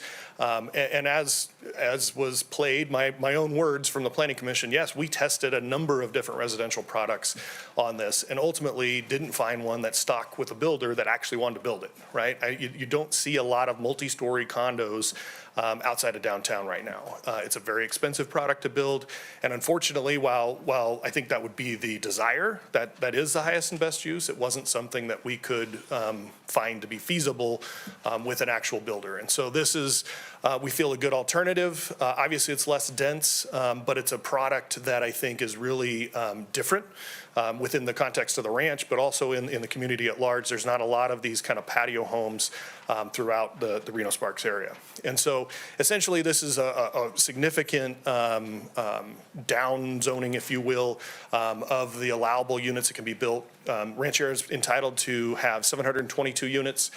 This would be 402 total, in addition to some of the commercial uses.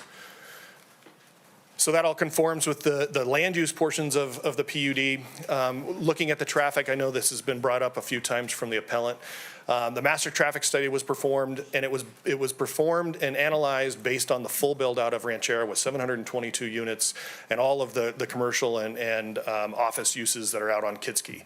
All the required mitigation improvements that were part of that recommendation have been done. They were done proactively, and we're done with some of the first phases of development. And so essentially now, as we have worked through all the other villages out here, those projects have not had to mitigate traffic further. They've already done it. They're paying the regional road impact fees, and essentially we just have to ensure that anything that's coming in is generating less trips than what we originally assumed back in 2014. And then, like I said, everybody's paying their regional road impact fees. That goes into the pot that RTC and the city of Reno can then program throughout this area. If there are issues that are identified kind of on the regional road network, then there are opportunities then to mitigate that. As was mentioned, the north parking lot will be removed. It's currently used for the sales pavilion. There will be a pedestrian access. So on the north side there, I don't know if I can point, but on the very north side there where currently the driveway comes in, there will be a little hedgerow there with a pedestrian access and a pedestrian gate. So that's not correct from the appellant. There will be some pedestrian access out there. The south parking lot will remain. We have some preliminary plans that show that you can fit 16 parking spaces in there per code, which is what's required. And as a backstop to that, we have condition number 15 that requires that is not just designed, but actually in place prior to the recordation of this final map. So there's definitely an assurance built in there. Some of the specifics here, like I mentioned, 59 lot subdivision, just under 5 units to the acre. It's a patio style home on a 0 lot line with common open space surrounding it. So essentially what you own is the kind of footprint of your building and your patio space. Everything else is maintained by the association. So it's a very, like I mentioned in the recorded remarks, it's a very easy living. It's very appealable to like a move down market, somebody who's maybe an empty nester that doesn't want to take care of a yard anymore but still wants the space in their home. It's a really attractive residential product that there are a few examples out there. They're super popular. They go very quickly. We do provide off-street parking at three spaces per unit, also conditioned by staff. The existing trees that are on site, especially on the west side and the northwest side, are proposed to be preserved.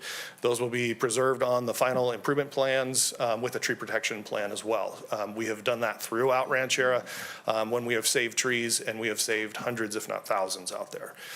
These are one-story, generally, homes. They do have a 2-story option if you want kind of an extra loft space. There is an ability to have a little bit extra square footage. So that's where we weren't sure who would pick that option. So we're parking it for the worst-case scenario with the three units or 3 spaces per home. The primary street includes sidewalk on both sides, and like I mentioned, it'll have that connection to Talbot as well. Off-street parking pockets are provided throughout, especially, and I'll show on the next slide, within each of the little alleyways, the motor courts that these homes will access off of. There's an additional height to setback along the north and east boundary. That was something that was negotiated with the office property owners back in 2014, and we're adhering to that. It'll have landscape common areas with a trail system throughout. And then there's shared driveways, which is kind of like an alleyway or a motor court, it's often referred to. 2-car garages on each of these units. Those will be restricted for parking only and enforced by the homeowners association. There's additional off-street parking stalls that are provided throughout. Just to kind of give you an idea, this is a little bit more zoomed in. If you look around, there's these little courts. We do have the little parking pockets kind of throughout. And if you notice, kind of each of those little courts, so on the very top of the screen there, each of those little motor courts, there's 2 houses. They have their shared driveway. They have their short driveway apron, which is a 3-foot driveway apron. The reason that it's 3 feet is that because we don't want somebody to think that it's a parallel parking space and to pull in there. We've learned over decades of working with products like this that you have to have it to be either 3 feet or the full 19 foot, which is a full parking space. So there's a reason for all of that. There's a rationale behind it. These are all good design principles that we've employed on a lot of different products and a lot of different projects throughout the region. So each of those little driveways, you'd have your garage off of there, and if you look, there's 2 parking spaces on each. So your 3 parking spaces are right there. If your visitor comes over, they're parking right outside your front door in those examples. And I did, in your materials was a letter from me, just kind of a rebuttal to the appellant's written appeal, which is the only, record that we had, essentially just challenged the CCNRs and just want to, I know staff mentioned this, that is not a matter that's of the purview of the city council. That is a private matter between landowners. That's a covenant between those landowners and really not part of this decision process. The CCNRs do identify that the developer ultimately has the right to develop this land in accordance with the PUD and with city code. So I just want to stress that there were some sections that were mentioned in the appellant's letter, and what was failed to recognize is that, notwithstanding any of those restrictions that she mentions, the developer has the right to build in accordance with the PUD, and the PUD trumps and the city code trumps what else would be mentioned in those CCNRs. Access, parking, traffic assumptions, all conform with PUD and code requirements, street sizes, parking, amount of parking, secondary access points, everything has been vetted by staff and also by your planning commission with their unanimous approval. And ultimately, the residents of Ranchera will benefit from less traffic and in our opinion, kind of a more compatible housing product that what could have been the 310 multifamily units that was originally contemplated in this area. So with that, we ask that you deny the appeal, uphold the Planning Commission's unanimous recommendation or unanimous decision on this matter, and we're happy to answer any questions you have. Okay, thank you so much. All right, Madam Clerk, I'm going to send it back to you, I believe, for public comment. Thank you, Madam Mayor. These are I-1s. Our first public commenter today is Penny Whitaker, followed by Christine Speed, followed by Werner Veller.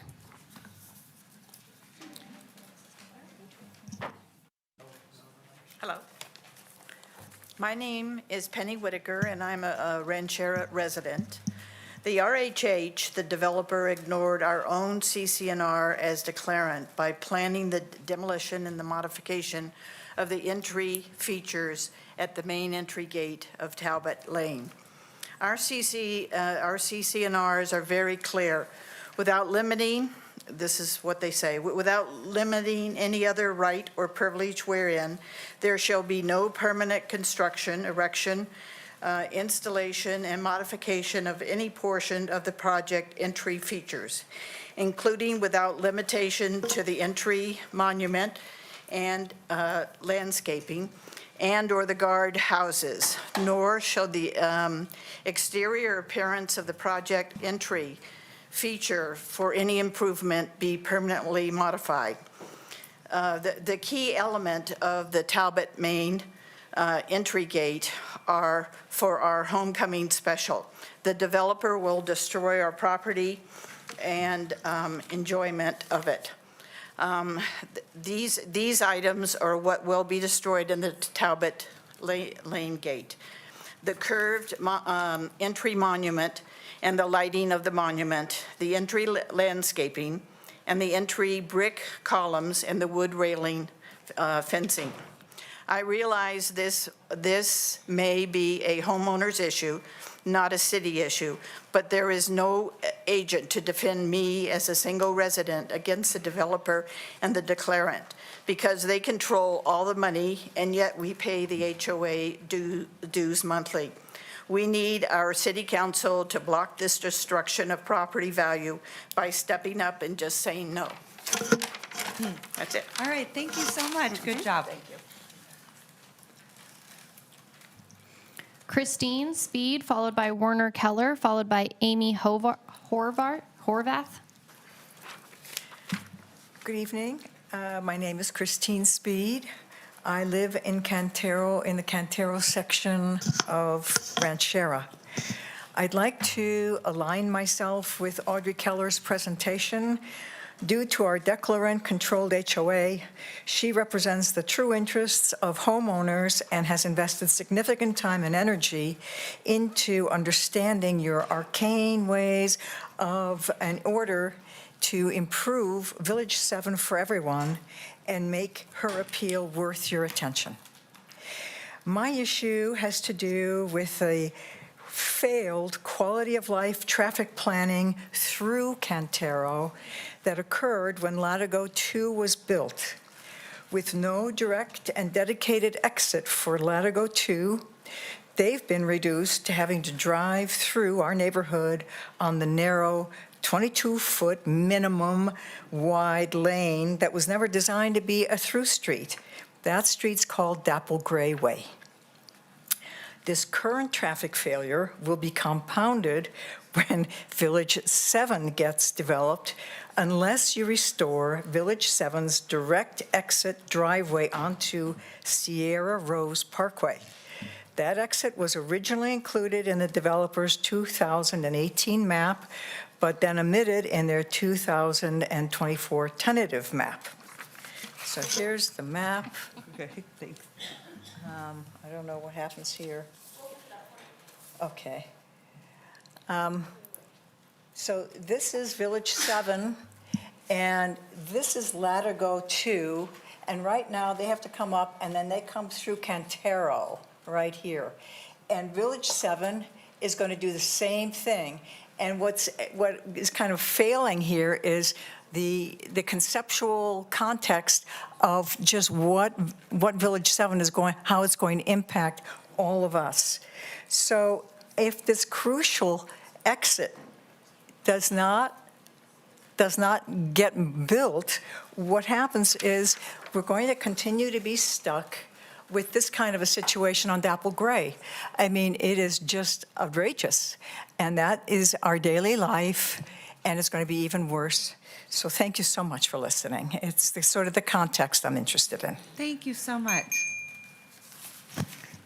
Werner Keller, followed by Amy Hovarth, followed by Lauren Wickstrom.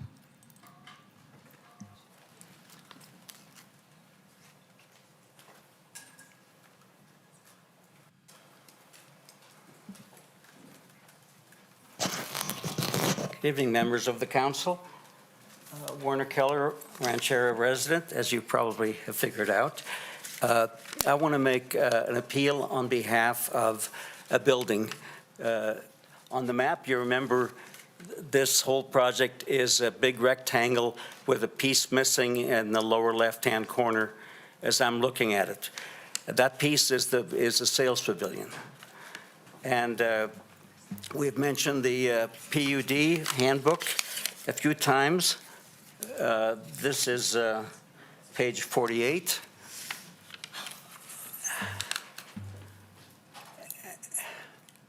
Can you put up,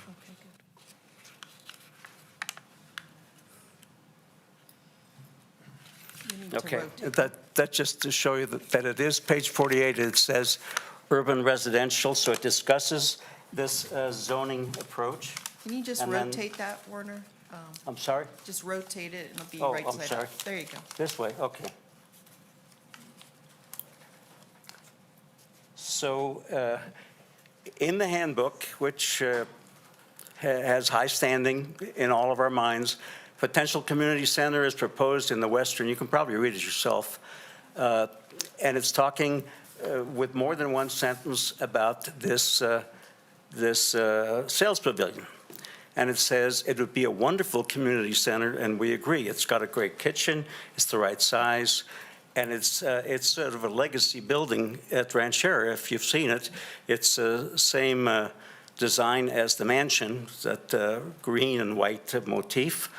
It's a really cool building with mature trees. So it's not historic because it's not that old, but it's a lovely building, and we, the residents, just sort of getting our act together, would love to envision a future where we have access to that. And of course, the residents of this new community would have access to it too.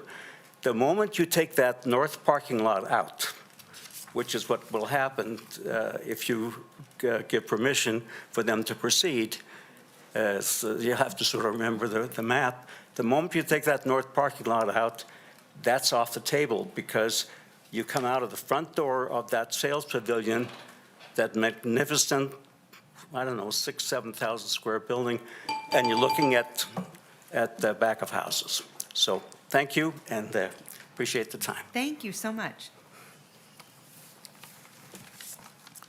Amy Horvath, followed by Lauren Wickstrom, followed by Nancy Baba.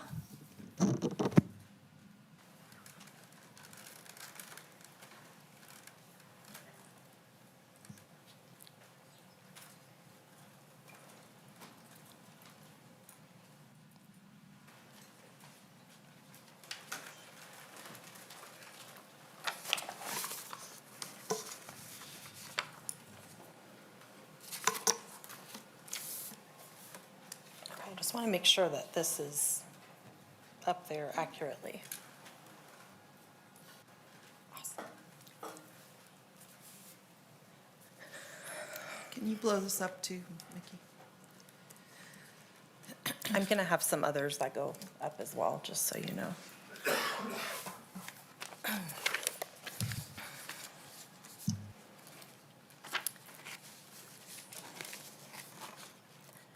Before I begin, I'd like to request the same attention that was given to the city planner and the developer's representative. So if you want to keep talking, do you mind finishing? Just let me know when you're done and then I'll start. Excuse me? I was asking for the same attention that the city planner and the representative of the developer received. What does that mean? Before I begin, I just want to make sure that all side conversations are done, that's all. Okay. There wasn't any side conversation.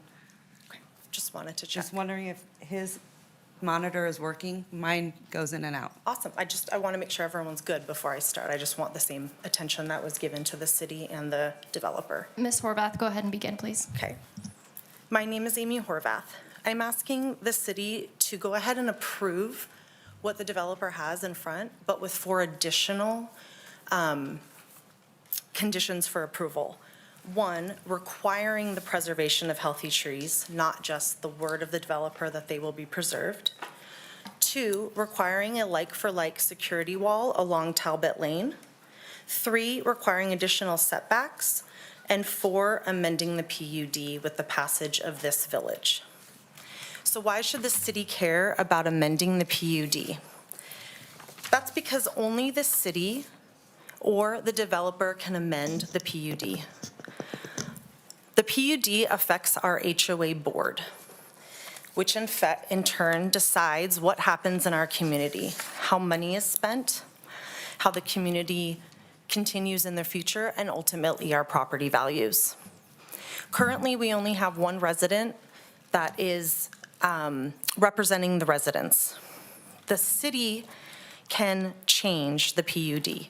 The PUD calls for 722 total units. If the PUD is not amended, this will never be met. Thankfully, Village G is not putting in 310 units. We're all incredibly grateful for that. So with only 59 units, the reality is we'll never have 722 units in our neighborhood. We will actually only have 401. And that's if the city approves 22 units on the equestrian center instead of the PUD stated 7. So today, we actually have 721 residents living in Ranchera, 9 more that are in escrow. We've met various thresholds where we should have more say on our HOA board.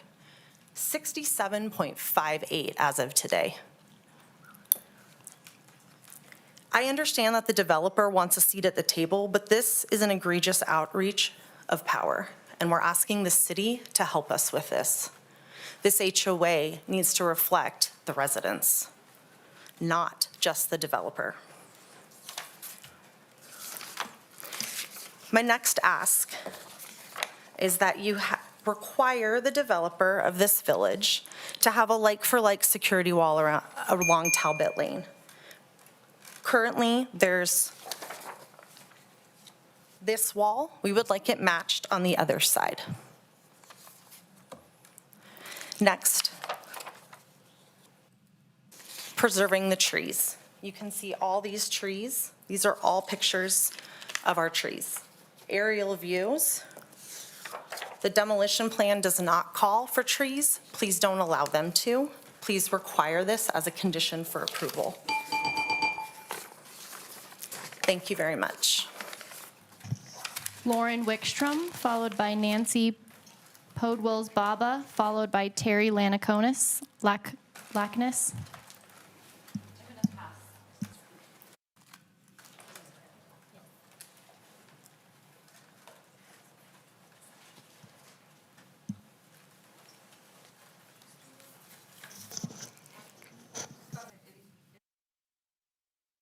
Mayor and council persons. My name is Nancy Potawals Baba.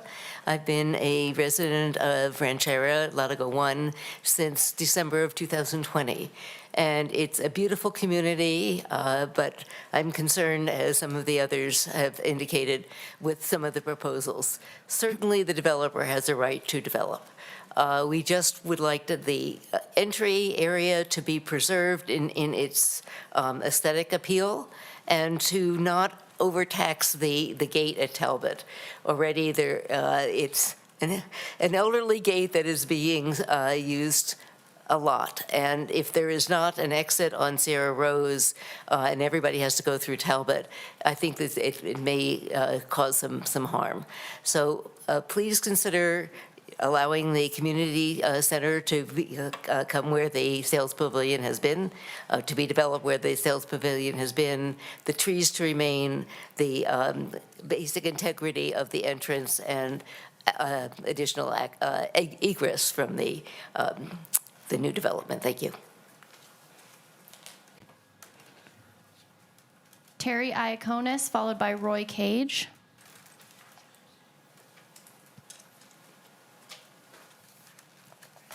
Hi, I'm Terry Yaconis, obviously a resident of Ranchera.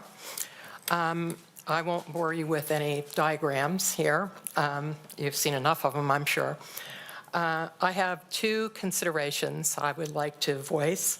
Originally, we were told that the Talbot Gate was the main entrance, and it's lovely. And the monument there and all the landscaping is lovely. And what the developer has proposed would demolish that. And that monument with the Ranchera logo and everything, and the cowboy on his horse, are in our reserve study, and we're paying for it as homeowners. And so that belongs to the homeowners, and it should not be, none of that should be demolished. They should have considered that when they laid out the property for the investor, for the developer to take over. I want to also speak to the traffic issues. We're supposed to be grateful. It's not 310 units, but 59. I can tell you right now, and we bought one of the original custom lots way years ago, and it is, over a period of time, the traffic surrounding getting in Talbot, getting in the front gate off of Kitski, has just become abysmal. I understand that you're not concerned about the traffic outside, you're only concerned about the traffic inside, but residents do have to get in and out. I had a 6 o'clock appointment south of the area a few weeks ago, and I literally almost didn't make it because I left my house at 5:30 and had to sit there for 15 minutes to get out the Kitski Gate. It's just, it's difficult. It's very difficult. That planned access that was originally discussed for Sierra Rose would help enormously. I'm also concerned about, in a fire, getting all the people out of Ranchera, because with the prevailing westerly winds, a fire would come right down on us very quickly out of Bartley Ranch. Thank you very much.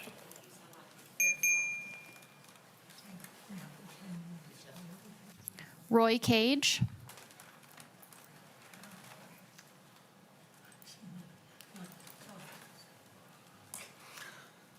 Thank you, Madam Mayor and Council.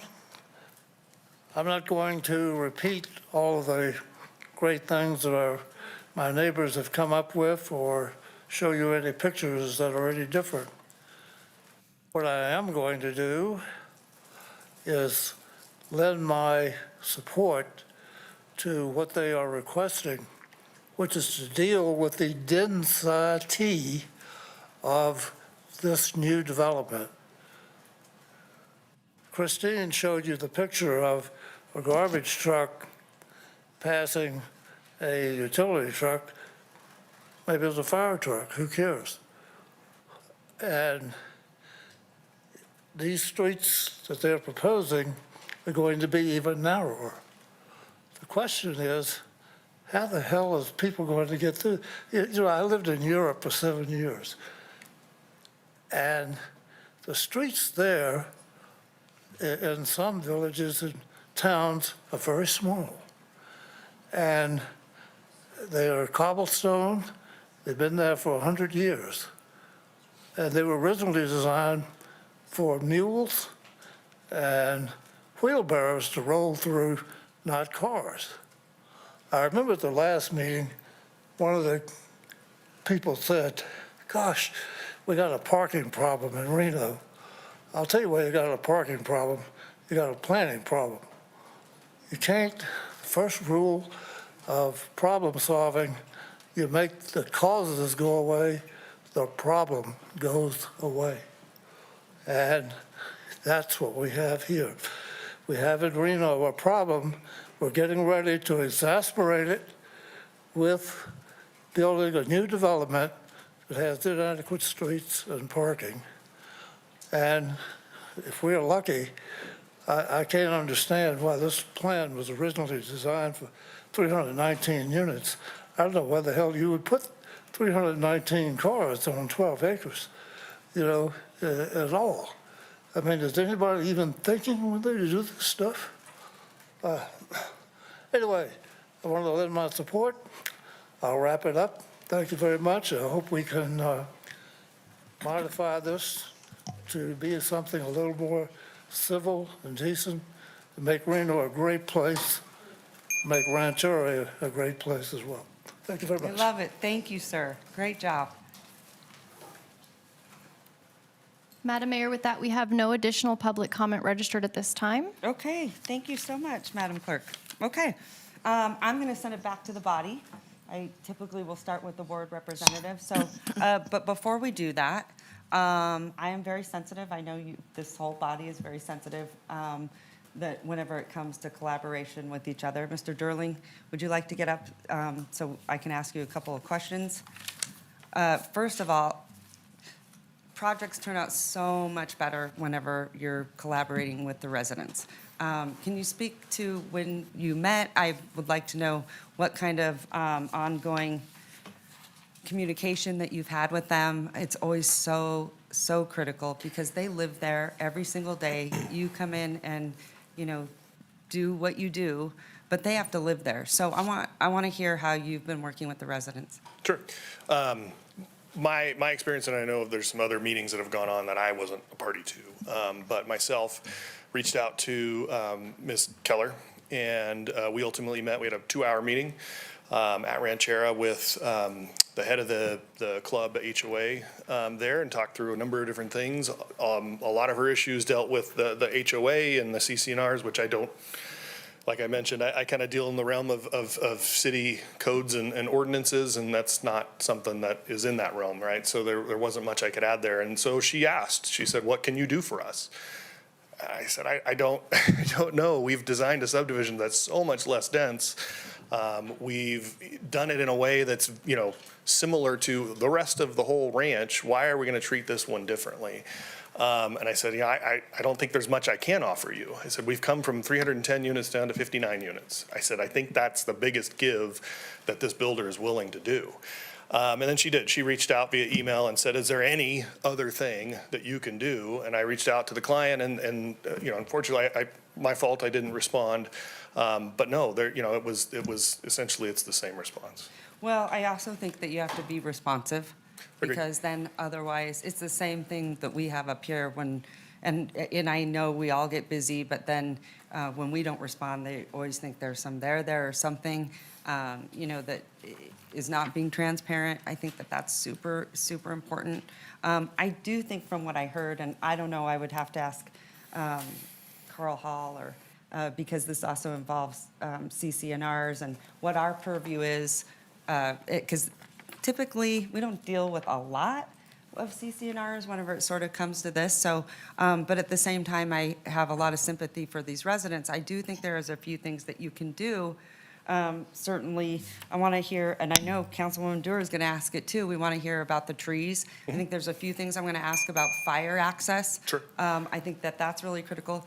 Was Yeah, it, no, I can answer both of those. So yes, absolutely, the trees along Talbot, which is mentioned in our application. It's identified, albeit not super explicitly in the landscape plans, but yes, there are mature trees along Talbot that are intended to be preserved, and so we will work with staff with the final plans that those will be identified and tree protection. And it can't be intended. It's got to be, they will be. Yes. Okay. Yes. Thank Along- you. along I Talbot, they appreciate will that. be. And then I'm going to also ask about the entrance, and I think, was it maybe Terry over there asked about,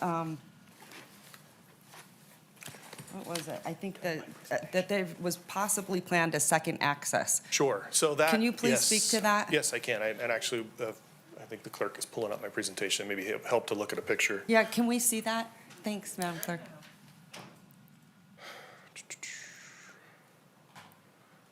Dramatic pause. So this is, this is essentially kind of the overview of Ranchera. The main access, which you can see kind of identified by those gatehouses on the north side there at Talbot, on the kind of south side where it says Event Center, that's the Kitski entrance. There is access then between the north and south commercial parcels, so that there is, two means to get to Kitski there. There is additionally two access points off of Del Monte, one that's through the Estates Residential at the very bottom of your screen that ultimately connects to Del Monte. It's not shown in this, but it's actually built, it's out there. It was done as part of that subdivision. So we've got a north access, two eastern access, a southern access. And so that access point that's shown in kind of that cyan color on the north there, right next to where my label says Village 7 project boundary, we threw that in as kind of a contemplated. If it were 310 condos, maybe we need that. Also, that kind of quadrant of the area was also set aside potentially for office use. It was kind of like, hey, that could go either way of kind of multifamily or some office use. And if that were the case, then we definitely would want to seek some access from Sierra Rose, because the intent of Ranchera is that it's a gated community. We want to control access. It's all of access is controlled through those gatehouses.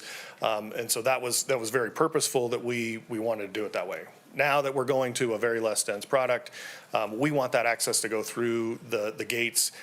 This project meets fire code. There are two means of access to and from this subdivision. There are two means or more of access to and from the greater Ranchera. So the overall circulation meets fire code, within Ranchera. The overall circulation of Village 7 meets fire code. So from a secondary access standpoint, that's not necessary to Sierra Rose. Additionally, interesting, kind of when we were doing the plans for Village 6, there's a sewer line that goes out to Sierra Rose there. There's also a detention basin and some storm drain that goes out there. There is a spike strip along Sierra Rose, so that Sierra Rose right-of-way does not abut the Ranchera property. The old Ribeiro office park there has, they own that land. And so we were only able to get easements for the utilities and not access. So there's a gap there essentially. So there were kind of a few things working against us, and coupled with the fact that it's just not necessary. Okay. And just really quickly, and this was Penny, and I know this is like not in our purview whenever it comes to the design and aesthetics. However, there's something to be said about heritage and historics. Sure. And so can you please talk about the entryway? Because I can understand their concern. Yep. No, so that wall was built kind of as part of that sales center and the parking lot that was there. They installed the Ranchera because it was at the entry to the sales center, right? More than anything, that was kind of they were trying to draw people into that sales center because there was nothing there yet, right? I know you've been out there many times over the years, and it was a ranch, and to cast that vision, they really felt like they had to have that big sales center in order to tell the story of the Hera legacy, but as well as show the vision of this. It's pretty much built out now. We don't need to have kind of that sales component anymore, and so that parking lot is not necessary. And so that will be reconstructed in some way. Those plans aren't finalized quite yet, but there will be, a wall or fence along Talbot that will look, it'll be consistent with the other fencing treatments that we have around the ranch. We have a couple different standards that we've used. And then the intent, what I understand from the master developer, is that signage would be relocated either onto the new wall or to the other side of Talbot to kind of curve around and have that similar entry feature. I guess I'm thinking like right when you drive in where the big horse, I think it's looks like a copper horse. It's a cutting horse. Really pretty. Yeah, it's really pretty. Yep. Is that the same area we're talking about, like right when you go through the main? Yes, the Talbot Gate. Yeah. Yeah, exactly. Do you plan on removing that then? Not to my understanding, no. Not as part of this project for sure. What the master developer is doing. No, that's All right, I'm going to send it to Councilwoman Dewar. Thank you. Okay, thank you very much for queuing us up, Madam Mayor. I'll just pick up where you left off. So there was an assertion that you are planning to take out the Talbot Gate as part of this Village 7. No, Could you sorry. clarify that? Maybe that was misstated. No, the gatehouse, the gate, no, that will continue to function as, one of the two main gates for Ranchera. No, it was just, sorry, let me see if I got a better picture for you. So this one, so if you see the gatehouse there, sorry, it's hard not being able to point out. Can I point at all? Yeah, you can. Oh, there we go, sweet. So here's the gatehouse. Here's the gatehouse right here. There was a driveway depression that John Hara had as just to give access to that field.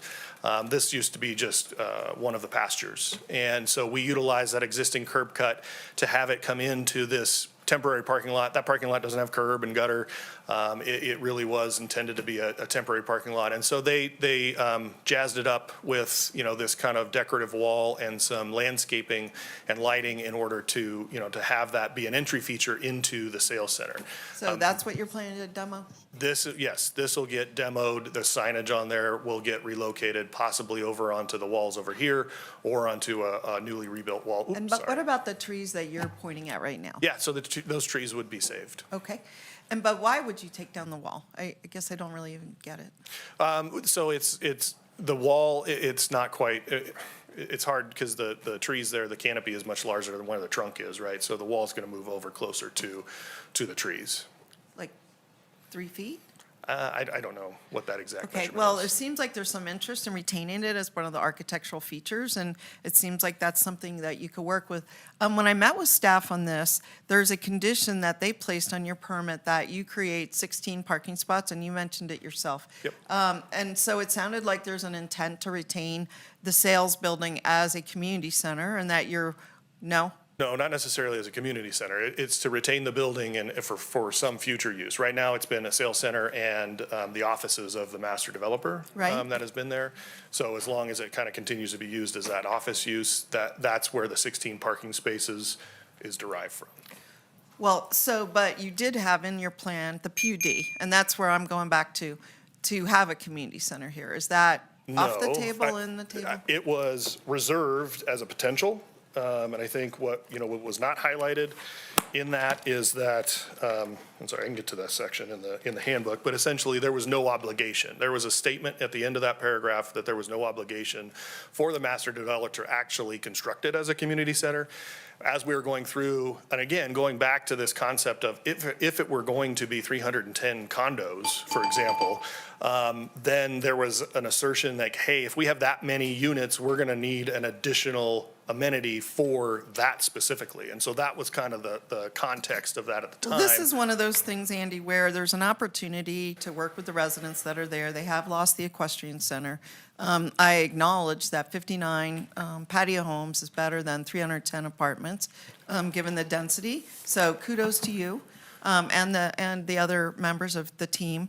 But I guess I'm just wondering if there's a possibility to lean in, because right now, over the last few years, there's been a lot of tension with the developer and the residents, whether you realize it or not, because I hear it. And I would love to be able to create a more harmonious community, and it may be achievable with some small changes to your plan. So it's worth a conversation. It's not a mandate. I hear what you're saying. We put in a probably, but we put in an escape clause. Not really. We'll see, is what I'm hearing you say. And I know I'm out of time. I will just finish my first round by just saying, I think that the appellants and the speakers made some very compelling arguments, and the biggest one for me, and I was going to call up our staff, was that you have gone to great efforts to create a PUD, which is a living document, which you have come in and amended, I don't know how many times, but quite a few. And I do think that at some point we have to kind of live with the PUD. And it sounded like, and I wanted to confirm with our staff, that there were some things that are mentioned in the PUD, but that are maybe changed with Village 7, and I was unclear how many of those, or if, but the presentation did seem to identify quite a few. And I think the PUD, because I've read it a lot, says the PUD shall control. So when we come back, I would love to get an answer to that question, if I may. Okay. All right, thank you so much. Councilwoman Ebert.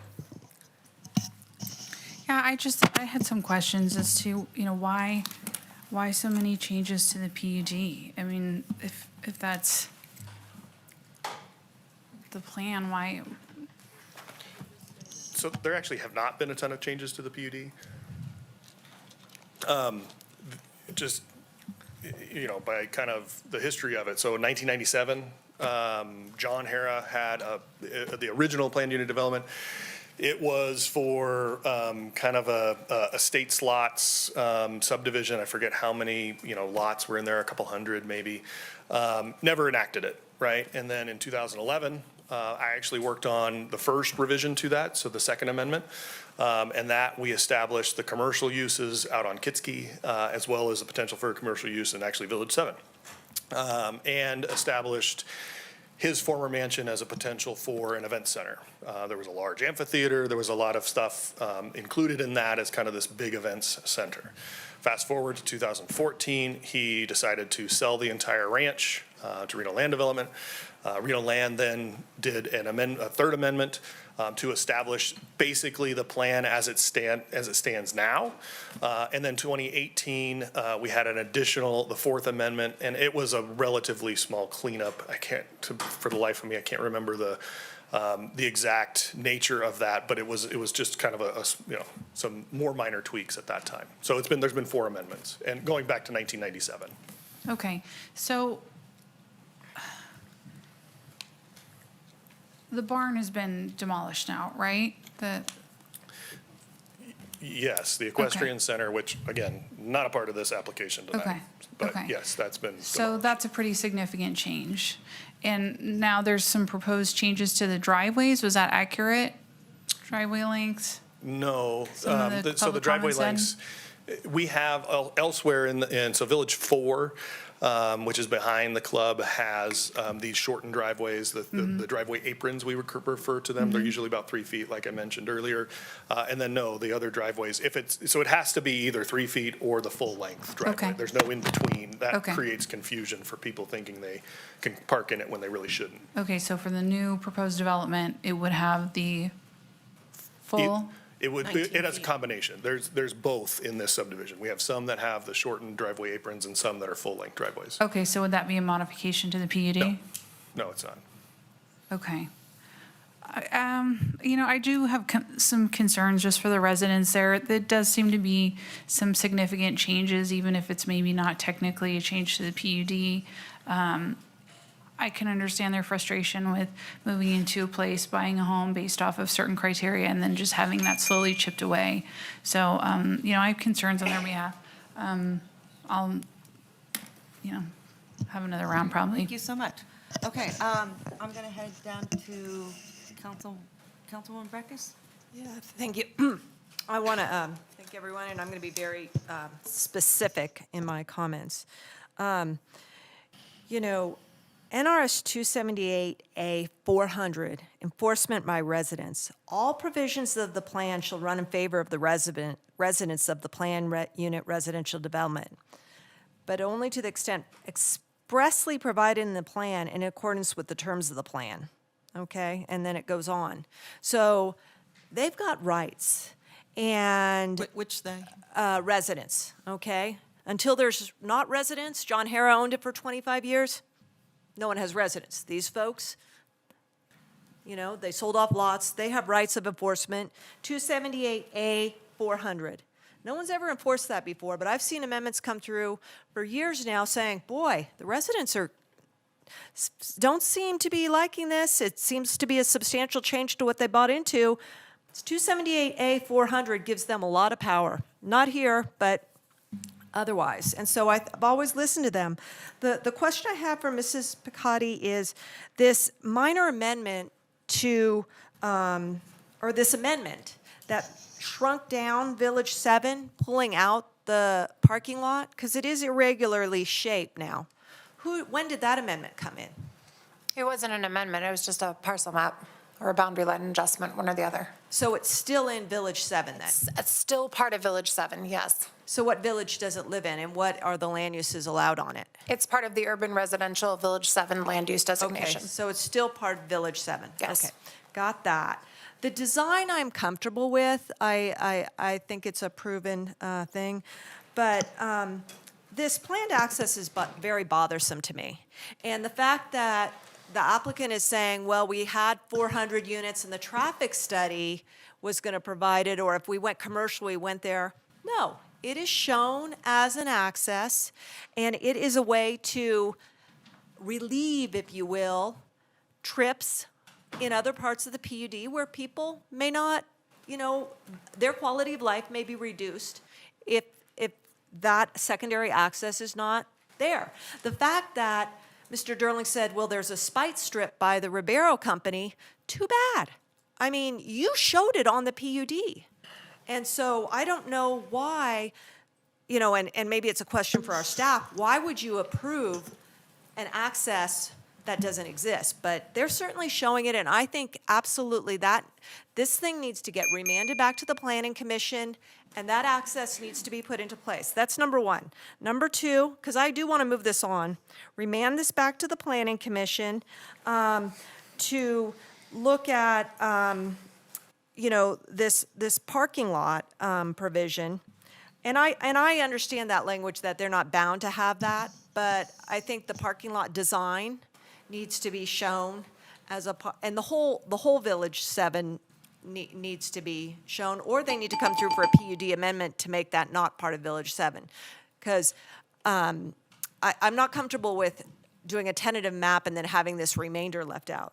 And then the third thing is this point about the HOAs and when to relieve the developer of their responsibility / power, I think is a very good question. Maybe one for legal, but if they're coming in with inflated numbers and that allows them to continue to control the HOA and make these decisions about how HOA resources are used, that's problematic. Now, I don't think we can cut down the numbers to hit the threshold, but we can certainly initiate something to do that. And I think at this point in time, and we need to be mindful of this going forward, if they've got that many residents in there, it is time to make sure the mechanisms are there for them to manage and populate the HOA with resident representative and not let the developers play off of these theoretical people who are never going to show up. So I'd like to push this down to the Planning Commission on remand.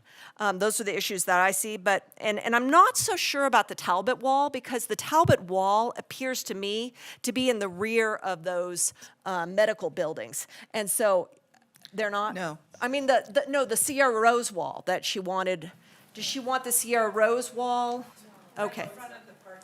Oh, in front of the parking lot. Okay, now I understand. All I right. thought you were running a rear lot along. So I think that's Okay. part of the parking lot modification. So I'd like to send this back down to the Planning Commission, get them working on these issues, because we don't do well when we start designing subdivisions here. Thank you so much. Okay. Councilman Martinez, do you have any questions? Yeah, thank Go you so ahead. much, Madam Mayor. Appreciate the opportunity.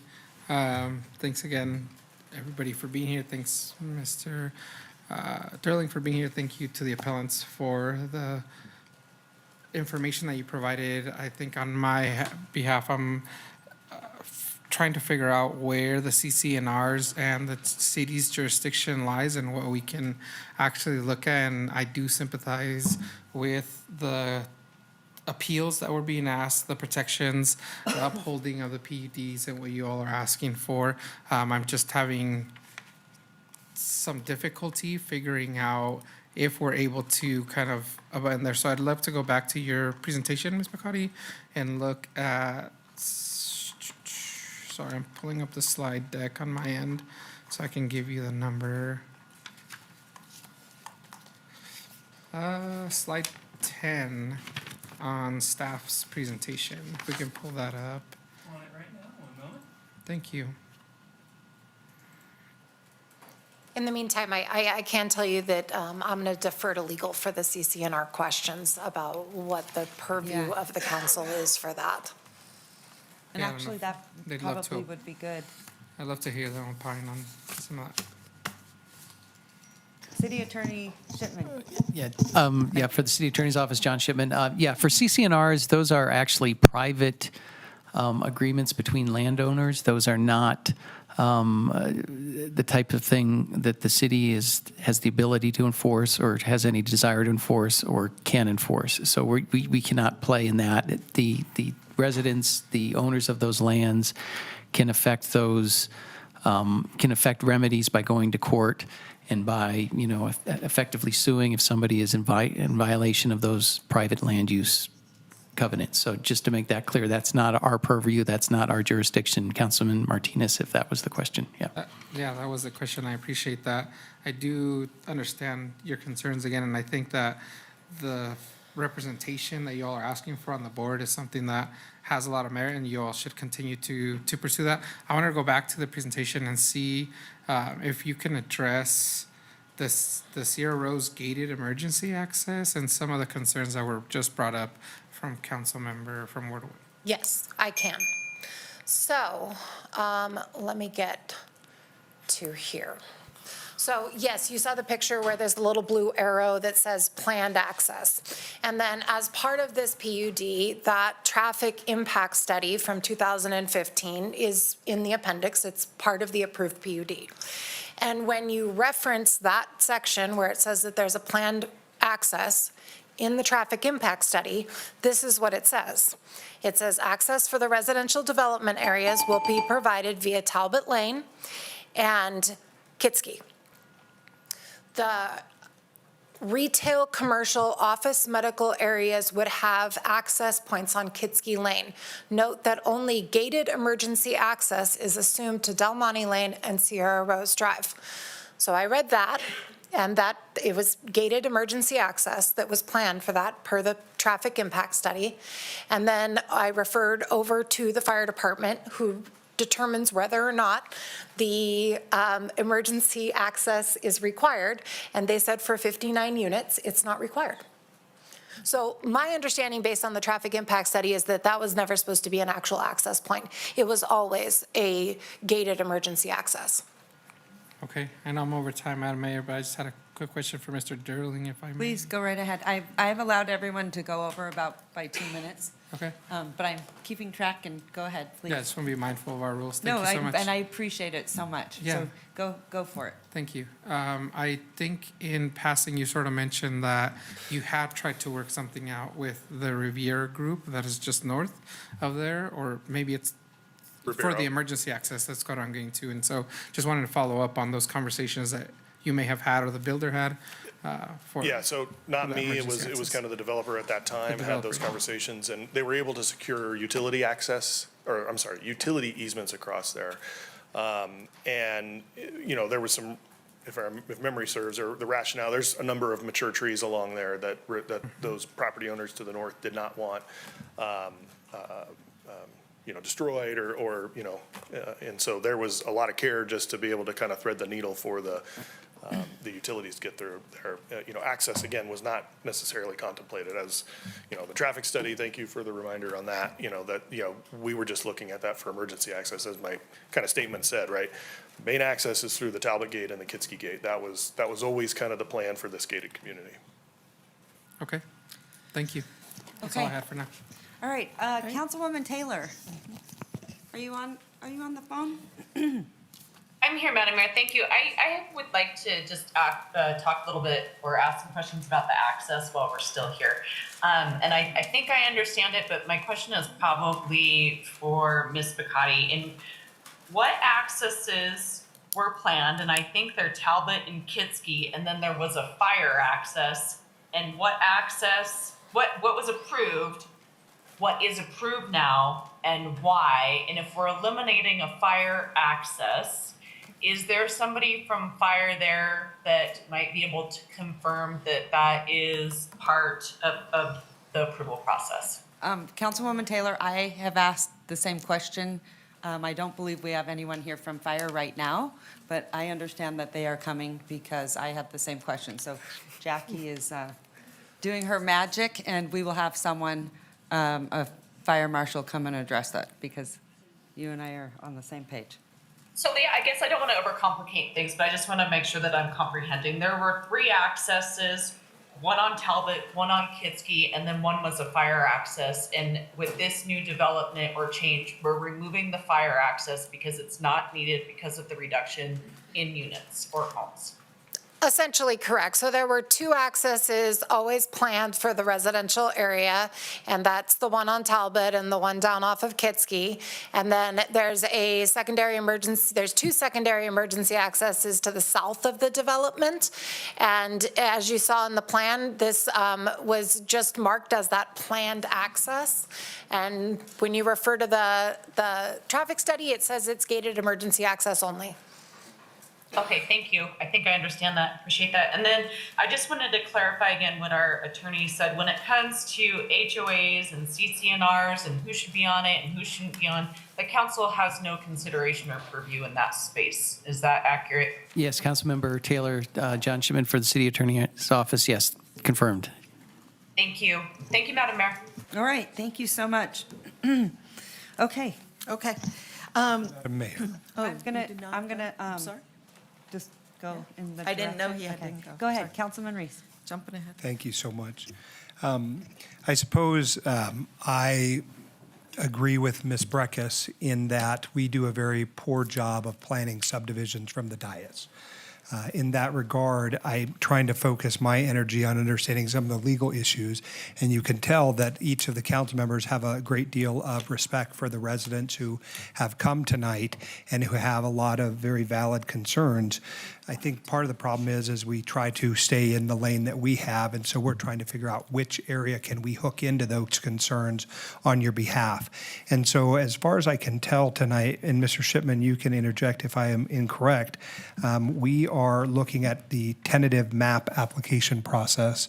That's what I reviewed the Planning Commission's notes from it, and really the question in front of us tonight is whether or not we think it's a good idea to go from 310 units to 59 units. So I'm seeing shaking of the head over there, but it only gets me halfway. Can you help me explain the procedural posture in which we find ourselves tonight?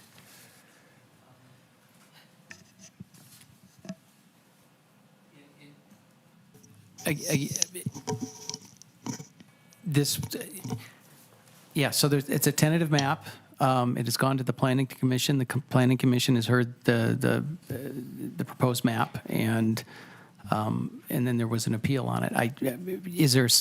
What specifically, I guess, I'm unclear on what you. Well, in a tentative map process, can I say I don't like that the HOA does not have a representative voice on their body because the numbers have been changed over the time to ensure that they can't yet get control of their own HOA?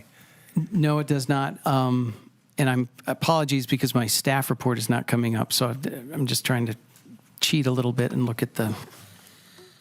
No, I understand, Mr. Shipman. I am not trying to put you on the spot. It's just that lawyers tend to speak lawyer and legalese. I'm not trying to use that as a shield or sword in any way. I'm just trying to observe that what I'm being asked to do is evaluate the tentative map application process, which the Planning Commission voted 6-0 to do. And so I think there are other remedies, and I also agree with Ms. Breckus, there are remedies that could be explored, but I don't know if they're able to be done here. That's the struggle.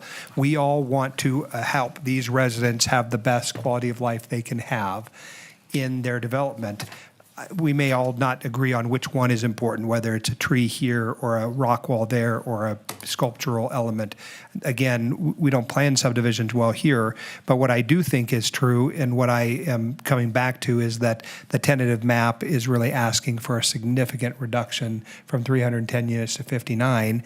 And I think even the Planning Commission was not happy about that. I think they expressed displeasure that they were reducing the density, which is a strange thing, but our Planning Commission seems very focused on increasing density and housing opportunities. So I have a great deal of sympathy, especially for Ms. Horvath's position about the way in which the CCNRs and the HOA have not allowed them to numerically take control of their own HOA, but I'm not sure I have the right to change that. So those are my thoughts on this round. Thank you, Madam I see Mayor. you shaking your head, City Attorney Shipman. Yes, just to confirm, I agree with Councilmember Reese's assessment of the situation, yes. And I think that's why I was trying to explain, am I correct? Like, we don't have the purview on design? Design Like, of, we were talking about the entryway and the horse. yeah, I don't believe so. I mean, the general review criteria and considerations are set forth in the staff report, and for the tentative map, there's 11 criteria that you need to look at, and that's essentially your purview, if you will. Okay. Thanks. But that also doesn't mean that you cannot work together to preserve that. Okay. Go ahead, Councilwoman Dewar. Could I get Leah up? I just want to make sure, we've talked about the PUD, and this is a tentative map. It's not a PUD amendment, correct? So what I don't understand is if the PUD itself shows an emergency access, the tentative map can't change that. You'd have to do a PUD amendment. So you showed us up on the map, it said 2 main entrances plus a gated emergency access on Sierra Rose. That's in the PUD. Based on 310 units. Well, whatever, it's in the PUD. In the tentative map, they can reduce the units, but can they just change other elements of the PUD? That's what I'm trying to get at. For example, the appellants brought up the fact that the driveways are a different length. I doubt with 310 units, you'd have 19-foot driveways, which is a standard suburban driveway, 20-foot. But can they change it just because of the design, or do they need to follow the PUD design criteria? There is flexibility within the design criteria that's outlined in the urban residential land use district that says through the tentative map process, there's a few different things that can be modified, setbacks can be modified, things like that. In terms of access, Yeah. I process maps, tentative maps fairly frequently, and sometimes they require emergency access, sometimes they require 2 emergency access. I have one that's coming up that's going to require 4 emergency access points. So the emergency access is really determined by that fire department at the end.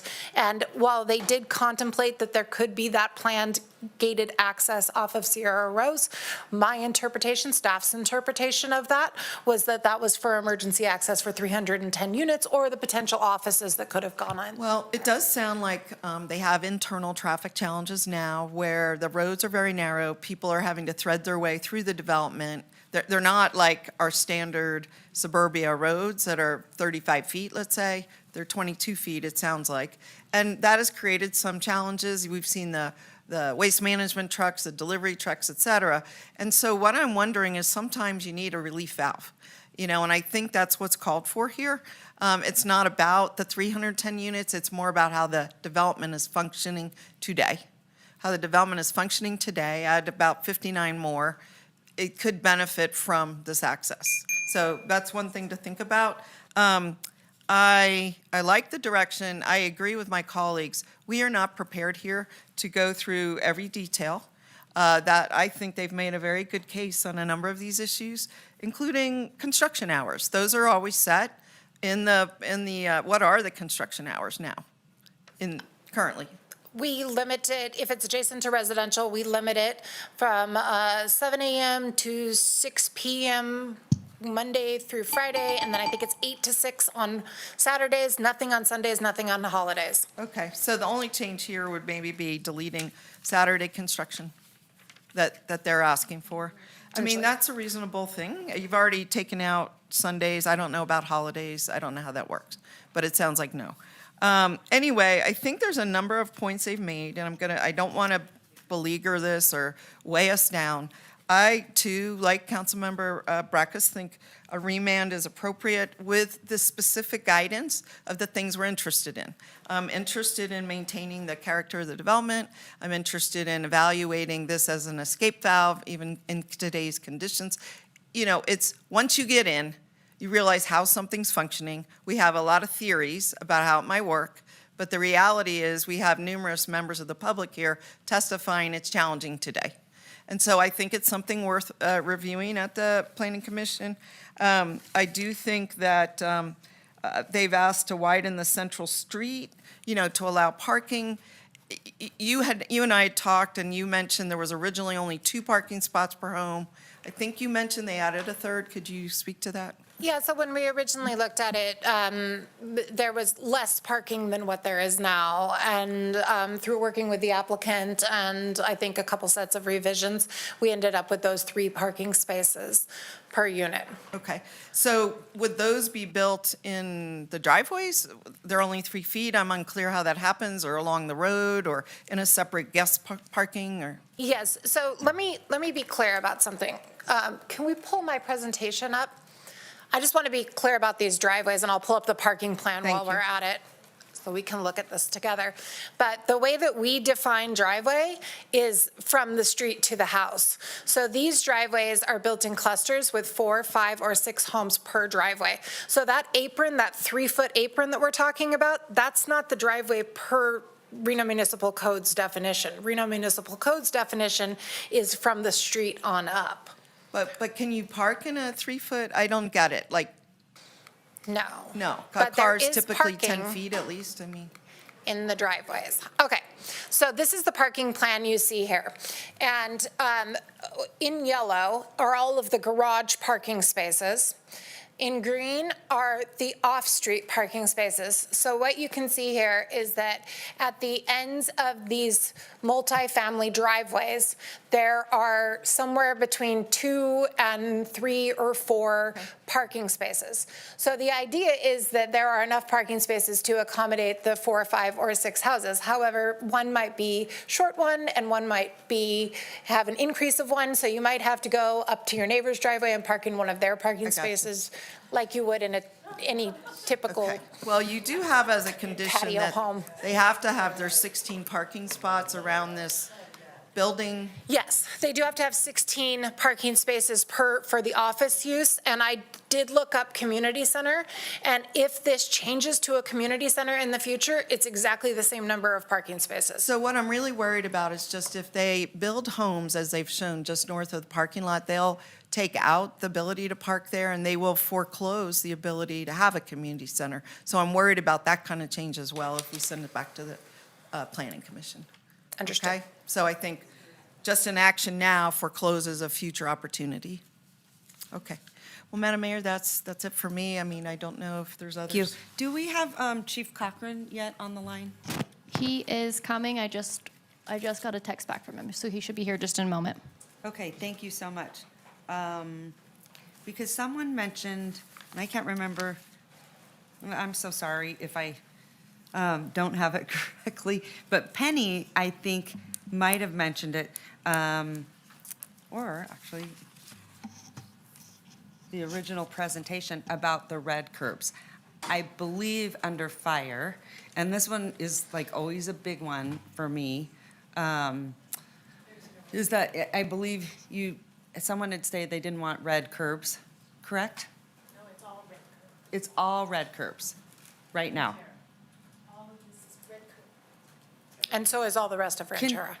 Can you? No, it's not all. I drove through yesterday. Latigo is not. Okay.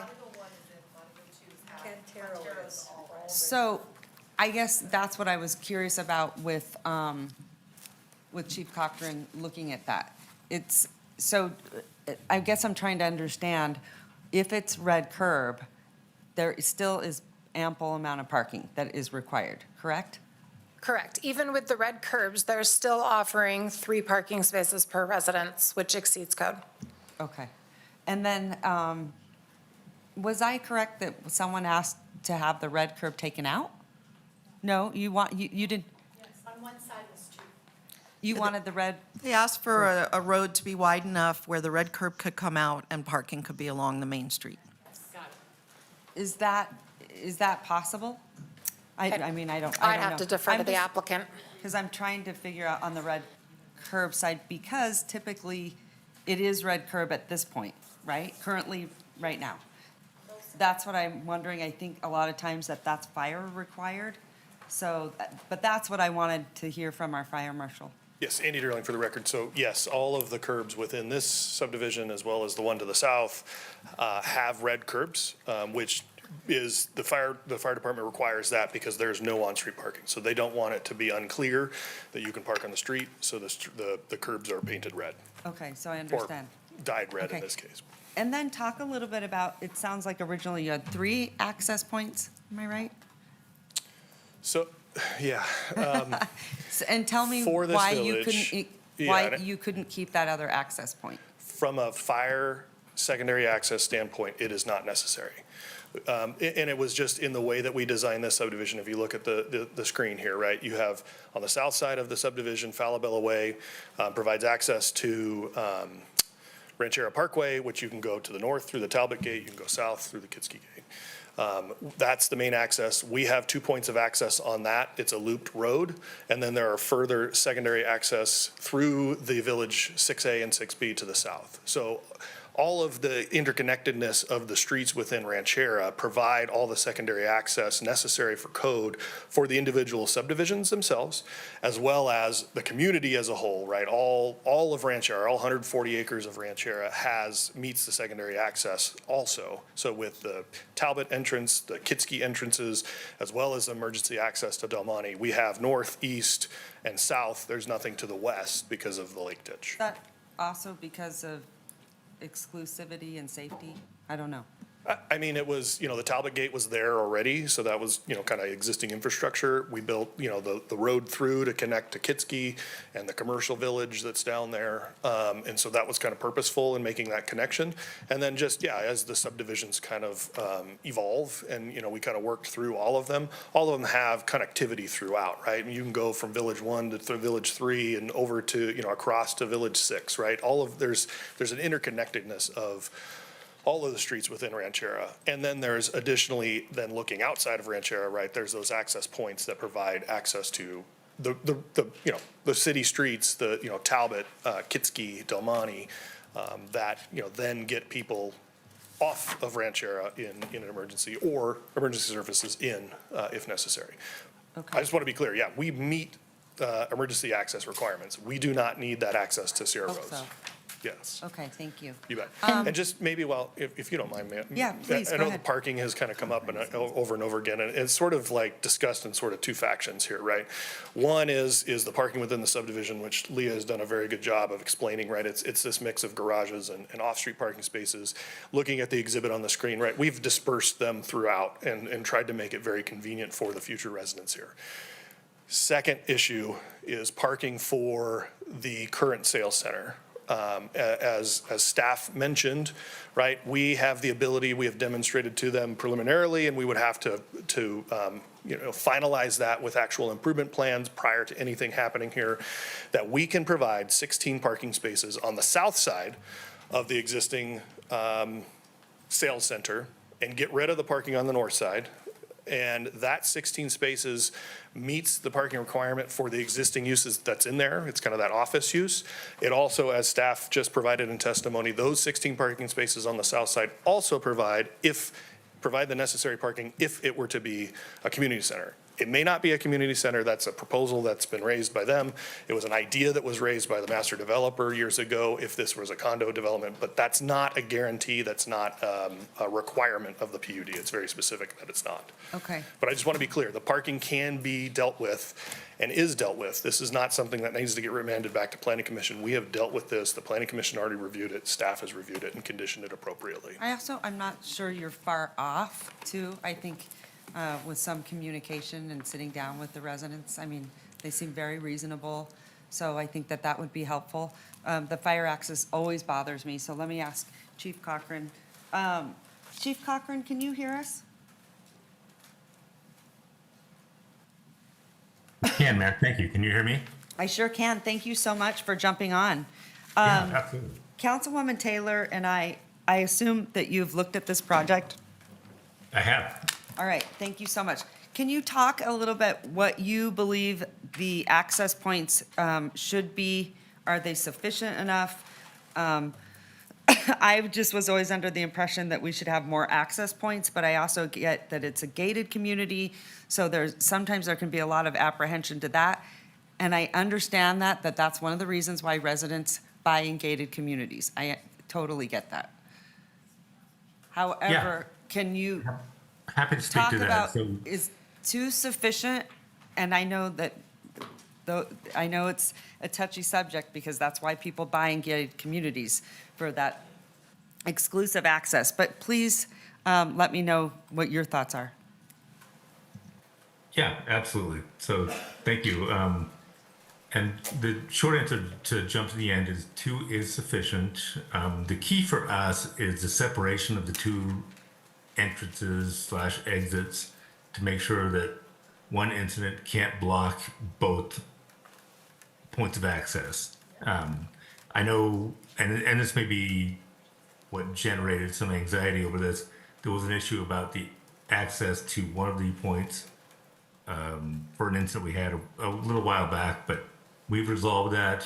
We have the access. So the 2 points they meet the fire code, which is the key. And the fire code is always geared toward life safety. So as long as we're meeting the fire code, which they have here, their point of access, I can't say we don't want it, but that's a nice to have, not a need to have. The 2 points that we have currently are sufficient. I didn't see any comments from you or the fire marshal. I have a new kind of agenda system, so I apologize if you submitted it and I didn't see it. So thank you, Chief. I appreciate it. I'm going to ask council members, do you have any questions for Chief Cochran while we have him on the phone? I'm going to go to Councilwoman Taylor. No, Madam Mayor, my question was answered. Thank you. Okay, thanks so much. Councilwoman Dewar, do you? Yeah, sure. Sure. Chief, on the original PUD, I don't know if we clearly stated this, I know you looked at it, there was an emergency fire access to go out onto Sierra Rose. That was part of the original PUD, but it was, and it still is, it's in there. The question is, it seems that the developer through this tentative map wants to eliminate that. And so I wondered if you could speak to that. I know you said they meet the minimums. And the question is are we living in a world with just meeting minimums? There was a plan to have this emergency access. Should we have it? What's your thought on that? No, I think that's a great point. And we always want more, right? We always want more people, more equipment, more access.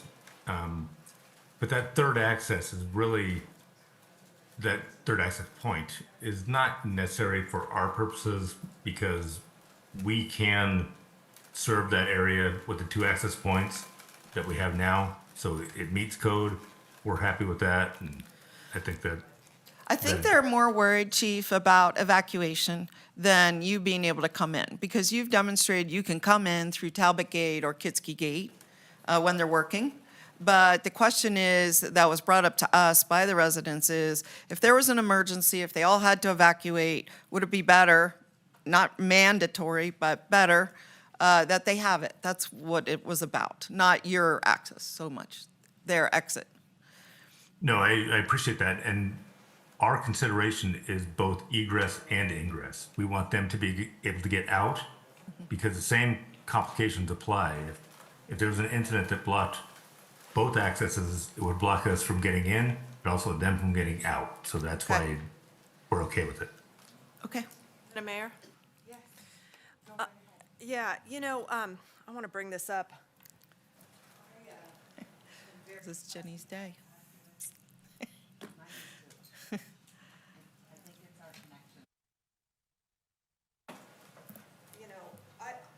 I've been on this project project since it started with, John Harris selling it originally. And I don't agree with the planning interpretation, and I don't agree that the conversation that this was a fire access is accurate, because I've sat on Del Monte, and that was a fire access, see? Potential emergency vehicle access, that was fire.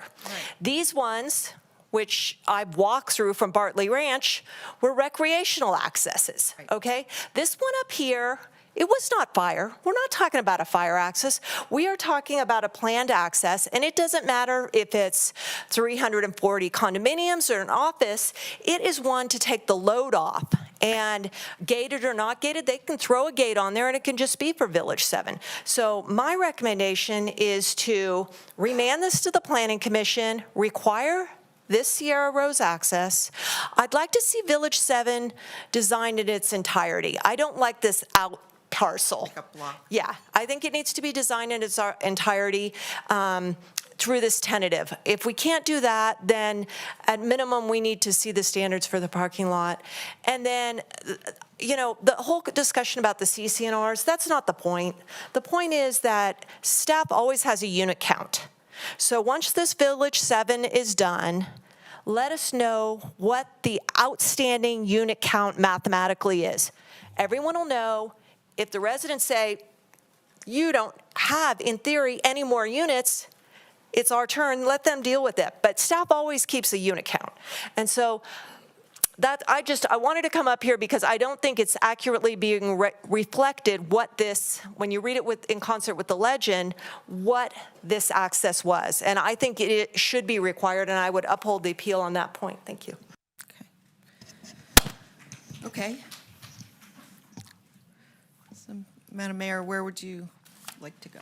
Okay, just really quick, let's circle back. Does anyone have any more questions for Chief Cochran? No questions for Mr. Cochran, but I do have another round of questions. Yeah, we're going to have another round of questions. I am curious, though, from the city attorney's side, because I have not seen this before, where we send it back and say, redesign the whole thing. What does that look like? I have never seen that before. It's, for the record, John Shipman, City Attorney's Office. It has happened in the past.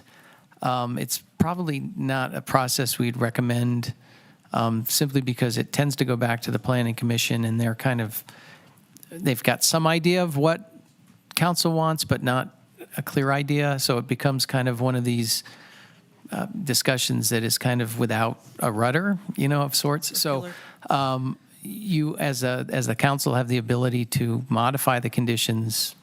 Right. Whereas they approved it, so think about this. Yeah. They've already approved it. Right. So going back down to Planning Commission, you don't have a lot of control or purview of what's going to happen. So that's a very dangerous road. I hope you guys understand that.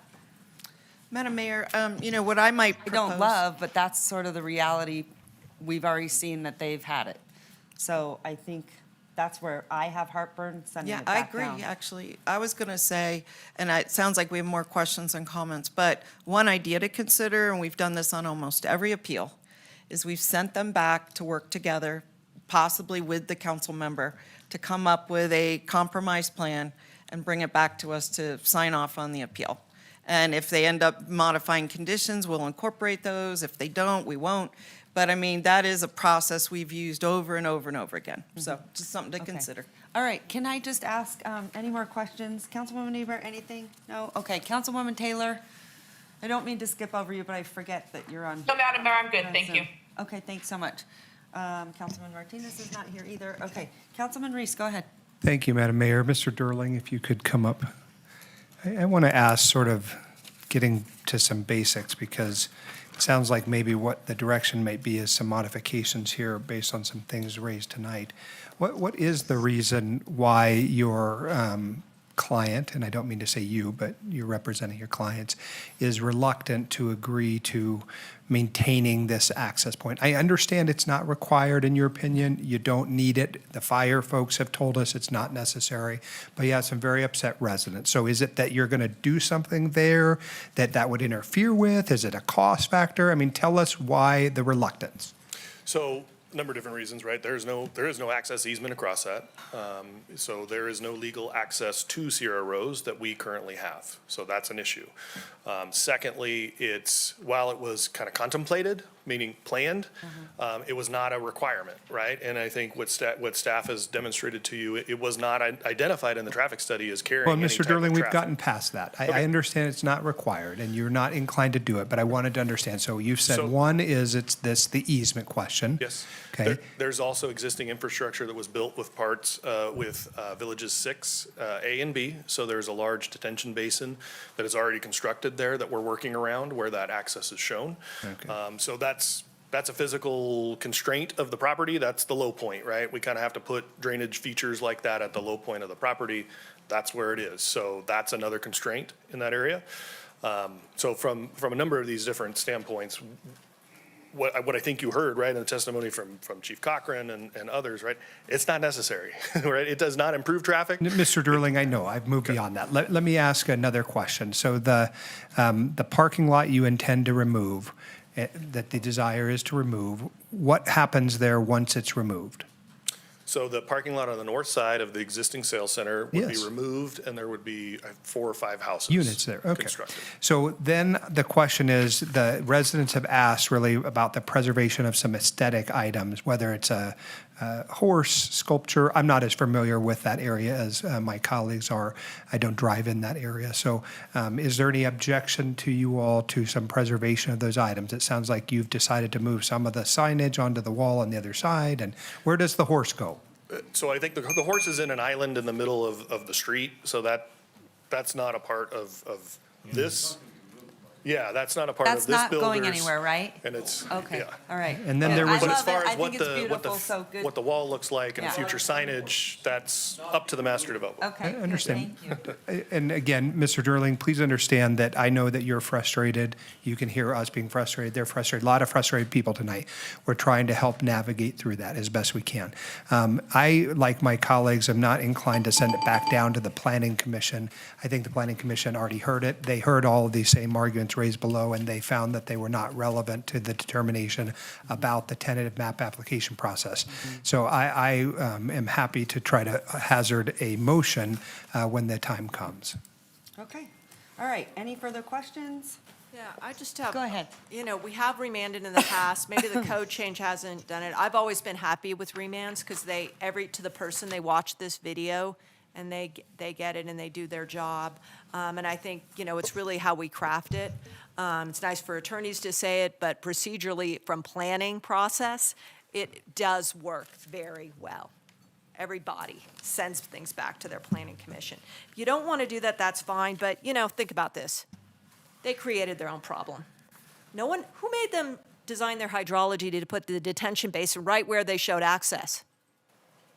I don't know. You know what might need secondary access? Is Village 7 to be a riding stable. Then there won't be a lot of cars coming in and out. So, I'm just not really, you create your own hardship.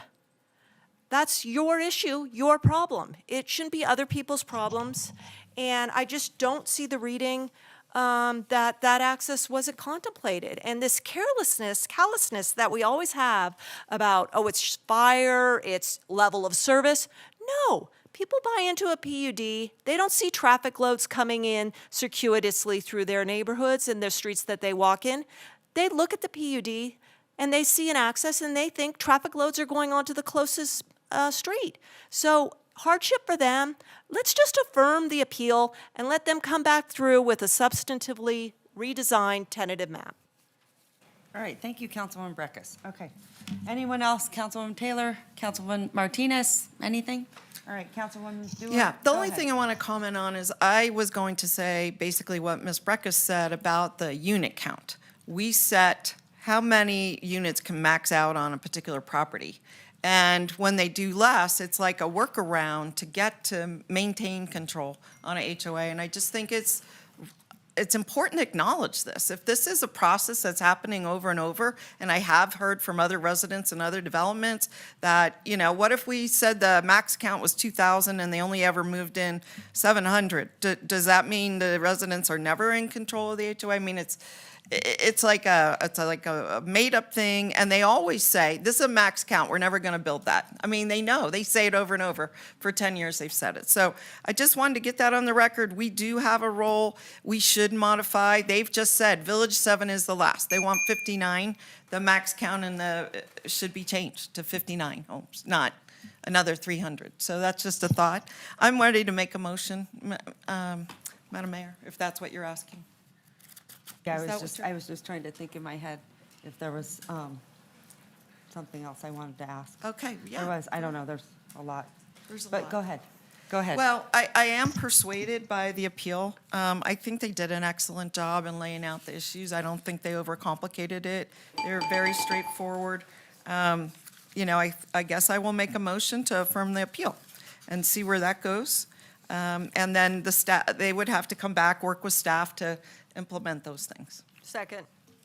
All right, so I have a motion and a second discussion. So I guess, what does that look like? Where is that? There you are. Leah, I think. What exactly does that look like?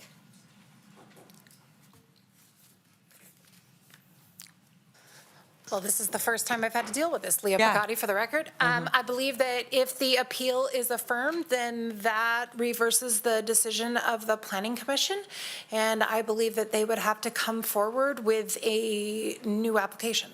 Or a modified plan to incorporate these changes. Yes. I'm I not don't think sure- they have to I'm not start sure- at square one with a Would it new. have to come back? They could just modify? All right, we're going to bring Angela up here. Okay, Angela, that would be great, and then I would like to ask So, Shipman. yeah, so the way this will work, if it's the affirmation, I think you need to point in the record, and there's criteria that the staff report talks about under the state law that you need to make a record as to what findings you're having a problem with the tentative map. So that would be step one. And then step two, if it gets affirmed, then, it starts fresh and new unless there's a legal appeal of it. And, there would have to be another application, I believe, and I'd look to Angela or to Leah about this, but there would be a period they would have to wait, like 18 months before they could file another application, I believe. Is that? No. No. We would have to modify. Hi, Angela Foose, Assistant Director of Development Services. If you want to affirm the appeal, the project is denied. So they can come back with a new project that is substantially different, or they could sue the city. Correct? That's correct, yeah. Well, I'm not, Can they build the 310 units that they already have approved? They could come could. back with Yeah, any they could. project and start the process all over again. That's the risk you run. They can come back with more. And I think it was a year ago, that they wanted to do, it was like, I don't know, 270 or something. But they could, that's the issue you have Yes, there. the PUD it's allows very flexibility risky. to do many different things. They chose to do 59 units.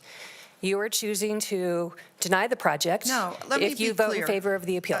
I'm actually, my motion is to affirm the appeal and modify the conditions of the tentative map.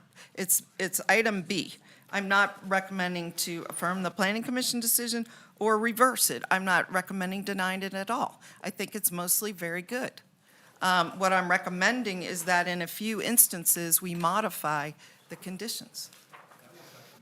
Well, that is the motion I'm trying to Okay, make. Because so I the think- appeal only spoke to a few issues, and those are the issues I'm trying to modify.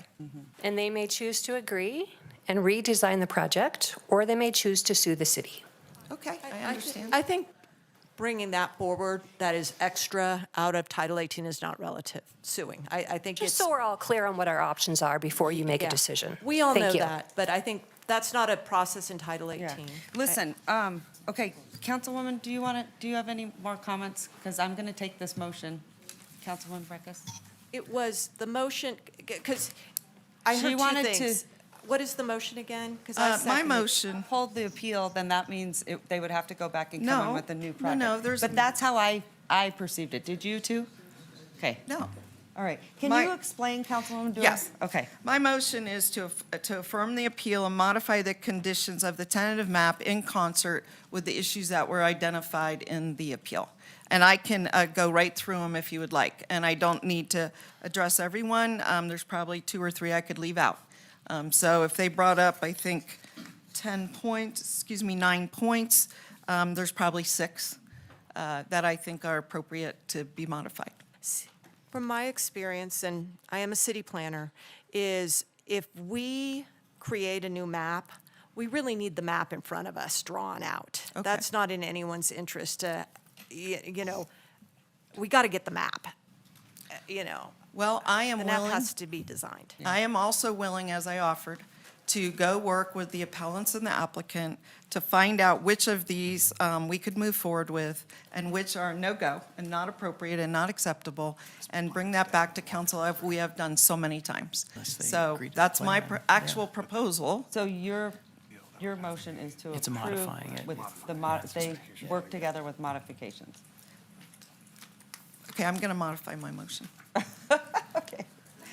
My motion is actually, this is what I would prefer to do, rather than design it here. And to Councilmember Breckus's point, I don't have a map, and I'd rather sit down with the applicant and the appellant, as we have done so many times, and work through each of these 9 points and find out which is appropriate and the developer could move forward with and feel comfortable with, and which is not, and bring that back to council, let's say within 30 days, as we've often done. I'm willing to do the extra work, and I think that's a best path forward, frankly. I won't second that because I'm uncomfortable with a city council member having that sort of ex parte communication with people. Well, It and I'm needs to fine be to all not on be the part of record it. in the public. That's how I see it. We've also sent them off to not be with a council member. So if that's what you would prefer, I'm open to that. Ms. Breckus. Okay, so I have a motion from Councilwoman. Sorry, is the motion to continue this item until August 28th? That's what I'm That hearing is from what you. my motion Okay, is. so I've got a motion from Councilwoman Dewar. Do I have a second? Motion fails. Okay.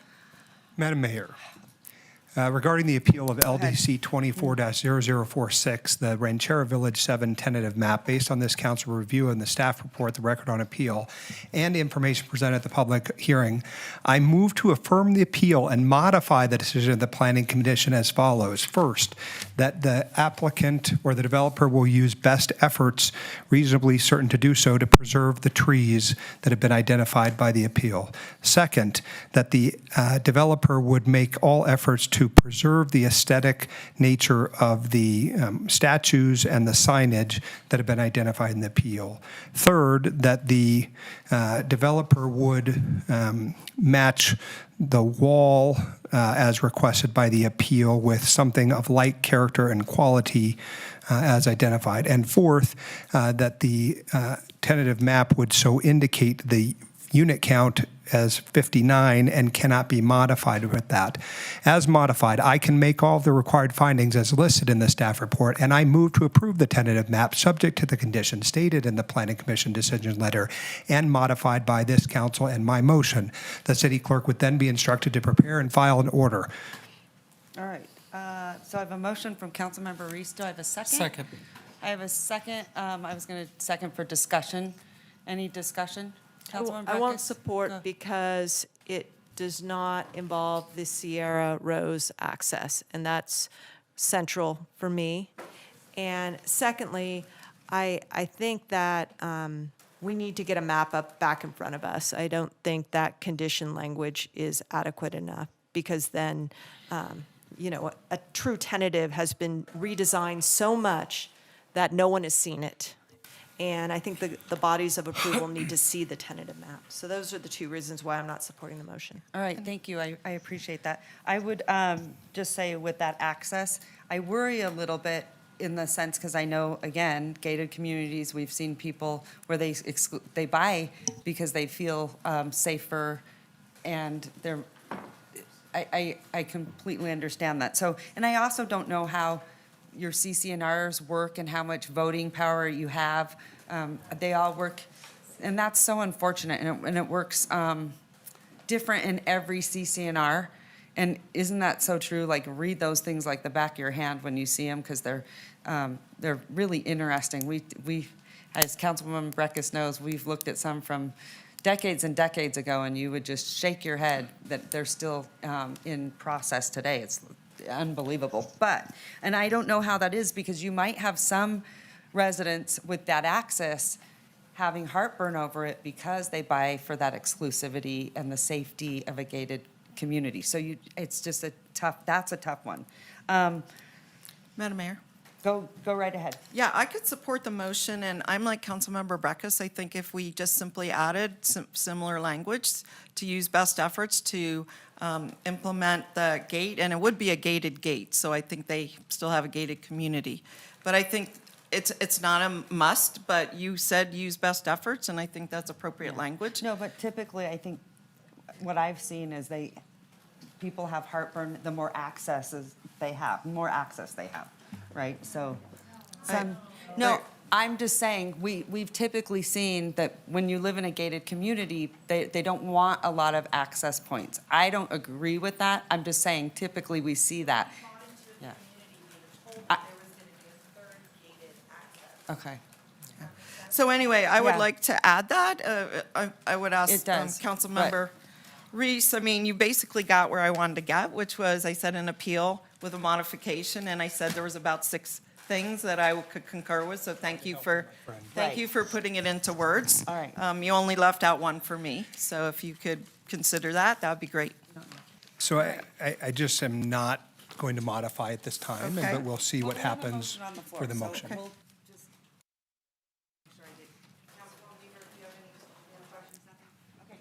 Taylor?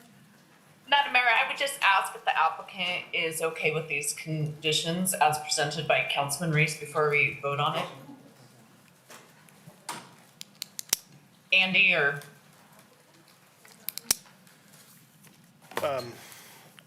Councilwoman Taylor, Andy Derling for the record. So yes, as far as, and if I can list them, preservation of the tree, best efforts to preserve trees, best efforts to preserve the aesthetic of the statue and signage, best efforts to match the wall of like quality, and tentative map indicate that 59 and not modifying from there. Is that, okay.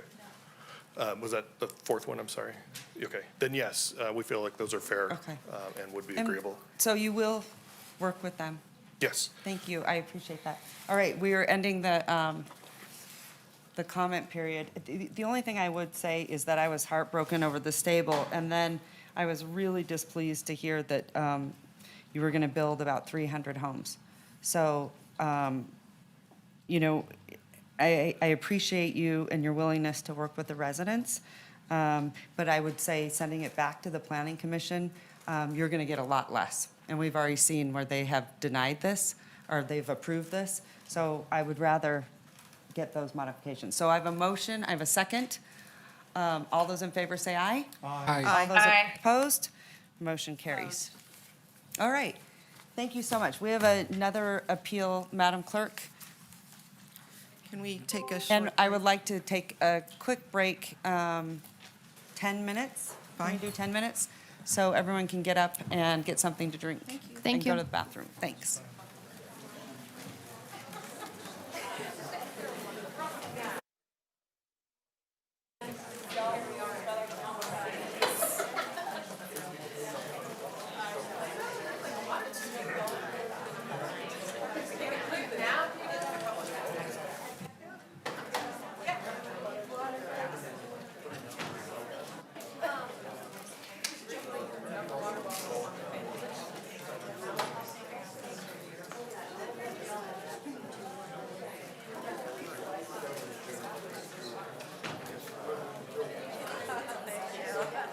Bye-bye. Yeah, no, come on over.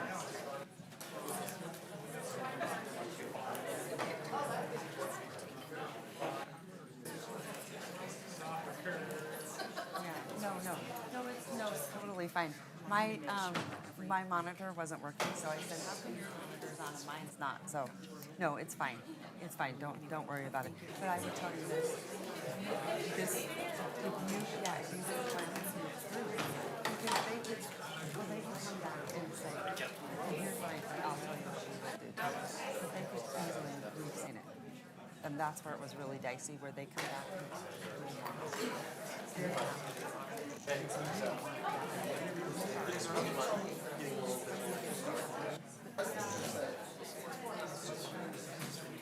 Yes. And here's the thing.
Well, we'll reconvene in just a few moments. The mayor will be back.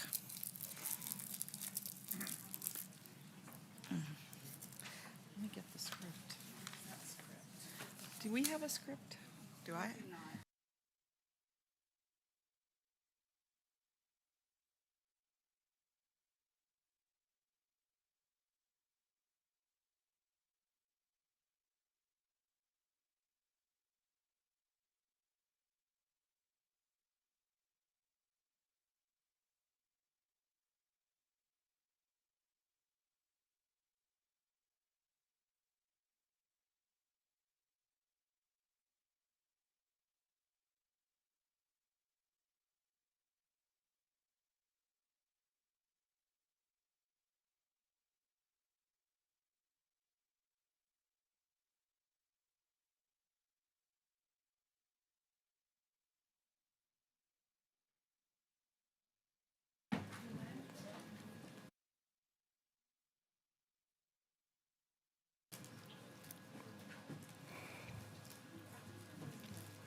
Here we go. I feel like deja vu, right? All right, how's everyone doing? Thank you so much for being patient. I so appreciate it. We're not used to 6 PMs like back to back. I mean, we used to before COVID. We used to do them all the time. So I was telling them I feel like we're out of shape. But we're getting back into shape now that we've got 2 of them. Usually it's only 1. Okay, Madam Clerk, let's see. Let the record reflect. I want to get this correct for you. Before we do that, can I just state we're reconvening at 8:50 and all members are present. Councilmember Taylor is on Zoom. Good, and I'm glad to see there are no children here because they are in bed, right, parents? Okay, good. All right, so let's see. Okay, because this is a little bit different because we haven't been in this situation very often. Okay, let the record reflect that the council is opening the public hearing for agenda item, what is that, 1, 2, case number MUP 24-00010. It's the appeal of the administrator's approval of a minor conditional use permit to allow for the development of a primary, secondary K-12 school campus. Madam Clerk, this item was continued from July 24th. And tell me, was any correspondence received? Was proper notice given and any correspondence received? So, Madam Mayor, the fact that it was continued from the 24th was the noticing requirement. Okay. And we did, sorry, my computer switched screens. We did receive correspondence that was 10 letters of support of the project, 10 letters in opposition of the project for a total of 11 comments. Those were distributed to the Reno City Council and are a part of the permanent record. Okay, thank you so much. But Madam Clerk, was that 20, 10 and 10, or was that? I apologize, I read that wrong. 6 in support, 5 in opposition for a total of 11. Okay, thanks. All right. I also know that we have some disclosures, so I will get to that in 1 second.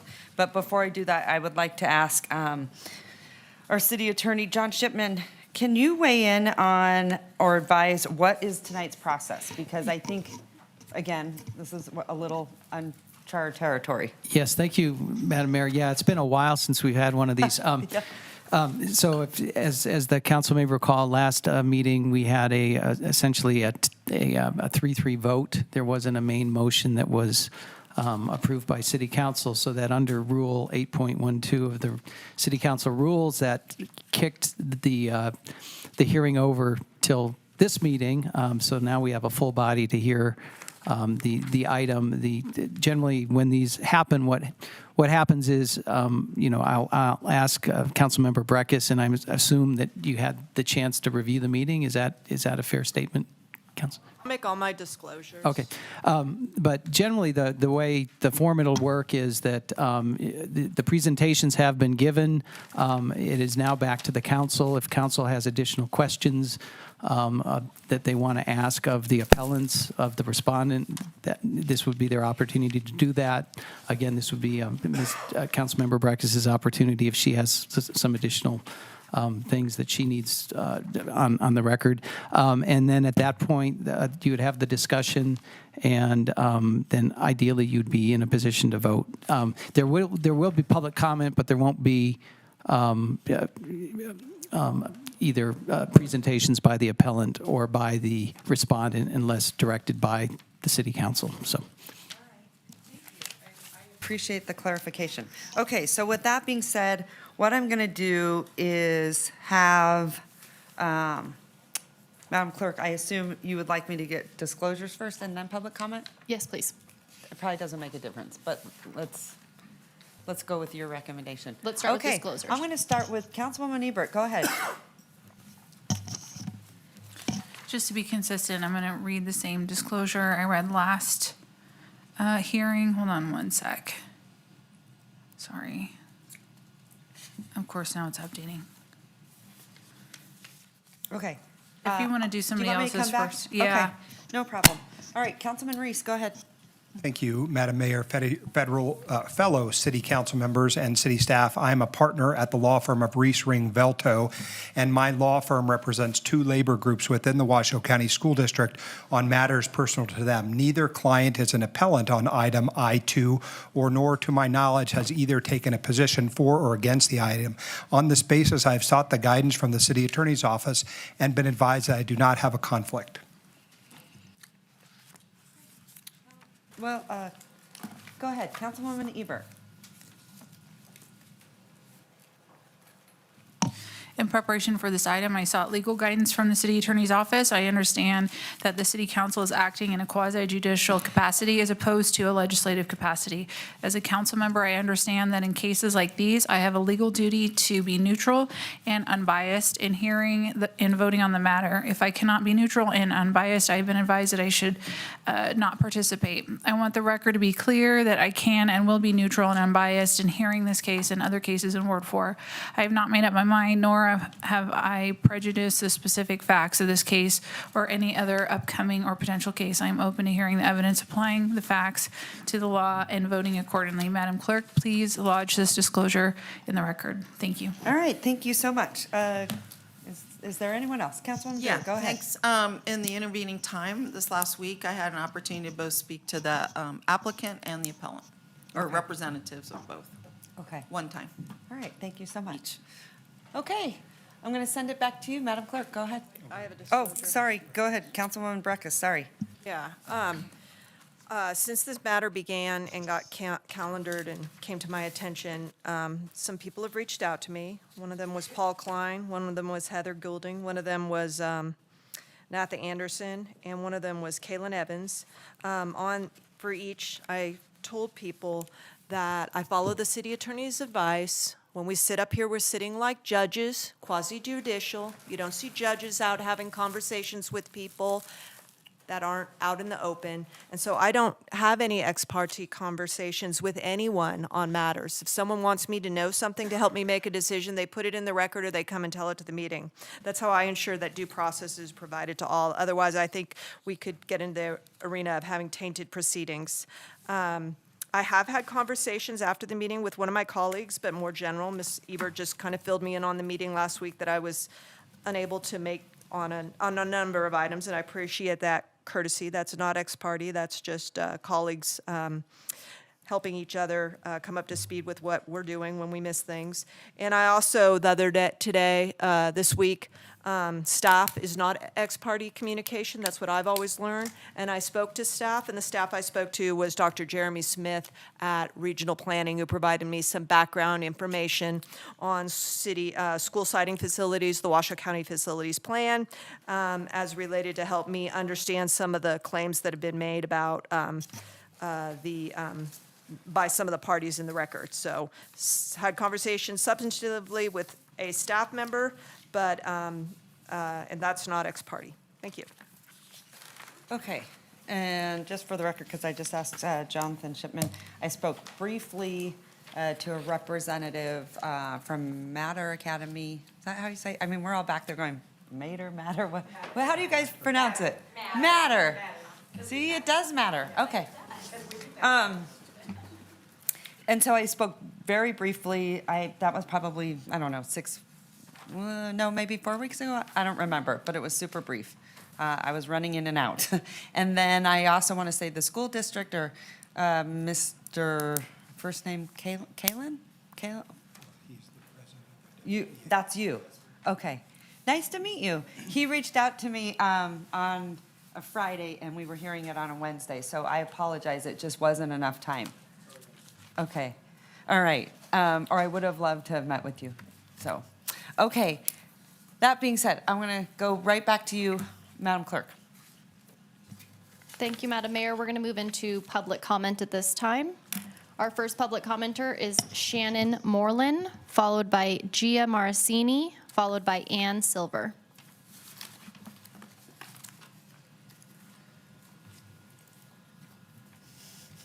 She's like, great, I got to go first. Right, exactly. You're going to do great. Thank you. So my name is Shannon Moreland. I am a kindergarten teacher at Alice Smith Elementary. So the school right next to there.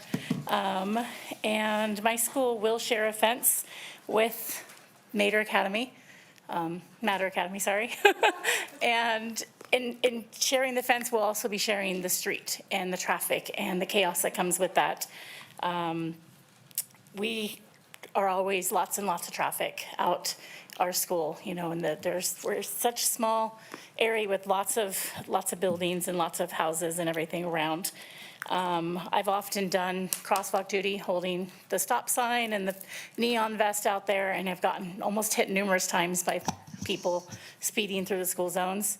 So that just definitely concerns me that, you know, adding 1,500 more students, almost triple the size of Alice Smith School, is just going to make it even harder to keep our students and our families and staff safe. Their proposed bell schedules also doesn't take into effect the high schools that we right down the street, the middle school down the road, our before and after school programs, our soccer practice, Girls on the Runs, all those kinds of events that create more and more traffic as well. So I would just urge you guys and highly recommend to deny this permit. Thank you. Thank you so much, and thank you for your service. I literally would not probably be sitting in this seat today if it wasn't for a teacher that had a ton of impact on my life and encouraged me to keep going. So thank you. All right, go ahead. Gia Maracini, followed by Ann Silver, followed by Michaela Cruz.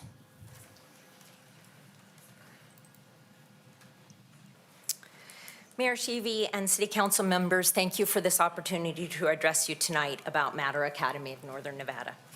As you all know, my name is Gia Maracini, and I am the proud principal of Matter Academy. I want to thank you all for your attentiveness during last week's long City Council meeting. You listened to the presentations and the public comment, seeking to understand the appeal. I appreciated the acknowledgement that Matter is a high-achieving Title I school, as well as the acknowledgement that this appeal isn't really about whether or not charter schools are good or bad. Tonight, I am representing Matter Academy in a public comment and requesting that you make a decision based on what the specifics of this appeal are, as it relates to land use and zoning under the city's code, and not to the other issues that have been brought up through this process. Will everyone in support of Matter and this public comment please raise your hand and be counted?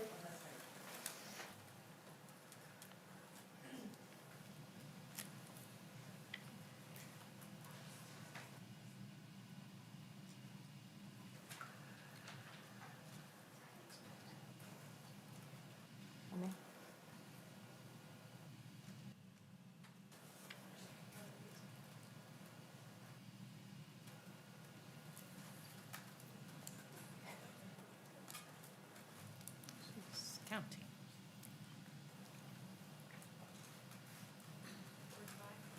35, thank you. All right, thank you so much.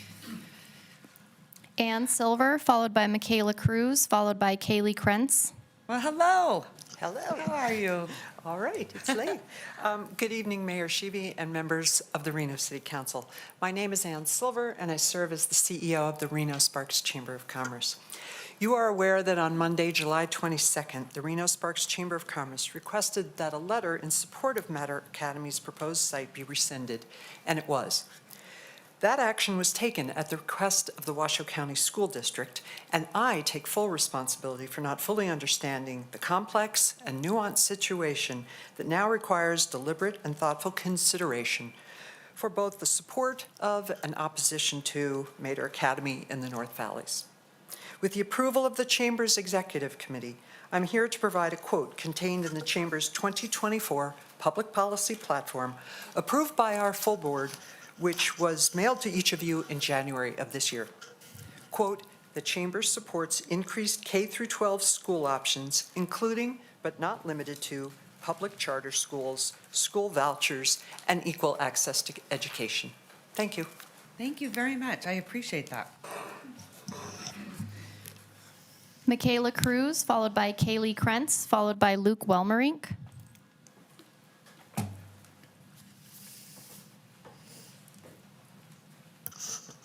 Hi. Oh my God. Hi, you're fine. Woohoo. Hi. How are you? Take a deep breath. Oh, You're I'm good. I'm not nervous. Oh, you're not? No. Oh, good. God, Okay. No. Well, then you got this. Girl, if Go- you knew me, go you for- I would 7 minutes up here. I got Okay, it. okay, No. I love it. We got a performer. I love it. That's Okay, right. go for it. I'm Michaela Cruz. I have 2 girls at Matter Academy right now. And I will say, unfortunately, one school at Washoe County ruined me for 5 years. One school, a principal, and multiple teachers. I actually know Connie, who was assistant principal at Matter, and I went to her crying. I don't know what to do. I'm so frustrated. I go to parent conferences and I cry every single time, just the things they say.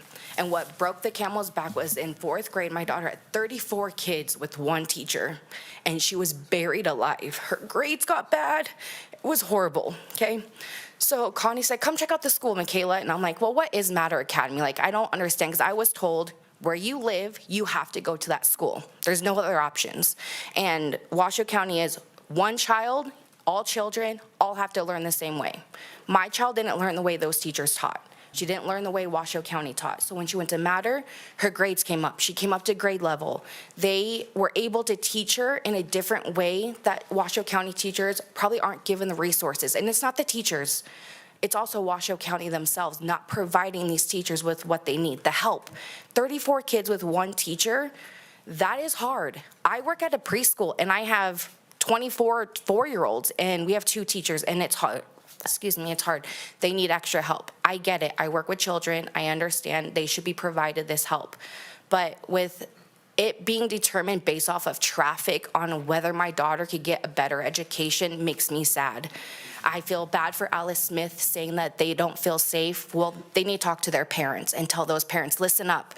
Our lives are at jeopardy. You need to pay attention to our children, to us in the street, protecting our children. Slow down, pay attention to when we're in crosswalks, and talk to your parents. We'll be on a completely different street. And the thing about Golden Valley is there's traffic.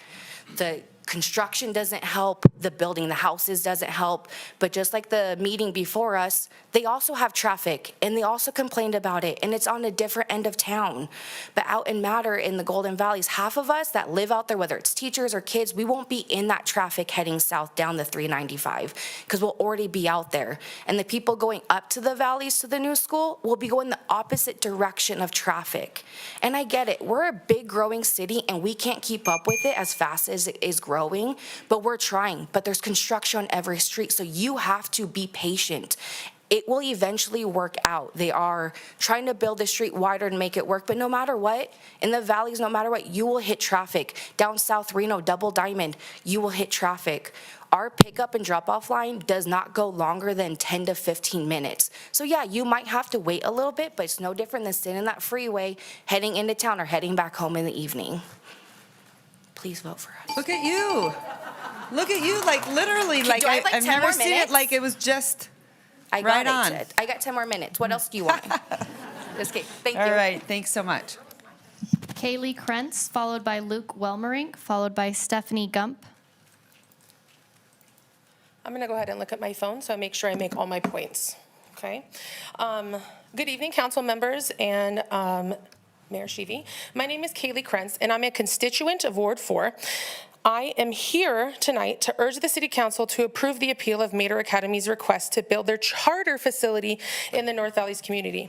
Not only am I a concerned citizen of Ward 4, but I am also the proud parent of 2 children that attend North Valleys High School, 3 others that previously attended, and even the mother of, yes, a local charter school student. I also have a hardworking spouse that has to suffer through the insane amounts of traffic congestion that already exists in the valleys every day of the week. For example, on any given day, my husband or I have to drive down Beckworth, where the school will be, Golden Valley, or get on or off the freeway to get to work, take our kids to school, there's several school activities, and not to mention to get into town. My daughters at North Valleys High School and so many other students are coming and going at all parts of the day for sports, music activities, clubs, tutoring, and so many other reasons.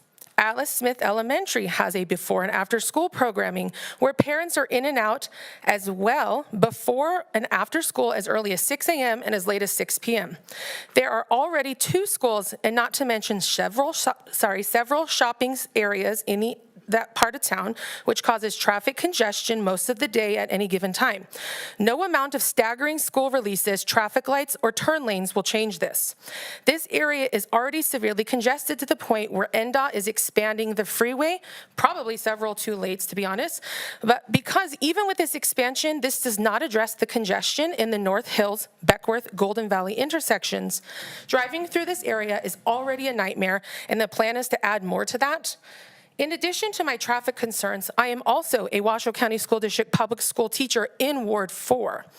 In fact, I've only ever taught in Ward 4. I have taught in Ward 4 for a decade, and I have been a member of the Valleys community for well over a decade.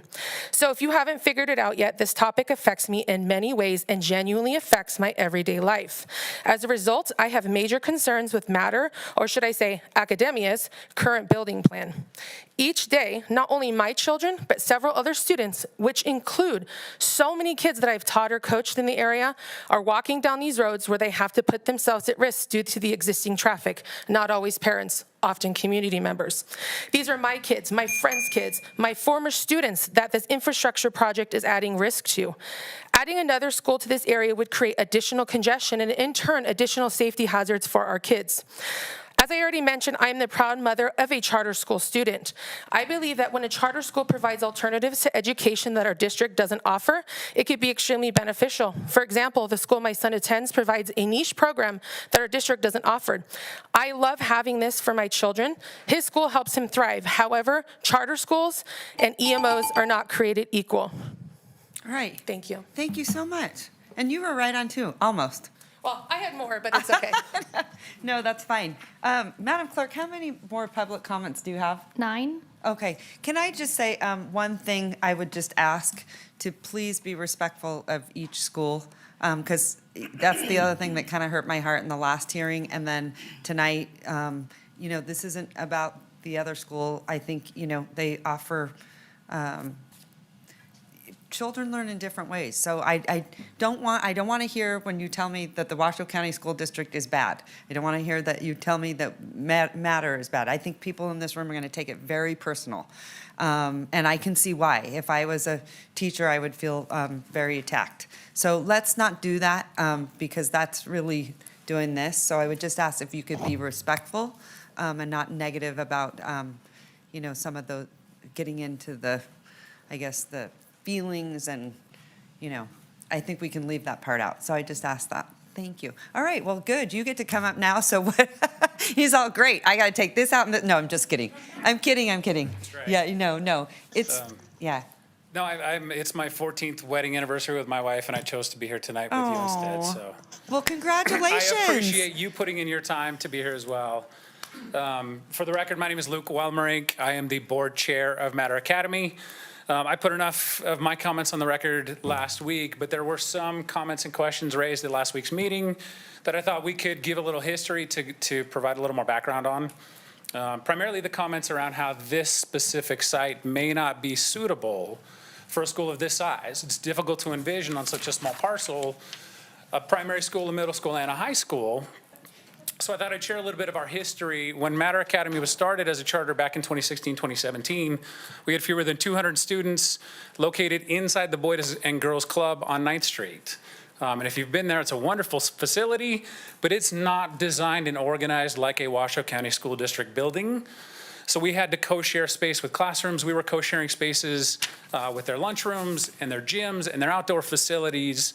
And so despite the fact that we may not have had a traditional start as a building and a campus, for 2 years, it was through partnership and collaboration with the Boys and Girls Club that we were able to create a community where we could build those spaces. We had teachers who would move out of their classrooms on a Friday so that the Boys and Girls Club could do their fundraising events over the weekend, and then our teachers would completely move their classrooms back in on Monday. So it took a lot of effort on behalf of our administration, on behalf of our teachers. But again, I want to highlight that it was through collaboration and partnership with the community and with the Boys and Girls Club that we were able to achieve what is a non-traditional school site as a facility to really support the efforts of this school. As it specifically relates to the site that's presented in front of you, that was a part of last week's hearing and this hearing, this was not our first primary location. Intentionally, back in 2022, about 2.5 years ago, we as a board, through our committee, through our administrators, it really started trying to find another site that could replicate what we were able to do with the Boys and Girls Club. We went through numerous efforts with Mike Worm, with the SPCSA, trying to replicate what we did on 9th Street at the Bresson Avenue facility.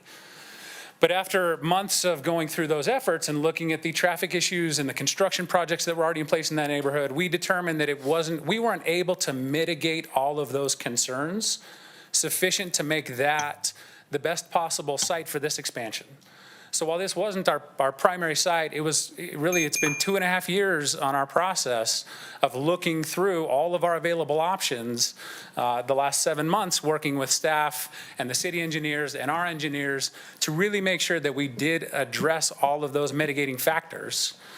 So that I want this council to really understand that there's a lot more history in looking at these mitigations to ensure that we are addressing those traffic concerns. Further, I'll just add one more comment if I can take an extra 10 seconds. In the effort of collaboration, we are more than happy to entertain as a board additional conditions to make sure that those traffic issues are mitigated. I know it was presented last week, the possibility of a traffic light. We are not opposed as a board to considering those additional measures if it would help alleviate this council's concerns and make sure that we can get this expansion approved. Thank you so much for your time. All right, thank you, sir. Stephanie Gump, followed by William Mantle, followed by Kaylin Evans.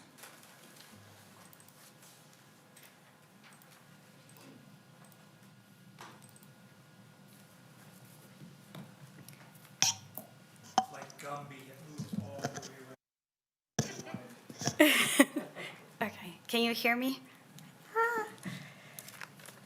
Okay. Whew. Deep breath. Okay, I'm ready. Hello, my name is Stephanie Gump. I am a parent, an educator, and a resident of the neighborhood next to this project. I am going to voice my concerns as a resident of the area. Traffic is my biggest concern. Matter Academy states they have researched their traffic patterns. I have lived in the North Valleys for about 20 years, and I have taken every possible route to navigate around the North Valleys. We are congested from 6 a.m. to 7 p.m. when anything happens anywhere in the valleys. Golden Valley gets that traffic. On a regular, normal, no accidents, no fires, no snow, just normal traffic day, during the whole day, Golden Valley is packed. The additional school in this location will not be good for Golden Valley.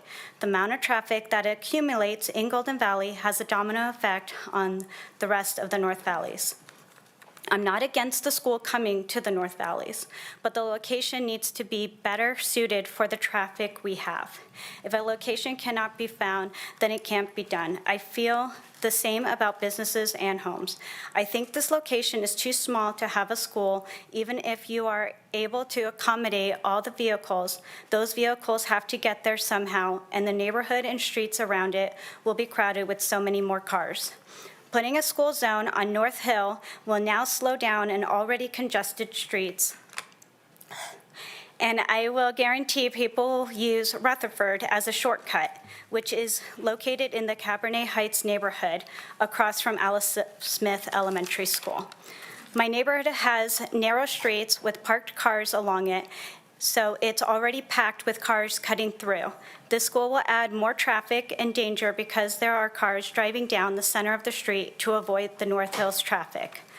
From 7:30 a.m. to 8:15 a.m., Buck Drive from Lemon Valley Drive to North Hill is at a standstill. This leads vehicles blocking the intersection of Lemon Valley Drive and Sky Vista/Buck.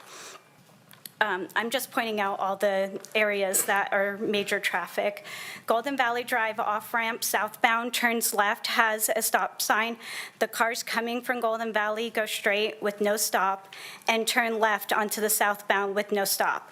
There's a second stop sign that slows the off-ramp traffic that is for the cars coming from Old 395 North Virginia. Right now, we have 20-plus cars that back up on southbound off-ramp to turn left to go into Golden Valley. Upon going through this intersection, the short left turn lane at the stoplight at North Hill will get backed up coming from both directions. These intersections are a problem in the morning, throughout the day, and into the evening. I don't think that a school going in at this location would be good for the Golden Valley area. Thank you. All right. Ooh, Thank you very much, Stephanie. thank you. William Mantle, followed by Kaylin Evans, followed by Allison Updike.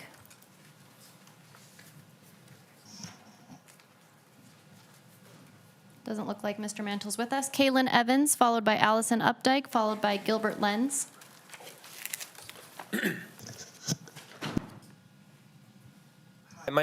Sorry about that. Hi, my name is Kaylin Evans, and I am the president of the Washoe Education Association.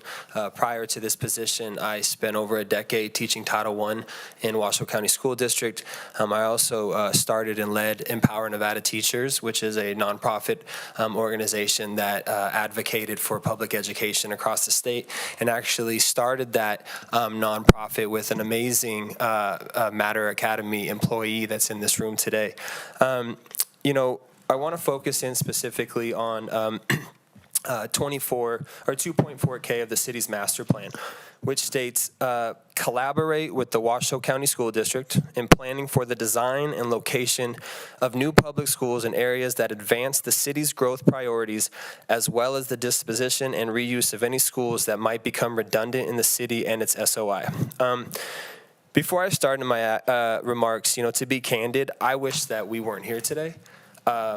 This whole entire process has been very disheartening.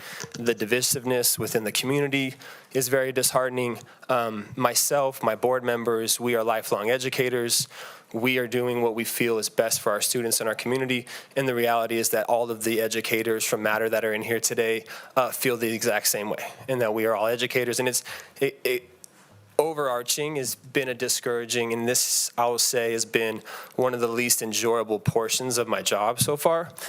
But the reality is that we're here today because there was no real collaboration and coordination with the Washoe County School District. There was no community input or forum, no surveys or opportunities to solicit feedback. Our ability to even have this conversation was because we had to appeal this. No project of this sort of regional and community significance should have to require an appeal in order for us to have a very open and transparent conversation. And I would feel that everybody in this room, regardless of what side of this debate you fall on, we should be having this conversation. Setting aside traffic issues that we feel were well laid out in the presentations previously, zoning issues, pedestrian safety, the city's own master plan clearly calls for collaboration, coordination, and support of the Washoe County School District. And nobody can say that this project has honored that intent. That alone should be enough to uphold this appeal, but we've also articulated objectively how this project does not clearly meet all the findings necessary for approval. And so we urge the council to uphold our appeal. Thank you very much. All right, thank you, Caleb. Allison Updike, followed by Gilbert Lenz, followed by Christy Falls via Zoom.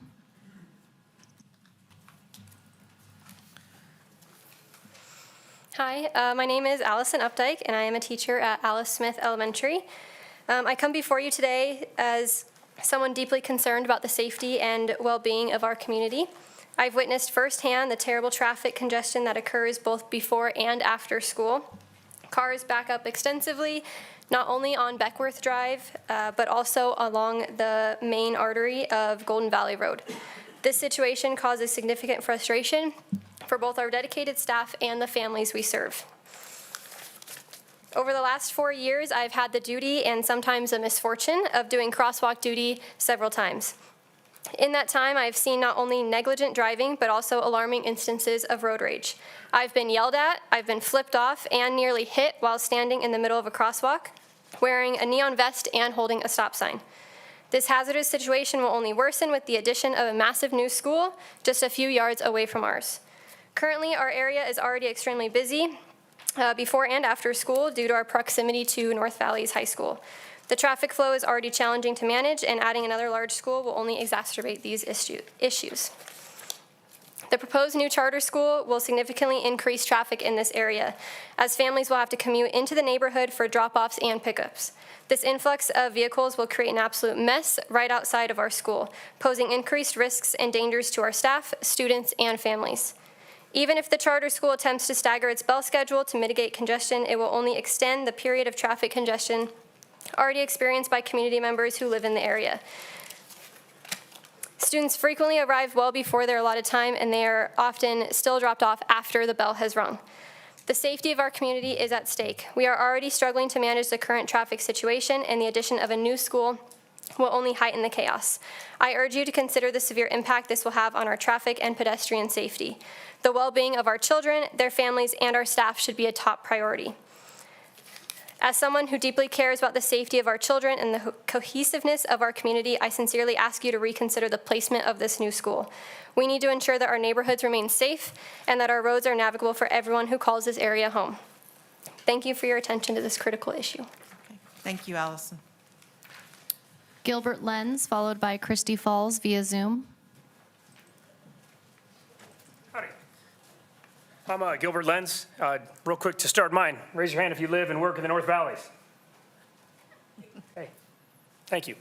Good evening, Reno City Council, Mayor Sheevy. Hopefully she'll make it back. Say again? Oh, great, okay. And my fellow citizens, I'm Gilbert Lenz. I've lived in the North Valleys my entire life. I attended Washoe County Public Schools. I earned both my degrees from University of Nevada, and I'm also a 25-year veteran in the Nevada Army National Guard. I teach for the Washoe County School District at North Valleys High School. I'm the agricultural mechanics teacher up there. I also taught science and history there. Golden Valley is my place. The North Valleys is my place. I really care about the North Valleys. I've invested a lot of my life into it, and this specific expansion of the Matter Academy in the North Valleys, I think is a very bad idea for many of the reasons they just outlined. The traffic patterns in Golden Valley were established in the year 2000. When they opened North Valleys High School, they widened Golden Valley Road to 4 lanes, and they said, hey, we're gonna keep North Valleys High School as a closed campus because we don't want these kids tearing around the neighborhoods. It was a closed campus for about 35 minutes. Hasn't been ever since. Right now, we have NDOT expanding the freeway, I-580 North. If you guys have been on that, it's chaos right now, especially if you're there from about 2 in the afternoon to about 7 at night. It can take you an hour to get from one place to the other. Yes, they're expanding that. It should get better. That's not going to help any of the congestion that's going to happen right there in Golden Valley. It's already been stated also. So time and time again, it feels a little bit like the city council kind of overlooks the North Valleys. I know I talked to Ms. Ebert a couple of months ago and about this, and part of it's because we're part county and we're part city and we're part confusing the way their little islands of Reno kind of stretch out into the North Valleys. But when it comes down to it, Washoe County School District has invested hundreds of millions of dollars into building new schools in the North Valleys in the last few years with the new O'Brien Middle School and in the coming years with the Stead Elementary School. You wouldn't build a fire station right next to a fire station and fund it with tax dollars. You wouldn't put a police station right next to a police station and fund it with tax dollars. And you especially wouldn't do it without improving any infrastructure around that to house the thousands of police officers that are going to be driving there back and forth every day. That just doesn't make any sense. The North Valleys needs to be consulted, like Mr. Evans said. We need to talk to the community about it. We need to actually go through the process and find out if this is actually something we need. Because from my perspective, as someone who's lived there my entire life, probably not needed where it is. What we need is to continue to invest in our schools in the North Valleys that exist there today. Thank you very much. I appreciate all of your time. Have a good evening. Thank you. Good job. Christy Falls via Zoom and Lisa Drock via Zoom. Okay, Christy. Hi, thank you. My name is Christy Falls, and I've been a member of the Golden Valley community for almost 25 years. I've lived here. My 4 children attended school here, and I'm a 20-year veteran teacher at Alice Smith. After attending the city council meeting last week, it's clear that the infrastructure of our little community does not support placement of this charter school. The impact is too great, and here's a few points that I want to highlight. The intersection of Golden Valley and North Hills was not discussed. There is heavy traffic at this light, backed up sometimes in both directions, the left-hand turn lane almost to the freeway exit, and in the other direction after North Valley's high school lets out. This is a concern for anyone trying to visit the North Hills Shopping Center, the Wendy's, the post office, and all the other businesses that exist on this road. The intersection of Beckworth and Golden Valley was not discussed. Golden Valley is the road of travel for commuters coming from Spanish Springs, creating nonstop traffic that's already heavy and constant. Extra crosswalks, school zones, and signals aren't enough. The line of sight coming around the corners on North Hills is limited, and people race through school zones already in place. I sit daily on Golden Valley waiting to turn, my arm out the window signaling drivers to slow down in the school zone. Beckworth is a small, non-regional neighborhood street used as a shortcut drag strip by drivers to and from Lemon Valley and Spanish Springs all day, but especially during morning and evening commute hours. I used to park across the street on Beckworth, but now it's just too stressful and dangerous to cross, even in a crosswalk, with so much speeding. Staggered bell times were mentioned, but zero discussion about the actual amount of pickup and drop-off time necessary to fill and empty a 30-car queue. How are those cars spilling back out onto North Hills via another nightmare left-hand turn?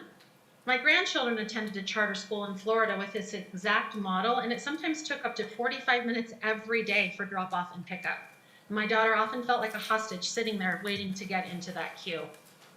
And this is about more than bell times. It's also about increased traffic during delayed weather starts, extracurricular events, traffic into businesses, and affecting residents trying to get in and out of their neighborhoods, none of which was discussed last week.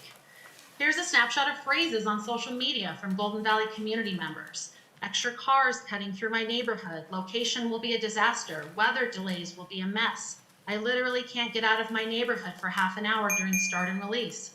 Another school is too much. Build it somewhere else. And finally, last week, the discussion focused on the quest for educational choice, while factors like traffic congestion, public safety, and negative community impacts were seen as nothing more than collateral damage. Because, oh well, there's traffic everywhere. This does not seem to be reasonable logic for a city council planning body.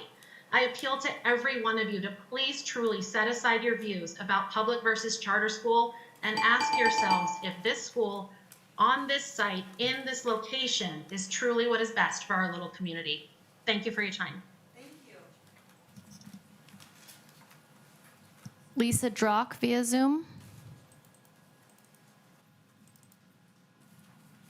Hello. I hope you guys can hear me okay. So, hello, my name is Lisa Drock.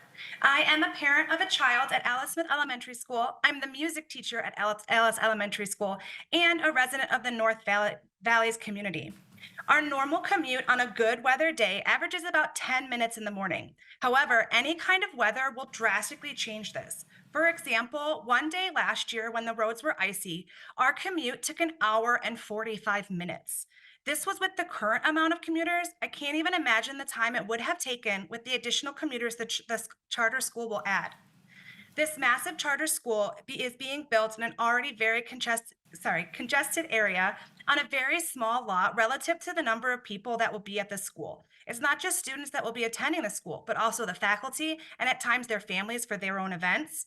The current traffic situation is already difficult, and the addition of the school will only exacerbate this issue. Last year, my morning duty was managing the parent drop-off lane. I cannot begin to describe the car backups, traffic jams, and almost accidents that occur daily. It's almost impossible for parents to turn left into the drop-off zone. Then once they drop off their child, they back up traffic waiting to pull out back onto Beckworth. Due to these traffic backups, many families are 10 to 20 minutes late and are still pushing into the school zone well after the bell. This traffic backup is similar, if not worse, in the afternoon. As a parent, I get nervous that if my daughter needed emergency help around school release times, she wouldn't get it. One afternoon last year, someone at parent pickup had a medical emergency, and it took multiple teachers out on the road yelling for parents and people to move their cars out of the way just so the ambulance could reach the person that was in need. When our school hosts community events, cars are parked almost all the way down Beckworth and into the neighborhood across the street. For example, we had an event, Moms and Muffins, and I had to park over a block away in the neighborhood across the street before 9 a.m. I believe adding the charter school and the additional traffic could place our students, my child, and the staff in a precarious situation. To address this already pressing issue, major modifications to existing roads would need to be done. Without significant improvements to our infrastructure, the safety and efficiency of our community's transportation will be severely compromised. There's just no way around that. Given that there's already schools in this area providing necessary services, I don't understand why we would compromise the traffic and safety of the community to add this school. It seems counterproductive. I appreciate your time and consideration in this matter. Thank you. All right, thank you. Madam Mayor, with that, we have no additional public comment. I would just like to state for the record, we did have one public commenter in the audience that did not wish to speak, but they are in opposition of the project. Okay, thank you so much. All right, with that, I'm going to bring it back to the body, and I'm going to start with Councilwoman Breckus. You were not here at the last meeting, so love to give you the floor first if you have questions. Yeah, thank you, Madam Mayor. And I'm sorry my absence caused the...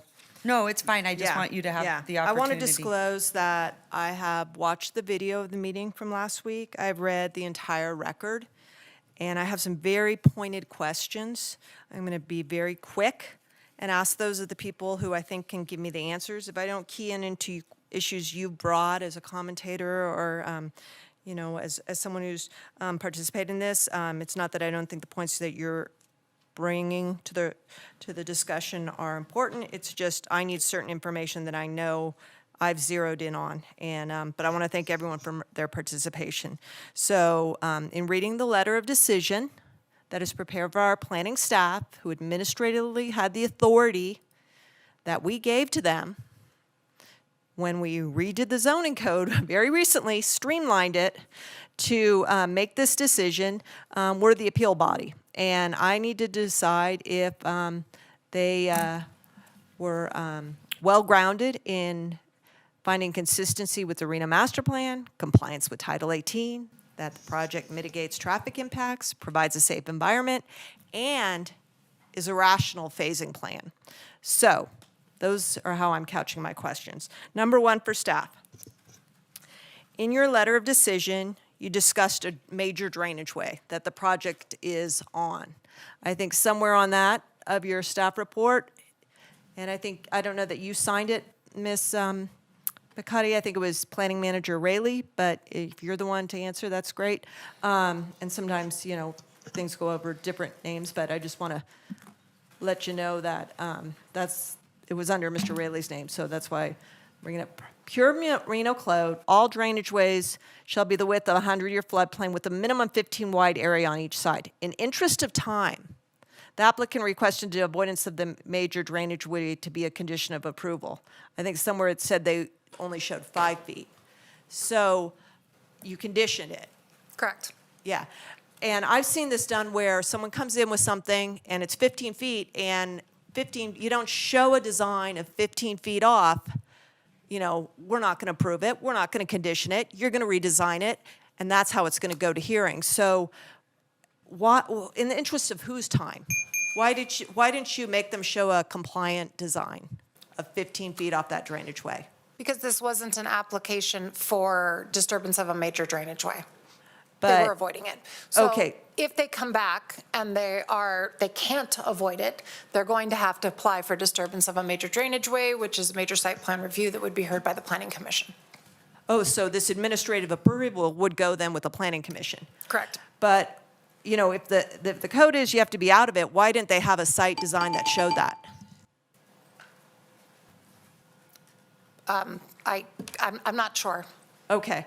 I just, that interest of their time is, no, you go, you know, take the time to design it. It's problematic to me because particularly hearing that, then there'd be a trip to the planning commission on top of this administrative approval. That's a little concerning. I'll leave that at this. Okay. Number 2, you mentioned that this sewer's to Tumworth? If that's what it says in the staff report. Doesn't sewer to Risworth?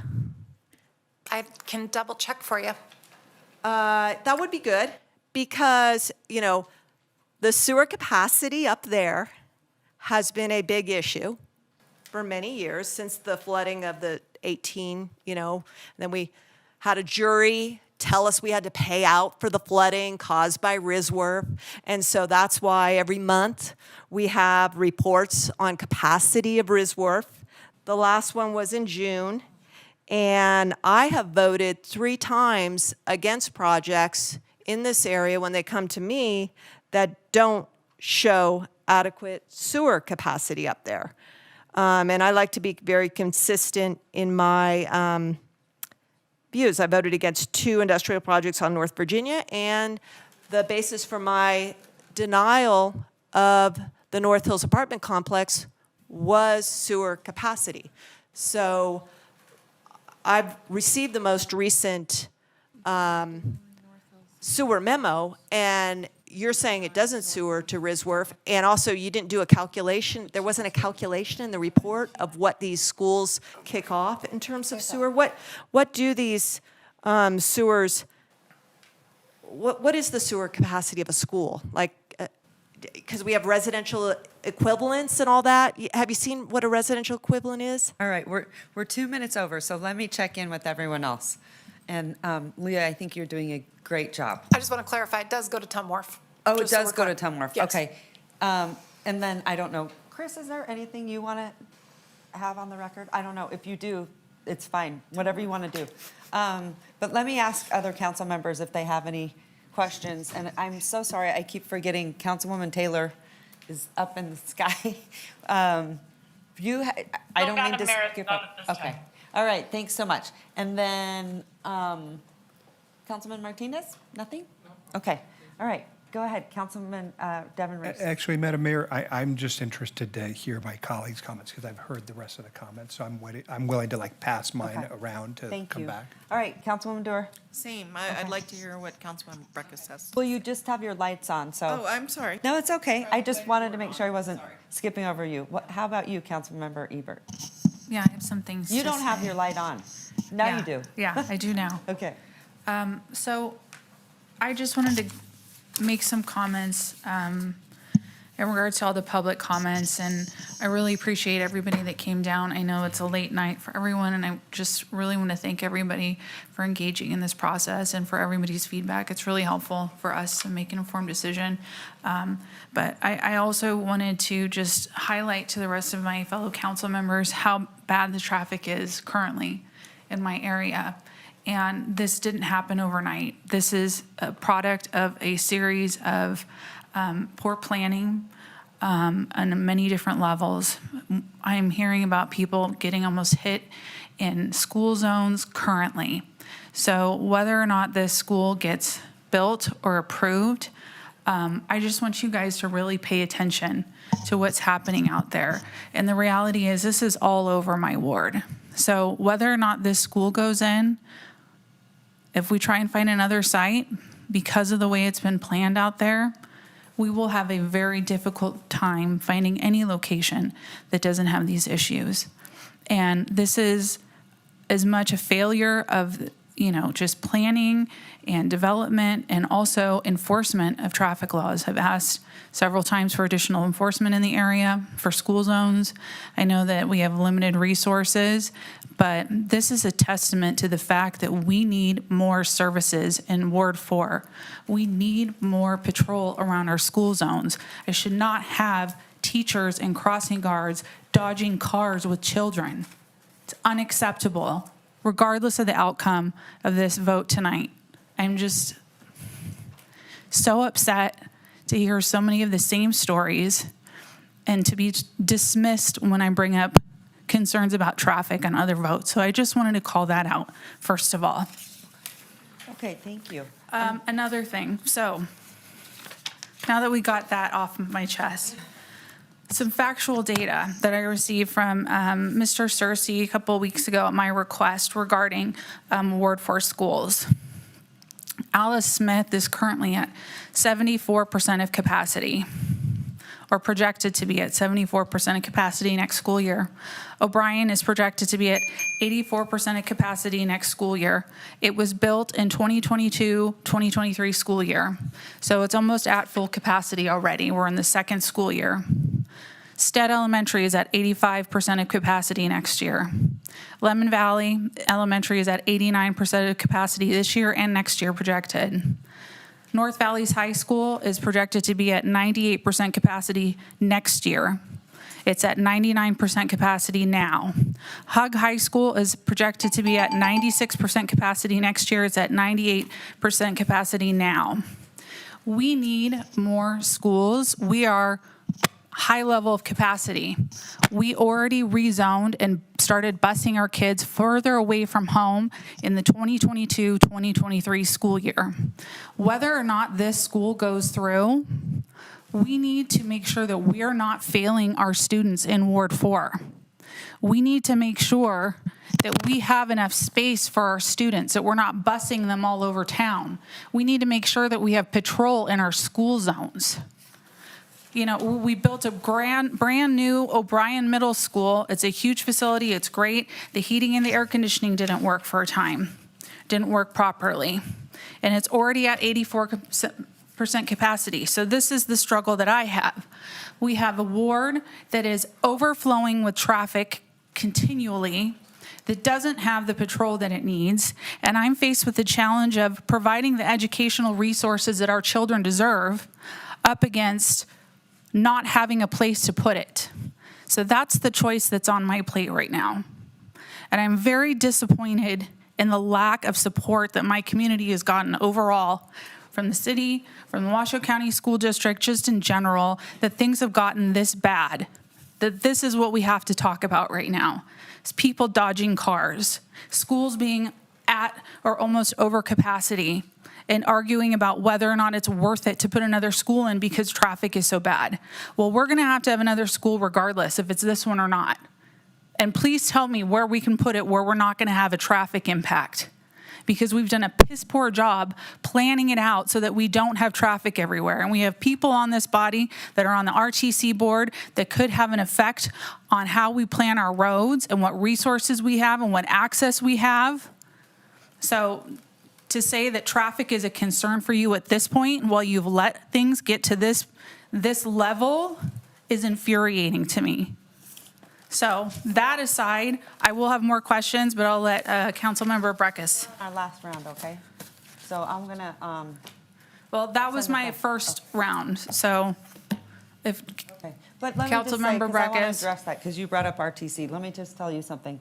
I honestly think it's the first time that I've seen at RTC where we have made it a priority out there. So I'm glad about that, because it was something that you asked for me to do when we went over there, and I said, hey, we're starting it out there, we're pushing them to go do this, and thank goodness. And so I want you to know that you're heard, I see you, and it really is the first time. I mean, Naomi, you could probably attest to that, the first time that we're really pushing to make sure that those needs are met. I couldn't agree with you more in the sense of, patrolling school zones, things like that. I wanted to do even lower speed limits in neighborhoods to make sure, 15 miles an hour.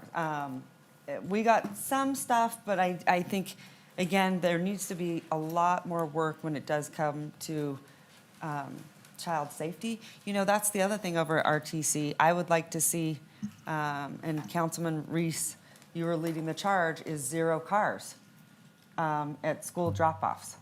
A lot of cities are starting to do that, and I think those are very, very critical. But I do want to say, I would say now more than ever, the RTC board is really pushing in that direction, and I would agree. In the past, it wasn't very much. So thanks for your comments.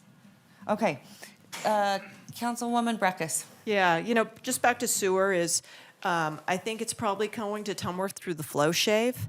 And, you know, it could be construed, and I think I would make a constructive argument that the administrator could be arbitrary and not evaluating the sewer impacts to this development. I see on here that Silver Dollar Elementary School is shown as 6,400 equivalent units. I don't know, you know, the relationship size of that one to this one, it's on 8 acres. Actually, 8 acres is 6,400 gallon flow. So if this is up around 20,000, that's a substantial amount. And to not be putting it in here, you know, we're hearing about traffic, but, you know, sewer, because it's under the ground, you know, isn't first and foremost, but it's been first and foremost of this body for a long time. And it's probably, you think you got traffic problems? The biggest hamper out there to anything is the sewer capacity. And to not have it as a part of the analysis, I think one could say it was arbitrary. So I want to go on to another point about the rational phasing and the zoning. Is, Ms. Picotti, you mentioned that it's on a split zone parcel, and I got that. I thought one of the things about split zone parcel is, you know, we can have split zone, but it all has to be consistent on that split zone. And what I noticed is that the access of the elementary school, which is the only part that allows, the SF3 allows the elementary school, is not, needs to go through that GC land for access. Can you bring up your site plan and show us that? So, you know, my interpretation is that if it's going to have an elementary school in a zoning that allows elementary school, it needs to be isolated on that elementary school zoned parcel. And I did not see that from what you were presenting. Right there, it looked like the, and you know, you're not matching the zoning lines there, but you made a point that access wasn't going to be taken off of Beckworth, access was all off North Hills. And I don't see that. The primary school, if it's going to be on a primary zone, a property of SF3 needs to be entirely isolated on that property. Otherwise, I don't see how you're meeting Title 18 compliance. Now, another interesting point was made by one of our colleagues was, you know, why not rezone or whatever? You know, it's not our job to tell them the path to follow. They follow the path they follow, okay? But, you know, if they don't have a workable solution, they don't have a workable solution. And I don't see a workable solution where the primary school is going to be using aspects that are over on the general commercial. And the question was, well, why is only primary schools allowed in the SF and then they're, you know, but not in the GC? And you said, well, maybe because they're around alcohol serving, you know, establishments in the GC and they want that separation. I don't think that's right. Because if you think about it, the GC allows, you know, these are high schools up to 18, okay? So 18 isn't around alcohol serving facilities anyway. They're not around bars because they're 18. Councilwoman Breckus, I'm going to cut you off. Okay. Thank you so much.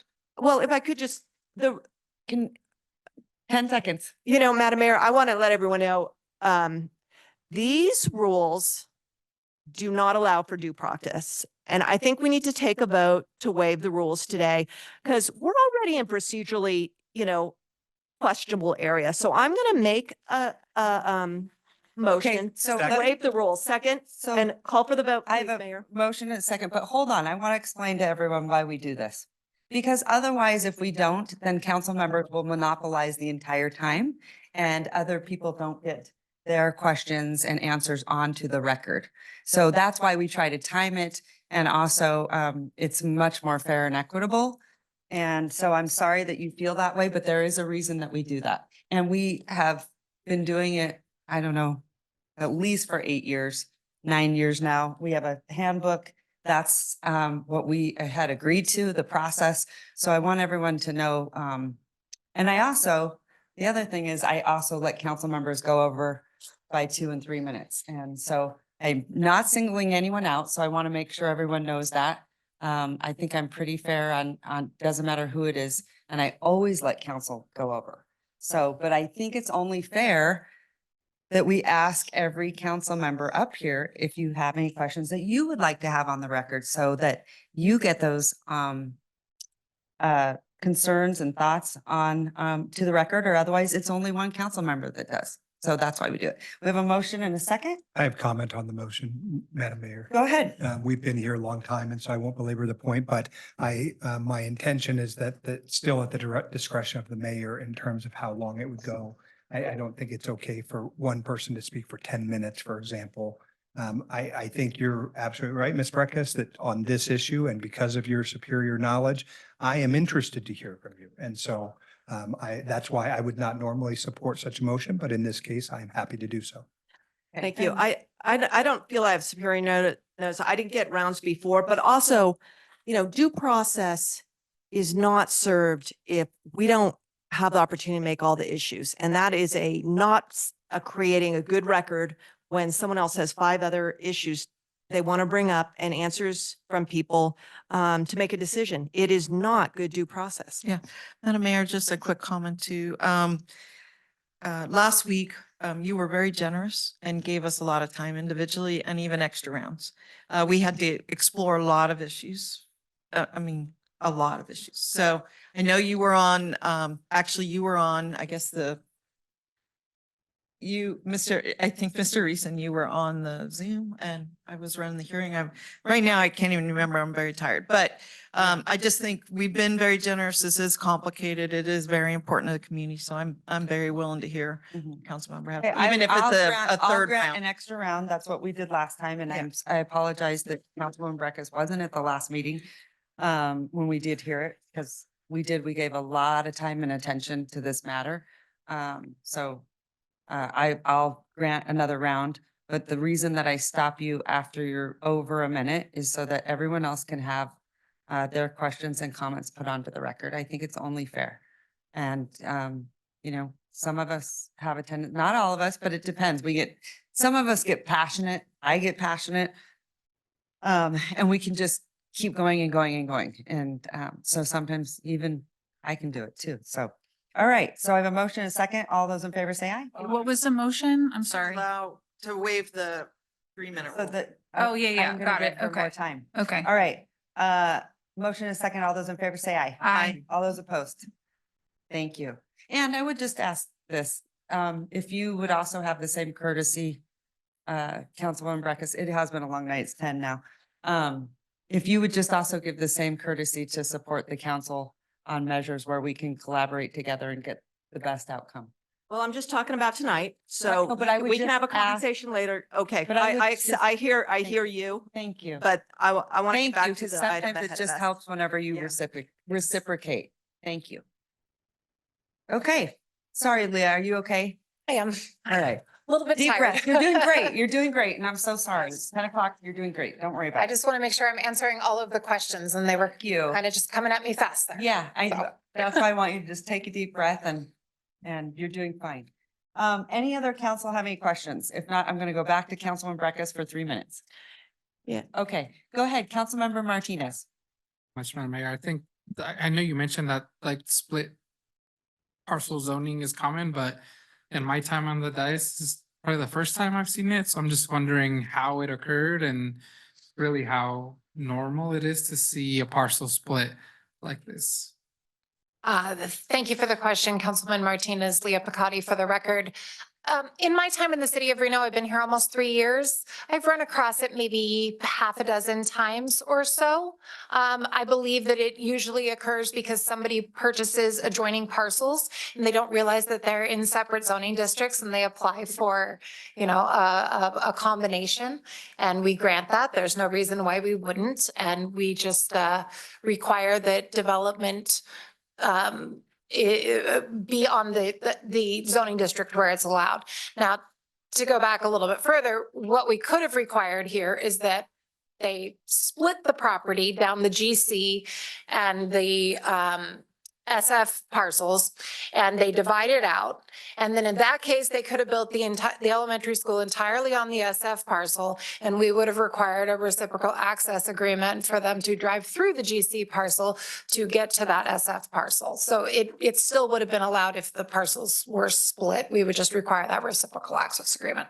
And I'd like to go back to one of the questions I was asked from Councilmember from Ward 1 about the ingress and egress to the parcel. There is only one from the GC portion of it, and just wondering why that was approved, that there wasn't a separate egress and ingress on the single family zoning site of the parcel.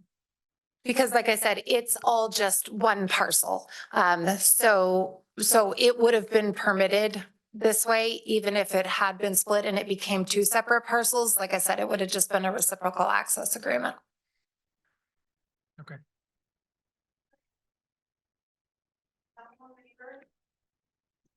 Yeah. Okay, so I read in a letter that we received from the applicant's attorney that this process to get a permit usually lasts, 30 days? And in this case, it took them 6 months. And that there is 24 conditions put onto this. And they've also agreed to put in a traffic light at Backworth and North Hills. So I think it's fair to say that they are willing to contribute to what's happening in the area, even though there's been plenty of houses and apartment developments that have not been willing to do those kinds of things or haven't for whatever reason. So I don't think it's fair to say that they're not willing to help with this situation. I also don't think it's fair to say that this has been, rushed. The applicant followed the process that was asked of them, the city's process. There wasn't any kind of, nefarious dealings or anything like that. They were put through a very rigorous process that took many months longer than it normally does. I think you guys were very thorough in what you asked of them. And I appreciate the applicant's willingness to go above and beyond and put in a traffic light and meet all the conditions that have been asked of them. So I personally think that you guys have, ask them to do everything that's needed, it's necessary. And, the applicants have done all of those things. So, I think that, again, the traffic is a problem everywhere, but we're going to need more schools. We have many houses and apartments that are already approved and ready to be built. Our schools are already, a lot of them are maxed out. We need a place for our kids to go to school. So given that they followed the process that the city of Reno has, they did everything that was asked of them. They met all these conditions. I'm satisfied with the work that you guys did. So I just wanted to make that comment. Okay, thank you so much. All right, I'm gonna go, sending it back to Councilwoman Breckus. Go ahead. Yeah, so 1802-103 about districting says, it says property with more than one zoning designation says it's allowed, but land use and development shall be in conformance with the applicable zoning district for each portion of the parcel.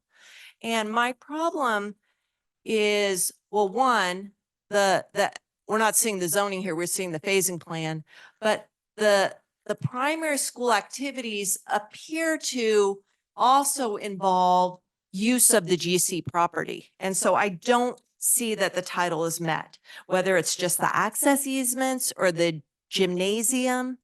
I think that the primary school needs to stay on the SF3. And the reason I don't think is, why it's allowed over in GC is because of alcohol. I think it's because the thinking is in a traditional school setting, the primary is more of a walk-in environment, more of a neighborhood environment, and That may not be involved here because it's a non-traditional school, but that's why the primaries are in the softer, more residential zones. So putting it more into the commercial, I think, is problematic and not consistent with the zoning. So I do believe that the decision was in error there. But that also gets into the phasing plan. If the application involves phases, each phase of the proposed development contains all of the required streets, utilities, landscaping, open space, and other improvements that are required to serve or otherwise accompany the completed phases of the project. If you could go to your phasing plan, I'm taking issue with your phasing plan because say phase 2 never happens, it's dependent upon those access easements over to, crossing through the land of phase 3. So I am having a hard time with feeling that you have a rational phasing plan. Now, if phase 1 was all, which happens to involve the primary school, all on the SF3, I'd be fine. I actually think it's kind of slick what you came up with on Beckworth of having a continuous expanded school zone. I think that's rather good approach. I don't think the co-siting is problematic of these two schools. I think schools do okay when they cluster. Corbett and Worcester, Damani and Damani. There's some private school examples. So I think that's a little slick, but I don't believe that you've met those two combinations. On the other hand, I'd like to ask Mr. Siri some questions about some of the points that he and the appellants have made, because I am still trying to make up my mind. All right. Okay, Councilwoman and I'll Records, you have defer to another- others. Thank you. Councilwoman Records, you have another 3 minutes. Let me Okay, just okay. ask everyone else out Okay. of respect. Are you So, fine? yeah. Councilmember? Madam Okay. Mayor, I do have Go ahead. questions, but they are also for Mr. Searcy, so maybe I can ask. Yeah. and Yeah. then- okay. Okay, so you go right ahead, Councilman Reese, and Thank then we'll you, come back to Madam. Councilwoman Records. Mr. Searcy, please help me to understand and situate myself based on a comment one of my colleagues has made. I have the privilege of serving on the Capital Funding Committee, as does Mr. Martinez. So in fairness, I've seen a great deal more about the capital improvement projects of the school district and the plans. So for example, we meet later this week, I think, to approve the the Stead Elementary School, which is on Silver Dollar, which is, I think, a $52 million project. But maybe you could speak just very broadly, because I don't know that my colleagues have as big of a view of it. I know that I've been to openings for 2 middle schools in the North Valleys, Desert Skies and I'm forgetting the other one right now because it's very late. I've been, we've been to O'Brien. We've been to, is it Polakitas? Yeah. So there's so many names and I apologize, but give us a little bit of information or background about how many schools are coming to North Valleys, how many we built in the last several years. Because I do think it's a good point to make and Washington County has been doing a lot of work. Certainly, for the record, my name is Adam Searcy. I'm the Chief Operating Officer for the Washington County School District. I appreciate the question, Councilmember Reese. I did provide a detailed and thorough response to Councilmember Ebert, a significant portion of which was not included in the comment. Over 4 new schools over the last 4 years have been constructed and opened in the North Valleys by the Washington County School District.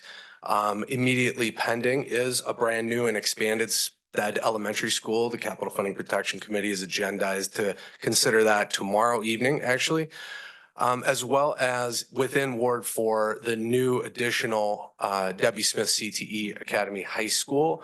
That's actually not within Ward 4. Just to let you know. Sometimes perhaps I get my wards crossed a bit. That's okay, just letting you know.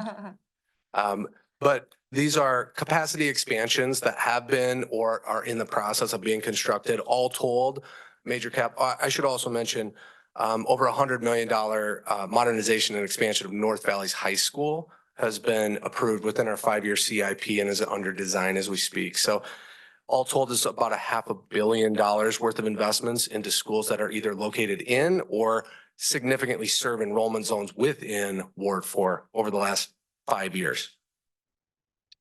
Okay. Thank you very much.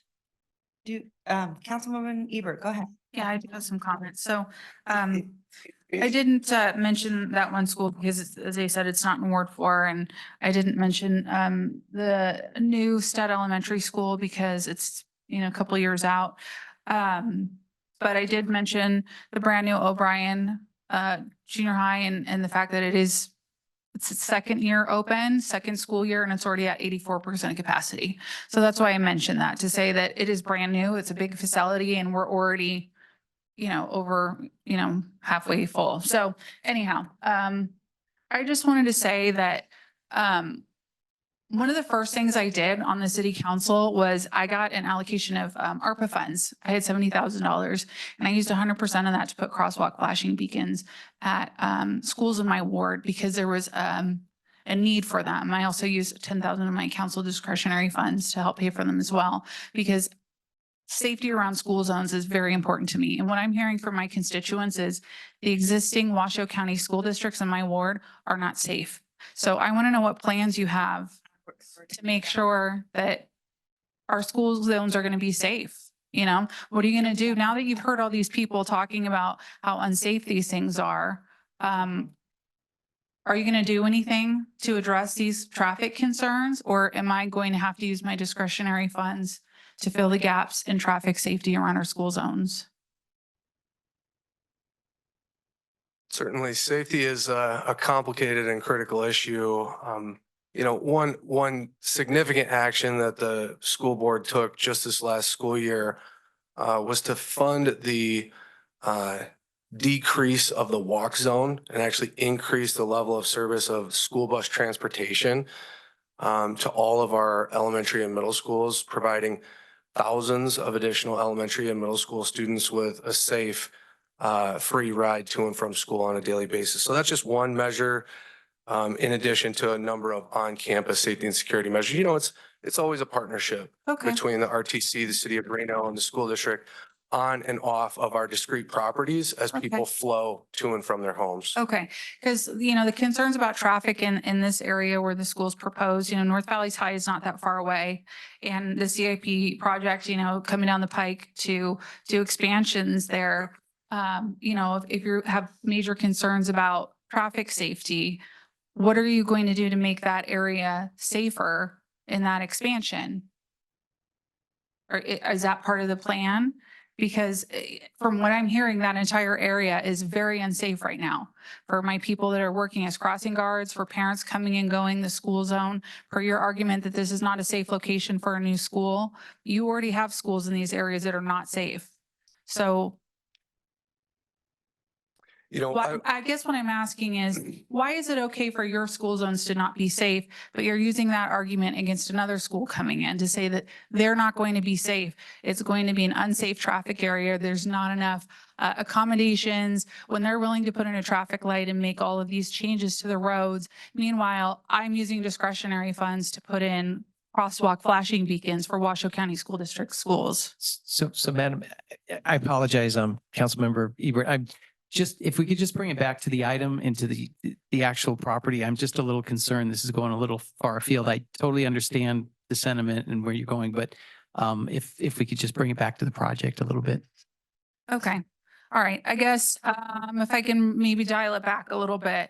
Why is it that it is not a problem that your schools are not in safe traffic areas right there? Basically, literally right next to this parcel. But your argument against Matter Academy is that it will be unsafe for traffic in the area. So a couple of points to respond to your comments and questions. Last week I detailed a number of instances where similar and smaller schools, new schools that the school district has built throughout the region have provided much more substantial traffic mitigation impacts.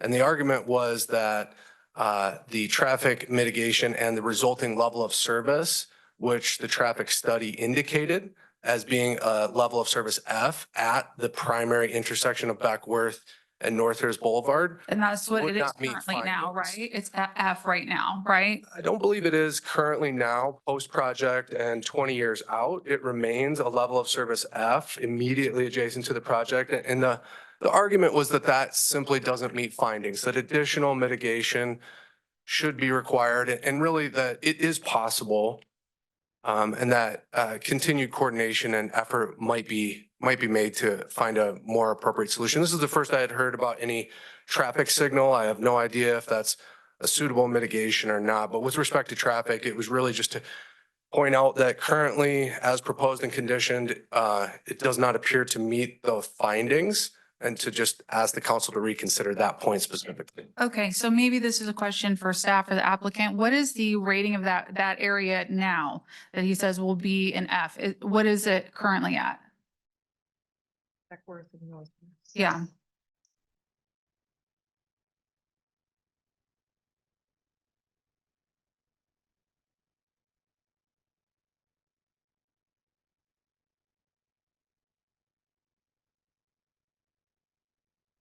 Good evening, Madam Mayor, members of the City Council, Mike Michelle, Engineering Manager in Development Services. And the question was again, Councilwoman Ebert? What rating does the intersection at North Hills and Beckworth currently have? Currently, the overall level of service is A. It's A? Yeah, Okay. but I will tell you, the side streets, Mm-hmm. you know, when you have the eastbound approach, meaning from that driveway from the shopping center, Mm-hmm. that is currently a D. Okay. Now, which road is it that the appellants are saying will drop down to a service level of F?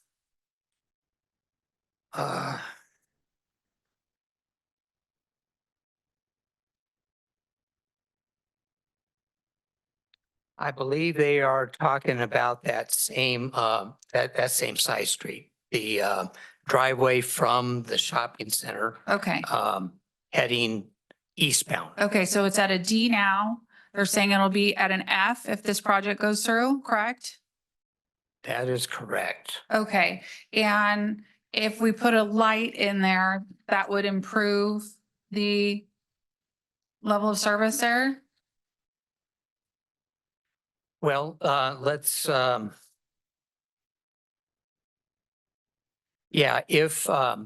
if you take into account all the future traffic plus the project without a traffic signal, Mm-hmm.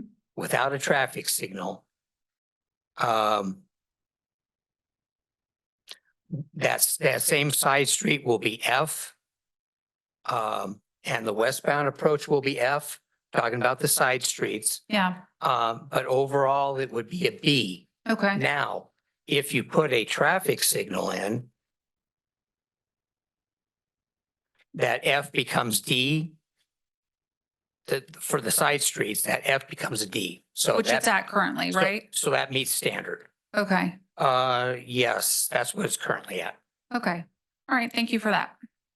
Madam Mayor, I have a question. Yeah, we've talked a lot about traffic, and recently the legislature appropriated $14 million for transportation for charter schools. And one of the biggest issues in charter schools is everybody has to drive, right? Twice a day, in and out. I had a question for Matter Academy representatives, which is, have you thought about, or do you plan to apply for these grants for transportation? In my understanding is very few schools have applied at this point. We do actually intend to apply. Our middle school will be bused to the new school. So lots of the kids who are at the middle school campus now on 9th Street will get on a bus. At the Boys and Girls Club, we've already talked to the Boys and Girls Club, we partner with them. And in my application presentation to the SPCSA, I told them that we would be applying for bus funding. So yes, our families who come to Matter on 9th Street have no desire to drive to the North Valley. So we will accommodate that in that way. What does that look like numbers wise? I can tell you that, 180 students, some of those are going to live in the North Valleys and some will be bused. I would think I would say, I'm looking at about 20% of our families, 25% will live in the North Valley. So I think about 75% of the students that we have in middle school would. Sure. So one of my concerns is that at the Alice Elementary School, right now, presumably either kids walk from the nearest neighborhoods or they're bused, just as they are in South Reno, and I've gotten a lot of complaints about the busing plan down there, even for the public schools. They move the bus stops, they have to walk a distance. But my concern is that even with the busing we have, the walking we have, there still seems to be tremendous congestion at Alice Elementary School today. And I think that's because there's no on-site parking. Everybody has to sort of drop off in the middle of the street. It sounds like there is one pass through, but very few parking. Sounds like people go into the neighborhood to drop kids. That neighborhood I drove, very narrow streets. There are a lot of cars parked on all the side streets. My question next is just about, I'm very concerned. It sounds like most of the traffic comes from North Hills from the north, and they will have to make a left-hand turn into the school. And my concern is, how do they do that? What I've been experiencing parent crossing guards at other charter schools. The one I dealt with at Coral Academy almost also got hit. I mean, within inches of being hit. She was terrified. She doesn't do it even every day. So some days there's nobody. What I would like to see is that the charter schools begin a very aggressive program for busing, to your point, and that they implement a crossing guard system where you hiring a uniformed, if not police officer, then security guard, that this is what they do. They're trained to do it. They tell this traffic to stop. They let this traffic go in, 10 cars or whatever it is, to control and meter the traffic.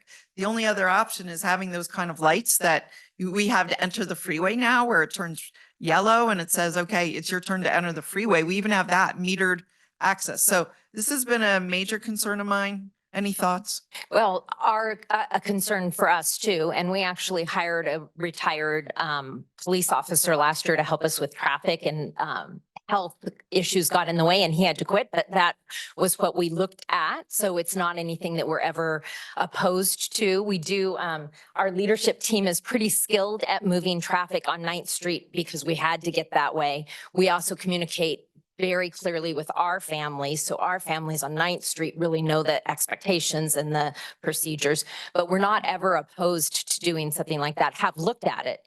So if you got into it, maybe you need to, or affirm that if someone's out sick, someone else comes, that kind of thing. Always. We never leave that unattended. That duty for us Just having never to have has. teachers, whether charter school teachers or regular public school teachers, do this job, I think is really above and beyond, given all of the congestion at all the schools. So something to think about. Okay. Thank you, Madam Mayor.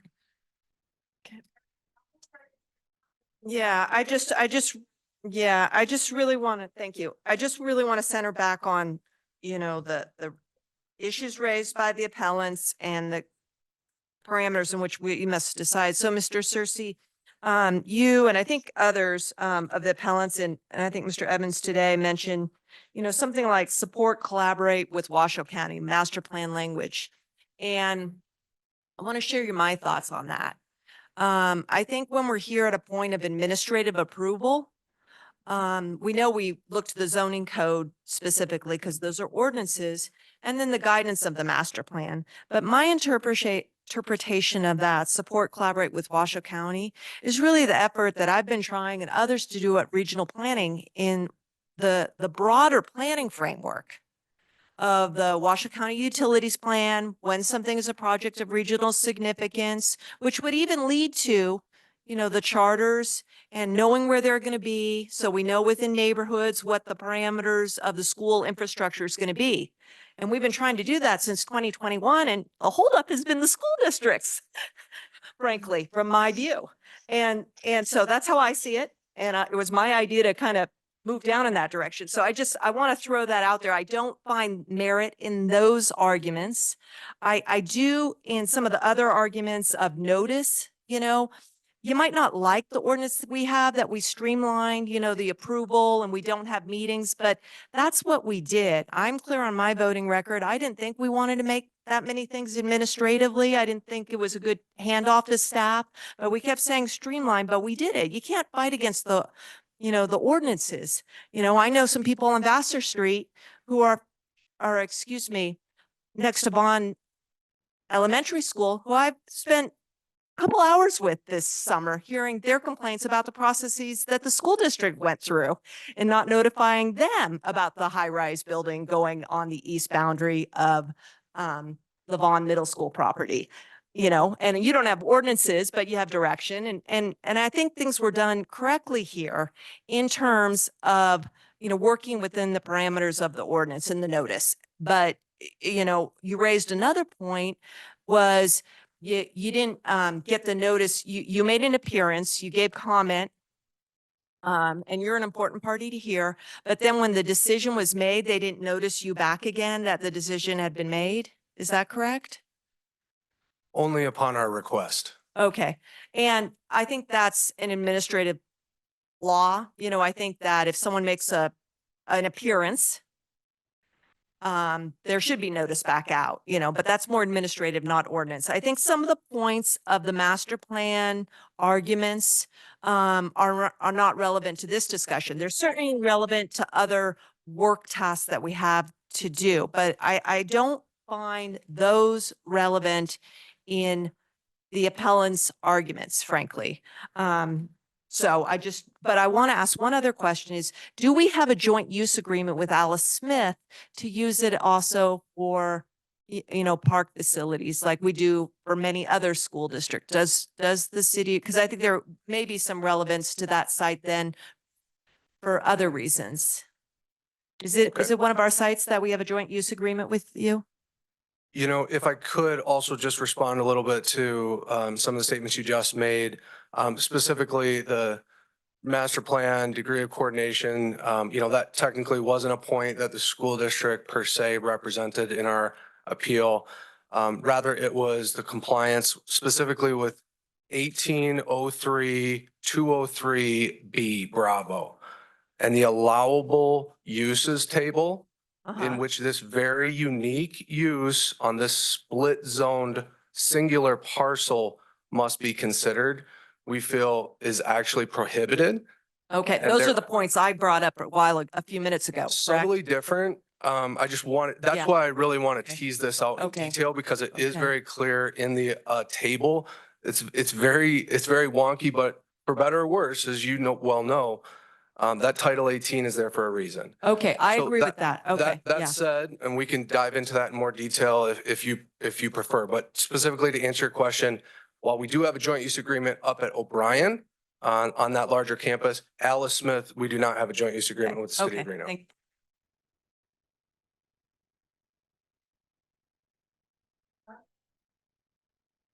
Thank you for that. All right, thank you so much. All right, I just to let you know, I went 5 minutes over, so there you go. Okay. I'm going to send it back to you. Councilwoman Ebert, it's your board, so give me a motion, please. Okay. Thank you. So based on the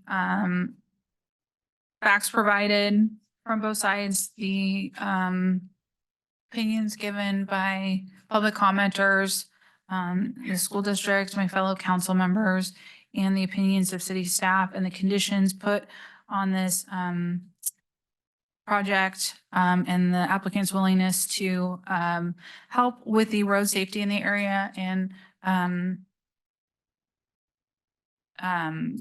their agreement to an additional condition to put in a traffic light. Hold on, I lost my thing here.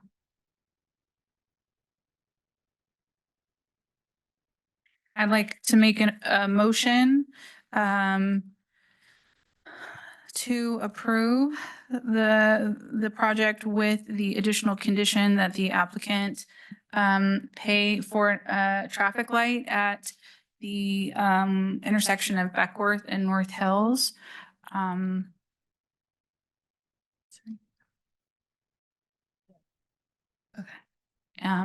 So, yeah. Okay, Yeah. there's your motion. All right, I have a motion from Councilwoman Ebert. Do I have a second? All second for discussion. Anything you want to put on the record? No? Okay, I have a motion and a second. All those in favor say aye. Aye. Aye. Aye.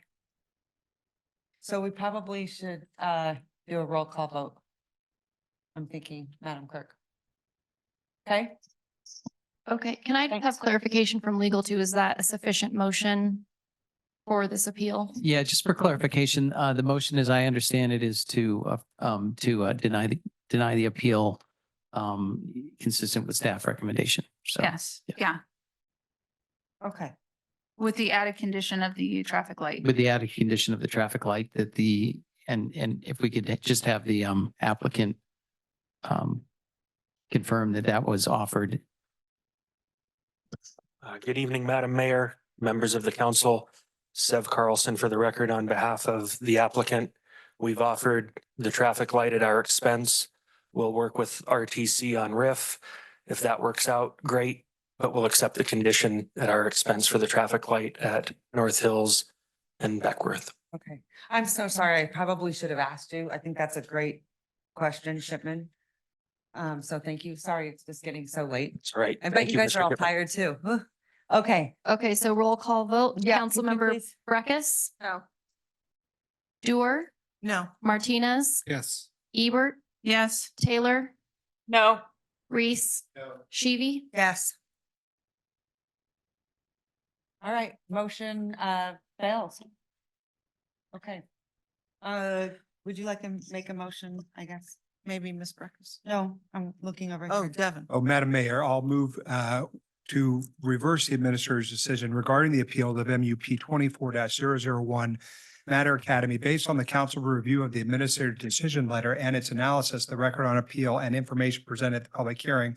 I move to affirm the appeals, reverse the approval of the minor conditional use permit by the administrator, and directly deny the minor use conditional permit based on the ability or my inability to make the applicable findings. Here, I note that the findings I am unable to make are related first and foremost to traffic and my concerns over traffic congestion in the area. Second, that the master plan section 2.4K has not been complied with.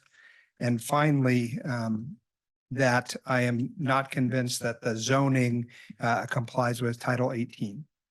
All right. So I have a motion from Councilman Reese. Do I have a second? I'll second.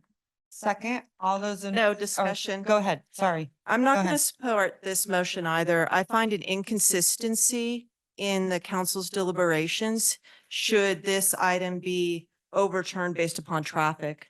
And I put that in light of the North Hills apartment development a little ways, about a year ago. So I think I've heard people say they want consistency on our decisions, and supporting this with that findings, I think would be an inconsistent. And two, while I do believe the zoning's a problem, I think there is a way, and if it comes to it, I would make a motion. I think there is a way, an opportunity to give the academy, they may not get there, but to get something on this property in relationship to the different zoning that they have. It may not be a workable thing for them, but I do think that there is a path for them. So I'm not going to support this appeal under the terms that it's been written. Thank you. Okay. Okay. Thanks so much. All right. So I have a motion and a second. Yes, hold on. We're gonna vote on it and then you can do the roll call. A motion and a second. All those in favor say aye. Aye. All those Aye. opposed? Opposed. I'm gonna send it to you for a roll call. Thank you. Councilmember Breckus. I'm sorry, No. Dewar. Aye. Oh, yes. Martinez, No. Ebert, No. Taylor, Yes. Reese, Yes. Shivi. No. All right, motion dies. I'm going to make two proposals at this point. I think this body has taken 4 votes on this. And I'm of two minds that one, under Robert's Rules of Order, we can table this. And that in effect means that the appeal is turned over and the appeal is denied and the administrator's decision stands. Or I'm of a mind to make another motion that would modify the approval, but require the SF3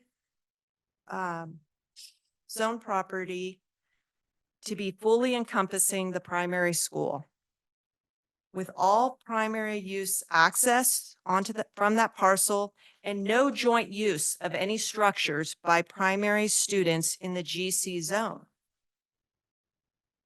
And then also showing, with that consideration, subsequent phases that are separate and apart from that parcel, because we do need a rational phasing plan. I think that gets us there.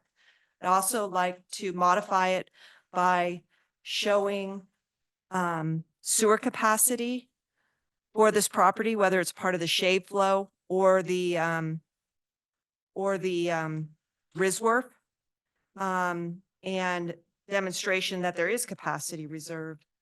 And then the last one is a site plan that shows compliance with the major drainage way requirements. So that's what I would do. Can you add a light to that as well? I'm not entirely sure light's going to be needed because the Mater Academy primary is going to be coming out of Beckworth. All right, so I have a motion from Councilwoman Breckus. I have a second. But they have Do to I have a second access from- it from North Hills, like everybody's gonna be coming from that way. The primary school won't be. The primary school will be coming from Beckworth because that parcel, that SF3 needs to wholly hold the primary school But there. people are going to be accessing Beckworth from North Hills. Oh, with the light at Beckworth. Yeah. Okay, and I would add that. And a light, yeah. All right, are you seconding that, Councilwoman? Yeah, I'll Bieber? second it. Okay, so I have a motion and a second discussion. Hold on one second. Let me ask, Mr. Carlson. Come on up. And I did read a letter from you, and I would also say, that I'm not so sure the way that I was reading it, that the ruling wasn't accurate on the last, council meeting, is what I read from your letter. Yeah, Madam Mayor, for the record, we think the 3-3 stalemate vote last week, despite perhaps being in compliance with the city council's handbook that says set it to the next hearing, in fact, violates due process requirements under state law and serves as a preliminary injunction where the appellants bear the burden of proof. Yeah. They failed to meet that burden of proof as evidenced by a 3-3 vote. And therefore, you're putting an appellant in a position of winning twice. It's kind of like craps. How many different roles can they have? And they can continue without meeting their burden of proof and without getting a majority vote. If you look at the Planning Commission's bylaws, a tie vote is a stalemate and it preserves the status quo, which would mean no entitlement. This body should adopt that same standard, that if there's a stalemate, the status quo should remain. In this case, the status quo is the administrative approval of the minor conditional use permit.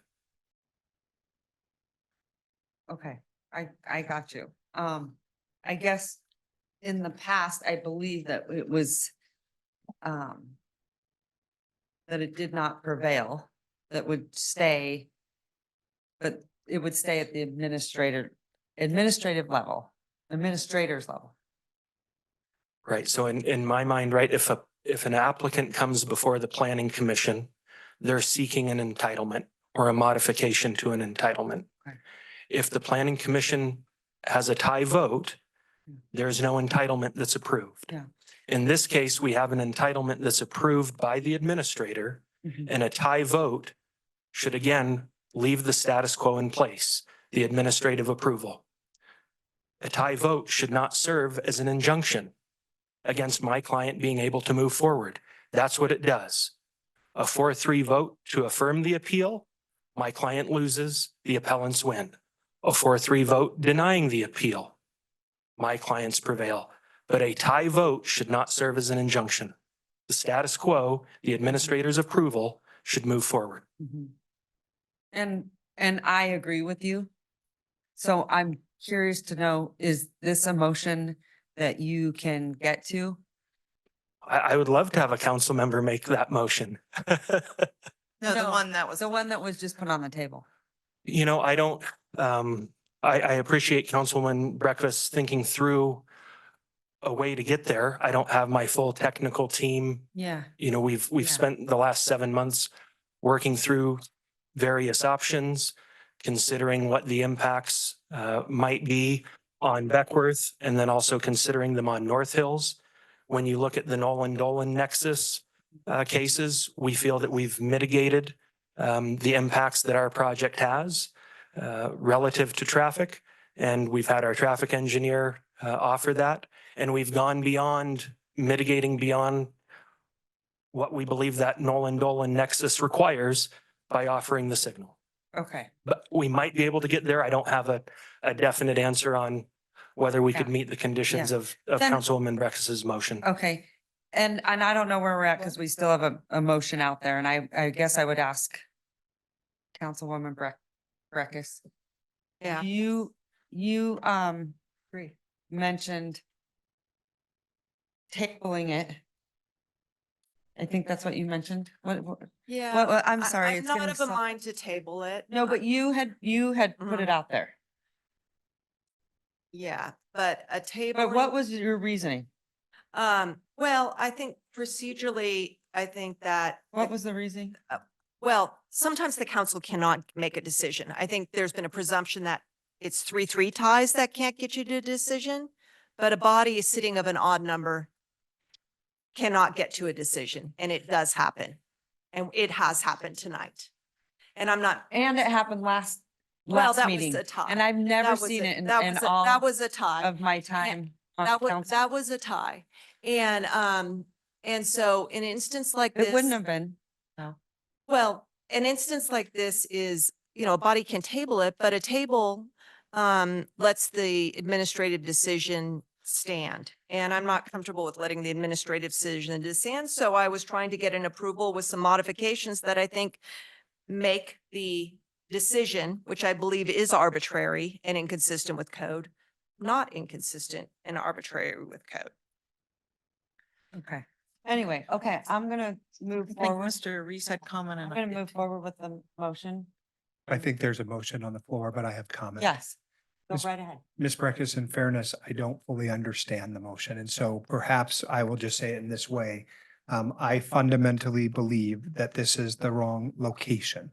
So I don't totally understand is what your motion seeks to accomplish still places a school adjacent to a school, but you're just saying that you'll require it only to be an elementary school. And if there is another related campus that is middle and high school, there'll be like an invisible wall between them and never shall the two sides talk to each other or use their facilities. That's what I'm trying to understand, because I'm just thinking, and again, I'm thinking about comments that the public made tonight about, the breakfast where all the parents and grandparents and people who serve as parents come to the school and they take up all of the surrounding areas and they park there. How does it all work? Because we're talking about traffic, right? Yeah. I think it's clear that the administrator erred in allowing the primary school, which I understand is K through 6, to occur on the general commercial zone. I think that was arbitrary and inconsistent with the administration of the code. So I am saying that all primary school activities shall happen on the SF3 zone. Now that can be a K through 9, but the K through 6 has to be on the SF zone, and access and restriction of the primary students on all properties and structures. They can't go over to the gym. They can't go over to the whatever is over on the GC property, because that is not allowed by the zoning. And if they can work that, great. And then based upon that revised phase 1, then they need to show a phase 2 and a 3. I mean, they really need to show a rational phasing plan. And we were not shown a rational phasing plan, in my view. And so I think if they settle one, being consistent with the zoning, then 2 and 3 can show the rational phasing plan. I think that we need staff to sign off on sewer adequacy. We also need to have compliance with the 15 feet of this disturbed drainage way and a traffic light. They can work it, they're fine. You know, they may look at this and say, you know, maybe we do need to go for an SPD on this property. Well, I guess it brings me back to an earlier conversation we're having. I'm just trying to connect the dots. I agree that we're not good at this dais of designing neighborhoods, right? That was the conversation we had on the prior appeal. I am equally convinced that we are not good at designing schools from the dais. And so in my mind, the responsibility we have is to say yay or nay to the adequacy of the act of the administrator. And you and I think, are agreeing on many points that says they did not. So it's that part where I'm hung up, meaning I support your rationale for saying that there were errors in how it was resolved by the administrator, but I don't want to design a school from this dais. And that's the hard part I'm having. Well, I do think that I think a school site is not inappropriate here. If it falls, you know, I think it is. And I think the administrator and these folks who were in good health got us, you know, 65, 70% there. Okay. That's how I see it. All right. Madam Mayor? I have a comment on the motion. You know, I'm inclined to support the motion. I appreciate the fact that you've worked hard to address some of the deficiencies. When you were not here, I even wondered about, shouldn't this property have been rezoned, you know, to do what they wanted to do? I mean, I brought that up. I think that your motion will probably result in either a smaller school, because they'll have to be limited in how they lay out the school, which I think could actually help the traffic. You mentioned an SPD, which is another way to go. You design the full site under a special planning arrangement, which is another way to go. I have two additional things. When in the previous meeting, I brought up that I felt that we really need to make this not an administratively decided type of permit, because there's always public interest in schools, whether they're Washoe County public schools, whether they're charter public schools. And I really believe that we need to very soon revise our rules so that these kind of projects go to the Planning Commission. They're evaluated by staff. The public has an opportunity, all the reports are done before it goes to Planning Commission. There's not this, the traffic plan just got done and the administrator issues the project 2 days later, which has challenged everybody, right? What does it say? What does it mean? We don't know. So in my mind, if I move forward with voting yes, I'm going to be also sponsoring a change so that these types of projects over a certain size, let's say not 200 students, but maybe 400, I don't know, we'll decide, go to the Planning Commission. The second thing is, I worked very hard at the Regional Planning Commission to set up a project of regional significance for schools that impact communities. And I used the example of Doral when we began because it was a poorly placed charter school. And I wanted us to do better. And that is why I wanted it to go to regional planning if it was a school of a certain size.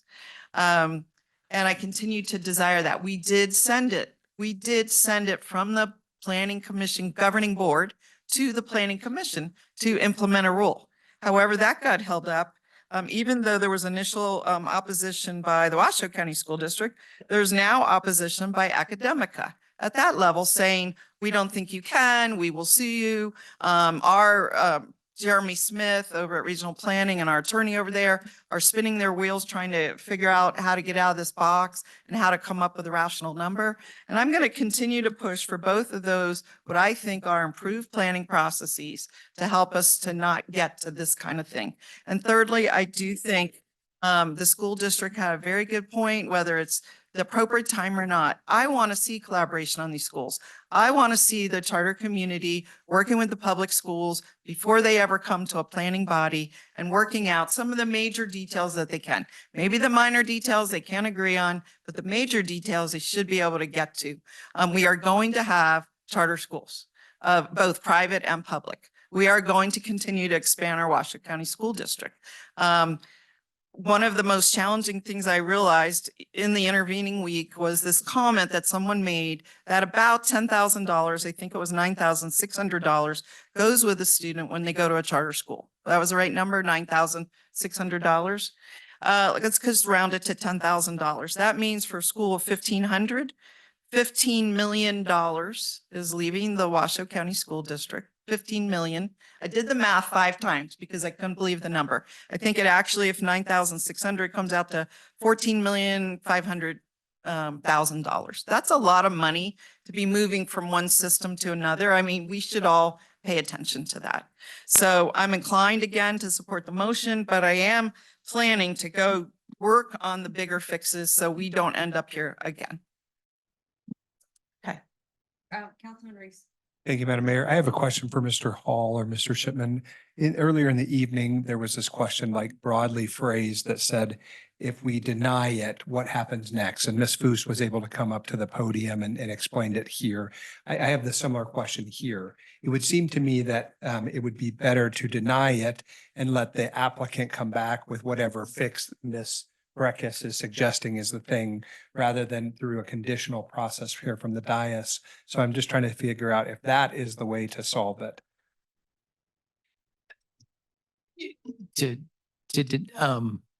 I mean, I think an affirmation or denial needs to be based on the record. And so that's. But the question is, what happens if it's a denial? And Ms. Foose, I think earlier with the other project, unrelated, said it would take 180 days and you have to come back and has to be substantially different project. Sounds like Ms. Foose is coming back up. Yeah, I She mean, also said we could get sued, right? yeah, generally, I mean, it's the same. We're gonna get sued. It's the same sort of situation where, you know, if it gets denied, there's the potential that, the strong potential that, you know, the city will be sued. Either way, the city potentially, in this case, it looks like it might be sued. So, but yeah, if the way it sets right now, if you can't come to a decision, Rule 812 will again roll this over to the next meeting to do this again. Unless that rule is waived here tonight by the vote of the board. And if that rule is waived, then whatever happens at that point, that would be the end of the matter. So. And Angela Foose, Assistant Director for Development Services. If the project was denied, they could not come back with the same project for 1 year. They could come back within that year if it was a different design. So they have the option to come back within that 1 year, but it has to be designed differently.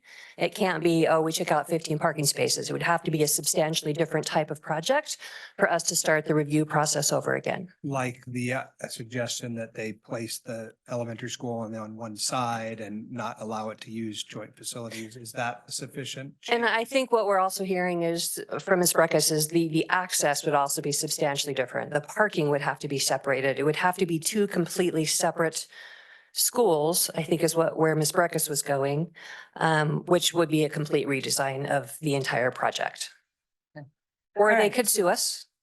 Or they can sue. As another option. Kind of like, that sounded very familiar. Let me ask, I guess appellants. Maybe you, how do I pronounce your name? Kayla? Can I ask you something? Come on up.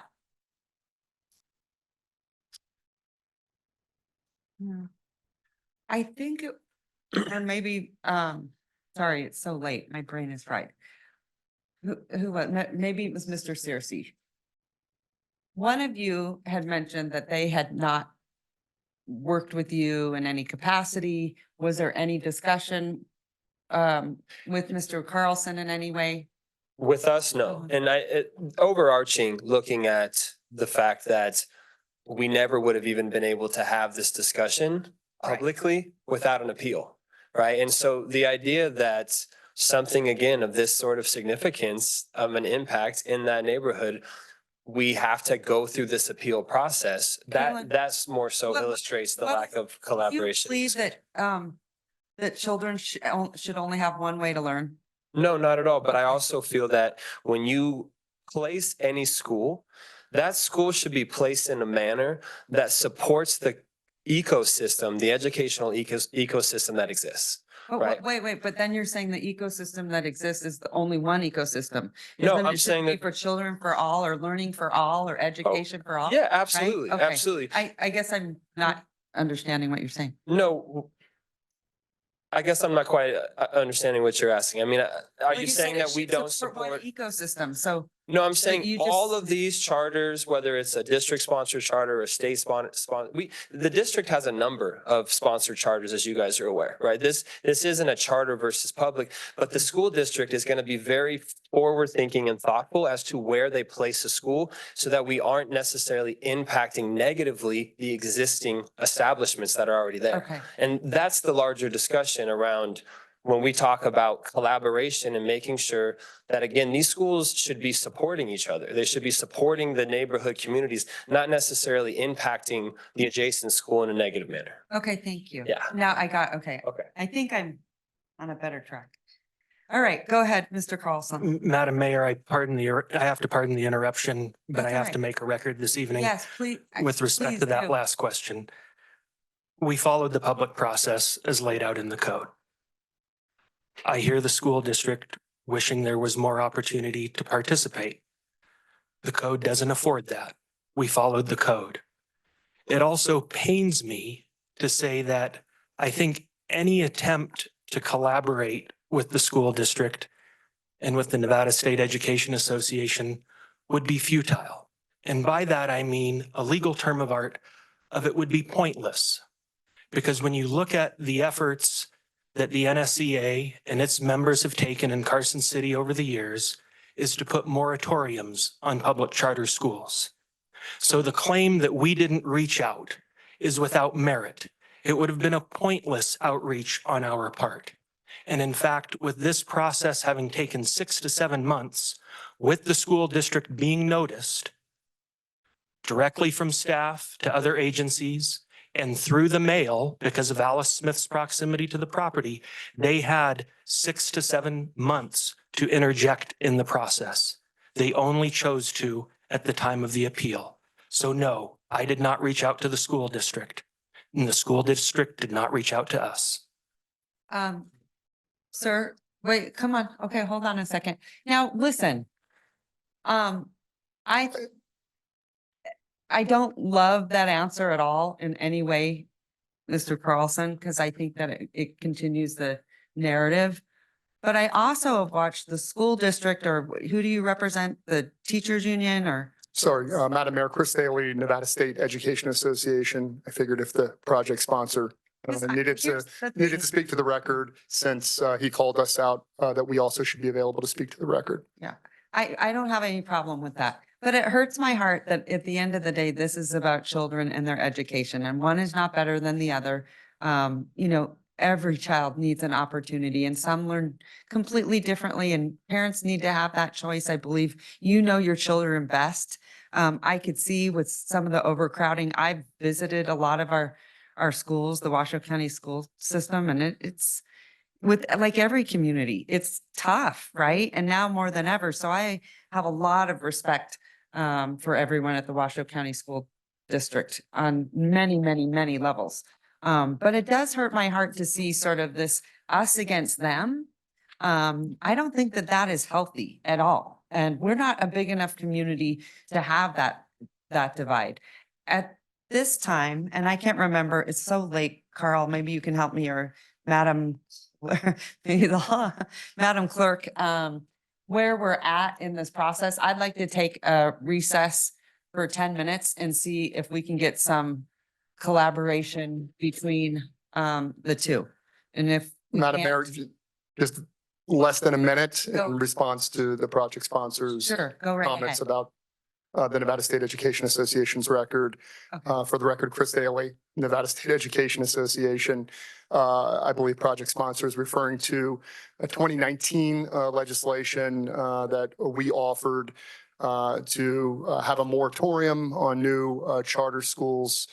That was in response to a total lack of planning around how charter schools were being located and sited.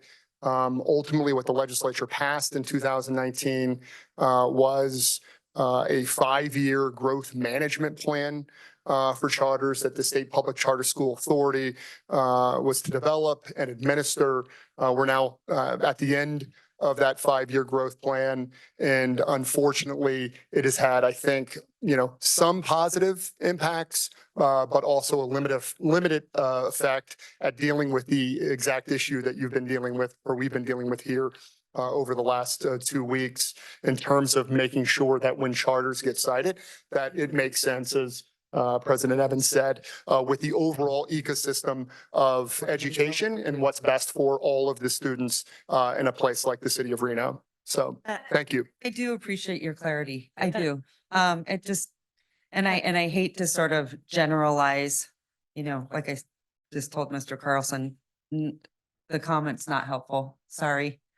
I want you guys all working together. I'm not against. And And Madam, sometimes, can you imagine if someone came to that council, they always and they put us in this box.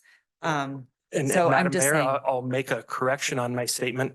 I never heard from the school district until after last week's hearing before this body. Okay. Madam Mayor, may I make All right. one comment? Thank you so much. Because we do have a motion on, and I just want to say, this is real tricky issue. And, we should be mad at people in Carson City on this issue. And I am mad at them. I don't need to hear from, they should do their job.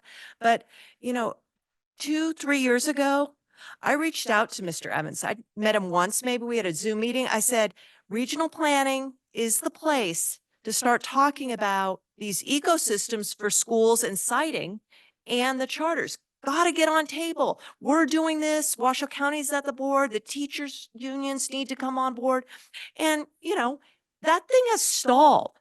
And I'm not happy about it. And I think Washoe County has, Ms. Stewart mentioned, it has a little bit of responsibility. But we can take responsibility too, because the planning needs to happen. But in the meantime, this other group is going on good faith under the rules that exist, okay? And I have sympathy there. And so I'll tell you what, if that motion doesn't go, I'm either going to be ready to table it, or I'm going to be Yeah. ready to come around Okay. and Thank you. come around a different, Okay. take one of these other votes. Let me just throw something out here for a second. Because we've tried many times and we're not getting there. I would just ask, Councilwoman Breckus, out of respect for the ward member, Councilwoman Eber, if you would rescind the motion, so we could have. I'll rescind the motion. Okay, thank you. So I have where am I at? Who seconded my motion? So you had seconded, I would like to take a 10-minute recess and talk to the parties and see how far or how close we are. I probably And would not do that. If not, well, that's all right. We've done it before many times. We've worked with people. We want to be collaborative. I think that that's important. So that's where I'm at, because I think we were going down a very dangerous road if they have to wait 18 months, come back. I mean, Why do they so have to wait 18 months? anyway, because they would have to come back and I'm not so sure that that really is the ruling that possibly would be in a court of law. So, Madam all Mayor, I right. just want to understand. So the I have a 18 months. motion to rescind the motion. Okay. Seconder needs to rescind. Okay, Ms. Ebert, that was you. I will also rescind my second. okay, thank you. So I have a motion and a second. All those in favor say aye. Aye. All those opposed? Okay. To Madam Mayor, rescind it carries. All right, go ahead. when Councilwoman Stewart. you speak to the parties or whatever, I'm really serious that I think that we made some progress at regional planning. I really think that Academica should think long and hard and should remove their opposition at the Planning Commission for projects of regional significance. Really, I hope we can get to a commitment on that. We need to move forward. We've been tied up for over a year waiting, so that process has been tied up. I don't know why 18 months. I don't know. Where did that come from? Is that something from you?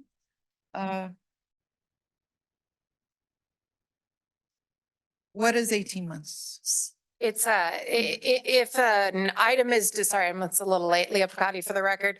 If an item is denied, it can't come back for 18 months unless it's something But we're not significantly denying, different. right? I think we're just saying if it were to be denied. Okay. Mike So- can clarify on that. Madam Mayor, before you run away, how Actually, a long are we year. going to be on break for? For the record, Mike Rayleigh, Planning Manager with Development Services. I would like to clarify, it's a period of 1 year. That's 8 what I months. thought. Yeah. It's 12 months.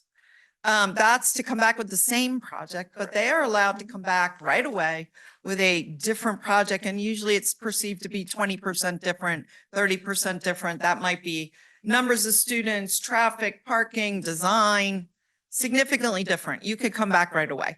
Correct. As Ms. Foos stated, the project would have to have some substantial revision. We couldn't just say, let's take out 15 parking spots or Right. let's move a driveway by 20 feet.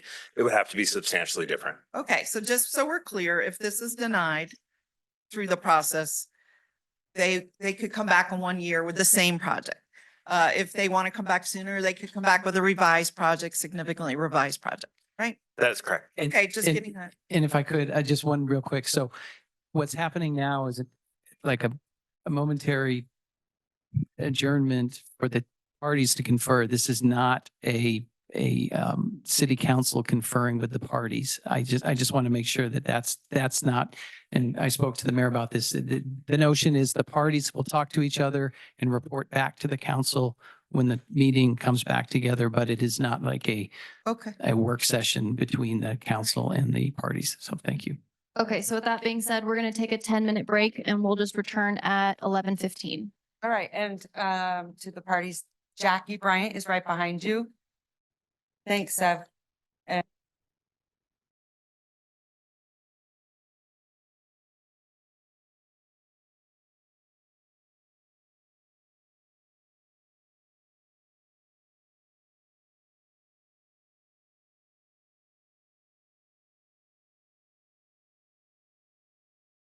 All right, thank you. We're going to open the meeting back up. Madam, We'll reconvene. It's 11:26 and all members present as Kathleen or Councilmember Taylor is on Zoom. he's still on. Okay. I appreciate both getting together and having probably a spirited conversation. How'd that go? Not so great or great? Well, all right. I'm gonna go back to Councilwoman Ebert. It's your ward. You can try for another motion, and if not, then we'll see if the parties want to work together, or we can table it, or we can take one more motion. And then after that, I guess send it back to our attorneys. I don't know. Anyway, sorry. Okay. It's late. It's very late. I don't even know. Yeah. I have not ever had, I guess, an agenda item like this. So, Yeah. okay, go right ahead. Councilwoman Ebert. Okay, so just want to take another stab at it. I would like to make a motion to approve the staff or uphold the staff recommendation and deny the appeal with the added condition of the applicant. I'm so tired. I'm sorry. Adding a traffic signal at the intersection of North Hills and Beckworth. And I'm truly doing this in the best interest of our children and the community. And I'm just hoping that the rest of council can support the representative from this ward and the needs of this specific community. And I hope that the community can appreciate the contributions that this applicant is willing to make to the betterment of the area surrounding both Matter Academy and Alice Smith. So I don't know if there's anything else I need to say specifically. Okay. All right, so I have a motion from Councilwoman Ebert. I will second for discussion. Go ahead, Councilman. Madam Mayor, we've already had this motion, Yes. so I don't know that we can have this vote on the same motion. Can we? What would you like to see that's different? I'm just trying to. Generally, you've had this motion, so I mean, I mean, I'd leave it to the body to decide if you want to suspend the rule and have this motion again. That would probably be the proper procedural play would be to, to waive the rule relative to the motion and then take the motion.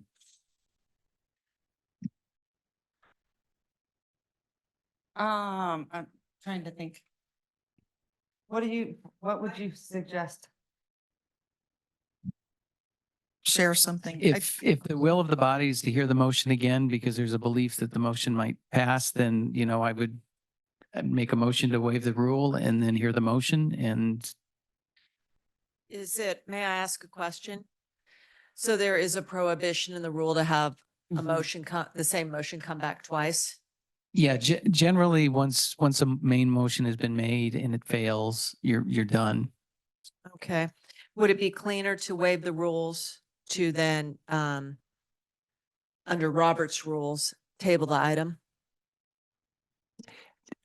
I think tabling the item in my mind is the same thing as waiving Rule 812 in the council rules, and that's the rule that rolls it over to the next agenda. So if you were to, if you can call it what you will, but if the motion is to take no action on the item and to not have the item returned, I guess you could do that action, but the effect of that would be is that it would uphold the administrator's decision and that would go forward. Madam Mayor. Go right ahead. I was prepared to support Councilmember Breckus's. I thought it got them quite down the path. And is there some element of Councilmember Breckus's, not maybe the sewer, but another element that we could modify the motion without going through this whole waiving thing? I think Councilmember Breckus's motion has not been made, so to the extent that it's different and it sounds like it was different, it potentially can be made. If she makes a different motion. She can make the same. She can make the motion. If it's in line with similar to the motion she was making before, she can make that motion, yes. Go ahead, Councilwoman Breckus, you can try. Well, I think we have a motion on the table, or maybe. we Yeah, don't. City Attorney Shipman, do they need to rescind the current motion on the table? Even though it's a duplicative? Technically, I don't think there is a motion on the table because the council has not waived the rule Okay, relative to. okay. Then I will reoffer my motion.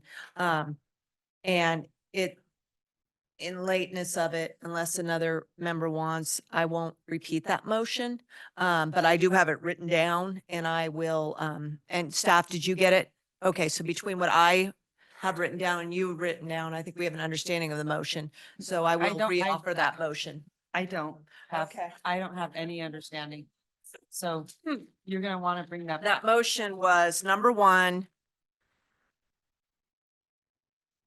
The site plan shall be revised to show all primary school activities and structures, including access, be limited to the SF3 zone portion of the site for the primary school. Primary school students are restricted from GC zone land and development. 2, with this revised phase 1 for the SF3 zone, phase 2s and 3s shall be clearly shown on a revised site plan. 3, traffic light shall be installed with the use of RIF funds and No, with the use of, that wasn't what her condition was. okay, a traffic light shall be installed at the applicant's expense. at the applicant's expense, although they may be eligible for RIF Exactly. reimbursement at the intersection of Beckworth and North Hills. 3, That was 3. no, 4, staff shall review and record sewer capacity for this project is reserved either in Risworth or through the Tumworth Shave. And 4, the site plan shall be revised to show if disturbance to a major drainage way is occurred, that it shall be in compliance with the setback of 15 feet. Ms. Picotti, is that intelligible to you? Okay. Okay, before I accept the motion, I do want to ask Mr. Carlson. Is there something that you want to add to that? Is there, where are we at? You know, Madam Mayor, I think we were approaching some level of closeness with the appellants. I'm not entirely sure. But my client was willing to commit to filing an application for a zone change that would allow for both the primary and secondary schools on the parcel, subject to the minor conditional use permit remaining in place with its conditions of approval, adding the condition of approval for a traffic signal at North Hills and Beckworth.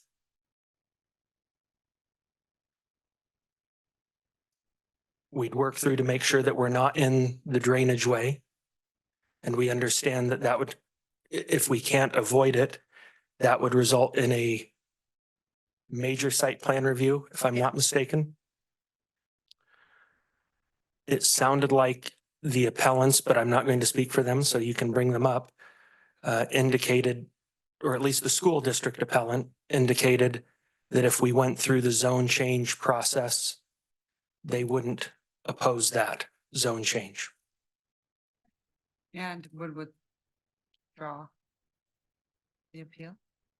I think that was in the spirit of it. I don't want to Oh. use those exact words. I didn't know, I mean. My if you're not- if you understanding guys was are- for the school district, the There's five zoning was the large five issue. appellants. I'm not sure all of them are representing you. And not only that, a zone change All right. is really another legislative action, you know, and to what zone, you know, I think an SPD, I really think if you're willing to do that, I think you withdraw your request and come through with that.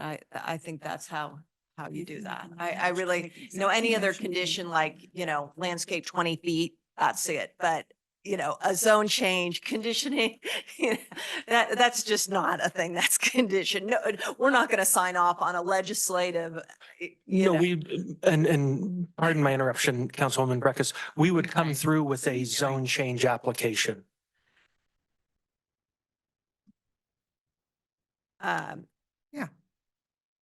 The regular process. But then, All right. then I don't know. I mean, Motion, and- you know, you have to have the zoning in place to do your Oh, I mean, conditional use she's- permit. I'm not- has a motion. She's gonna have stalls. Do what, sir?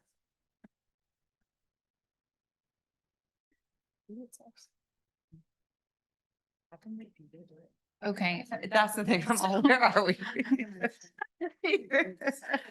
Okay, wait, you made a So- motion. No. Can the Councilman Breckfast motion made a mo- include the zone change? Like, how does that play in? Just that they will apply. for a Okay, zone okay, change. all right. So I can make a motion to uphold the planning department's decision with the additional condition of the traffic signal and the change to the zoning. They will apply. for You will change. apply for a change to the zoning and with the addition of 5 more bike stalls as well. And a crossing guard. I mean, the zoning change then makes the provisions of the site different, you know, so it's really, you know, in that case, yeah, it's gonna go through a separate conditional use permit then at that time, a completely different conditional use permit. Well, one of the things that changes is that I was a little concerned about one element of Councilmember Breckis's motion about access. She said they had to be completely over on a different site, but they also had to have their access. And I don't think that that is appropriate because their access may be best served off North Hills, not off Beckworth. So I was going to ask you to remove that anyway, but Well, if they get the zoning change, then they don't need that access. correct. So the zoning change completely wipes out and creates a whole new site. Right. Which is, you know, if you want to take the position that the administrator made an error, you know, and did not apply the zoning districts properly, you know, that would be rectified by the zoning change. So, Yeah. you know, that speaks to the arbitrariness of the decision. Think we should call Sev up again and have him go over that. A zone change? Yeah. Leah Picotti for the record. A zone change would come in, it would go to the planning commission it would go to NAB. Then it would go to the planning commission for a recommendation to the city council. The city council would hear the application, and then 2 weeks later, they could adopt it. And then we vote on it again? And you'd vote on it again. And you vote on it again. One suggestion might be that with Councilwoman Breckis's, sorry, I'm a little tired, condition of approval to revise the site plan so that all the primary school activities are on the SF3. That could be, or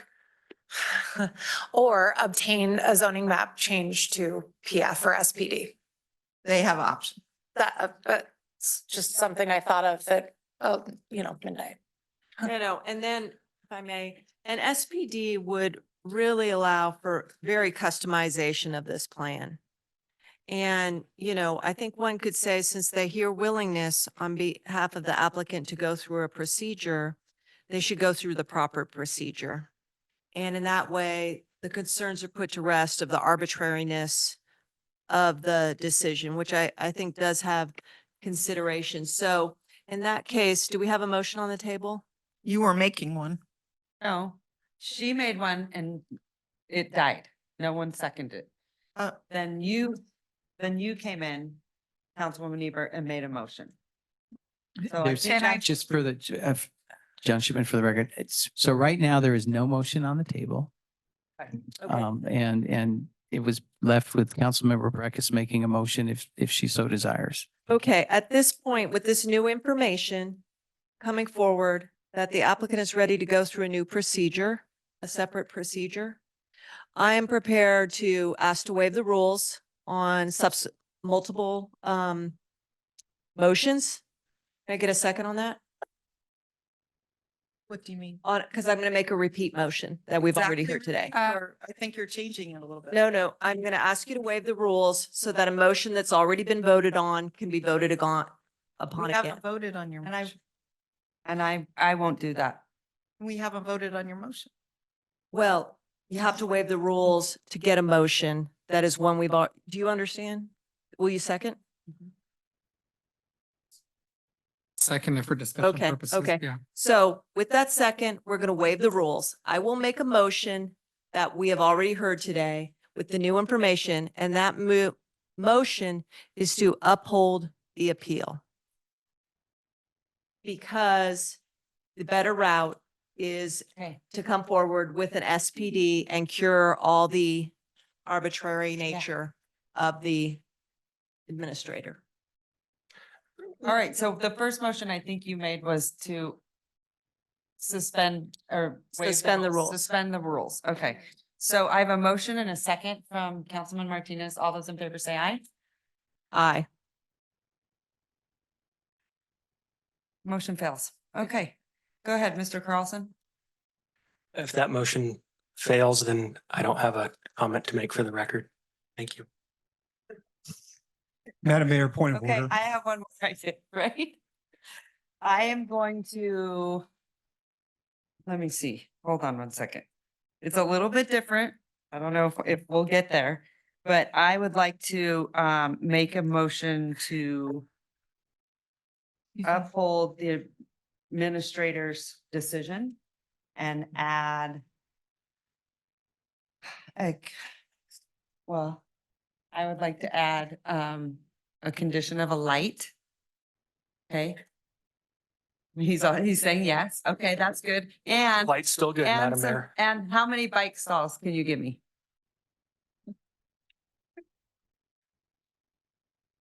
5. I want 5. At That's least about 10. what 10. they're I'll already take 10. required. I'll take 10. So that is a Additional very, bike stalls? yes, so that's a different motion than what we had before. They So already I- had Does that include the 150. zone change? Please do No, that. no zone Okay. change. Okay. Okay.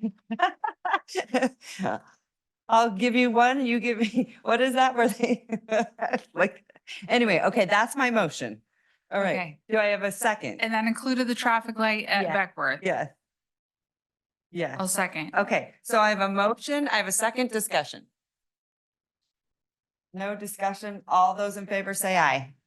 Aye. Aye. Aye. Aye. All those opposed? Nay. Nay. All right, roll call, please. Councilmember Breckus. Aye. Councilmember Dewar. Nay. Martinez. Ebert. Yes. Taylor. No. Reese. Shivi. Yes. Vote passes 4-3. Okay. All right. Thanks, everyone. I'm so sorry. That's whenever you know everyone is passionate about the same. Yes. All right, you guys, Now, how about fewer Yeah. bites? Because. Sir? Sir, point of order, point of order. I'm sorry. Yes, point of order, point of order. Hey, point of order, sir. Point of order. You know what? Inappropriate, sir. Okay, we're moving forward. All right. Yes. Okay. Excuse me? All right. That's what you got? Very inappropriate. I'm sorry. I really hope that is not the representation that I saw tonight. That is a very bad look on you guys. Wow. School district. Wow. I don't know who they are, but they seem like they represent the school district. I have no idea. So, Okay, Madam Mayor, we're moving into closing public comment. all right. At this time, I don't have anyone registered and I don't have anyone on Zoom. For the record, we did receive some comments after 4 PM yesterday, which were either general in nature or just received past the cutoff time. 13 letters of support, 9 letters of opposition, and 2 letters of concern. Those have been distributed to the Reno City Council and are a part of the record.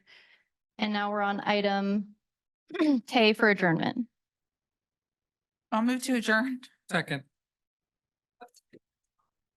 Aye. Aye.